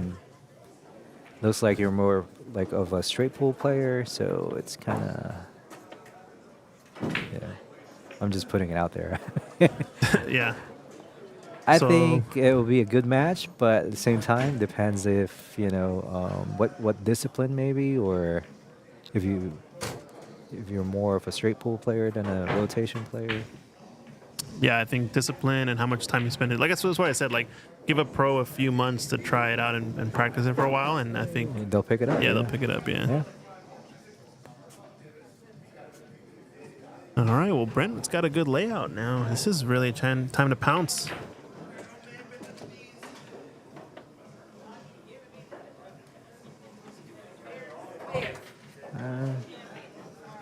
I guess. This is a little tricky. I almost like playing just to the right of the 10 ball, just so you don't flirt with it. Oh no, he's sorry. I thought he was playing the 8 in the top left. So he's golden now. Sorry. Yeah. So this is a tricky one where I feel like you can stop the ball, but that causes you to miss this 8 ball. Well, okay, that's a good angle. Yeah, little draw. Anything- Either right. little draw or actually to the right of the 10. Yeah, because like the less angle you have on that 8, for some reason you just shoot that 8 to the rail. You know. Yeah. Well, the straighter you are, the more you have to It's punch go- it. Yeah, you called it. Yeah, Yeah. exactly. As opposed to when you have more angle, you get to roll the cue ball. And that helps Exactly, with all yeah, your position mhm. play, your consistency. You all have this. more of a smoother stroke. Yeah, You know? yeah. You don't have to hit it as hard, and that because hitting it hard always increases those odds, especially when it's close to the pocket. You'll underestimate the sort of angle into the center of the pocket. We got Lance Bromlin saying hello on the Facebook. How's it going, Lance? Yeah, this is my latest attempt at a on-the-go mobile live stream setup. NDI for the win, as you know. Nathan, I mean, that was a tough shot, but see, those are the things. Like, Yeah, that roll that Brett misses, right? right. But here's the thing, like, so that shot that Nathan just, took, is that a good shot? Or, Oh, I don't think so. right. Yeah. It might not be, right? Against Exactly. the pro, depending on the Right, situation. exactly, You're yeah. down 2-1. Are you doing against, Right. best player in the world? Fedor, Yeah. are you going to play that shot? Well, you might because you don't want him to shoot again. Exactly. But at the same time, Is it the right shot? Exactly. Yeah, I don't know. It's tough to say.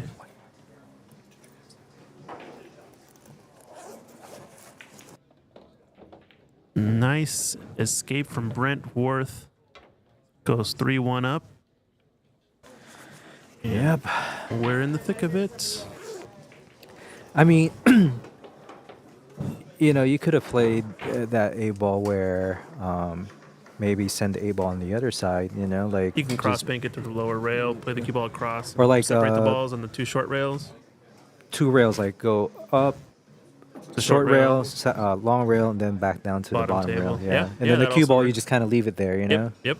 I mean, that's a pretty automatic safety, you Right. think, right? Roughly at this level. I mean, just create distance, Mm-hmm. I'm going to tell you what, like, it might, for some people, they're like, okay, well, you can still see the ball. But if you're playing a race of 6, there's a lot of pressure.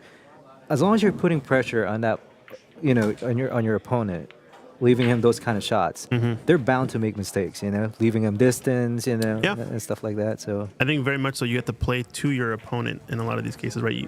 It's like 60-40 play the table Right. and play your opponent too, because, like I said, against certain players, you just have to get out here, so you're gonna take the offensive shot because whatever safety you come up with, they're probably gonna come up with something better Yeah. because it's only a few situations left, right?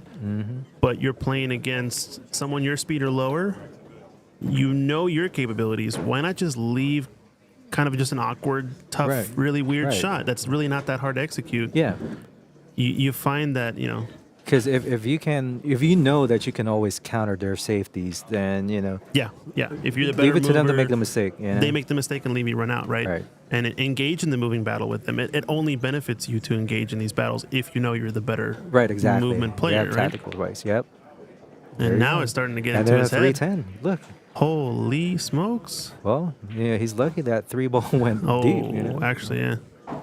But I mean, like he's just off. Like I think so. Yeah, that was an automatic shot. Probably about 20 minutes ago. Mike Davis match, different shot. Right. All of a sudden, 3-1 down in a match he probably should be 3-1 other way. Yeah. Looks like Brent just called the 10 ball. He should be calling the 3, I think. I don't know Oh, if he can three, make. three. I'm sorry. Yeah. Yeah. Look, boom. We were just talking about it, you know? And he's plump on this 5. So this is good chance for Brent. And you're playing as Brent. You're the underdog. You have nothing to lose. You're playing with no pressure. You're expected to lose this match. Mm-hmm. This is where you just got to let your confidence ride and just don't overextend yourself, right? Mm-hmm. Nice shot. I think this should be should automatic. be out right, because now he's just gonna play the 7 in the opposite side pocket, and then the 8 and 9. You know, he should be able to hold the cue ball there. Now you see there, he took a little bit quicker shot. I know he's a little bit faster shooter in general when he gets comfortable. Mm-hmm. I worry it gets him in trouble sometimes. Yeah. Because the only weird thing that can happen here is just you get a weird 8-9 situation, right? You get a little bit kind of a weird split. Yeah, so these are like, they're sitting in the pocket, but you still got to figure out what's the best way to, shoot this shot. Yeah, I think slow, nice and easy. Look, had choice. that gone in. Had that gone in, though, right? Like, now you're shooting a long 10 ball, which, I mean, he's still the favorite to make it, but it's just,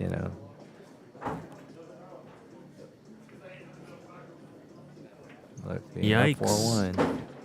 Now, if you are Brent, just keep doing what you're doing. And sometimes, what happens is you get up this big lead on your opponent and they're the better player. Yes. Then some people start playing not to lose instead of just doing the same. Yeah. Same thing that worked for them a couple of racks or, Yeah, the two ways you go wrong here are playing not to lose because you think you've won. Yeah. Or getting too excited the fact that you're winning and trying to just run away with it, right? Yeah. It's kind of like stay even keel, keep on rolling, because your opponent's just waiting for a mistake in an easy layout. As long as you just don't ever give them that, you're good. Who cares? Let them make a super, super tough out, whatever, but just leave them tough. Leave them super tough. Play conservative. And as a player, so let's say I'm playing Brent. For me, I feel like, okay, now he's going to make, I'm just going to wait for that mistake to happen. Just don't let me get, see that, just play your, however the level you're playing right now, or even better. And watch that pressure go to Nathan, it's like. Yeah, I think Nathan has all the pressure here. Like I said, here, if you're Brentworth, you can't just think, I have to get out here. Yeah. That's not the scenario. You just have to not leave an easy shot. Right, so there you go, first mistake. I don't know how much of an angle that one was. The other table? Yeah, the next match? If they're done with the break pot situation? Yeah. Yeah, just at the next match, Yep, so looks like Brent can still see it. And he's lucky he pool gods Nathan, almost? Yeah. I think he took away the cut angle, maybe. The 5 might help, though. He's gonna oh, okay. But the 3. Oh, he overshot it. 3. Looks like he's good, maybe. Yeah, he's good. If he just got down to shoot, then he should be good.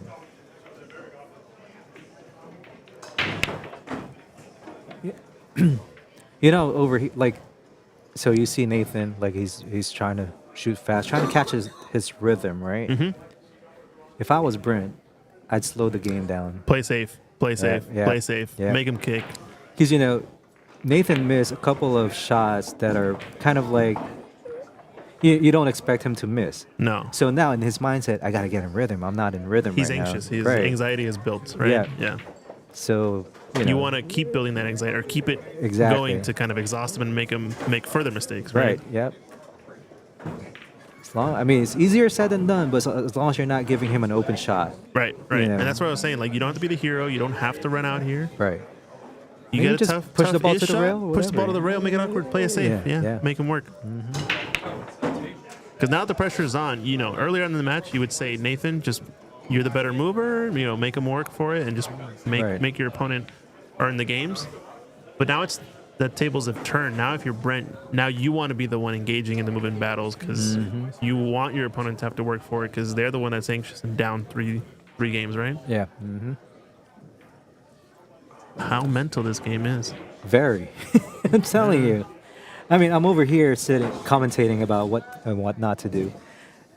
And I just imagine myself doing the exact opposite on the table. Yeah. Or they're thinking the exact opposite of what we're saying too. We're totally off. They don't even. They're gonna go back and listen to this and be like, "No, actually, I was just thinking this." And then Yeah, easier said than done. of course. Takes a lot of discipline. Ooh, nice. That's a nice shot. That was a tester right there. Yeah, you but know? these are all confidence boosters because now he's gonna come out a different player after running this rack if he gets out. A little straight. He's either he's gonna force stun it or maybe shoot top. Yeah, punch. All right. Got more angle than he wanted, but I think he can just put inside to 3 rails, you know, cue ball on the. Or I'm interested. Yeah, does he float Just across float, or does he yeah. go inside? 'Cause this is a preference shot, I think. Yeah. I think Nathan has shown that he likes the outside spin more in general. Yeah. Kind of coming across this for the 10 and just slow rolling it. There you go.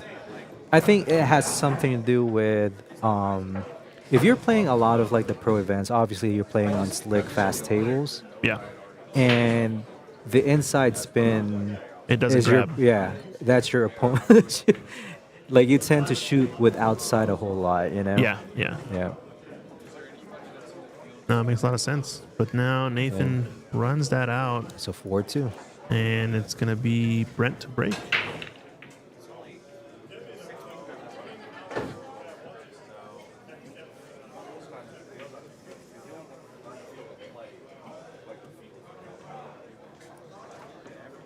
Just double checking, I'm pretty sure.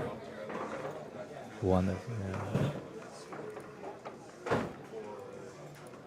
I think they were deciding which player was up to break, but I'm pretty sure I got it right where Brent broke first. Nathan broke on 2-1. Yeah, so Nathan is on odd. Yeah. It says Brent's break. Odd sums, yeah. Yeah.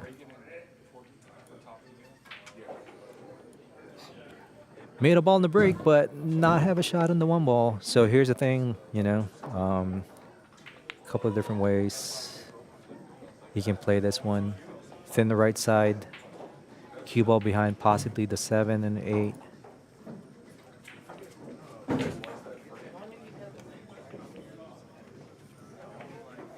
Yes. It is 4-2, right? Not Yeah, 4-2. You know, I think they might have actually gone out of order before this, but I might have just reset the order. I'm going to have to check back. Yeah. Well, for some reason, it always happens to Nathan. Like, I guess he gets so zoned in that he just forgets. Yeah. Because during the Virginia State, it was alternate break, and it had the same problem. All right, I'll check back in the stream, but we can keep watching. All right, let's 2-10 combo sitting on the side pocket.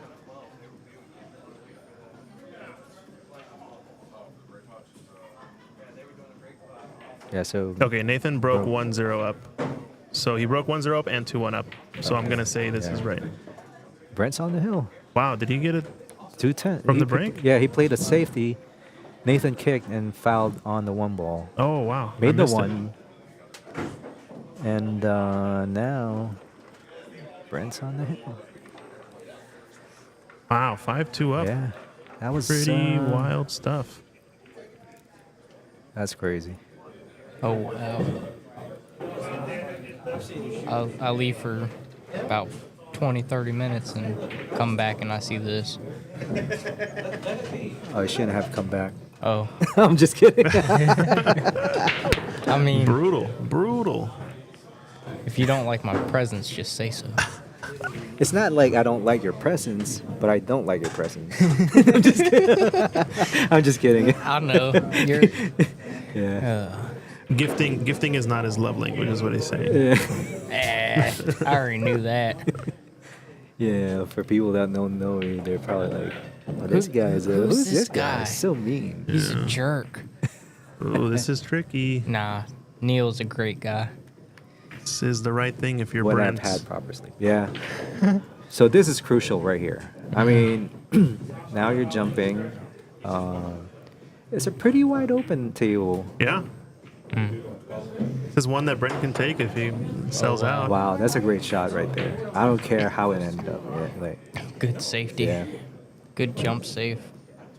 So if you're Brent, Chow, yeah. I don't know what he's thinking. I think you just gotta engage in the movement battle with Nathan. Just keep it tough. This is kind of weird. The 6-ball. It doesn't make it an easy one rail kick unless Kicking at it. it can Yeah. go the left side here. Oh wow. Oh, it's still He hit got it. a lick. He got a And piece. safe. Oh my wow. God. Things are Yeah. just not good. See? So what I'm saying is, I think engaging the movement battle is a benefit. It only helps Brent this whole time, slowing the Yeah. game down. I would almost argue if that kick was like 2 rails plus, I would just say tie up a ball, make Nathan really work right, for it. Like, exactly. don't give up anything easy. That's it. That's all you got to do if you're Brent. Yeah, I didn't know how it laid on the actual Yeah. table, but I was thinking about what balls can I tie up. What kind of, yeah, that's Right. your second instinct because you're not trying to really play safe. You're Right. just trying to make it Slow super down. tough because he's got all the pressure on him right Yeah, now. exactly. And as long as you force one more mistake, you got the chance. Then you activate and go. You know. Mm-hmm. Okay. He's in a tight spot here because Yes. he has to get past the 4-ball on this kick, and it's a tight window. He's gonna have to load it up with a little inside on the rail too. Yeah, it's tough.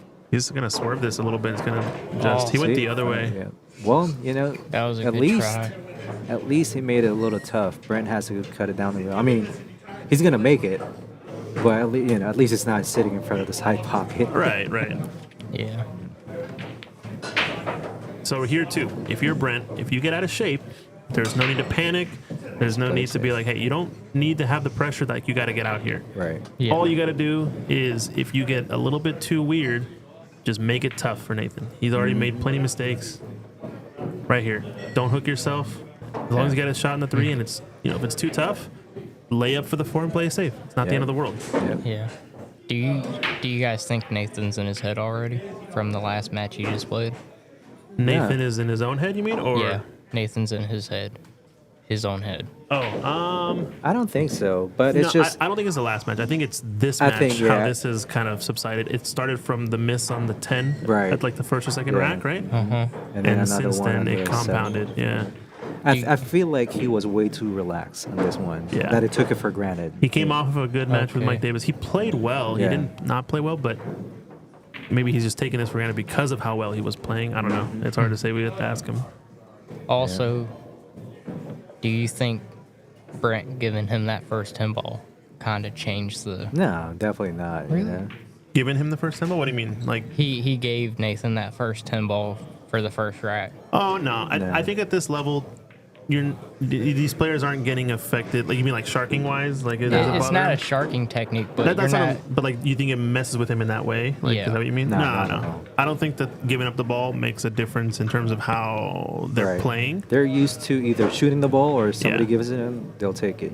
When you talk about lower level players that are less secure about their game Right. and they either expect to get given a ball or Right. they're given like 2-3 balls away, Yeah. that's when those players get affected. Yeah, Okay. but these two guys I think are too high a level for that to matter anymore because Right. these guys would beat that type of player I'm describing every day of the week. Like Yeah. it wouldn't be close. Okay. I just wanted to ask. I wanted Yeah. to see your guys'. Yeah, I think it's a Pointer on valid, it. valid question. I think it's an interesting Alright. point of view. We were So- talking about it earlier, this kind of concept, so that's why I brought it up. Okay. So I expect him to win this game right here. 5-3. I mean, it can still be a ball game here. Yeah. 2 games. I know Brent's on the hill, but 2 games is anything can happen quick. And Brent gave it to him again. Yeah. He's up to break. Yep. Like I said, if you're Brent, this is not the time to be the hero. This is the time to force one more mistake. That's how you win. It's like the automatic way to win. It's not.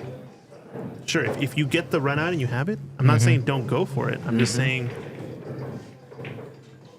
pretend like you're playing.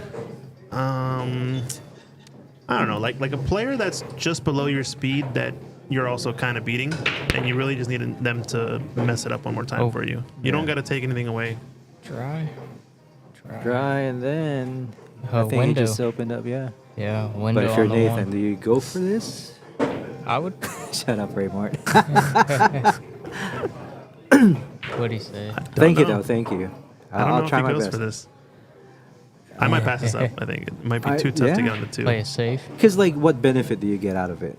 Yeah, he See, plays. exactly. Ooh. That's a Look. mistake.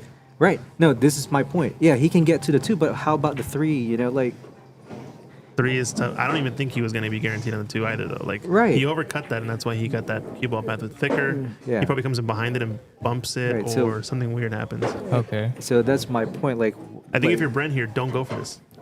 Pump this past the 9, between the 2 9, and play your cue ball behind the 6 or the 7, right? let's see. He's going for it. I don't think it's the right choice. Yeah. You like everything Nathan needs to win this game Is is he- for you to make a mistake. And Brett's giving Okay. that to And him. Brent is making the mistakes. He's taking the bait on some of these shots. Ah, Everything Brent needs to do is play efficient pool, not Right. conservative, not Yeah. to not lose, Not but scared pool, but efficient. pool. Right. Smart pool. Yes. What's the difference between those two? The difference is okay. I'll put it this way. So if you're playing, let's say you're not playing Nathan Jodas, you're playing Shane Van Bowen. You're playing. Let's put the best player you think right now today. Okay. If you're playing that player, there's one strategy and one strategy only, which is play your best percentage to win, which is most often try to get out. Okay. Because if you get them, the less they come to the table, the better. Yes. Now you're talking about a player who's a mid-level pro. It still leans that way. You have to get out. You have to leave them no chances, but you do have to play very conservative and efficient when you can.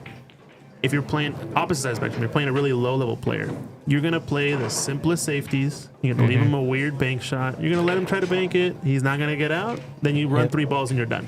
Okay. Like this one In right between, here. though, is the what I'm 10. saying. You got to lean more towards like you're playing a lower player right here, Oh, in my I would have opinion. Not shot And that. See, that was this the bad is the way. Exactly. Safety? Play a safety there. Why Right. would you not He- play an easy safety? I would- Push the 3, roll it behind some balls. Right. Like Yeah. he could have rolled the cue ball behind the 4 ball. Yeah, You know? yeah, Yeah. It's a bait. It's what it is. It's like you have the shot and you could get out. You could win it here, yes, but it's such an easy safety, and you don't have any pressure. Why? You just why? overthink it.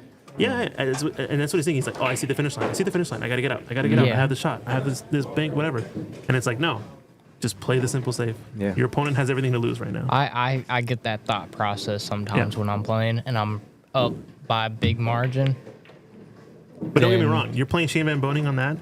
You have to shoot Yeah. that combo because you're on Shoot the it. hill and you have a chance to win. Right. Yeah. You have to because you're not going to get another chance. Yep. You know what I mean? Eh, You could lock him up safety, but he can get back and safety you again. Right, right. I can see where you're coming from with that. And I don't think Nathan is that type of player yet, Yet. right? Yeah. And that's what I keep telling him. Like Because so far we've seen the mistakes that we're talking about, which is missing some simple shots, maybe letting some issues get to him, getting a little bit uncomfortable out of rhythm, whatever it might be. think he's back in rhythm a little bit. And he's going to continue to as long as he catches up, you know? Look. So now it's 5-4. Guess Yes. what? Pressure is back to Brent. It is switching back to Brent pretty quickly. Yeah. Yeah. He's had a missed 3-10 combination. He's had a missed 3 in the upper corner from the previous rack. Yep. Both shots he could have played safe on. Yeah. He's had, what was it? Before the 3-10, he also had a miss on the 2, I think, right? Yep. Or one ball down the row. One ball down the rail. That Yeah, he tried to coulda- go past the pocket, super Yep. tough. Would have been a straightforward safety if he played it. I think he got All under of it. these are mistakes that are Yeah. only making it worse, right? Now he's got to bear back down after he just let off the gas. Yeah, Right. yeah. Well, not let off the gas, but just made the mistakes. Yeah. yeah. But I don't see playing safe, letting off the gas. I see it as a tactic. That's Yes. what we're Putting talking more about. down. Yes, Yeah. it is He putting the was gas more. He was up 5-2 against Nathan. So Nathan is trying. Like all you have to do is just play smart. Put Nathan in a Play position smart. where That's the right way to put it. you know he has to kick. He can make a mistake. You know, you being too aggressive, missing and then ended up missing a shot or whatnot. Yeah. That's just you giving Nathan, the chance to get his confidence back and all that. So He's made some good, confident shots. right. So yeah. But it's a learning curve for both of them. You know. Yeah. It's a really interesting match how this dynamic works, right? Right. It's really cool. Yeah. Yeah. They already played in the winter side, right? once. So this is kind of like a rematch. It if is, you yeah. think about it. It was the second round they played. Yep. Brent wants to beat him, and Nathan wants to beat him also. Now, Yeah. I think both players wanna there's beat each bragging other, yeah. rights behind this. you know, like A little bit. back in the day, let's say I was in Brent's position, right? Like, so I was Yeah. out 5-2. You know, like, my mentality back then is like, the match is not over yet, but, you know, I'm thinking to myself, it's okay if I lose because I'm supposed to lose anyway. Yeah. Yeah. You know what I Yeah, mean? So you don't play with pressure. Right. And that's how this match started off. Yeah, yeah. You're expected to lose. He Just makes some play your mistakes, best. and then you just all of a sudden are up. Yeah. But now what? What do you do now? You're 5-2 up. What now? Right? Because now the other player is playing way differently, and you have to adapt your strategy to that. Yeah. So what about this rack right here? 4 Yeah. next to the 10, 5, 9 are clustered up. Yeah. If you're Brent, you gotta have a couple of good saves here and you win. Right. Yep. Like 2 good safeties and you can win this game. I mean, 5 ball definitely would be the ball to play safety on. And maybe the 4 before Yeah, that. 4, yeah. Well, depending on how he got to the 3. So, yeah. If you can force a ball in hand, He, or if you force one sellout, there's a safety. There you There's go. the safety he needed This is to what he shoot. needed to do 2-3 racks ago. he probably Yep. listened to us. He probably heard us He now. probably yeah. was in this yeah. No, he doesn't have any headphones in, so I think you're good. So, so that's a great shot right there because you had an open shot on the 3, but you opt to actually play the proper shot, which Yes. is play safe. Because there's no benefit for the 4. Right, exactly. Like, yeah. So let's say you broke out the 4, was able to see it. What now on the 5 ball? You know? He's making Nathan think too. Nathan's Right. gears are turning again. This doesn't have to hit either. It's gonna get Right. close to the 9 And to make guess the hit. what? I don't actually think oppose to, like, let's say Nathan misses the kick, right? I don't oppose to Brent Roll him going up for on the 4. Yeah. No. Or like play a 3-10 and maybe play top and put the cue ball behind the 5-9. Okay. Yeah. Play topspin into it. Yeah. More of a 2-way. good. But that's Yeah. a good hit though. But cue ball. Good. Yeah. So now make the 3 and Play you know, safe on the 4. play Yeah. safe, yeah. I think that's And, it. and I think the 5 actually goes in the bottom right corner. So if he can just Do you think get it that passes, angle. It passes the 9. I Peterson? think so. I think I could be wrong, but Oh, no, yeah. never mind. Looks No. frozen Yeah. It to looks the like 9. it's. All He right. could still play safe on that 5. Right. I think he right. does pass the 9, but I think it's the 8 more. Yeah, it's the 8 That's in the that way. yeah. Yeah. It's in the way. Oh, look at that. Way too Too much. much, though. But again, play it Safety? safe here.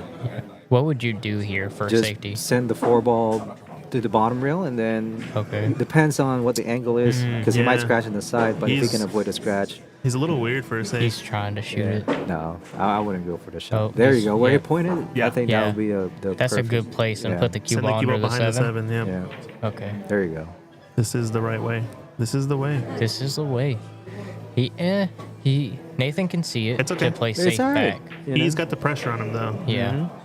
He I mean, just- the obvious shot here would be to put the cue ball behind the 9-5. You know, if you can Mm-hmm. stick it, and maybe even shoot it with speed so you can nudge the 5 ball out of there. You know. Yeah. But I can easily see him making a mistake here and running past the 9, opens it up, yeah. sells out.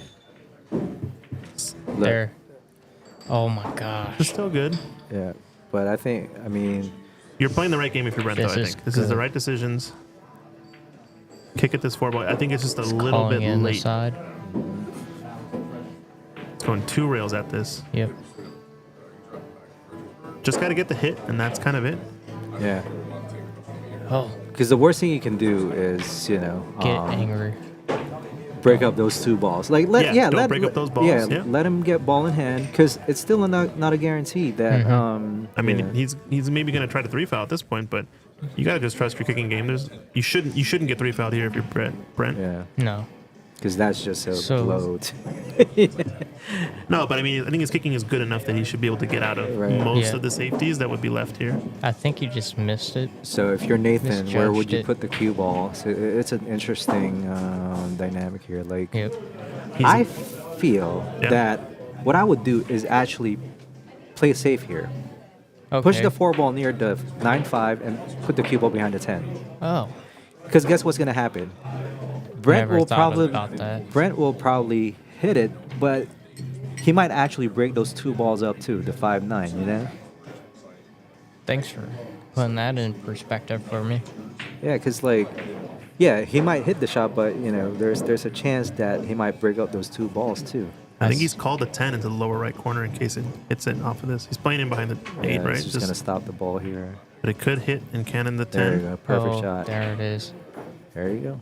But still, if you're Brent, this is a 2-rail kick you should hit, or a 1-rail kick Yeah. you should I think he's make gonna go contact. run 1 rail. And guess what? And you shouldn't foul. On this. Nathan is not out of the woods yet. No. The 8 and 9 are so close. Do you play the 8 on the bottom range Just or get a play hit. a combo? You know. Just play efficient and just get a hit. So, There. no, good try. This is fine. This is good. The one thing Brent does not need to do is get in his head, and he's good. Easier said than done. I mean, yes, it is It's easier also said than depend. done. What do you mean by get in your head? Because that's a Get very angry. complicated. Get upset at Get upset. Okay. a shot you shoot. Because I could see getting in your head meaning like I'm overthinking the shot and No. now I'm to whatever. I think that also counts as getting in your own head, Yeah. right? But I'm talking you're about getting angry, upset.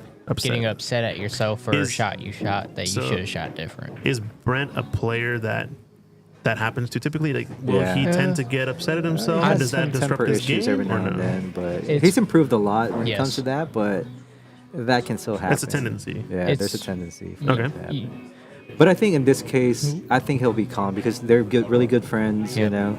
And I think Okay. it only happens to him when he feels like he should beat the player, and he's kind of like. I see. Yeah, as the underdog, he almost Yeah. can never be upset. Right. Okay. I see it more in younger players like me, Brent, Nathan. We'll get more upset faster because we know we should beat someone and we're not, and we're down, and then we just start not shooting good. We start shooting like not ourselves. Okay. All right. So Yeah, I can see it being kind of a correlation to maturity a little bit in your game. Yeah. There you go. I mean, he'll. That's what Just I like see. that, you That's know? what I see it as is maturity of your game. Yeah, but I wouldn't consider Nathan Childers like a player who I would see getting upset. No. No, he's not. Even if No, he's I'm- losing. No. No. He- But getting upset, I think, is an indicator of sort of an insecurity. I mean, that's where it stems from. It's like you're insecure about something and letting it out, the only way you know how is to get upset. You know what I mean? Okay.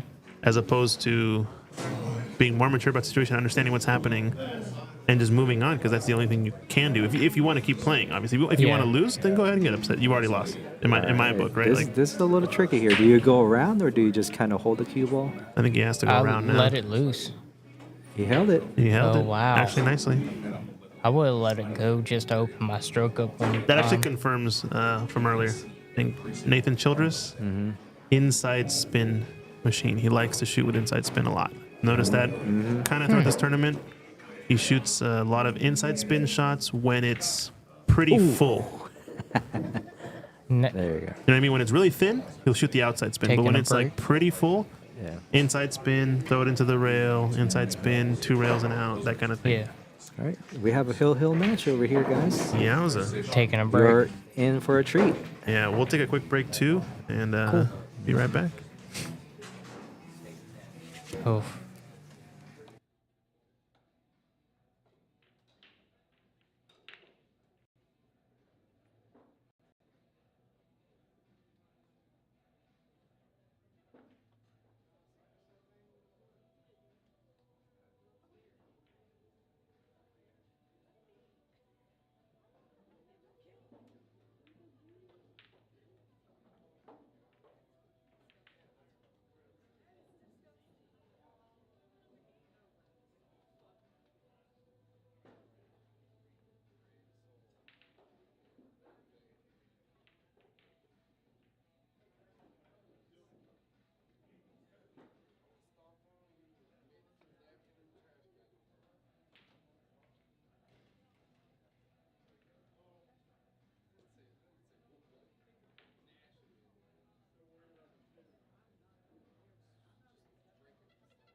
All right, we're back, All ladies right. and gentlemen. Hill Yep. Hill with Be Weezy to break. And Nathan. Nathan? Oh. Okay. I think he's. Nope. Made a ball on the break, but no shot on the one. He hit those pretty hard. Oh, my Yeah. score's out of date. Sorry. A lot harder than most players have been breaking, from what I've seen. So I noticed, like, I guess because of the type of cue ball they're using, you have to hit it a little bit less than I would have normally do at Cue Masters. You know. What do you mean by that? Like, I don't know. I don't know if it's a cue ball's light or whatever, but it just Oh. It flies. it flies. Oh, really? flies. Okay. Yeah. Is that on all tables or just this one? You're saying they're using a different kind of cue ball, or just like the measles Well, ball? I haven't versus played on the balls? TV table yet. Oh, okay, But okay. the ones on the side, I feel like they're lighter. you Okay, know? interesting. Yeah. Well, there is something to that. Some cue balls are lighter. I know, like, for example, the red circle that APA standardizes and plays with, that is lighter in grams than your typical measles ball. Right. By Oh, Aramith. really? Yeah, just by a couple of grams. It's not a lot, Oh, I never knew that. but it's very slight. You can look it up, like, look up the weights between, like, the measles ball that has, all the dots on it versus the red circle. Kind Okay. of slightly translucent. They're definitely a little bit different in weight. Good safety. And I think, I know in snooker, for example, it makes a pretty big difference, that weight Yeah. discrepancy. So the top balls sets that Aramith makes, they're actually characterized by their gram.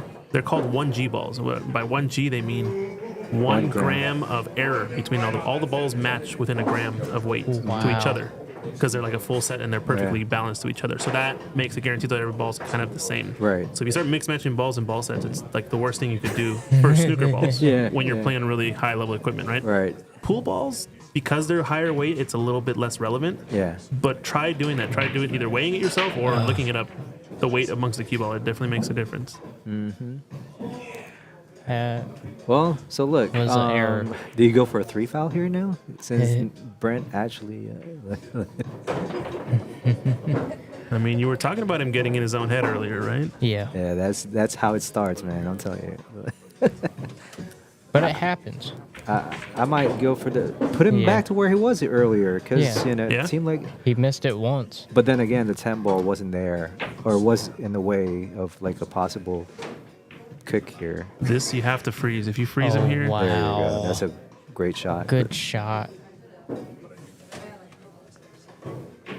there's two things he's done here. One, he's frozen him, so he's made this a pretty tough kick. He's going to have to go far up and down tables. Second thing he's done is he's left the one close to other balls, which means the third safety, if he really tries to go for it, is going to be a lot easier.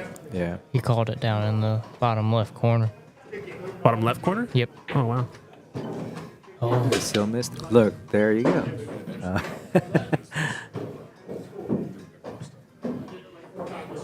Yikes. Yeah, that wasn't.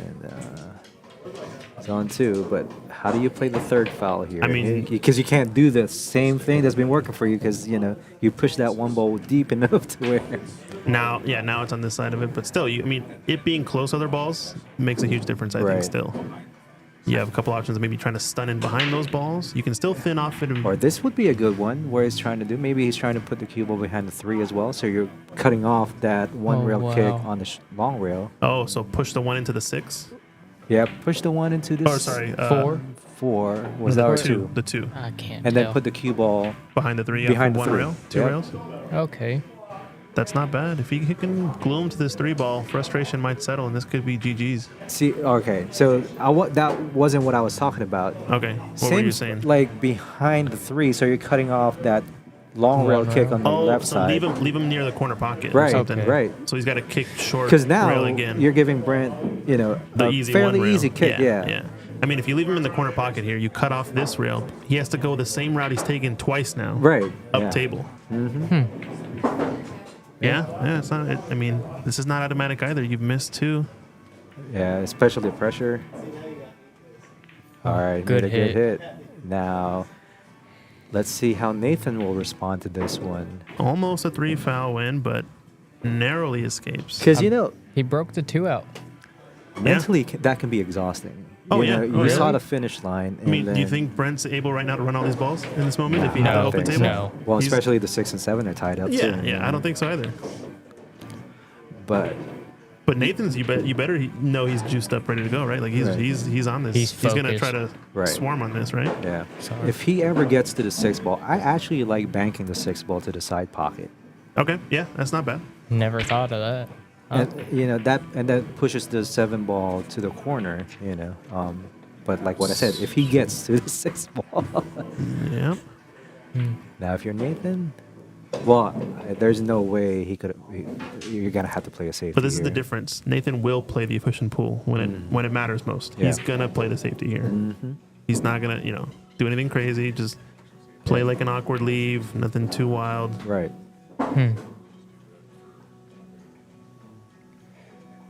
You also have a benefit of you can be a little bit more aggressive with it because the 6-7. So you just call the corner pocket just in case. But yeah, I think efficient shot here. Yeah, you're just trying to stick him behind the 7. I mean 5 5. ball. That's the only problem. It can go. Oh. Yeah. No, but it's good. Yeah. It's still the right Oh, choice. I wow. mean, in the long run, expected value statistics tells you that you're going to mess that up every once in a while, and when you do, you want to be able to shoot that 4 when you make the 3. All right. Yeah. If you play one pocket, this should be a shot. You almost like go at it. It's a phrase I've heard a lot in this commentary booth. If you play one pocket, blank, Right?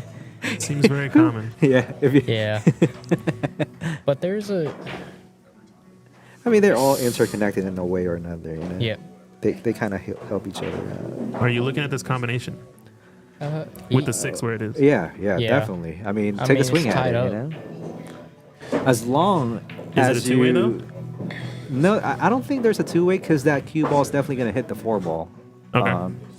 But as long as you're keeping that cue ball, or as long as you're keeping that 6 ball tied up with no pocket, feel free to swing at it. You know.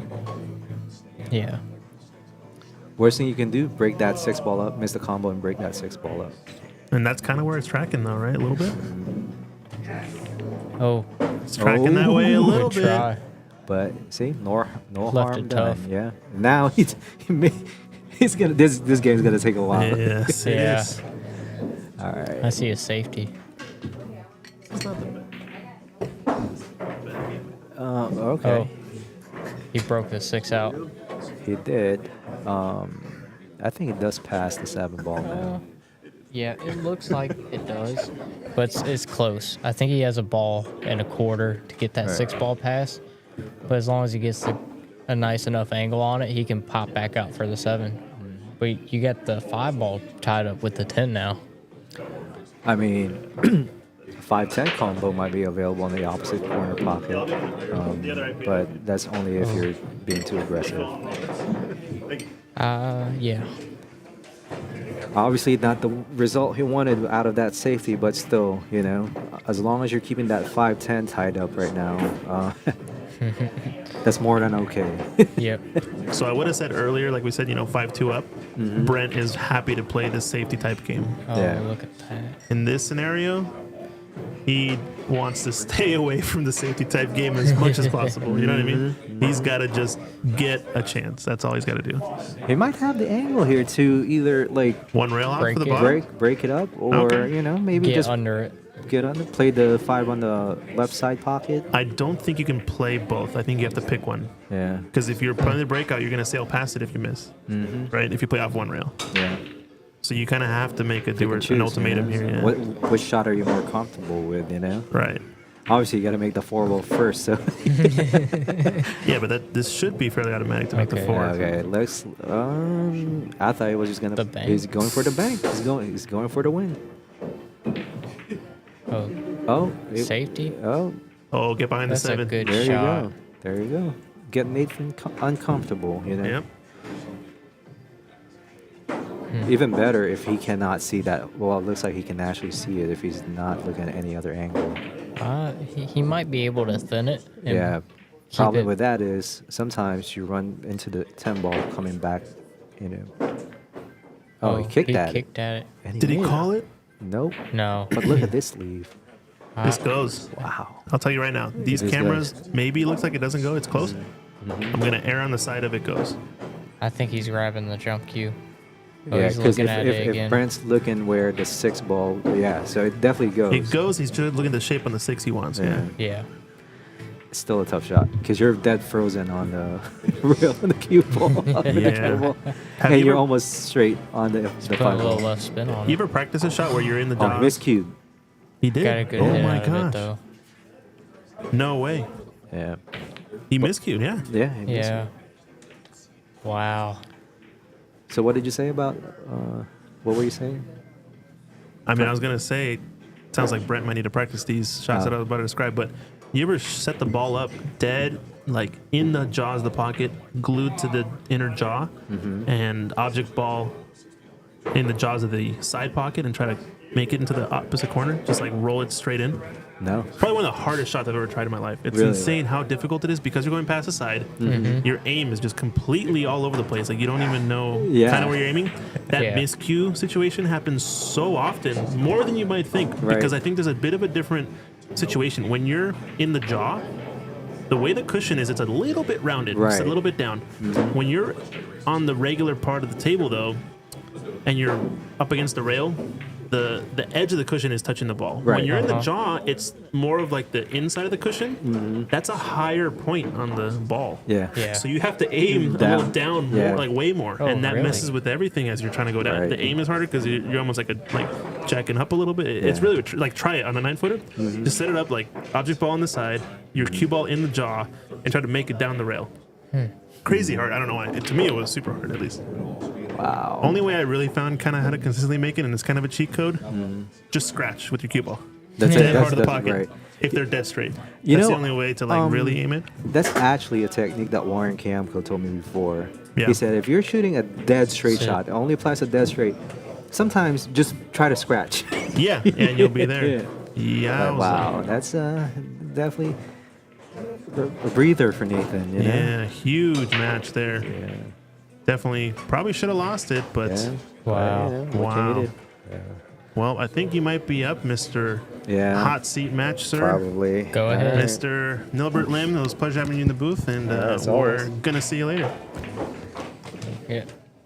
And we're gonna take a quick break as well here as we reassign some match tables.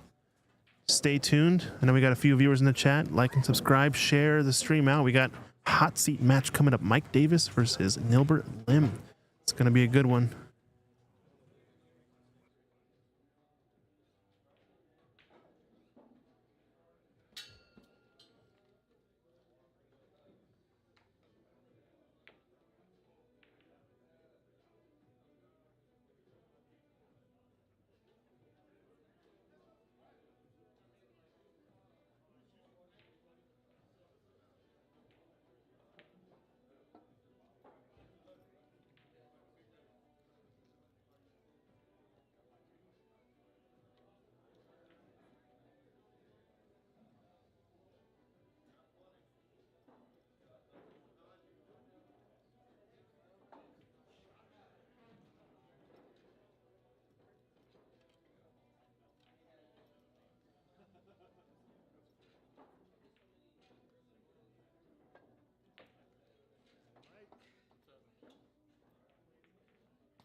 like they were playing 10 ball. Yeah, real good shot. I shot it like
Tell them to keep a cheeseburger.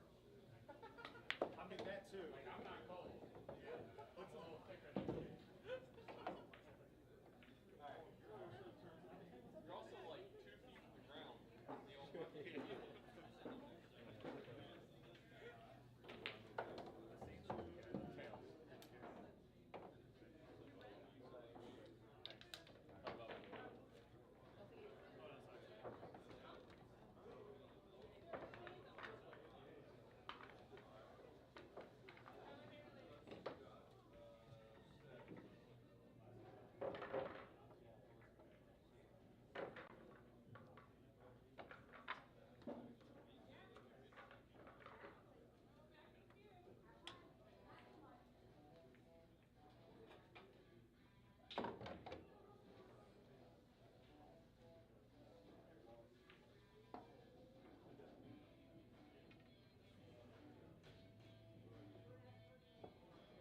All right, ladies and gentlemen, we're back. Yep. This is Christian Youngers from Ox Promotions bringing you this live stream of the Virginia 10-ball state championship here, hosted by Diamond Billiards. Viper Billiards is running the event. This is a Tiger Billiards sponsored event. Yep. And who do I got with me in the chat? Introduce yourself. David Cohen again. David Cohen, how's it going? Hanging in there, man. Loving the action that I'm seeing today. Yeah, this is going to be the hot seat match. So this is a race to 8 once again. They're playing for top 3 positions in this tournament. I think these were in the top 3 in terms of the player auction earlier. And I think they're in the top 3 of rated players so far. But Nathan Childress went down in the match previously against Mike Davis to go to the B side. Yep. So a little bit of a good draw for Nilbert to avoid one of these monsters in his A-side match to get to the hot seat. We just had Neil in the booth as well, and we were talking a lot about these safety plays. Let's see what he's got. Pushed out. Couldn't see the one. So I think he's left a pretty full look at this, but no real reward. I think it's going to come down to how easy the safety is on this shot, whether or not he gives it back, and it looks like he did give it back. I see Neil trying to make this ball instead of play safe. Make it in play shape for the 2 somehow? It's awkward to get shape on the 2. He might play safe. Oh, he's playing safe. Wow. Yeah, it's pretty good. Stuck it on the 5. That's usually what you're doing also as the player pushing out. You usually have a plan, and I think he executed that one to perfection. Yep.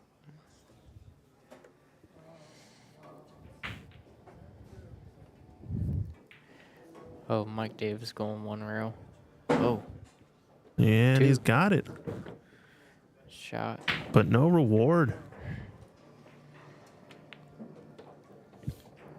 Ouch.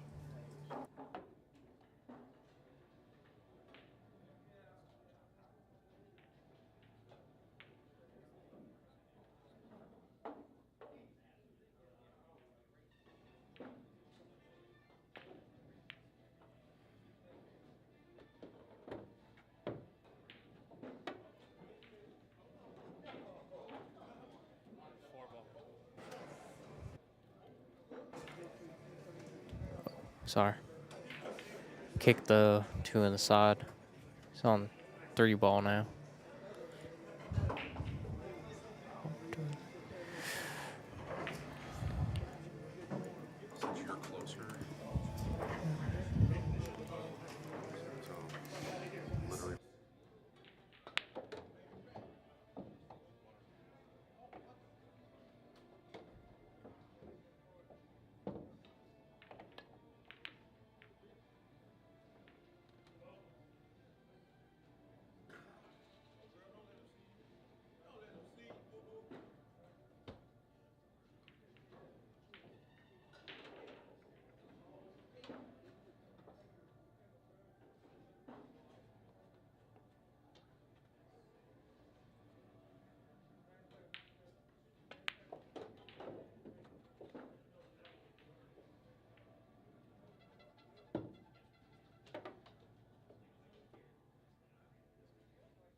All right.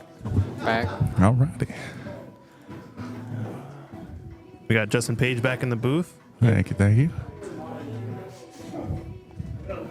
Looks like Ball in Mike's hand. got a good old ball in hand. He's going to play the 6-up table to get good position on 7. Yeah, 7's tied up, though. Think he's going to play safe. I think it looks like he might. Oh, he's going for it.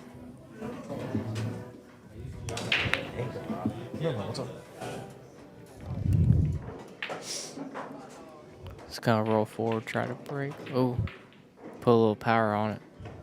Just broke it out.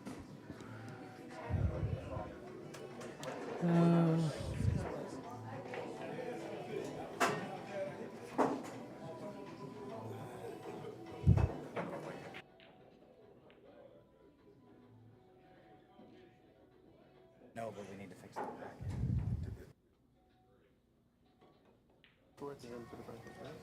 Okay. Nathan won. Well, advanced sprint. I didn't submit. Somebody. They probably did. Just undo it. It's okay. It happens. Sometimes, there's Cut the 7. players are just entering stuff on their phones sometimes. Yeah, that's why we're here to fix the bracket when we need to. It's all good. All right. Looks like a nice, solid defense wow. there. Ooh.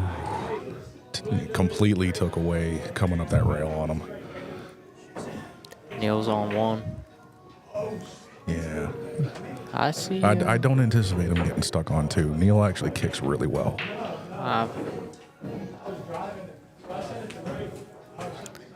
Oh my god, I couldn't. Yeah. I can't see it from here, but it should be. Yeah, no. See him kicking 1 rail at this. Called it in the corner. He's gonna go under. Oh, good try. Went 3 rails. Nope.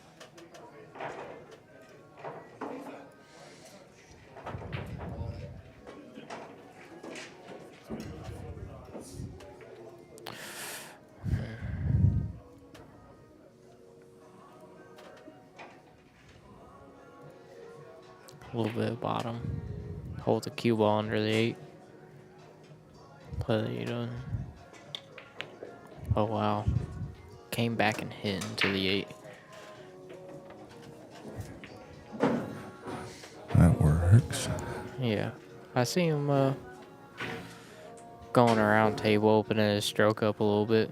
Get back on that 9. Yeah, definitely don't want to play a withdraw. No. There's 2 rails. a lot of amateur players back home that would have tried to play that withdraw to avoid the pocket, and it actually pulls it literally to the corner pocket. Yeah.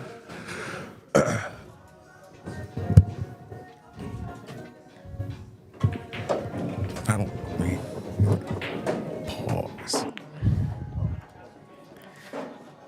Mike Davis about to be Yeah, goodbye, Pop Fiddler. 1-0 up.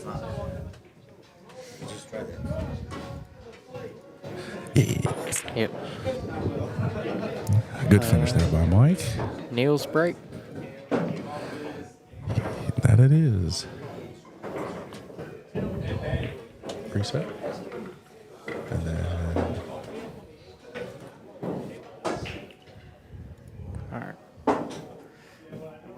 Alright. Mike broke first. you don't have to do that. I got it. It's all in one. Oh.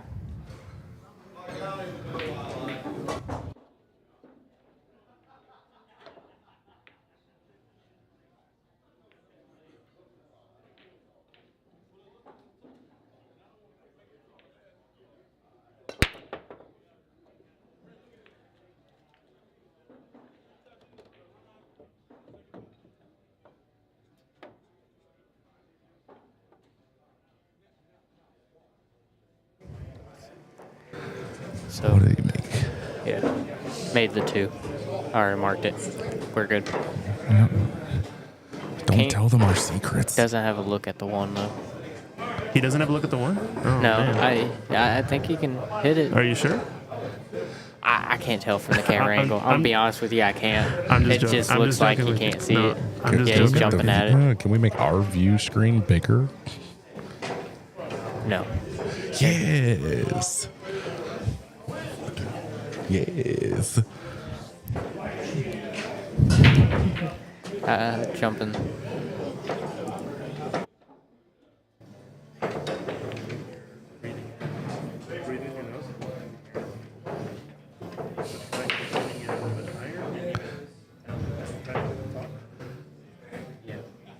Try breathing.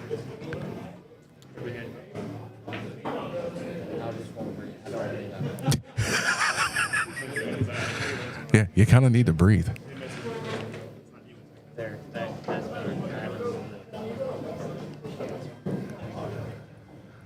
Mike's got Yeah, a back at it. deep angle of look. Ooh, nice Oh, wow. ball.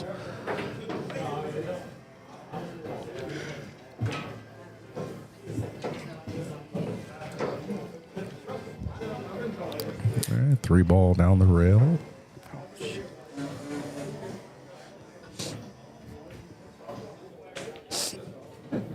Stop sniffing in the mic. Allergies, bro. I have it too. Is this gonna chop? He shouldn't scratch, right?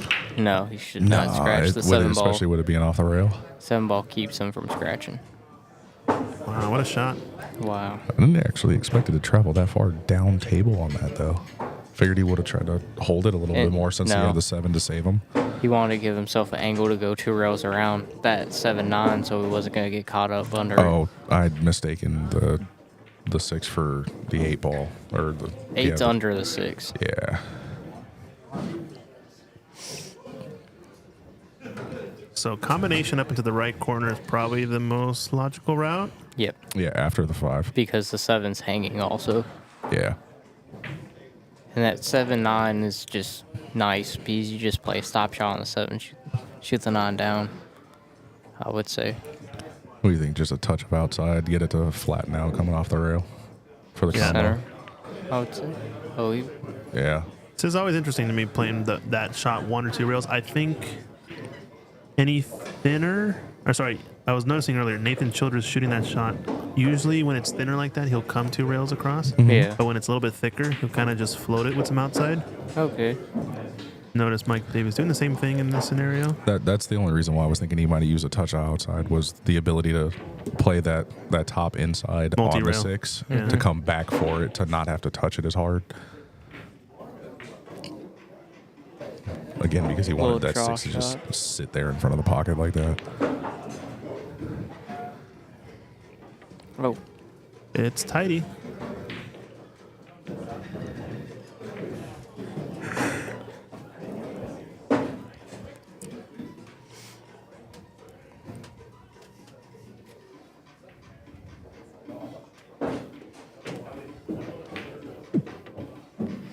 Yeah. You guys are having too much fun over there. No. I keep forgetting something. Little inside spin on the 9 ball. Inside, really? Yep. That was definitely outside. When you say Because inside, the angle he was coming in at. When I say inside, I mean What do you mean left or right spin in that case? that was bottom, little under center left. Center left. So I when think that would be described usually as outside spin. Yeah. I think only it because is the angle he was inside coming at it. because the angle. Well, that's outside. If you think about the angle, it's outside, right? Yeah. Yeah. You might think of it as inside because of the rail, or Oh, what was it going to do? Oh, he Oh, aimed- nice. yeah. There you go. Good finish. Good finish. yeah. Sorry. No, you're It's been a long day. Yes, it has. I fully agree. so we're It's gonna been a long do 2 days. quick shout out to our sponsors, Diamond Billiards. Thank you for hosting this event. I'm Christian Youngers with Ox Promotions, bringing you this live stream, and Viper Billiards. Shout out to Justin, Thank you very running much. the It's tournament been a pleasure. direction. Yeah, it's been a good tournament so far. Everything's running smoothly. It's been fun collaborating with you guys. Yeah, it's been a good Big time. thank you to Ox Billiards and Christian Youngers.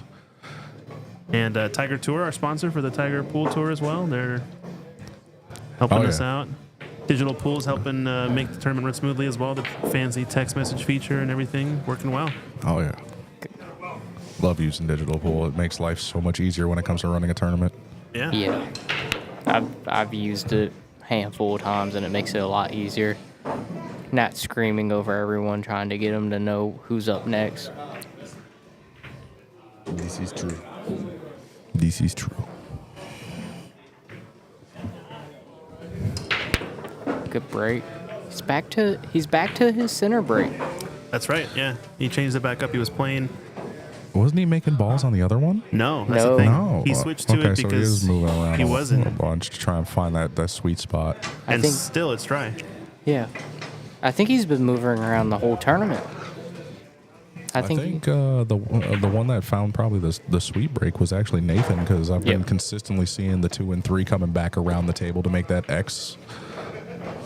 It's kind of the only one I've seen all day that's consistently doing that. Yeah. I see him playing this down. Yep. So we did fix the bracket for those that are looking at it at home. It was just a slight error on the player submission of the scores. It was Nathan Childress that won that. Brentworth took 6th place in this event. Very, very good showing like normal for him. Yeah, tied for 5-6, right? Yeah. And the other 5-6 match is going on table 12, right? Yes, Yep. between Reggie Jackson and Tuan Chow. Chow. Yeah, I think I don't Chow, know. yeah. Is he a 675? I believe so. Yeah, we looked it up earlier. It's around that 675, Tuan? 676. No, Neil Burt. Neil, yes, he's a 675. Okay. Yeah.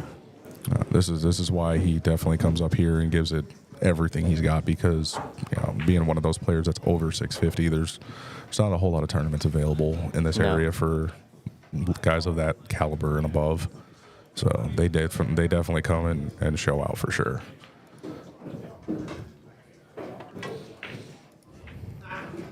And I think they like. I know from playing some straight up race tournaments or even race tournaments that a lot of the higher level players love them compared to lower level players.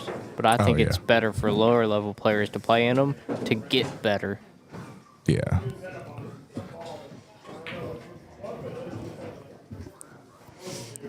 What's your thoughts on that? What exactly? The Higher level players love playing even race tournaments, and lower level players don't. But I think it's better off for lower level players to start playing in them to make them better. Well, because they're at a disadvantage, right? I mean, obviously the player who's better with no handicap, they're going to win more often, right? Yes.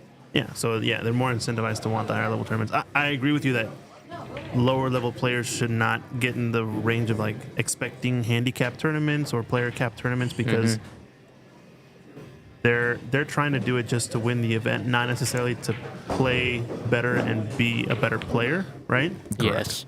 Which is kind of the downside of a lot of these Fargo rated events. Obviously, it's a big point of contention because that's the most popular thing kind of in the pool world now. These X and under events, so and under, 500 and under, 600 under, well, 400, whatever it is, and under events, kind of taking the world by storm. And yeah, I think there's a lot of problems with them. You can't fault that it does get more people in the door to want to come play in the events, but at what cost, right? At like in terms of the overall pool quality across all the player base, you know? Yes. Nice shot. Great shot. Very nice. Especially being damn near almost straight up and down like that on that, all the way at the other end of the table. Yeah. I will definitely tell you, I've had a couple people ask me, what's it like to, run tournaments, with this many people, one of my first tournaments that was a 3 bracket style tournament, I had 91 people. Did not expect that turnout whatsoever. It can be chaotic. And when you've got the Fargo Fair Match races and or some kind of handicap that's imposed, like Map Tour used to be back in the day, different skill levels have to get as many racks as their particular skill level. You get a bunch of people coming at you from the player's side.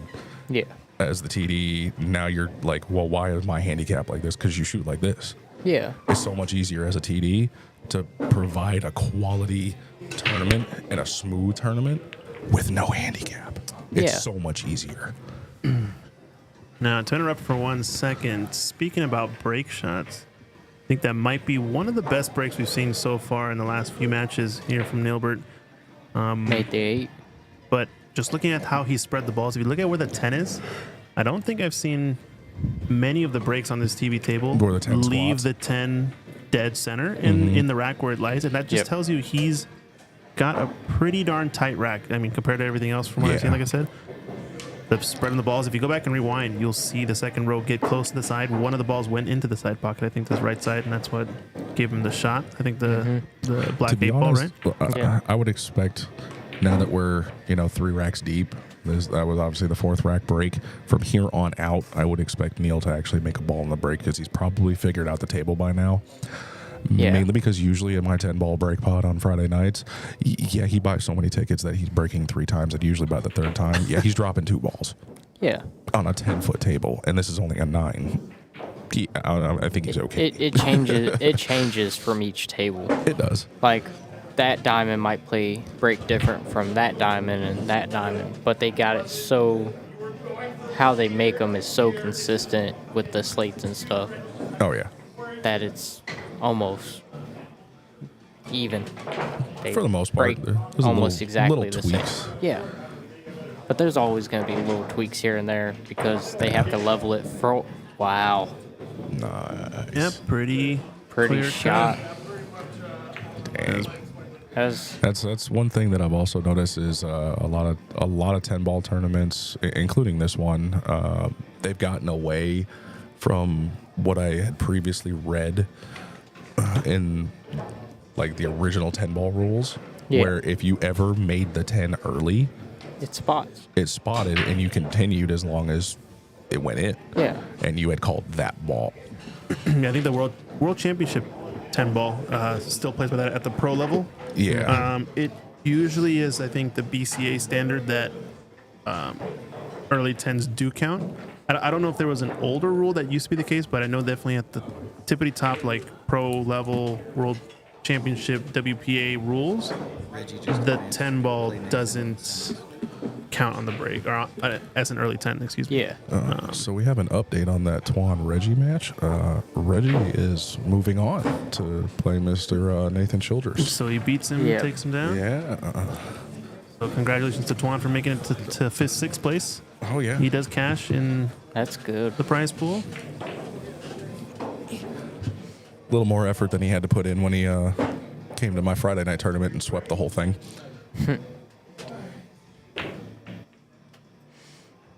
Let's see if Mike Davis figured out the break. He just got a good example of Nilbert. And the 7 ball might drop. 7. He's got a ball, ladies He's and made a gentlemen. ball.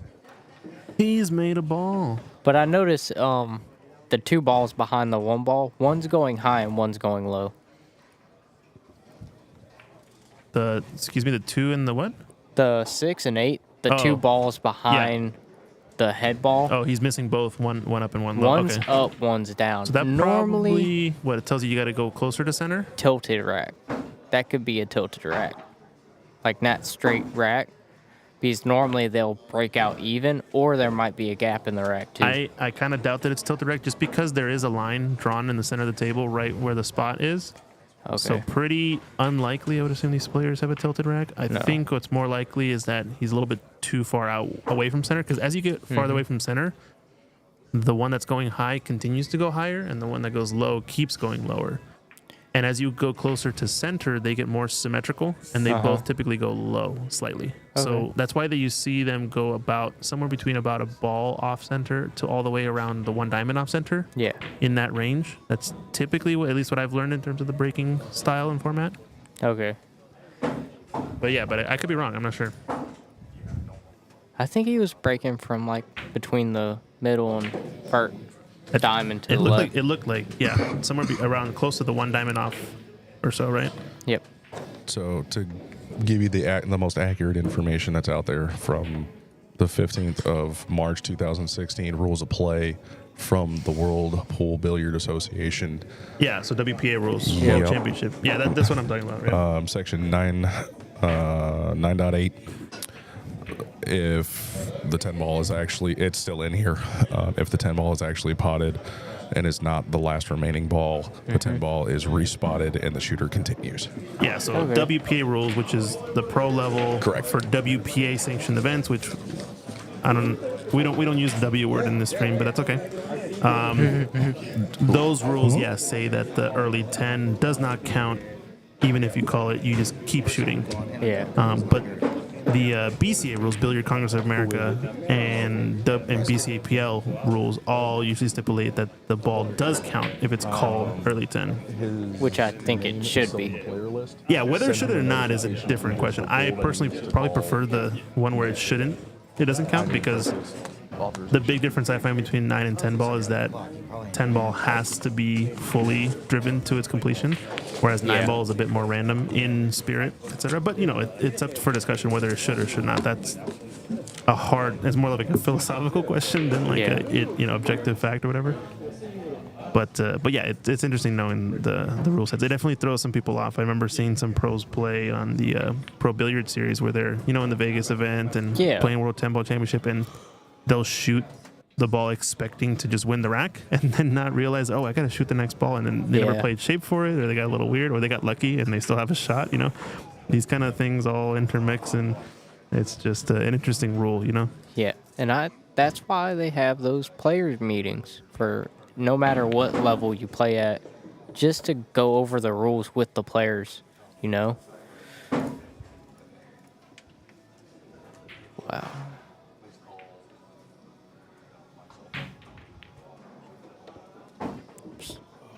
Because not every tournament's gonna have the same rules.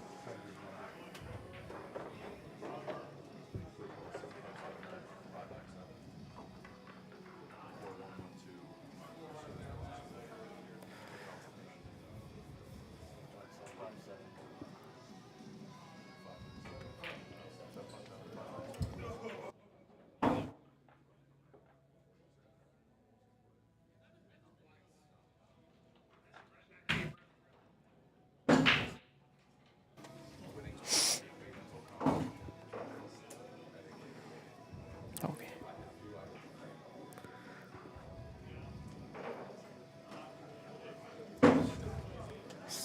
I see Neil's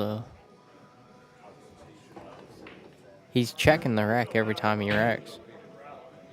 What do you mean? He's putting the balls up there, racking them right like everyone else. Okay. But he's looking around the 8. What is that? The 8, the set 8, 4, and 1 to see if they're all touching. He blasted that rack. Yeah, he hit that pretty hard actually. Yeah. Ray Martin, if you haven't played in a long time, does your Fargo rate go down? I don't know if it actually goes down over time. I think it might stay. Yeah. But I think more recent Fargo matches count more towards your Fargo rate than older Fargo matches. So you can sort of overcome your Fargo more easily over time as you play games, but I think it still requires you to play games. So I don't think it'll change much unless, there's always an indirect, subtle change that happens from the players that you've beaten, because it's kind of a web that's weighted. But it won't change that drastically, I don't think. Over time, it's going to matter more based on your opponents than time going on. I don't think it goes down or, deteriorates just because time has gone on. I don't think that's the case. I think it deteriorates, like you said, from the players playing. Yeah, you can only make it go up or down based on playing games, not by just waiting. For the most part. Push out. Yeah, he's going to push to the edge of this one. Left him the edge. Normally he'll have a plan, I think, for pushing this out to this area. I think it's going to come to safety. Yeah, it's going to be a safety no matter what. Yeah. That seems, pretty obvious. I see he's just going to thin it and try it.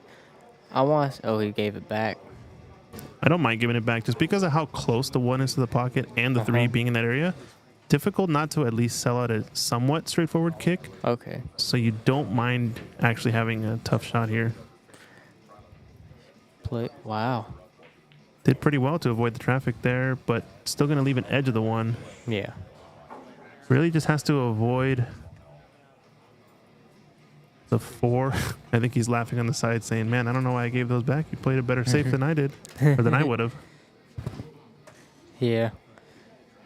I love hearing Neil's knowledge when we were in the booth together Yeah. about safety over shooting. And he's just showing it. He's showing that. Oh, wow. He's done good to get him behind it, but Cue ball jump. at least traffic is kind of clustered. Yeah. It's probably the only big benefit of this, but it's probably not going to like his next shot because Nope. I think Neil's playing safe here once again. And here he's got to really try to glue him up behind 8 or 10 Yeah. and just float this one.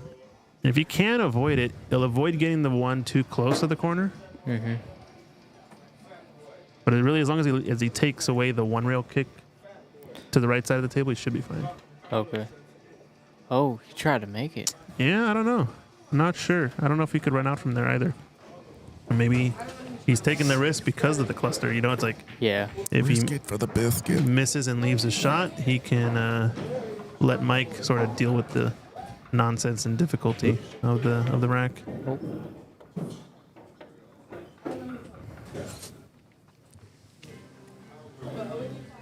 Oh. What happened? Looks like he's taking a quick player break, so we're gonna take a quick break and we'll Cool. be right back. Yes.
We are back in it.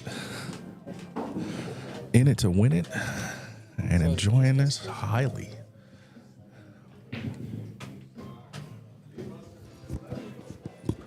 All right.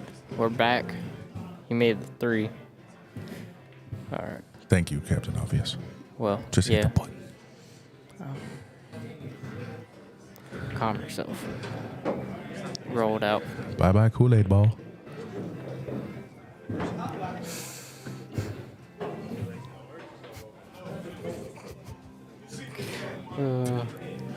I love this game. Can't really play it all that well, but I love this game.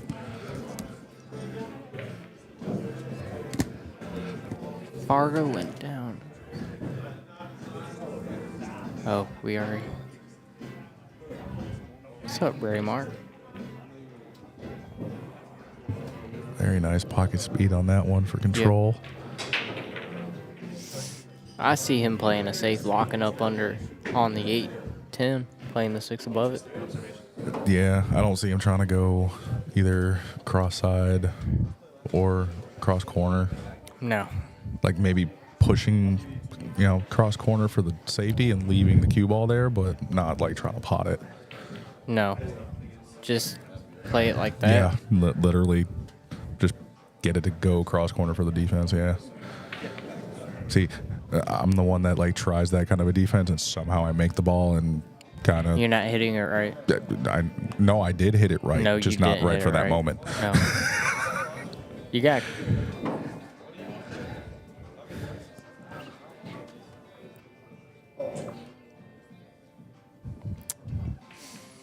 Don't laugh at me. Why not? It's a free country. All right. I've got 17 years underneath my belt to laugh at every bit of your misfortune, and you can't tell me no.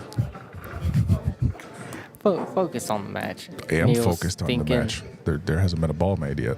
Well, we could still kind of put our knowledge to the test of what Neil's going to do. I think he's going to go I three think rails. he's going to try and get out of the defense.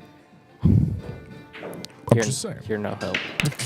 I think he's going to go 3 rails under the 6 and kick it back towards the 10-8. Try to play safe that way. Unless he's just trying to make contact at this point, possibly hit the 6 fat in the face, let it come back up towards the 8-10, and let the cue ball just sit behind the 9. Yeah. Because he's got weird skill like that. It works. Eh.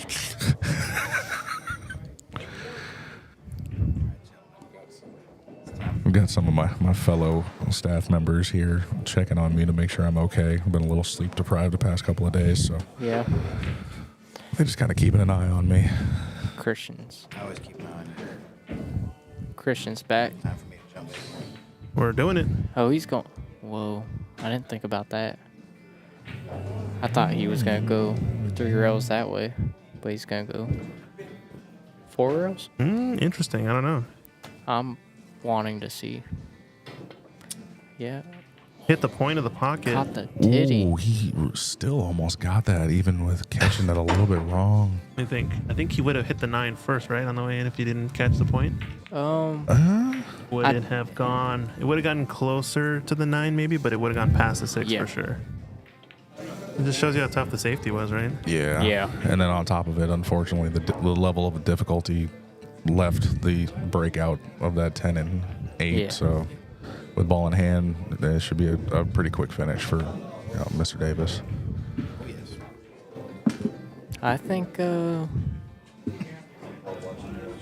Neil's going to bear down and come back.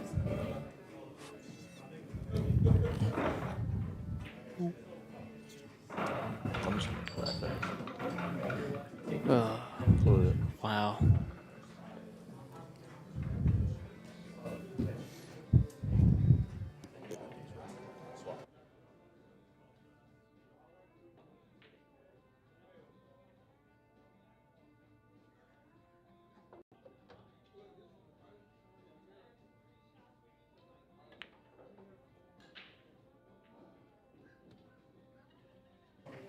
Oh, wow. Did not expect him to rattle that. Nah. Yikes. He's going to be thinking about that when he goes to sleep tonight. Nah. Not for long, but he's going to think about it. No. He's gonna think about it? I don't think. And it's probably going to blur with like 90 other moments because of how much pool he plays of the same shot. I would say maybe only if he No. loses, though. Only Yeah. if he loses. I think he's gonna. If he wins, you might see him jump to another table and see what he did wrong and try to fix that. Yeah, and the sad part is I doubt it's going to be a hanging ball shot. No. Uh-oh, Nilbert. Definitely didn't get the action that he wanted. Yeah, but just too thick on that cut.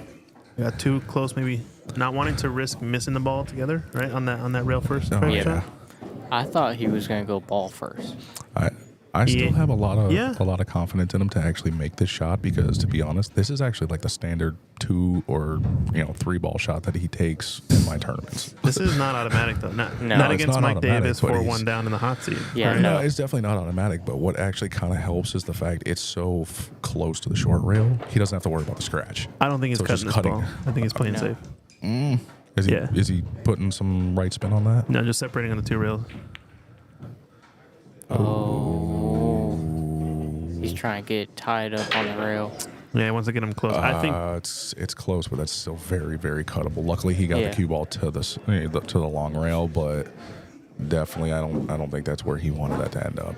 yeah, he wanted to be glued to the rail. I think the one that I would have tried would be more separate them on the 2 long rails and just glue them to the 2 diamonds, just because I think it's a higher percentage to get exactly tight where you want it, because it laid pretty well, that safety. Oh, there we go. Oh. No, he's good. Speed is all right. All right. 5-1. So we're going to get Vic back in the booth, right? So we're going to say goodbye to David. Thank you so much for joining us in the comms booth. Thank you, It was guys. a pleasure. Thank you for playing. Thank you for the commentary. Until See you next again. time. Yeah. What a guy, David. David what? David Cohen. Cohen. Nice. Yeah. One of the locals down in Newport News and Virginia Beach area that plays in a lot of tournaments. Good stuff. Oh yeah. At one point, he's actually young enough and short enough. I actually mistaken him for one of the juniors that was playing in the Blue Steel one time. Oh really? Oh yeah. No. Yeah. At one point, he actually resembled Austin Tyndale's kid. Oh, gotcha. Okay. Or actually, no. Austin Tyndale is the kid. Is the It was, kid? Yeah. The Tyndale. father's Kenneth. Okay. All right, so we got Vic, Team Viper back in the booth. How's it going, guys? Ready to? It's going. We're gonna close this tournament out here. Coming quick. Oh, yes, sir. Some excellent play tonight. Excellent. All right, center table break, like we were saying. He's gonna smash these, I think. Yeah, you can see it easier. As you guys can see, we've added the ball tracker for these last few matches. Not like you really need it because, Christian's cameras actually dial in the color a lot better than mine did. Should have been using an Aramith black set for this and really pop. That's what we have at Ox, but I know a lot of people don't like that. Well, we both Between have me a and Vic, set. we both have a set. But the thing is, people I hate didn't those have mine. sets. They Yeah. hate those sets because yeah. of the switched pink and purple. and all Which is that. why I dang near almost had Joey Tate sign my freaking 4-ball at the expo in Philadelphia. That's too good. Oh, that's too good. Brutal. He was willing to do it, too. Yeah, I'm sure. It's only funny for him, right? I mean, for a junior, it made him insta-famous. Oh yeah, it went viral, that whole Yeah. situation, of course. Uh-huh. No, it was awesome. I mean, he got Holy a smokes. free ball set out of it. I think someone actually ended up sending him a table with it. Yeah. Like 10 ball. Did he call it? Did he call it? He did call it. Wow. What a shot from Nilbert. I'm gonna start calling him Efren Hayes, and I'd be just like, hey. Look at this. Look at this bank again. Oh, good lord. Rail first too. Oh, and missed everything coming down with precision. That's the only way to actually make that 10 ball. Lord. Nice shot. And see, because he can do stuff like this, he's got the update over. Because he can do stuff like that, this is why in my 10 ball tournaments that I was doing on Tuesdays that he was in, it was 10 ball, last ball, original WPA rules. I was like, no. I had too many lower skill players that just wanted to come in and think it was going to be like an iron ball where I could just You combo just hit this it? early. Yeah, It's yeah. like, no, you can, but it's considered a position play shot in the 10 ball spots. Yeah. WPA rules. He's got the update over there. Yeah. Because it's a dual overlay.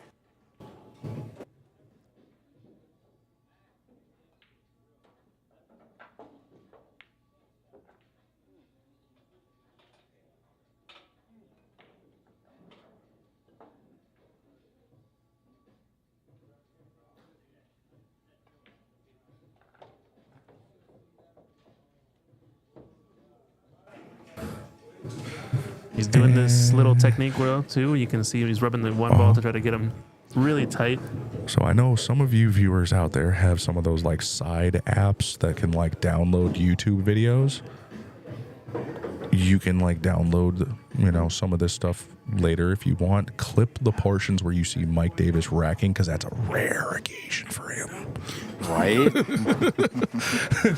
What are some of the accolades he has under his belt? Moscone Cup team. He's got a couple of straight pool championships. Oh, good Lord. Probably every amateur tournament in the area, at least once or top. He's got top a spots. lot. Him and Chris Bruner are actually pretty similar in the like diversity Okay. of Of events pretty they much play? U.S. stuff. Oh, okay, okay.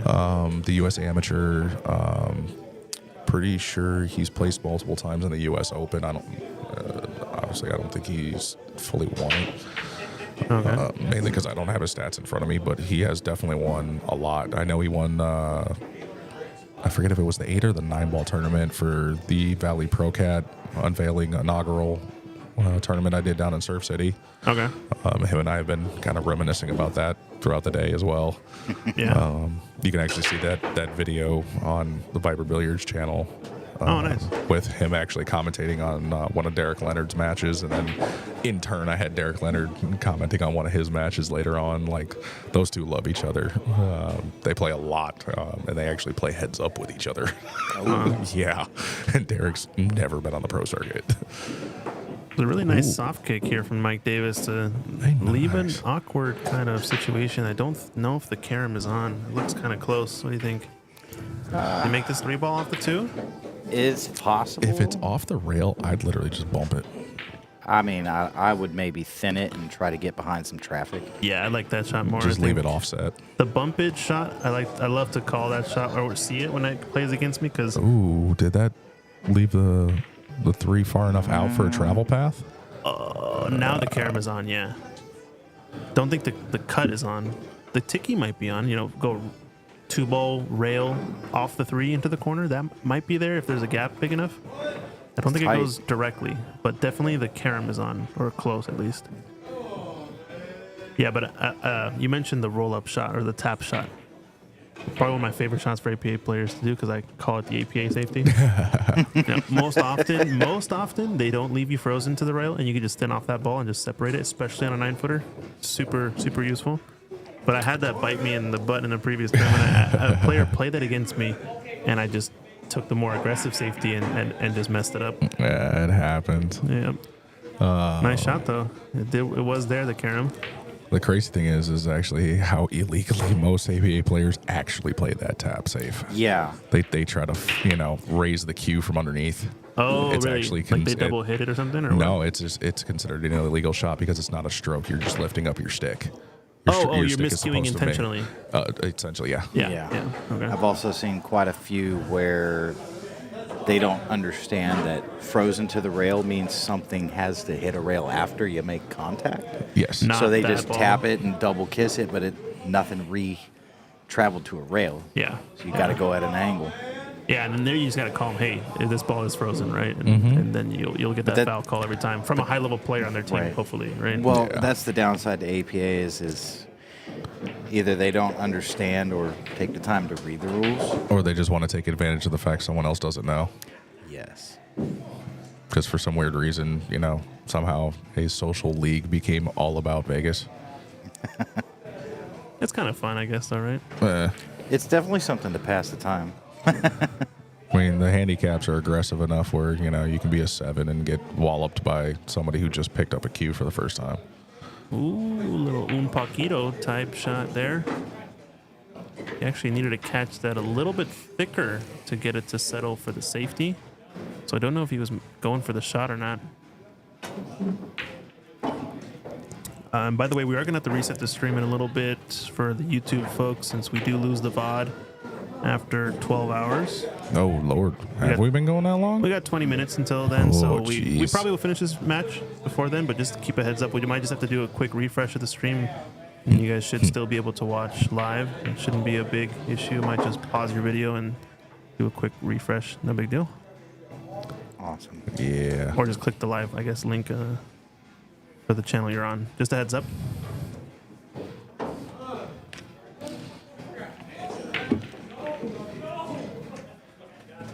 I've definitely seen Raymart in the chat a few times. I was actually expecting him to actually be up here. He's been around a lot. Apparently, Yeah. he got up late or too late or something and didn't drive down. That's what Nilbert said. He was kind of calling him out in the chat. I like that. It was funny.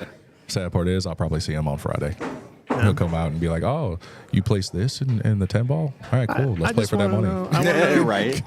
Who is this Raymart guy? Is he like any good at pool or anything? I don't know. He's actually pretty dang solid. I don't know. I've heard some stuff, but I'm not convinced. I got to see it. You know what I'm saying? I mean, when you gonna come out to one of my Friday night tournaments? Yeah, I'll be there soon. Don't worry. We'll be coming. We talked about streaming it. We ain't got to do that all the time. You can play in it too. Oh, for sure. That's what I'm saying. I'd rather play it first and then maybe stream it later. Yeah. We'll yeah.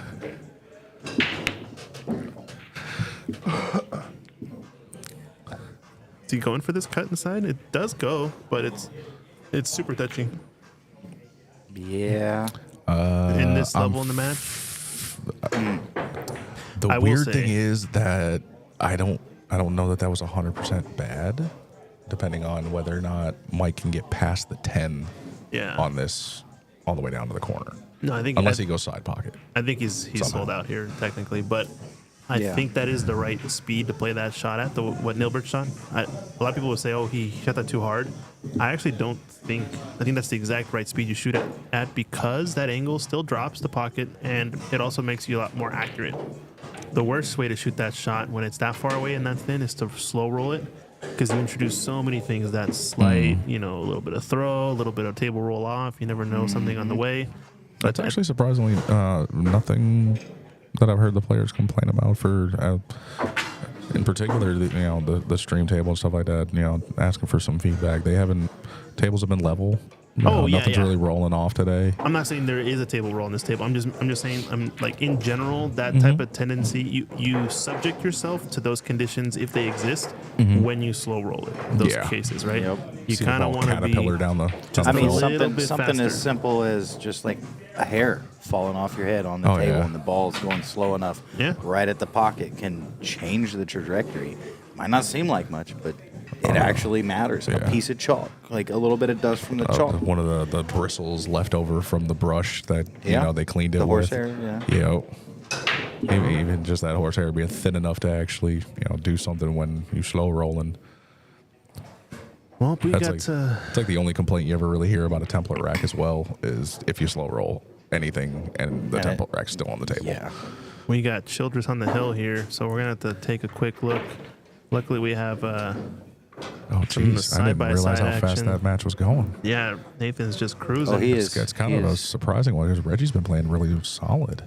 We're going to take a look at both tables for a little bit just to see if Nathan can run this out because this would be the end of the match here, putting Nathan into the third place. Yeah. Yeah, and then whoever wins this one plays the loser of Mike Davis and Nilbert. Yeah, so pretty big win this would be for Nathan to solidify third place minimum, right? Yes. So this is our final four. Split screen action. I like it. Oh, where's his cue ball? Where's his cue ball? He's hooked himself on the 4 here. I don't think this goes. But he's playing quick. I think Nathan Childress is one of those guys who plays really well from ahead. Oh, no, he had the shot. You know what I mean by that? Like, when he's in the lead, it's like it motivates him. He plays even stronger. Yeah. Yeah, but when he gets down in the match, everything kind of can all of a sudden change. It's a little bit of a different player than you're used to seeing. Where's the cue going? Oh, wow. I almost kind of feel like that's a common thing in a lot of sports, even team sports, is how aggressive you play when you're up compared to how defensive you'll get when you're down. Mm-hmm. Yeah, but I think certain players like relish in it more than others. You know what I mean? Like, oh yeah, it is a tendency, like you're saying. But I think the crazy thing is, like SVB, he's almost like the opposite. No, I think he's a better example. When he's up, he plays super, super strong. Yeah. Like he's ran away with matches. You know, like I don't know if you remember, if you've ever seen, I think, is it Whirlpool Masters, the first one he won or the second one he won? Him and Darren Appleton, I think he wins it like 9-0, 9-1 or something like that. Going back when they had the winner break format. But there was just like the crowd was just kind of like, okay, it's over. Like it was just done. Like it was so anticlimactic, but he just ran. It was crazy. I think that's because of the ability of the players like that is the reason they finally got away from the winner break format, except for like a select few tournaments. No, I think the winner break format is okay. It's how easy it is to make a ball on the break with a template with big pockets. That's I think the bigger That thing. and whether or not you've got the 9 on the spot or the 1. And then on the spot, exactly. So I think making the break harder is really the solution, which is what's been happening. Not necessarily changing winner break format. You know what I mean? I think it's still totally valid to do winner break format, and you see that. I think every World 9 Ball Tour event is winner break now, right? If I remember correctly, they went to alternate. No, they're all winner break format. I'm pretty sure. That's what Google's for. Yeah. Yeah, I'm pretty certain every World 9 Ball Tour like major event, especially, is winner break format. Someone correct me in the chat if I'm wrong, but All right, so it looks like Reggie got on the board here. Yeah. He's not giving up. Yeah, He's not giving up. Nah, but what, to my that's why point he's though, in the spot he's in. what it does is if you make the break really hard, now you don't get those one-sided runaway with matches because it's super hard to get a shot on the break afterwards, especially with this 9 on the spot situation and all that, right? Yes. And then winner break format. And then they is introduced useful. the break box. And They, the break, they yeah, tried the yeah. 3-point break rule with the 9 on the spot with no break box. Yeah. Like it's. And it works now, winner break with that. Right? I mean, with that, yes, because the fact there's not such an instant the wing ball's going. Yes, exactly. Like the break actually requires. Like I've tried to do it. I've watched multiple videos of these pros. Granted, I don't have the stroke they do, but occasionally I can hit the same freaking spot. Trying to get that one to go every time, that's a skill. Are you talking about the box break one? Yes. Yeah. It still actually requires some effort. They make it look easy, but that's because they, out of the 5 days they're practicing 8 hours a day. It's an entire break day. They literally break, re-rack for 8 hours. Yeah. Like jump cue day, like all this stuff, right? Yeah. I feel like that's every day for Federer Gorse. So I remember seeing this thing for some kind of new piece of equipment that is basically like a rack. That is got like these elastic straps. Wow, nice shot. Right? That you set up on the table and you break with it, but it doesn't actually separate. Yeah, And yeah. it comes, you know what I'm talking about, I know right? what you're talking about. Yep. And I was sitting here thinking, but you can't see any trajectory or ball movement from that. So how do you know you're hitting the same spot or hitting the spot you intend to? Unless you're just working on power or cue control off the break. I feel like it's a cue control. Right. My guy Post Up is in the chat saying, for the 9 ball, current matchroom format is unquestionably the most entertaining format with a template. I could not agree more. I'm telling you, with the break rules, the way the cue ball sings off of it, this is where winner break works. You know what I'm saying? Like it's What I fully do functional. like, It's super tough. You got crazy action. No, yeah. You have the crazy golden breaks, but they kind of have a risk scratch built into them, kind of how it pops. Like, there's just so many new things added in.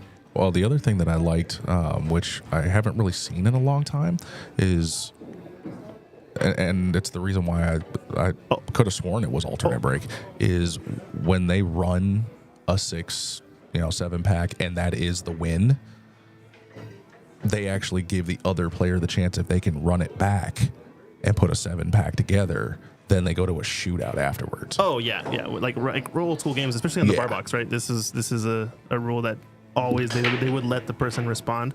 And that makes sense, but it changes the game fundamentally. I love seeing now that we're talking about break and run percentage, kind of like a batting average, where it's like in the 20-30% range. Like, oh, I'm a 300. Like, I could see it being like, hey, this guy, he's a slugger, in baseball, for example.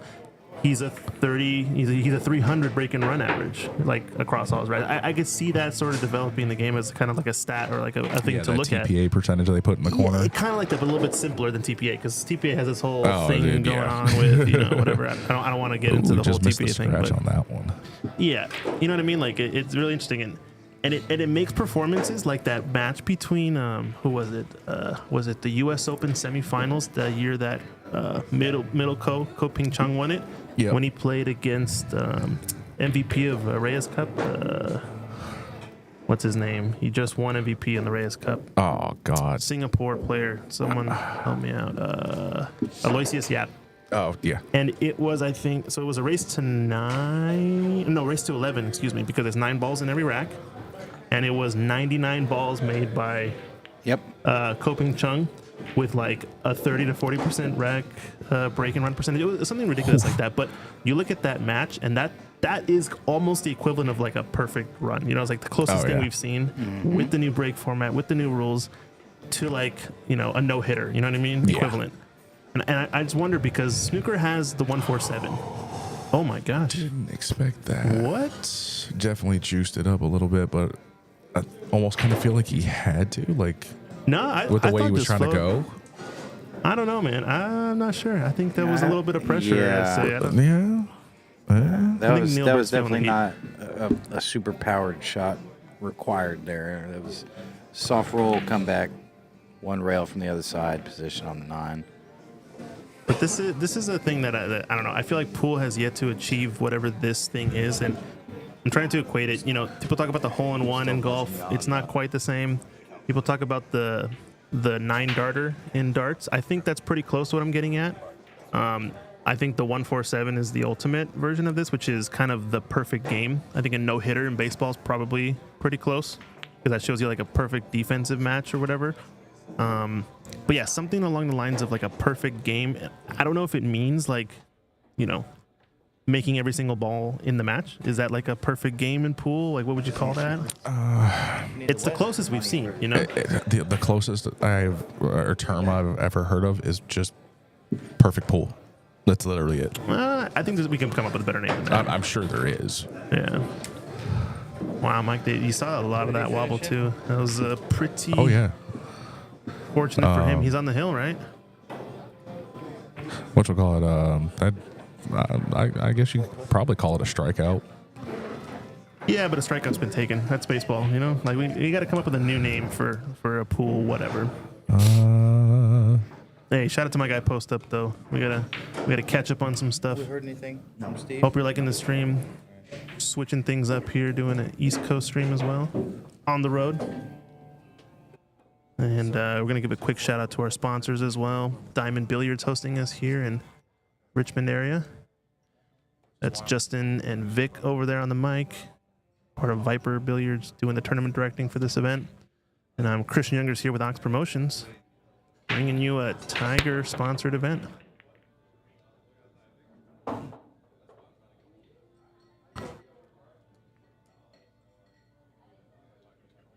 Yeah, Post Up saying, I know exactly what you're talking about. A storytelling achievement that's something that's realistic to achieve but doesn't happen frequently from top amateur players is pretty much of a stretch. Yeah, I totally agree.